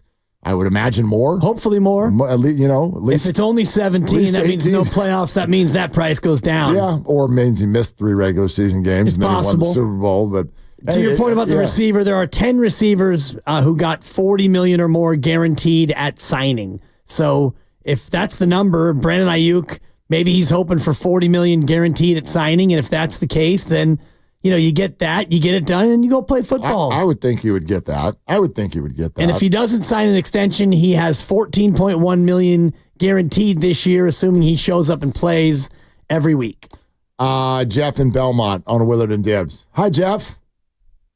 Hey, how you guys doing? Great. I listen to you guys a lot, but I wanted to call today. I just had a couple of observations. I listened about this Brock Purdy stuff, and I'm a Niners fan, but I also look around the league. I think that if Purdy had been drafted in the first round, a lot of this would be a moot point. Because you look at Tua, you look at Trevor Lawrence, they went to big colleges, they came out, were drafted really high. They haven't had nearly the success that Purdy's had, and yet nobody bitches about their contracts. And here, Purdy processes the heck out of the defenses, doesn't have the strongest arm, but he can move around, and he works within a system that Shanahan has given to him, and he plays really, really well. But I just think everybody's waiting for the bucket all of the water to drop out of the bucket, because they just can't believe that somebody got drafted where he did, and that can play as well or better than the guys that got drafted in the first rounds. And people just can't come to terms with it. Look at Steve Young. Steve Young played in Tampa Bay and was getting his butt kicked, and came to San Francisco and turned into one of the greatest quarterbacks ever. But had he not come to San Francisco, I don't know, and we all don't know, if he would have been the quarterback he is today.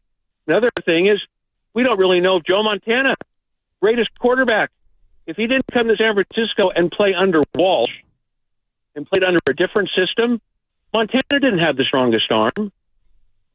But look what he did under Walsh's system. He played great because Walsh knew how to get out of him what he could. And I think that's the same way with Brock Purdy. And we're just starting to see the tip of the iceberg with Brock Purdy. I think we're in for a real treat to be able to watch him for the next 4, 5, 10 years and to be able to play the way that we all think that he can play. All good teams have to have good players. Montana had good players. Young had good players. You got to have good players around you to be successful. There's no question. And Jeff, what's really odd, thank you. I largely agree with most of that. What's really amazing is we're sitting here coming out of what was essentially a 20-year era where a 6th-round draft pick ran the league. But we have this hardest time buying into a 7th-rounder. It's not like it's never happened before. Not even close. It just happened. It literally. just happened. And it is the greatest thing that the league has ever known. But now we can't believe it. But at the same time, I do understand it. This is why you don't mess with the quarterback position, and every single guy, every team, it's always a different story. He mentioned Trevor Lawrence. Now, why does Trevor Lawrence get the new deal? Why? I mean, numbers are fine. I'd argue last year was disappointing. A little bit of a step back. A little bit of disappointment. Wasn't bad. Wasn't what we thought it was going to be. No, it was a step back. And he got the money because he's good enough. And when you have a quarterback who's good enough, the other option is you throw him out and you start over. And starting over is a lot riskier than taking good enough and paying him a lot and hoping that he gets back to being great. Well, and our sports ego doesn't like to do this, but we really should acknowledge the surroundings of every great player. Of course. You just don't, you don't get to be great. You need Scottie Pippen and Phil Jackson and Tony Kukoc, and you need all of that. And the caller mentioned Joe Montana. If it wasn't for Bill Walsh and Roger Craig and Ronnie Lott Jerry and Rice all Dwight Clark and all the rest of them, then who knows what Joe Montana is, right? Yeah. Good teams produce good players the same way good players produce good teams. We'll keep going with your calls on this. Stay right where you are, 888-957-9570. We're sponsored by Safeway, and this is Willard and Dibs.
Wow, that's a great question. That's a great question. That's a great question. And that's a great question. On 95.7 The Game. Yep, and this is my new Brandon Ayuk theme song. I bumped this on my way home over the bridge. Brandon, dog,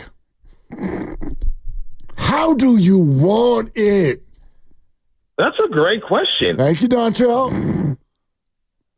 Just be done, dude. How do you want it? He wants it in fully guaranteed money at signing. That's how he wants it. Nope. And he wants a big average annual. And yeah, he can have that. These are all big average annuals. He wants it. He wants a guaranteed number. He wants a big guaranteed number. It's going to be a big guarantee. It's going to be a big guaranteed number. He wants the biggest outside of Justin Jefferson. Oh, God, get out of here. I said outside of Justin Jefferson. No, CeeDee Lamb's about to sign for probably 33. You're not up there. You're not up there. It's not about average annual. It's about guaranteed at signing. Yeah, you're not up there. The GTD number. You're not up there. Well, he's got to be up there with Calvin Ridley, who got $47 million guaranteed at signing. Yeah, you can have Ridley's guarantee. You don't get DJ Moore's. DJ Moore got 43.6. I thought he got up in the 80s. Again, this is guaranteed at signing. This is the actual guarantee. Fine. I'm going David Lombardi on you from The Athletic. All right. This is the number that really matters. Great. And this is the one that he's probably fine. You can have that. He wants Tyreek Hill, $54 million guaranteed at signing. Stop. 51 for AJ Brown? No, stop. Well, it's got to be somewhere up there. He wants to get paid. Yeah, below that. Oh, that's not fair. Yeah, we're going under 50. And we'll see. I mean, that might be the sticking point in all this because whatever CD gets, average annual. It doesn't matter. Well, Amon-Ra got $30 million a year average annual value. Yeah, but the guarantee was low, right? Oh, really low. He ain't better than me. 34.666 is the guaranteed at signing. What's Justin's guarantee? Justin's is 88.7.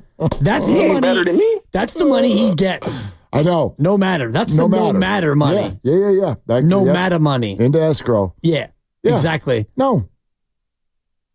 So that's where I think the sticking point is, because that's the one that Jed, like you're saying, Jed's got to go to the ATM and beep, boop, boop, boop, boop, take that money out and give it to him.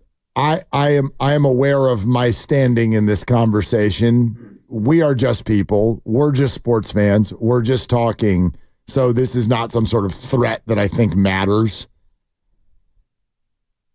If we get back here on Monday and this isn't done, I'm going to start a big old trade him campaign. Shirts, hats. Trade him? Pennants. Trade him! If we get back Trade here. him! Thank you. It's pretty good. That was a really good impersonation. Sensation. If we get back here on Monday. Bye. No chance. You can't trade him now. And I think... Right, because no one else will do it now. And you won't get anything for him now. Pony says the Steelers will take him on September 7th. Well, they're at the 1 yard line. So, and they've been at the 1 yard line. There is moss growing on the 1 yard line right now. If they were a car parked on the San Francisco streets, it would get towed. Dude, you'd be booted, ticketed, booted, and towed. You've been at the 1 yard line so long. You drive by that car sometimes, it's like, oh my God, that car's got 14 tickets on the windshield. You know those paint spots that come up? Yeah. Where it's just like big circular, like sun faded. Totally. He's got that all over him right now. No doubt. The 1 yard line. Not trading him. You're not trading him. And that is something that's up to him and the Steelers. The other option is you can go play for 14.1 or you can find a house somewhere and we'll buy you the NFL Sunday ticket and you can watch football. You're a wide receiver and there are others. Again, for those of you who missed yesterday, and I don't want to, we're going to slip and fall and go into another hour of Ayuk. I don't want to do that either. For those of you who weren't with us yesterday, the Niners are tied with the Chiefs, Super Bowl favorites at 6-1. This is not me guessing. We went straight to one of the highest level Vegas odds makers alive in the business today. Answer. Exactly. I'll tell you everything. He knows Shohei and everything. We asked how the Super Bowl odds change if there's no Brandon Ayuk. And they go from 6-1 careening down the side of a mountain to 7-1. It's a big drop, actually. It's a big drop. That's just where I'm at. Yeah. I'm looking at him and I'm going, look, my man, I say this without any anger. This isn't working. And if it's not working, we're going to go have a season. You want to be a part of it? We're right here. Yeah, but you're not. I don't think that on Monday, if this isn't done, you come back and say, well, then trade him. I think the real response is, all right, the offer that was there is no longer there. If you want to go to the table and look for the offer that was on the table, that offer is no longer on the table. And I've actually seen that happen in business where there was an offer made and the person didn't accept the offer, and then the person thought about it and then wanted to accept the offer, and that offer no longer existed. I was just a little pup in the business one time, and I wanted to pretend like I was all like important when I wasn't yet. And there was I had a young agent also who I think would probably try and do the same thing in his business. And they kind of put something on the table, and we were like, we're gonna. That's enough for me, Doug. We're gonna do this. Actually, we're gonna do this. And then things for about a week or two, they weren't going very well. And so then my pup agent was like, all right. That's a yes from me, Doug. Well done, Let's go back to that other. Let's go back to where we started. And the boss that we were negotiating with, famously, I wasn't in the room, but apparently he says to my agent, you laid the card, you play the card. And I was like, oh, damn, that doesn't sound good. I actually don't even remember how the hell that worked out, but I wasn't at the company much longer. There you have it. There you have it. Yeah. Well, you lay the card, you play the card. And this whole thing has been a saga, and the 49ers have an actual football game, the last preseason game in about 48 hours. So their focus is on that. And after that game, then you get into cut down time where you're going to really figure out what you want to do with your roster. And it will be nut cutting time. And I can say that because I Googled exactly what that means.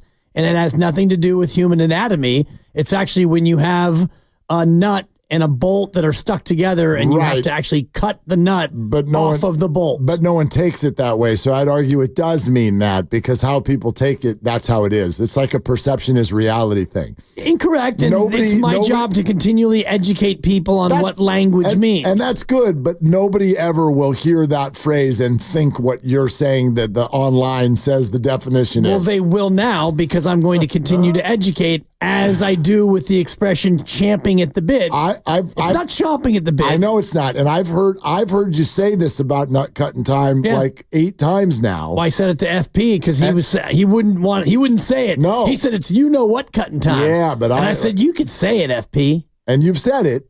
And I'll say it again. And you've explained it. And I will again. Next time in my life someone says it, I will still think it means the dirty part. Because that's how you are predisposed. That's just how it works.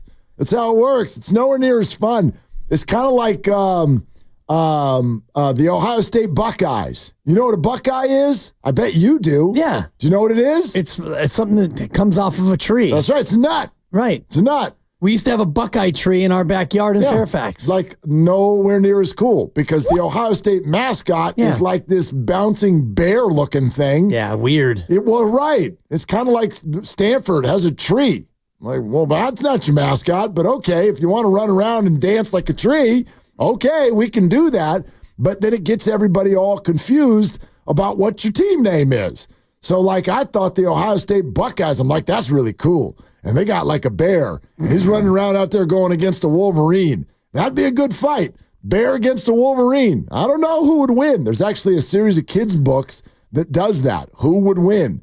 And they have these two like fierce animals, and they go through pages and pages of like, this aspect, this one's faster, this one's stronger. A lot of it is venue based. Totally. Like, what's the venue? Right. Are we on ice? Yeah, exactly. Are we up in the trees? And so then day game after night game. What are we doing here? I learned that the Buckeye was a nut. Yeah. I'm like, well, that's the end of that.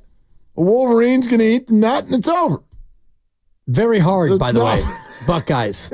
Well, one last quick aside. Wolverine teeth, very sharp. We had a big yard in Fairfax, my grandpa's house across the street. We had about 2 acres. That's your fancy pants. And my older siblings had the tree fort that was about 8 feet high. And then I was in the small buckeye tree about a foot or 2 off the ground. And they would just pelt me with buckeyes from about 40 yards away.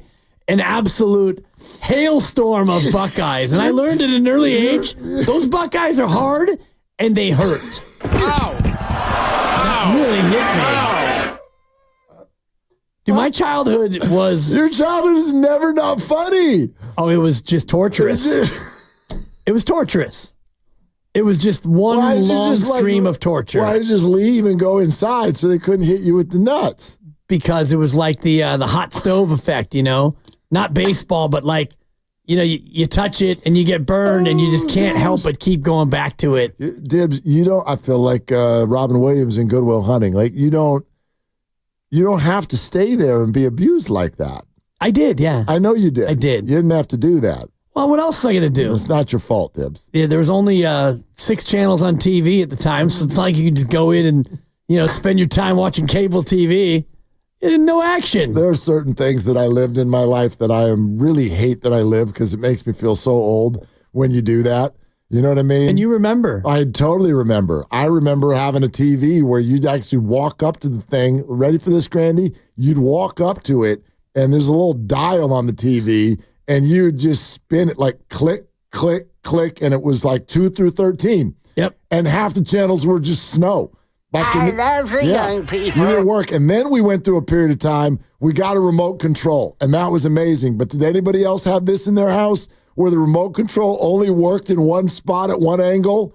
Like, it totally defeated the purpose of a remote control. Right. The purpose is so that you can change the channel from the couch, but not us.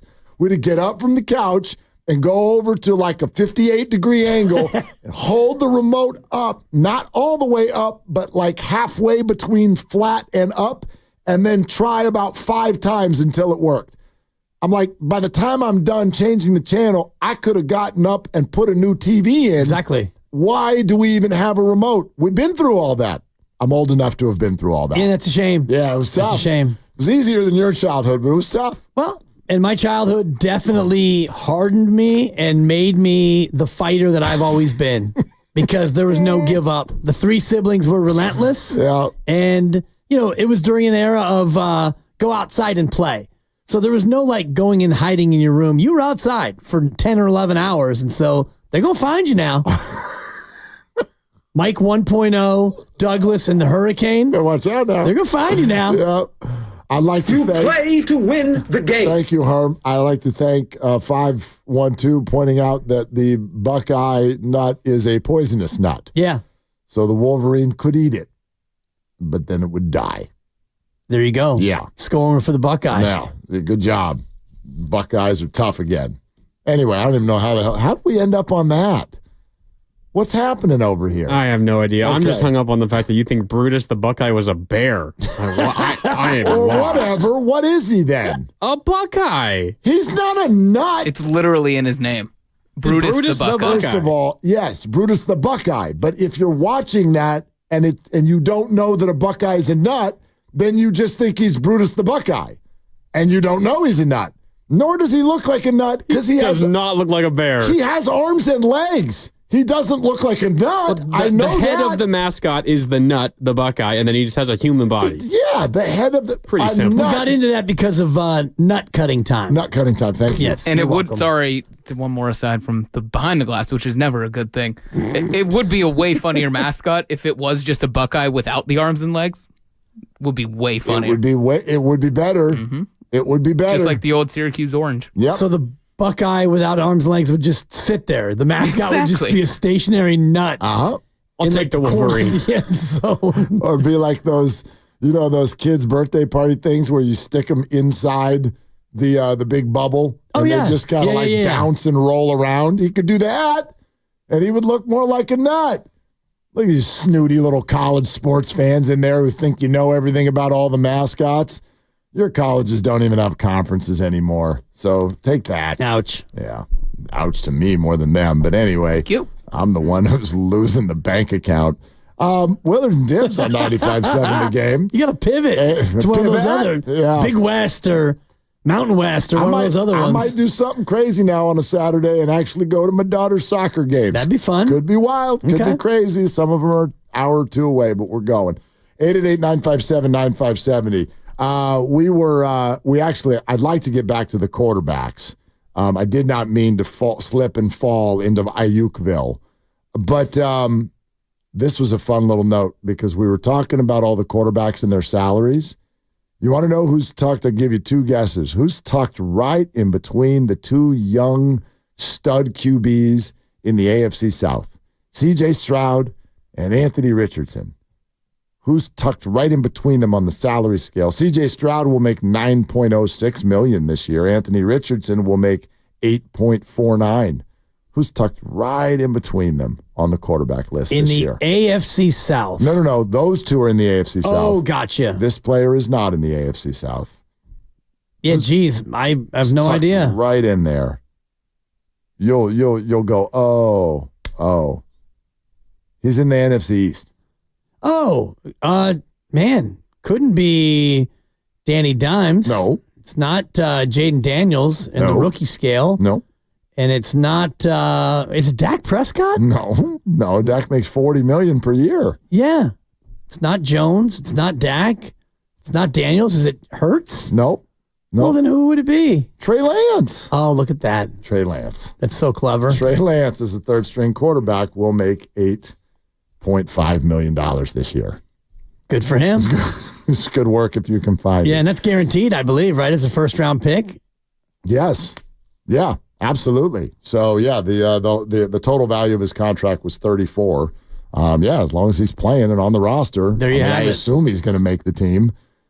People are excited with what they've seen in the preseason the last couple of weeks, even though it's the bar has changed for Trey Lance. But anyway, I don't want to go down that route either. But so the conversation we're having is with regard to not just, quite frankly, Brock and the finances of this whole thing. We started the conversation off the top of the show of, is the idea of good enough?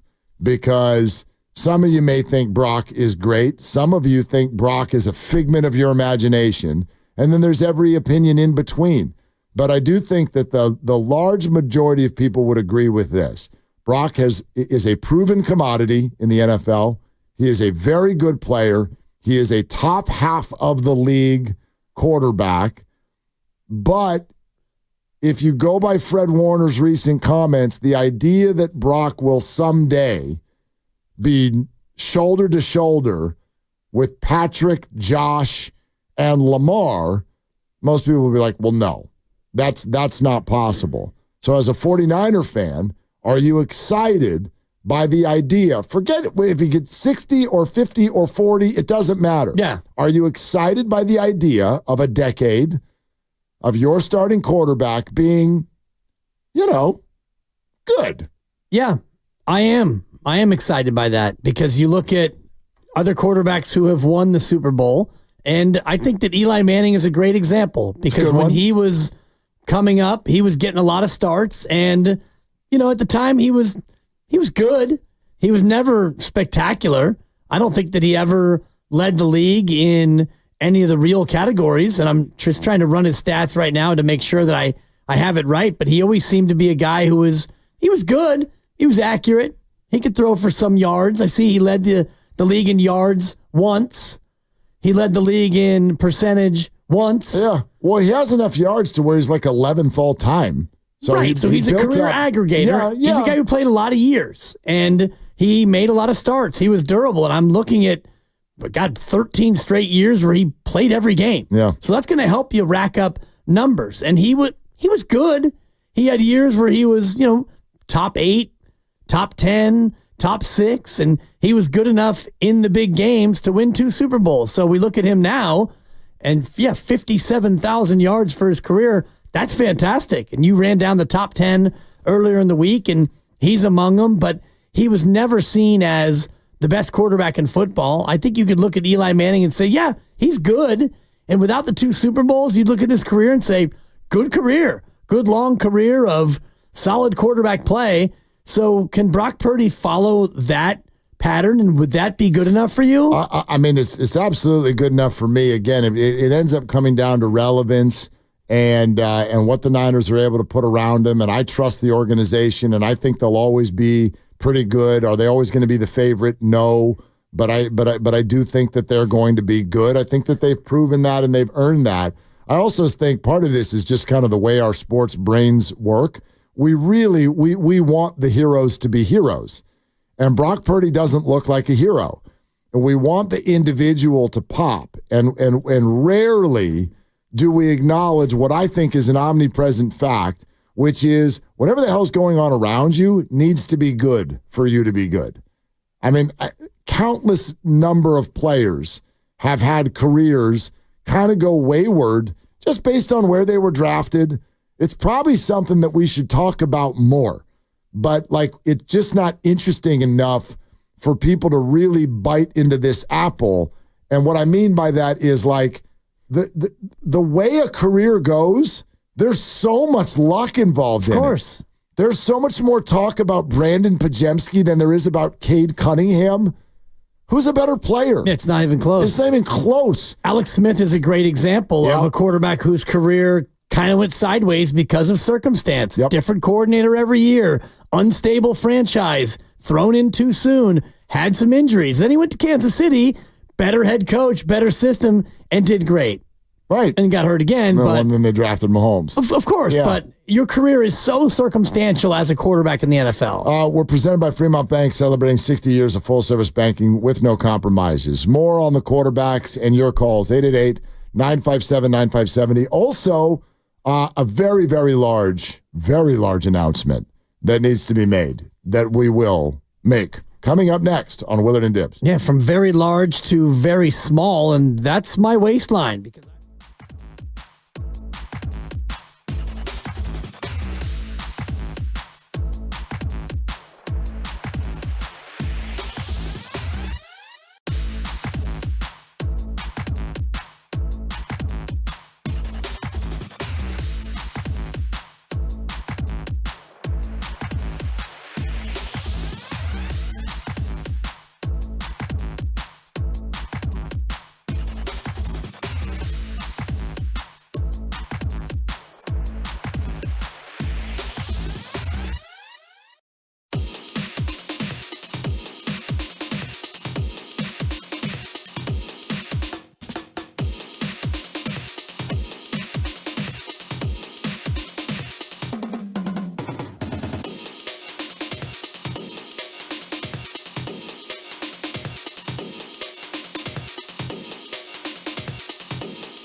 Now, back to Willard and Dibs. Mark, do you have to be a homer on the radio? Well, Brian, you have no idea. Well, hold on a second. On 95.7 The Game. Should we do this again? I still don't understand the entire art of the idea of being a homer. Like, there's the players and then there's the organization. Which one is being a homer if you support one side? Which one's being the homer? It's when you support either side so blindly so as to have some objectivity. Mm-hmm. That's what I think the accusation of being a homer is. But really, if you're a fan, doesn't that inherently make you a homer? I would argue yes. Homie. Yeah, I would argue yes. Like, Randy, are you an Oregon homer? Oh, God, is he ever. No, I tell it like it is. Yeah. Yeah. We're going to win the national championship. Just you watch. Rawr. Quack, quack. I just think it's a funny concept that, okay. I mean, I get it. Like, if you're saying stuff that's just like flat out not true, but to be a homer, okay, you're blindly supporting your own teams and not the others. I mean, how much do we even talk about the others? How much does it even come up?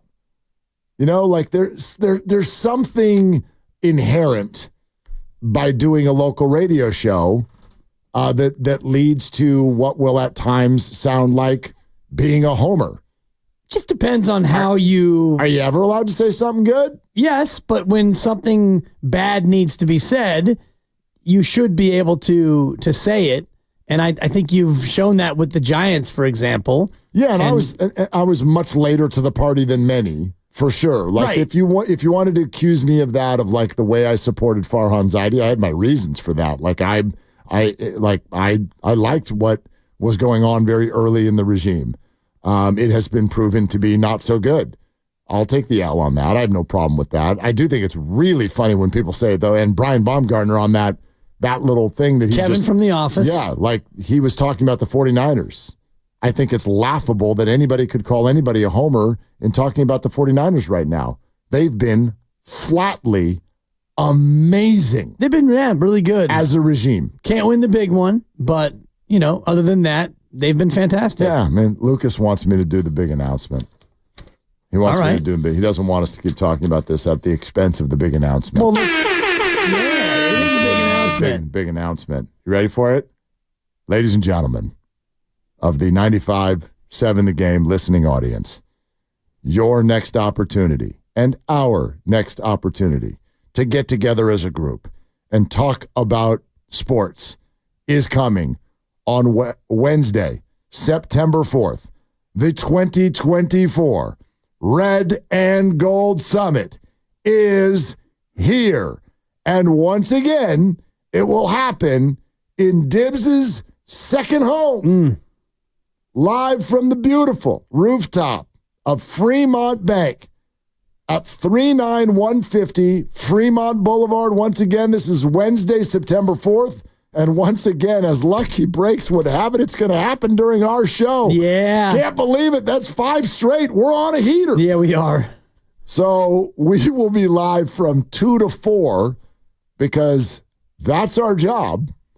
And then from 4 to 6, we are kind enough to share our show with the other 4 hosts who will pull a double and show up in Fremont in the name of Bonte and Joe and Steiny and Goo. And the 6 of us will sit at a table and we will yell at one another, and you can be there live to watch us as we get ready for yet another football season. The last one at Fremont Bank was an absolute banger. We had a great time. Yeah. The food, the people, the view, everything. So come on out if you missed the last one and join the fun this time. Open to the public, first come, first serve. Fremont Bank, 39150 Fremont Boulevard. The Red and Gold Summit for the 2024 season is Wednesday, September 4th. And that will be 5 days before the actual opener. And, I can already start to think about what the topics will be, and our boss, Matt Nahigian, the brand manager, look, he does such a good job of crafting the rundowns for these shows, and I wonder if Brandon Ayuk and that situation will be solved by then, Mark. For crying out loud. Or will that be the lead topic? You had to take it there. Well, will it be 26 or is he going to get 29? What's going to be the guaranteed number? Are we going to beat that dead horse one more time at the 49ers Red and Gold Summit? You're going to get some real Brandon Ayuk comments that day if it's not done by then.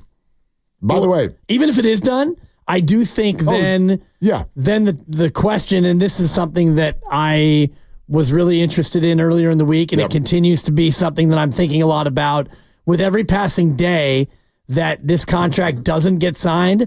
I think the pressure on Brandon Ayuk goes up. The pressure to perform, the pressure to come out and do well early, all of that continues to get ratcheted up with each passing day of him not being in camp, because camp's over here in like a day, right? Well, it's not over, but I mean... Well, camp is over. Once you have the last preseason game, then you get into practice mode. You make your cuts. Yeah, it doesn't really change. You show up, it's the same field, the same uniforms, and the same drills. It's just less people. But then you get into game mode. Yeah, of course. All the rest of it. Yeah. I mean, the official camp ends when the preseason schedule's over. By the way, do want to let our very faithful listeners who may remember that the last time we did it at Fremont Bank, you had to go to the website and register and do all that. Not this time.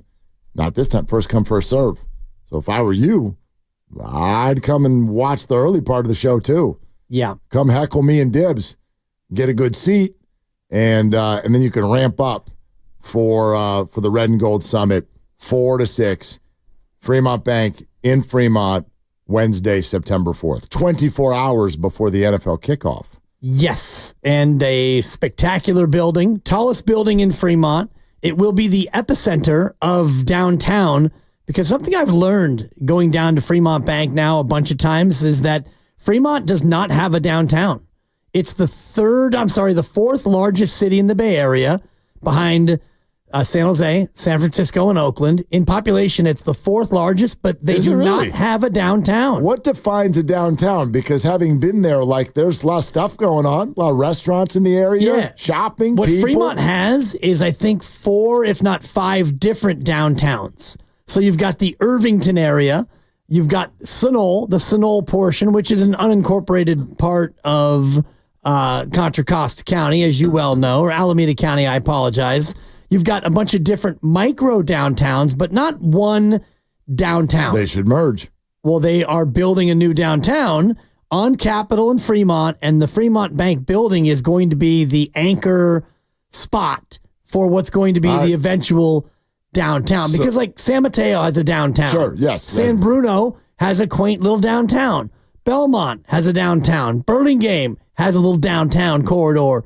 Most cities have a downtown. Burlingame got fancy downtown. Burlingame's sneaky downtown now. Expensive over there, brother. Yes, but as far as shopping on Burlingame Avenue, if you want to visit cities, like some of the smaller cities around the Bay Area, and check out their downtowns. Like Palo Alto, that's got a fancy downtown, like the University corridor and whatnot. Lucas whispers Burlingame Avenue. How many coffee shops do you need? I know why every other building is a coffee shop in Burlingame Avenue. Coffee is the only thing you can afford on that street.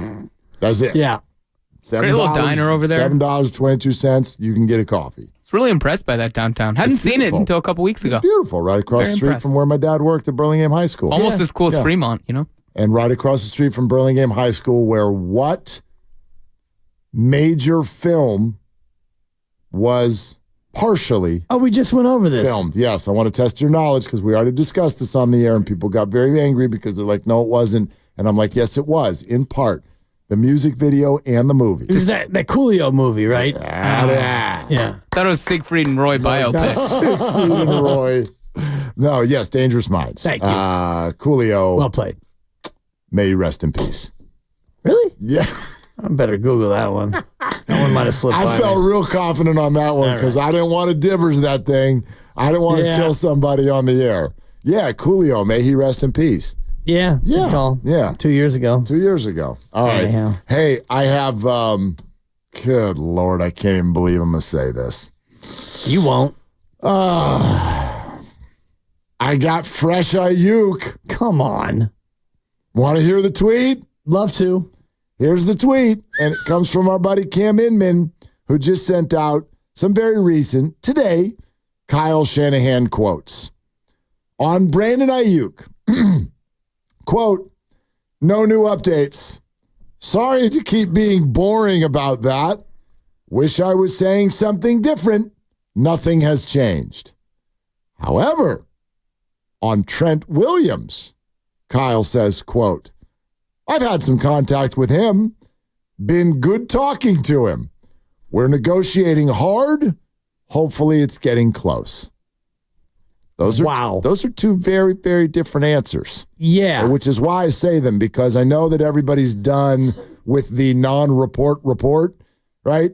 Hit the breaking news sounder. Mike Garafolo says that the Niners and Brandon Ayuk are in contact with one another again. Great. Nobody wants to hear that stuff anymore. I think the story today is, boy, that's a very different tone and very different word choice when talking about Trent Williams versus Brandon Ayuk. And that was this afternoon. Yes, and the Trent Williams sounds like we're hammering this thing out and we're moving toward it and it's going to get done. If you're negotiating hard, that tells me that the two sides are at a table and they're working on the details. And the Brandon Ayuk, with nothing new to report again, sorry for being so boring, but nothing new to report, and yet that one's been going on for a lot longer than the Trent Williams. That seems more troubling with every passing day, as we are now sitting, it was 19 days from the opener. 19 days to a game. And yes, the Trent Williams comments come on the heels of what Deshaun Jackson said on FS1 yesterday, which is that, Trent's gonna be there real soon. And I'm paraphrasing, but I was just talking to Trent, and, big fella's getting it together, and Trent's going to be there real soon. And then again, I'll add this, because this is something you and I are always careful to do. Like, Kyle answered the same question yesterday very differently. Hey, what about Brandon and Trent? Zero update. Yeah. Well, then today, I've been talking to Trent. It's been real good talking to him. We're negotiating hard. Hopefully it's getting close. That's a different answer 24 hours later. The Brandon answer is the same.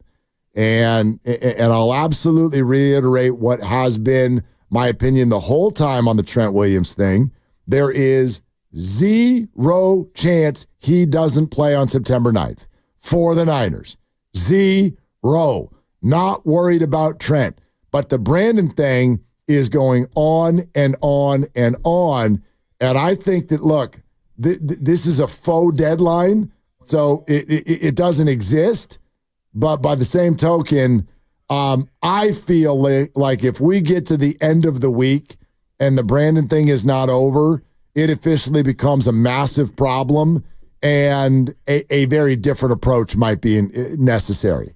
Well, a different approach would be you go ahead and bag an extension or you ship him off to Pittsburgh. So whichever way that eventually goes, that would be, to me, a dramatic turn of events would be, all right, no more negotiating, you play on the 5th-year option, or no more negotiating and you get dealt. Because you get to Monday and now we're 14 days away and you've already gotten through the last preseason game and the cuts have been made, and now we're ready to go forward with our 53-man roster, and we're ready to really lock in here and play football.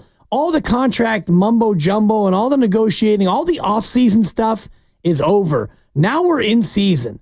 Even though a game won't be played for a couple of weeks, you're into in-season mode. So I'm with you on the deadline. It's not a hard deadline. And I know last year the Bosa thing did drag in further than 2 weeks away from the opener would be. This feels different to me. I tell you what, I would be interested, as a fan, I would be interested to know if other options are still on the table. I don't care if they're close. I don't care if it's just some dotting of I's and crossing of T's. Don't worry, just need a little owner approval. And boy, Jed wasn't reachable today. I don't know, must have been over there at the club or something like that. I don't know. None of us know. And I'm not going to ask to know. Like Steiny and Evan were talking about earlier. No, Jed York does not need to come out and say anything. This is an active situation. And it's a bottom line performance business. We have reached the point where you're either here or you're not, and you're not here. And if you're not here getting this close to the game, that's when I think it is incumbent upon us to start assessing the vitality of a certain player. So when people go, why not this energy for Bosa? Because that's Bosa. Brandon's not Bosa. He's not. He's just not. It's not the same premium of a position, and he is not in the slot that Bosa is in at his position, which is number one. And so we're getting there fast to where I think we can start to form a little bit of a different opinion about the way that a person is negotiating and a way a person is viewing himself. I think Brandon's fantastic. I wish this would have worked out. But if you're not ready to go by the end of this week, I would get the Steelers on the phone real damn fast. Yeah. And find out if that's still available. And if you truly do have something agreed to, chop, let's move. See you later, dude. Yeah, I don't think we're going to get to chop, let's move. I don't either, but that's what I'm telling you, man. You're a wide receiver, and there are others. There are, but there aren't others that you can plug in right now. And the guy you drafted in the first round, he can't get healthy. He can't make it on the field. And the guy you drafted further down, I think it was the fourth round, Jacob Cowing. Those are the rooks. He's starting to show a little bit. Yeah. And other than that, you've got Conley and Taylor and Juwan Jennings and Robbie Chosen. Sure. And I think that Brandon Ayuk probably looks at his competition right now and thinks, oh, y'all need me. Y'all need me. And TJ Hushmanzada came on this very program and said, yeah, you done messed it up with DeForest Buckner. If you didn't blow that one, you'd have 2 Super Bowls right now. If you didn't trade DeForest Buckner, so you're gonna try and go out without BA, and you think you're still gonna be a Super Bowl team? I'm just saying that's not fair. That's what their camp is seeing, and they're wrong. The bottom line is, at a certain point, it's not about that anymore. I could agree with you, Dibs. He's an important player, but the bottom line is if you're going to conduct yourself this way, then you're a problem. I don't care what position you play. You are becoming a problem. And I likened this yesterday to some of the other things that we've seen. It's not about fault. Is it Klay Thompson's fault that he was mad the last year and a half? Or was it the Warriors' fault? Because he got benched and because he didn't like whatever, the way what people were saying about him. Is it his fault? I don't know. You can think it's his fault. Is Jordan Poole's standing within the organization his fault? Maybe some. Getting punched certainly wasn't his fault. And we can go on and on through, how about Jock Peterson? Was it his fault that he wanted to play Pusoi Dose and gain weight throughout the season? You say that. Was that his fault? Probably. Yeah. But these organizations have treated all of these players the exact same way. Bye. See ya. We're bigger than you. Well, Brandon Ayuk is bigger than Jock Peterson. And Klay got to the end of his... Not literally. No, but his import to the team is bigger than Jock Peterson. The Giants weren't a contender. And the Klay thing was different. And, Klay went about things the way he did, and you got to a spot where he wanted to go play elsewhere. And so that was that. And every situation is different. And however this has played out, it's been mistake-filled on both sides. And I look at the date for the cut, and you're 6 days away from final cut down day, August 27th. So you need to have this done and dusted before you get to that point, because you might end up needing an extra receiver if Brandon Ayuk is not extended or traded and you don't know if he's going to still play on his 5th-year option or not. You're going to have to make some other roster moves to protect yourself that you otherwise wouldn't have to make next Tuesday when cut down day comes. We're talking about this because there's fresh commentary from Kyle Shanahan. We said we weren't going to do it, I know, but there's fresh commentary, and I do think it's newsworthy that he suddenly answered the Trent Williams and the Brandon conversation differently. Those questions just got answered differently. Brandon, no new update. Sorry it's boring. Wish I was saying something different. Trent? Oh, yeah. I've been on the phone with Trent It's good talking to him. We might be done soon. That's a very, very different answer. That's newsworthy to me. And so, therefore, let me ask you this. This is a 1-2 punch question. Two-part question, but I'm only going to ask the first part at first. I won't ask them both at the same time. Do you believe that the 49ers were actually shopping Brandon Ayuk earlier this month? Yes. Okay. Yes, I do. If you believe that, then that brings me to the next point or the next question. Don't you think that that means the 49ers feel like there are other fish in the sea? Yes, but what fish would those be? I don't know. Yeah, I don't necessarily know if that is what I would believe, like fish in the sea, like they're going to acquire a player in a trade. Yeah, that's possible. Or I think an even more likely outcome would be they believe that they have a fish in their own building, a fish in their own pond that could be good enough through Kyle Shanahan's hubris, his confidence. Some would call it his arrogance. He might think that, you know what, we can get by, we can thrive with who we have in the building. If Brandon wants to do this, then let him do it. If he wants to blow up his career, let him do it, because I think that with my laminated play sheet and my young stud quarterback and my really, really good team, we can still be a very good football team without Brandon Ayuk. I think that is more likely than some 3-team trade that nets them Devontae Adams. He has got so much history on his side. Shanahan. Yes. Yes.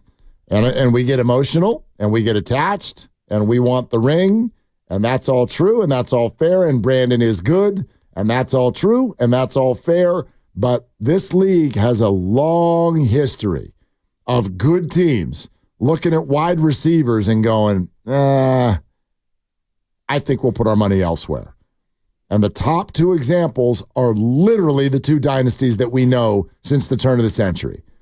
The Patriots never prioritized the wide receiver position. Not financially. They brought in Randy Moss. They didn't even win. Tom Brady consistently made names out of wide receivers that would then go get paid somewhere else and become not much. And then we watched the Chiefs move on from Tyreek Hill and win back-to-back rings. So I get it. I think Brandon's wonderful, and our emotions can't wrap our head around the idea of him being gone. But these are the predictions I hear people make about what will happen to the Niners if they don't have Brandon are the same predictions that I heard people make about what was going to happen to the Chiefs when they sent Tyreek to Miami. And those predictions were wrong. Because they have 2 of the best quarterbacks in history. So Brock Purdy better be on that level now. Well, not necessarily. Well, you're talking about Brady and Mahomes, who were able to do it with lesser receivers, and now you're going to ask Brock Purdy in year 3 to do the same thing that Mahomes has done, back-to-back Super Bowls, and Brady, who's won 6 or 7 of them. I lost track. But this is a collective offense, I thought. It is. And it is one of the best offenses in football, and he would still be cruising around with an arsenal of weaponry that I would argue is still above what Mahomes had last year or what Brady usually had at all. You would still have McCaffrey and Kittle and Debo still running around in that offense, and then a collection of rookies and veteran wide receivers who have been able to function in this league. In fact, Patrick Mahomes used to throw to who? Chris Conley. Chris Conley last year with 6 catches on the season? But that's because he didn't have any opportunity. Juwan Jennings with about 18 catches. You're asking these guys to take huge steps up. Rather. Yes, I am. And I think that is very risky. And you have a receiver, your Z receiver, Debo Samuel, who has shown at times a propensity to be injured. So now you're going to have no Ayuk, in theory, if you trade him. And Debo probably is going to give you 13, 14 games. It's usually about what he plays. And so now we're looking at this cadre of rookies and relative unknowns. Now we're asking them to step up. I get it, but I also know, and again, I'm not such a risk. Right now I'd argue it's a risk to keep him. Well, this is a risky guy right now. The ideal would be to have him play on his 5th-year option now. Yeah, which, by the way, I still think I don't buy this crap for 1 second. I'm not showing up for the 5th-year option. Prove it. Yeah, that might be where we are if in this negotiation. With Shanahan saying today, again, no news, it might be where they've gotten to that point. And we talked earlier about offer on the table, and then you go back to that table, and there's no offer on the table. We don't know where this sits. No clue. We don't know what the negotiating is like. And, based on the Shanahan comments, we do know that, Trent and the Niners are hammering it out. They're talking about it. They're working on it. Want fresh Garofalo? Love it. Here we go. And no, it's not going to be an answer, but there's something tucked in here that I think answers one question that we just had within the last half hour. Mike Garofalo, 45 minutes ago. Day 30 of the Brandon Ayuk hold-in, and the 49ers and Brandon haven't budged in recent days, and Ayuk seems dug in. The Steelers are still waiting and still in play. I got about 48 to 72 hours left of patience in me if I'm the 49ers. And today's Wednesday. You talked about Monday, and honestly, if you look at next Tuesday, cut down day, 1 o'clock our time, your roster has to be turned in 53 players. If you're Pittsburgh, you want to either have Ayuk among your 53 or not. And if you're the Niners, same thing. So, 72 hours, you're probably right. If this thing gets to Monday, then it really becomes nut cutting time for both sides. We're not going to do the Ohio State thing again. But that was you and the director of sports and Grandy. No, I'm just saying we're not going to do it again. My childhood. I can't believe I'm here. I'm getting real close to saying call the Steelers and get this thing over with. Get it over with. See, I'm so far from that. That to me was 2 weeks ago, and I said on this very program, I thought that he was going to be traded. Everybody did at that time, yeah. Right. I had it first, but but you thought, I think back to the draft, I thought he was getting traded. Yeah, what you thought was there's no rebounding from this. Exactly. And I get that, and I thought there definitely was, and I still do. Like the idea of there's no rebound from this is sort of like, can they all kiss and make up? In the NFL world, yes, I absolutely sign the deal and everybody just walk out of there, roll your eyes, go take a day, go punch your bed or something, get the frustration out, get in here and play football. Everything will be fine. Brandon will show up and it'll be Debo and Christian and George and they'll hug and they'll play and Brock Purdy will throw him the ball and it'll be wonderful. But I don't know if we're ever going to get there. And at a certain point, I do think you got to stop and ask yourself, forget the 1,300 yards and ask yourself, who are you re-signing? Who's this person? Forget the player.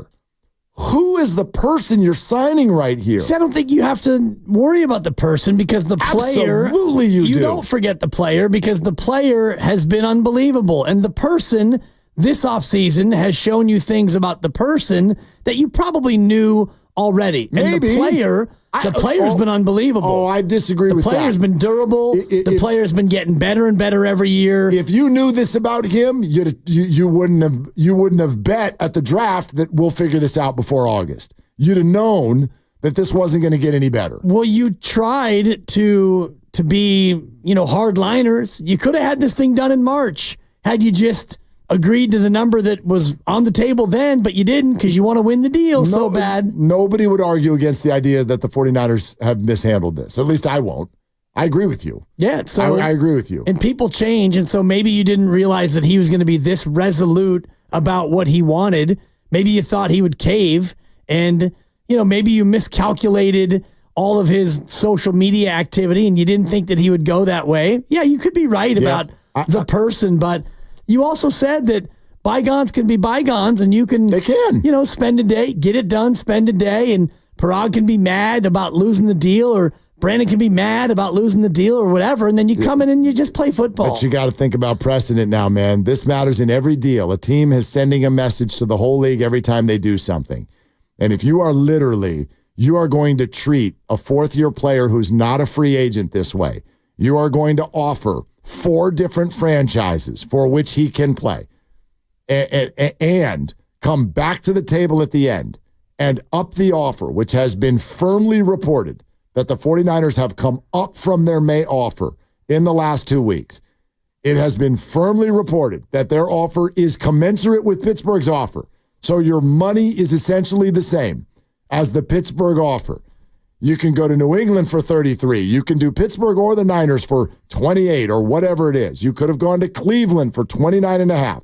These options are all on the table for a non-free agent. And that person still looks at you and goes, I don't like any of these options. I'm out. I'm out. I'm out. You are just being a petulant, absolutely overreactive, unfair negotiator at this point. But we don't know what the deals are with guaranteed money and all the rest of it. You've been offered 4 teams.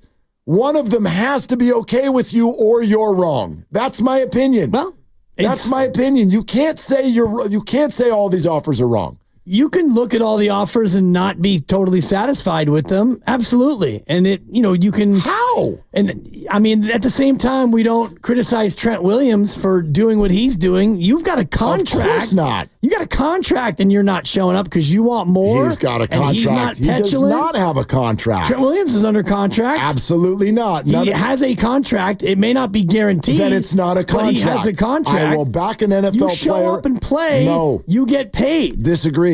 This is an NFL to player. Me, there's no difference. The non-guaranteed nature of the NFL, I'll back the player every time. But the reason Brandon has lost me is this is no longer about that. You were offered an absurd amount of money from New England and said no. The Niners have come up to meet Pittsburgh where you reportedly wanted to go. Cleveland is sitting over there with 30. You were offered everything you've been asked for. It just hasn't exactly been in the place you wanted. You're not a free agent. This is totally different than Trent, than Nick, Trent's than not Debo. a free agent either. No, he's not. Trent just wants his contract to actually be a contract. Right. I would do the same thing if this place tried to do that to me. His contract is a contract. If you show up and play football, he gets paid. No, it's a one-way deal. I hate this about this has happened in so many industries in America these days. They offer you a contract, but you're an at-will employee. We can just get out of it anytime. Well, that's not a contract.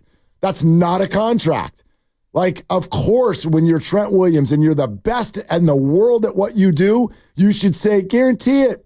Guarantee it. Right. You got to, I'm not putting my body through that for no guarantees. And Trent and the Niners are talking, and the 36-year-old, by every report, is going to be there soon. Brandon's dug in. Brandon's there. He's showing up. No, stop.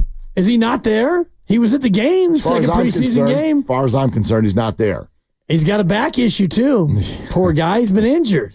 And, I mean, it's interesting how we pick and choose on the judgments we want to cast. This one's different. Yeah, it's different. I'd feel the same way about... Bosa doesn't even show up last year until week 1. Yeah. But he had the hammer because he's the best player at his position. But absolutely. There was no talk of him being petulant, although he was in the exact same spot. Not the exact same spot. If the 49ers... He had a fourth-year option that he could have played on. Right, but was he offered 3 other franchises for more money and said no? No. He just sat back and waited for them to offer absolute max money. Well, smart deal. Right. I will back the player every time until that player is offered what he's asking for and says no. Well, we don't know. We don't know definitively if he's getting the guaranteed money that he wants or exactly what the offer is. We've heard the Patriots offered max first-year cash flow reported. Josina Anderson. Yeah, and Hushmanzada said they offered more than $32 million a year. So we don't know. That's obviously not what he wanted. We don't know what exactly Brandon Ayuk wants in terms of money, guaranteed money, average annual, and the rest of it. He wants his cake and he wants to eat it too. Right. He wants the money, but it has to be from the 49ers. Sorry. Okay, I don't fault him for that. Yeah, well, I fault him for that when then you are offered something else, what you are asking for somewhere else. In fact, he doesn't want that somewhere else. Well, too bad. He wants it here. You're not a free agent. It's okay. He doesn't have to cave yet. No. He doesn't have to give in. And even, with talk of him being petulant or he's a wide receiver, not being an adult or whatever, as some have said, and all the rest of it, he's in no rush. He doesn't have to be in a rush to sign. Yeah, no, you're absolutely right on that. And he's getting fined right now if they want to fine him for not showing up. He's not being fined because he's there, quote unquote, which is the silliest rule I've ever heard in my life. There you go. Genius. He's playing chess, not checkers. Yeah. Listen, all I'm telling you is I'm just giving you my opinion on what I would do if I'm the Niners. Yeah. And I'm not there yet on a Wednesday, but I'm damn close. Yeah. And I'm real close to just being like, I'm out. And if he's calling their bluff on that, then it ain't a bluff. Well, it's a bluff if they don't trade him. It's a bluff if they get to Tuesday. Sure, it is. They could just tell him we're done here. Okay, and he plays for $14 million. Or doesn't.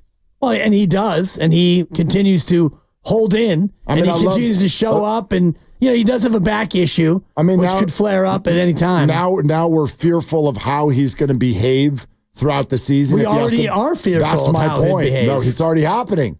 How much more of a distraction could this be? A lot. I disagree. Well, it could be a huge distraction. I disagree. If he continues to hold in and they say, you're going to have to play on your option, and he says, okay, I'll play on my option, and he comes on out and can't practice because of my back, and Shanahan gets asked day after day after day, hey, what's the status with Brandon Ayuk? Oh, they would just deactivate him by then. No chance. No, they would deactivate him if he did that. If he made up an injury? No, I don't know if it's made up. Shanahan already said that he may have a back. Listen, the 49ers are not going to let a player run their organization. It's just not going to happen. Well, he's already kind of running it. Well, but it's not the season yet. Right. I promise you now. It's the offseason. Totally. Be careful now. Listen, let's get one in here. Squeeze it in. A lot of people want to talk. Let's go to you guys coming up next, but let's get James and Fremont in real quick. Hi, James. Thanks for waiting. Hey, sure. Absolutely. Just wanted to share my opinion. I like Brandon Ayuk, but I don't really, and I'm a Niners fan, I don't really think he's a marquee player.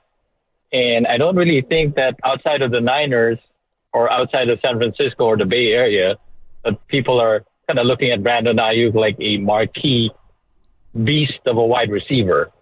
So I'm thinking if we lose him, if he doesn't play, the Niners have enough talent to win. So that's just my opinion. I agree. James, thank you. I don't think they're as good. I think they're still very good. And the other thing is what's even available to you? I know that people are like, but we're not a Super Bowl contender without him. Okay. Right now, he is not available to you. He's not available to you. How'd that work out for Brock in preseason game number 2?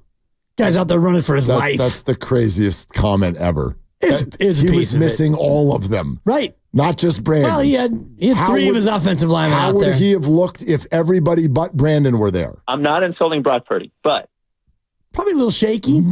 I don't know that. He might have looked fine. We'll see in a regular season game. If they go out there with Debo and whomever, good luck, Debo, getting open. He played without Debo and Trent, and it wasn't great, but it also wasn't horrible. Go look at his numbers. They lost both those games. Yeah, I understand that, but it wasn't all on Brock. Their defense couldn't force one incompletion from Cousins or Burrow.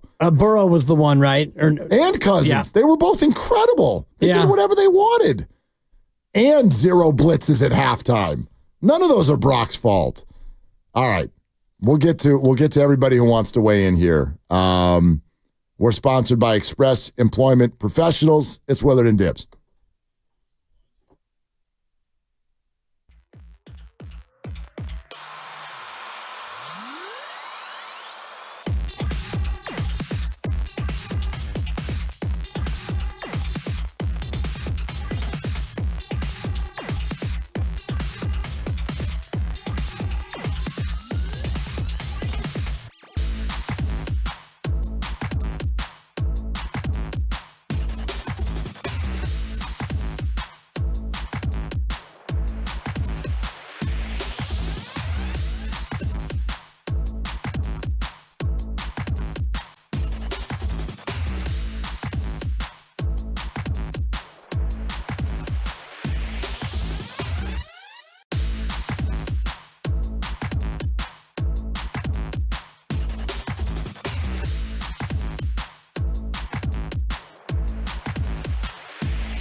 What do you want?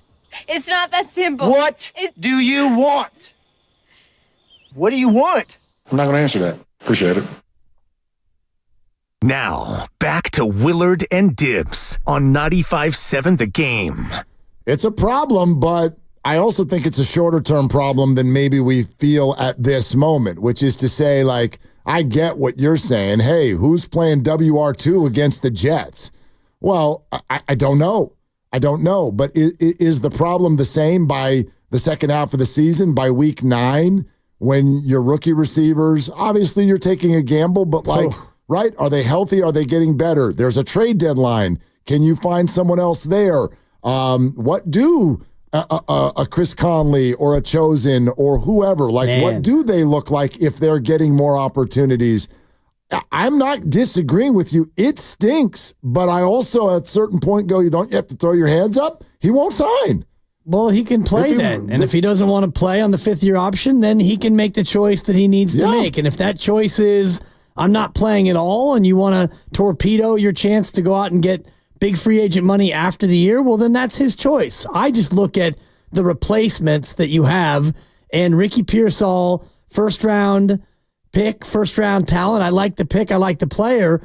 He can't stay healthy. He can't even get on the field. And Jacob Cowing, 4th-rounder, I don't know if he's ready to go out there. And you named Conley, and you got Jawan and Chosen, and these guys, none of these guys are Brandon Ayuk, who was a second-team All-Pro. So you can say week 9, week 10, maybe you have somebody who can graduate into that spot, and you've got the trade deadline. Those are a lot of gigantic ifs, as opposed to a guy who led your team in catches. He was second in the league in yards per target, and all the rest of it. It stinks. It totally stinks. It stinks, but he won't sign.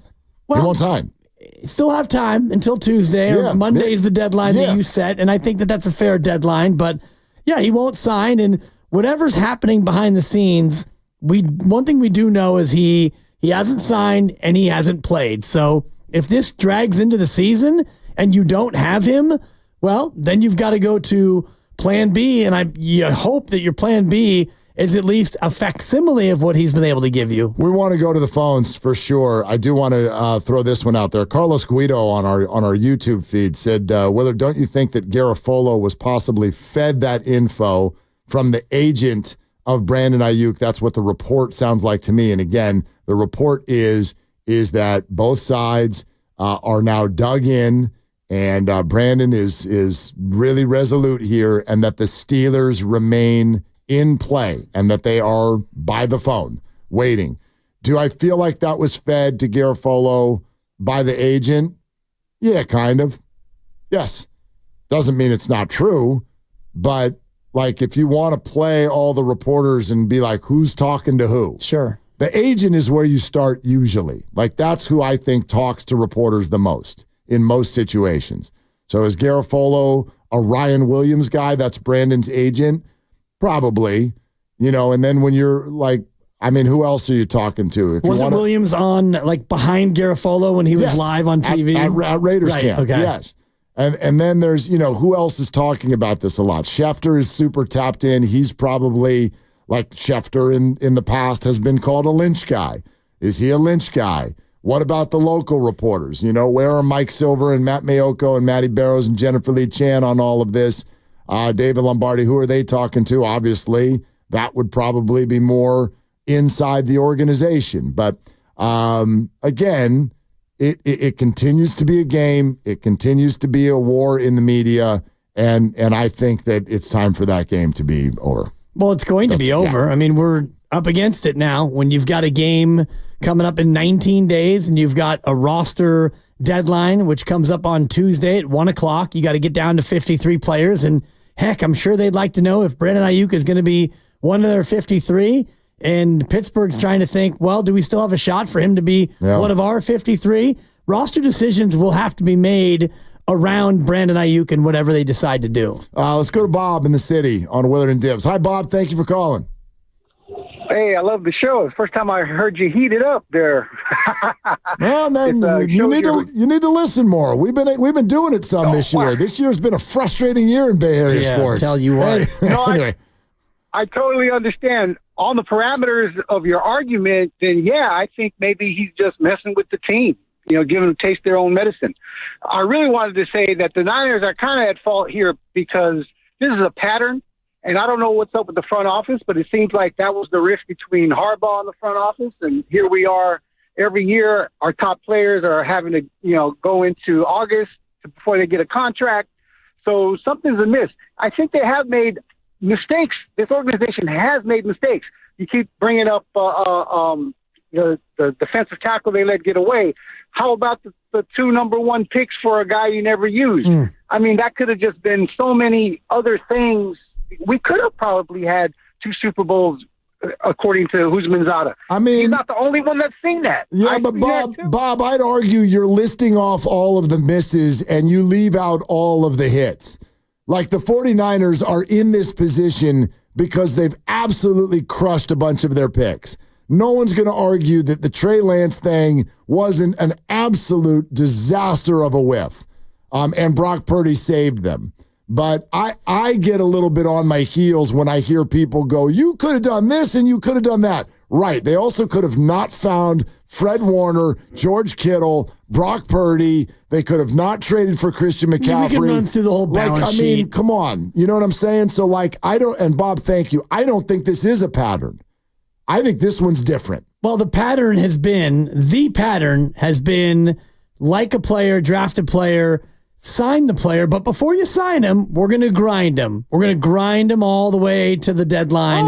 You did it with Debo. That's only happened twice. You did it with Bosa. That's happened twice. Right. I'd have to look at the history of all the other guys, and maybe players, signed earlier and took money that they wanted to take. And I do think that the Bosa one, if I'm Brandon Ayuk and I look at Bosa, I'm thinking, okay, that's the way to do it. That's the way to get max money, is to take this thing all the way to the wire. And the Niners know that, and they're like, we're not letting that become a thing around the league and the team. And thus it's an impasse. There you go. And you mentioned precedent before, and I think if you're a player and you see the precedent and it's like, okay, this team wants to really grind these things all the way to the wire. Debo was late. Bosa was even later, and now you've got Brandon Ayuk. I do think that sends a message to the league. If they up the offer by a couple of mil just last week, that is the Niners gritting their teeth and changing their offer. And if that's not enough, it's going to be a problem. But I think it might already be a problem. They're not going to do it twice. Based on the way Shanahan's answering, saying there's been zero. Yep. Jose in Oakland, bring us home, brother. Hello, guys. What's up? Jose. Okay, I wasn't sure if you could hear me. Look, honestly, this thing has gotten old and tired. To be honest with you, the Niners don't have to do anything. They don't have to trade him. They don't have to sign him. They should just make him play at this point, for what he signed for, and actually just franchise him. It seems to me more like it's not even Brandon. It might even be his agent, the one that's giving him bad advice. And to be honest with you, it's a lose-lose for the Niners if they trade him or sign him. If they trade him, they're not going to get a good player back, and who knows, what are they going to do with the draft picks if they get anything reasonable coming from the Pittsburgh Steelers. And if they sign him, I don't think that he's going to come in and start playing lights out. He's going to play really bad, and the fans are going to get into it with Brandon, after all this drama that he's been, getting the team through. To be honest with you, at this point, it's just time to let him go. It's kind of like when you're going out with that chick. She's cute, but she's not all that. She's not worth the trouble, okay? Just let her go. It's good. Let her Jose, go. Thank you. I mean, we're getting there.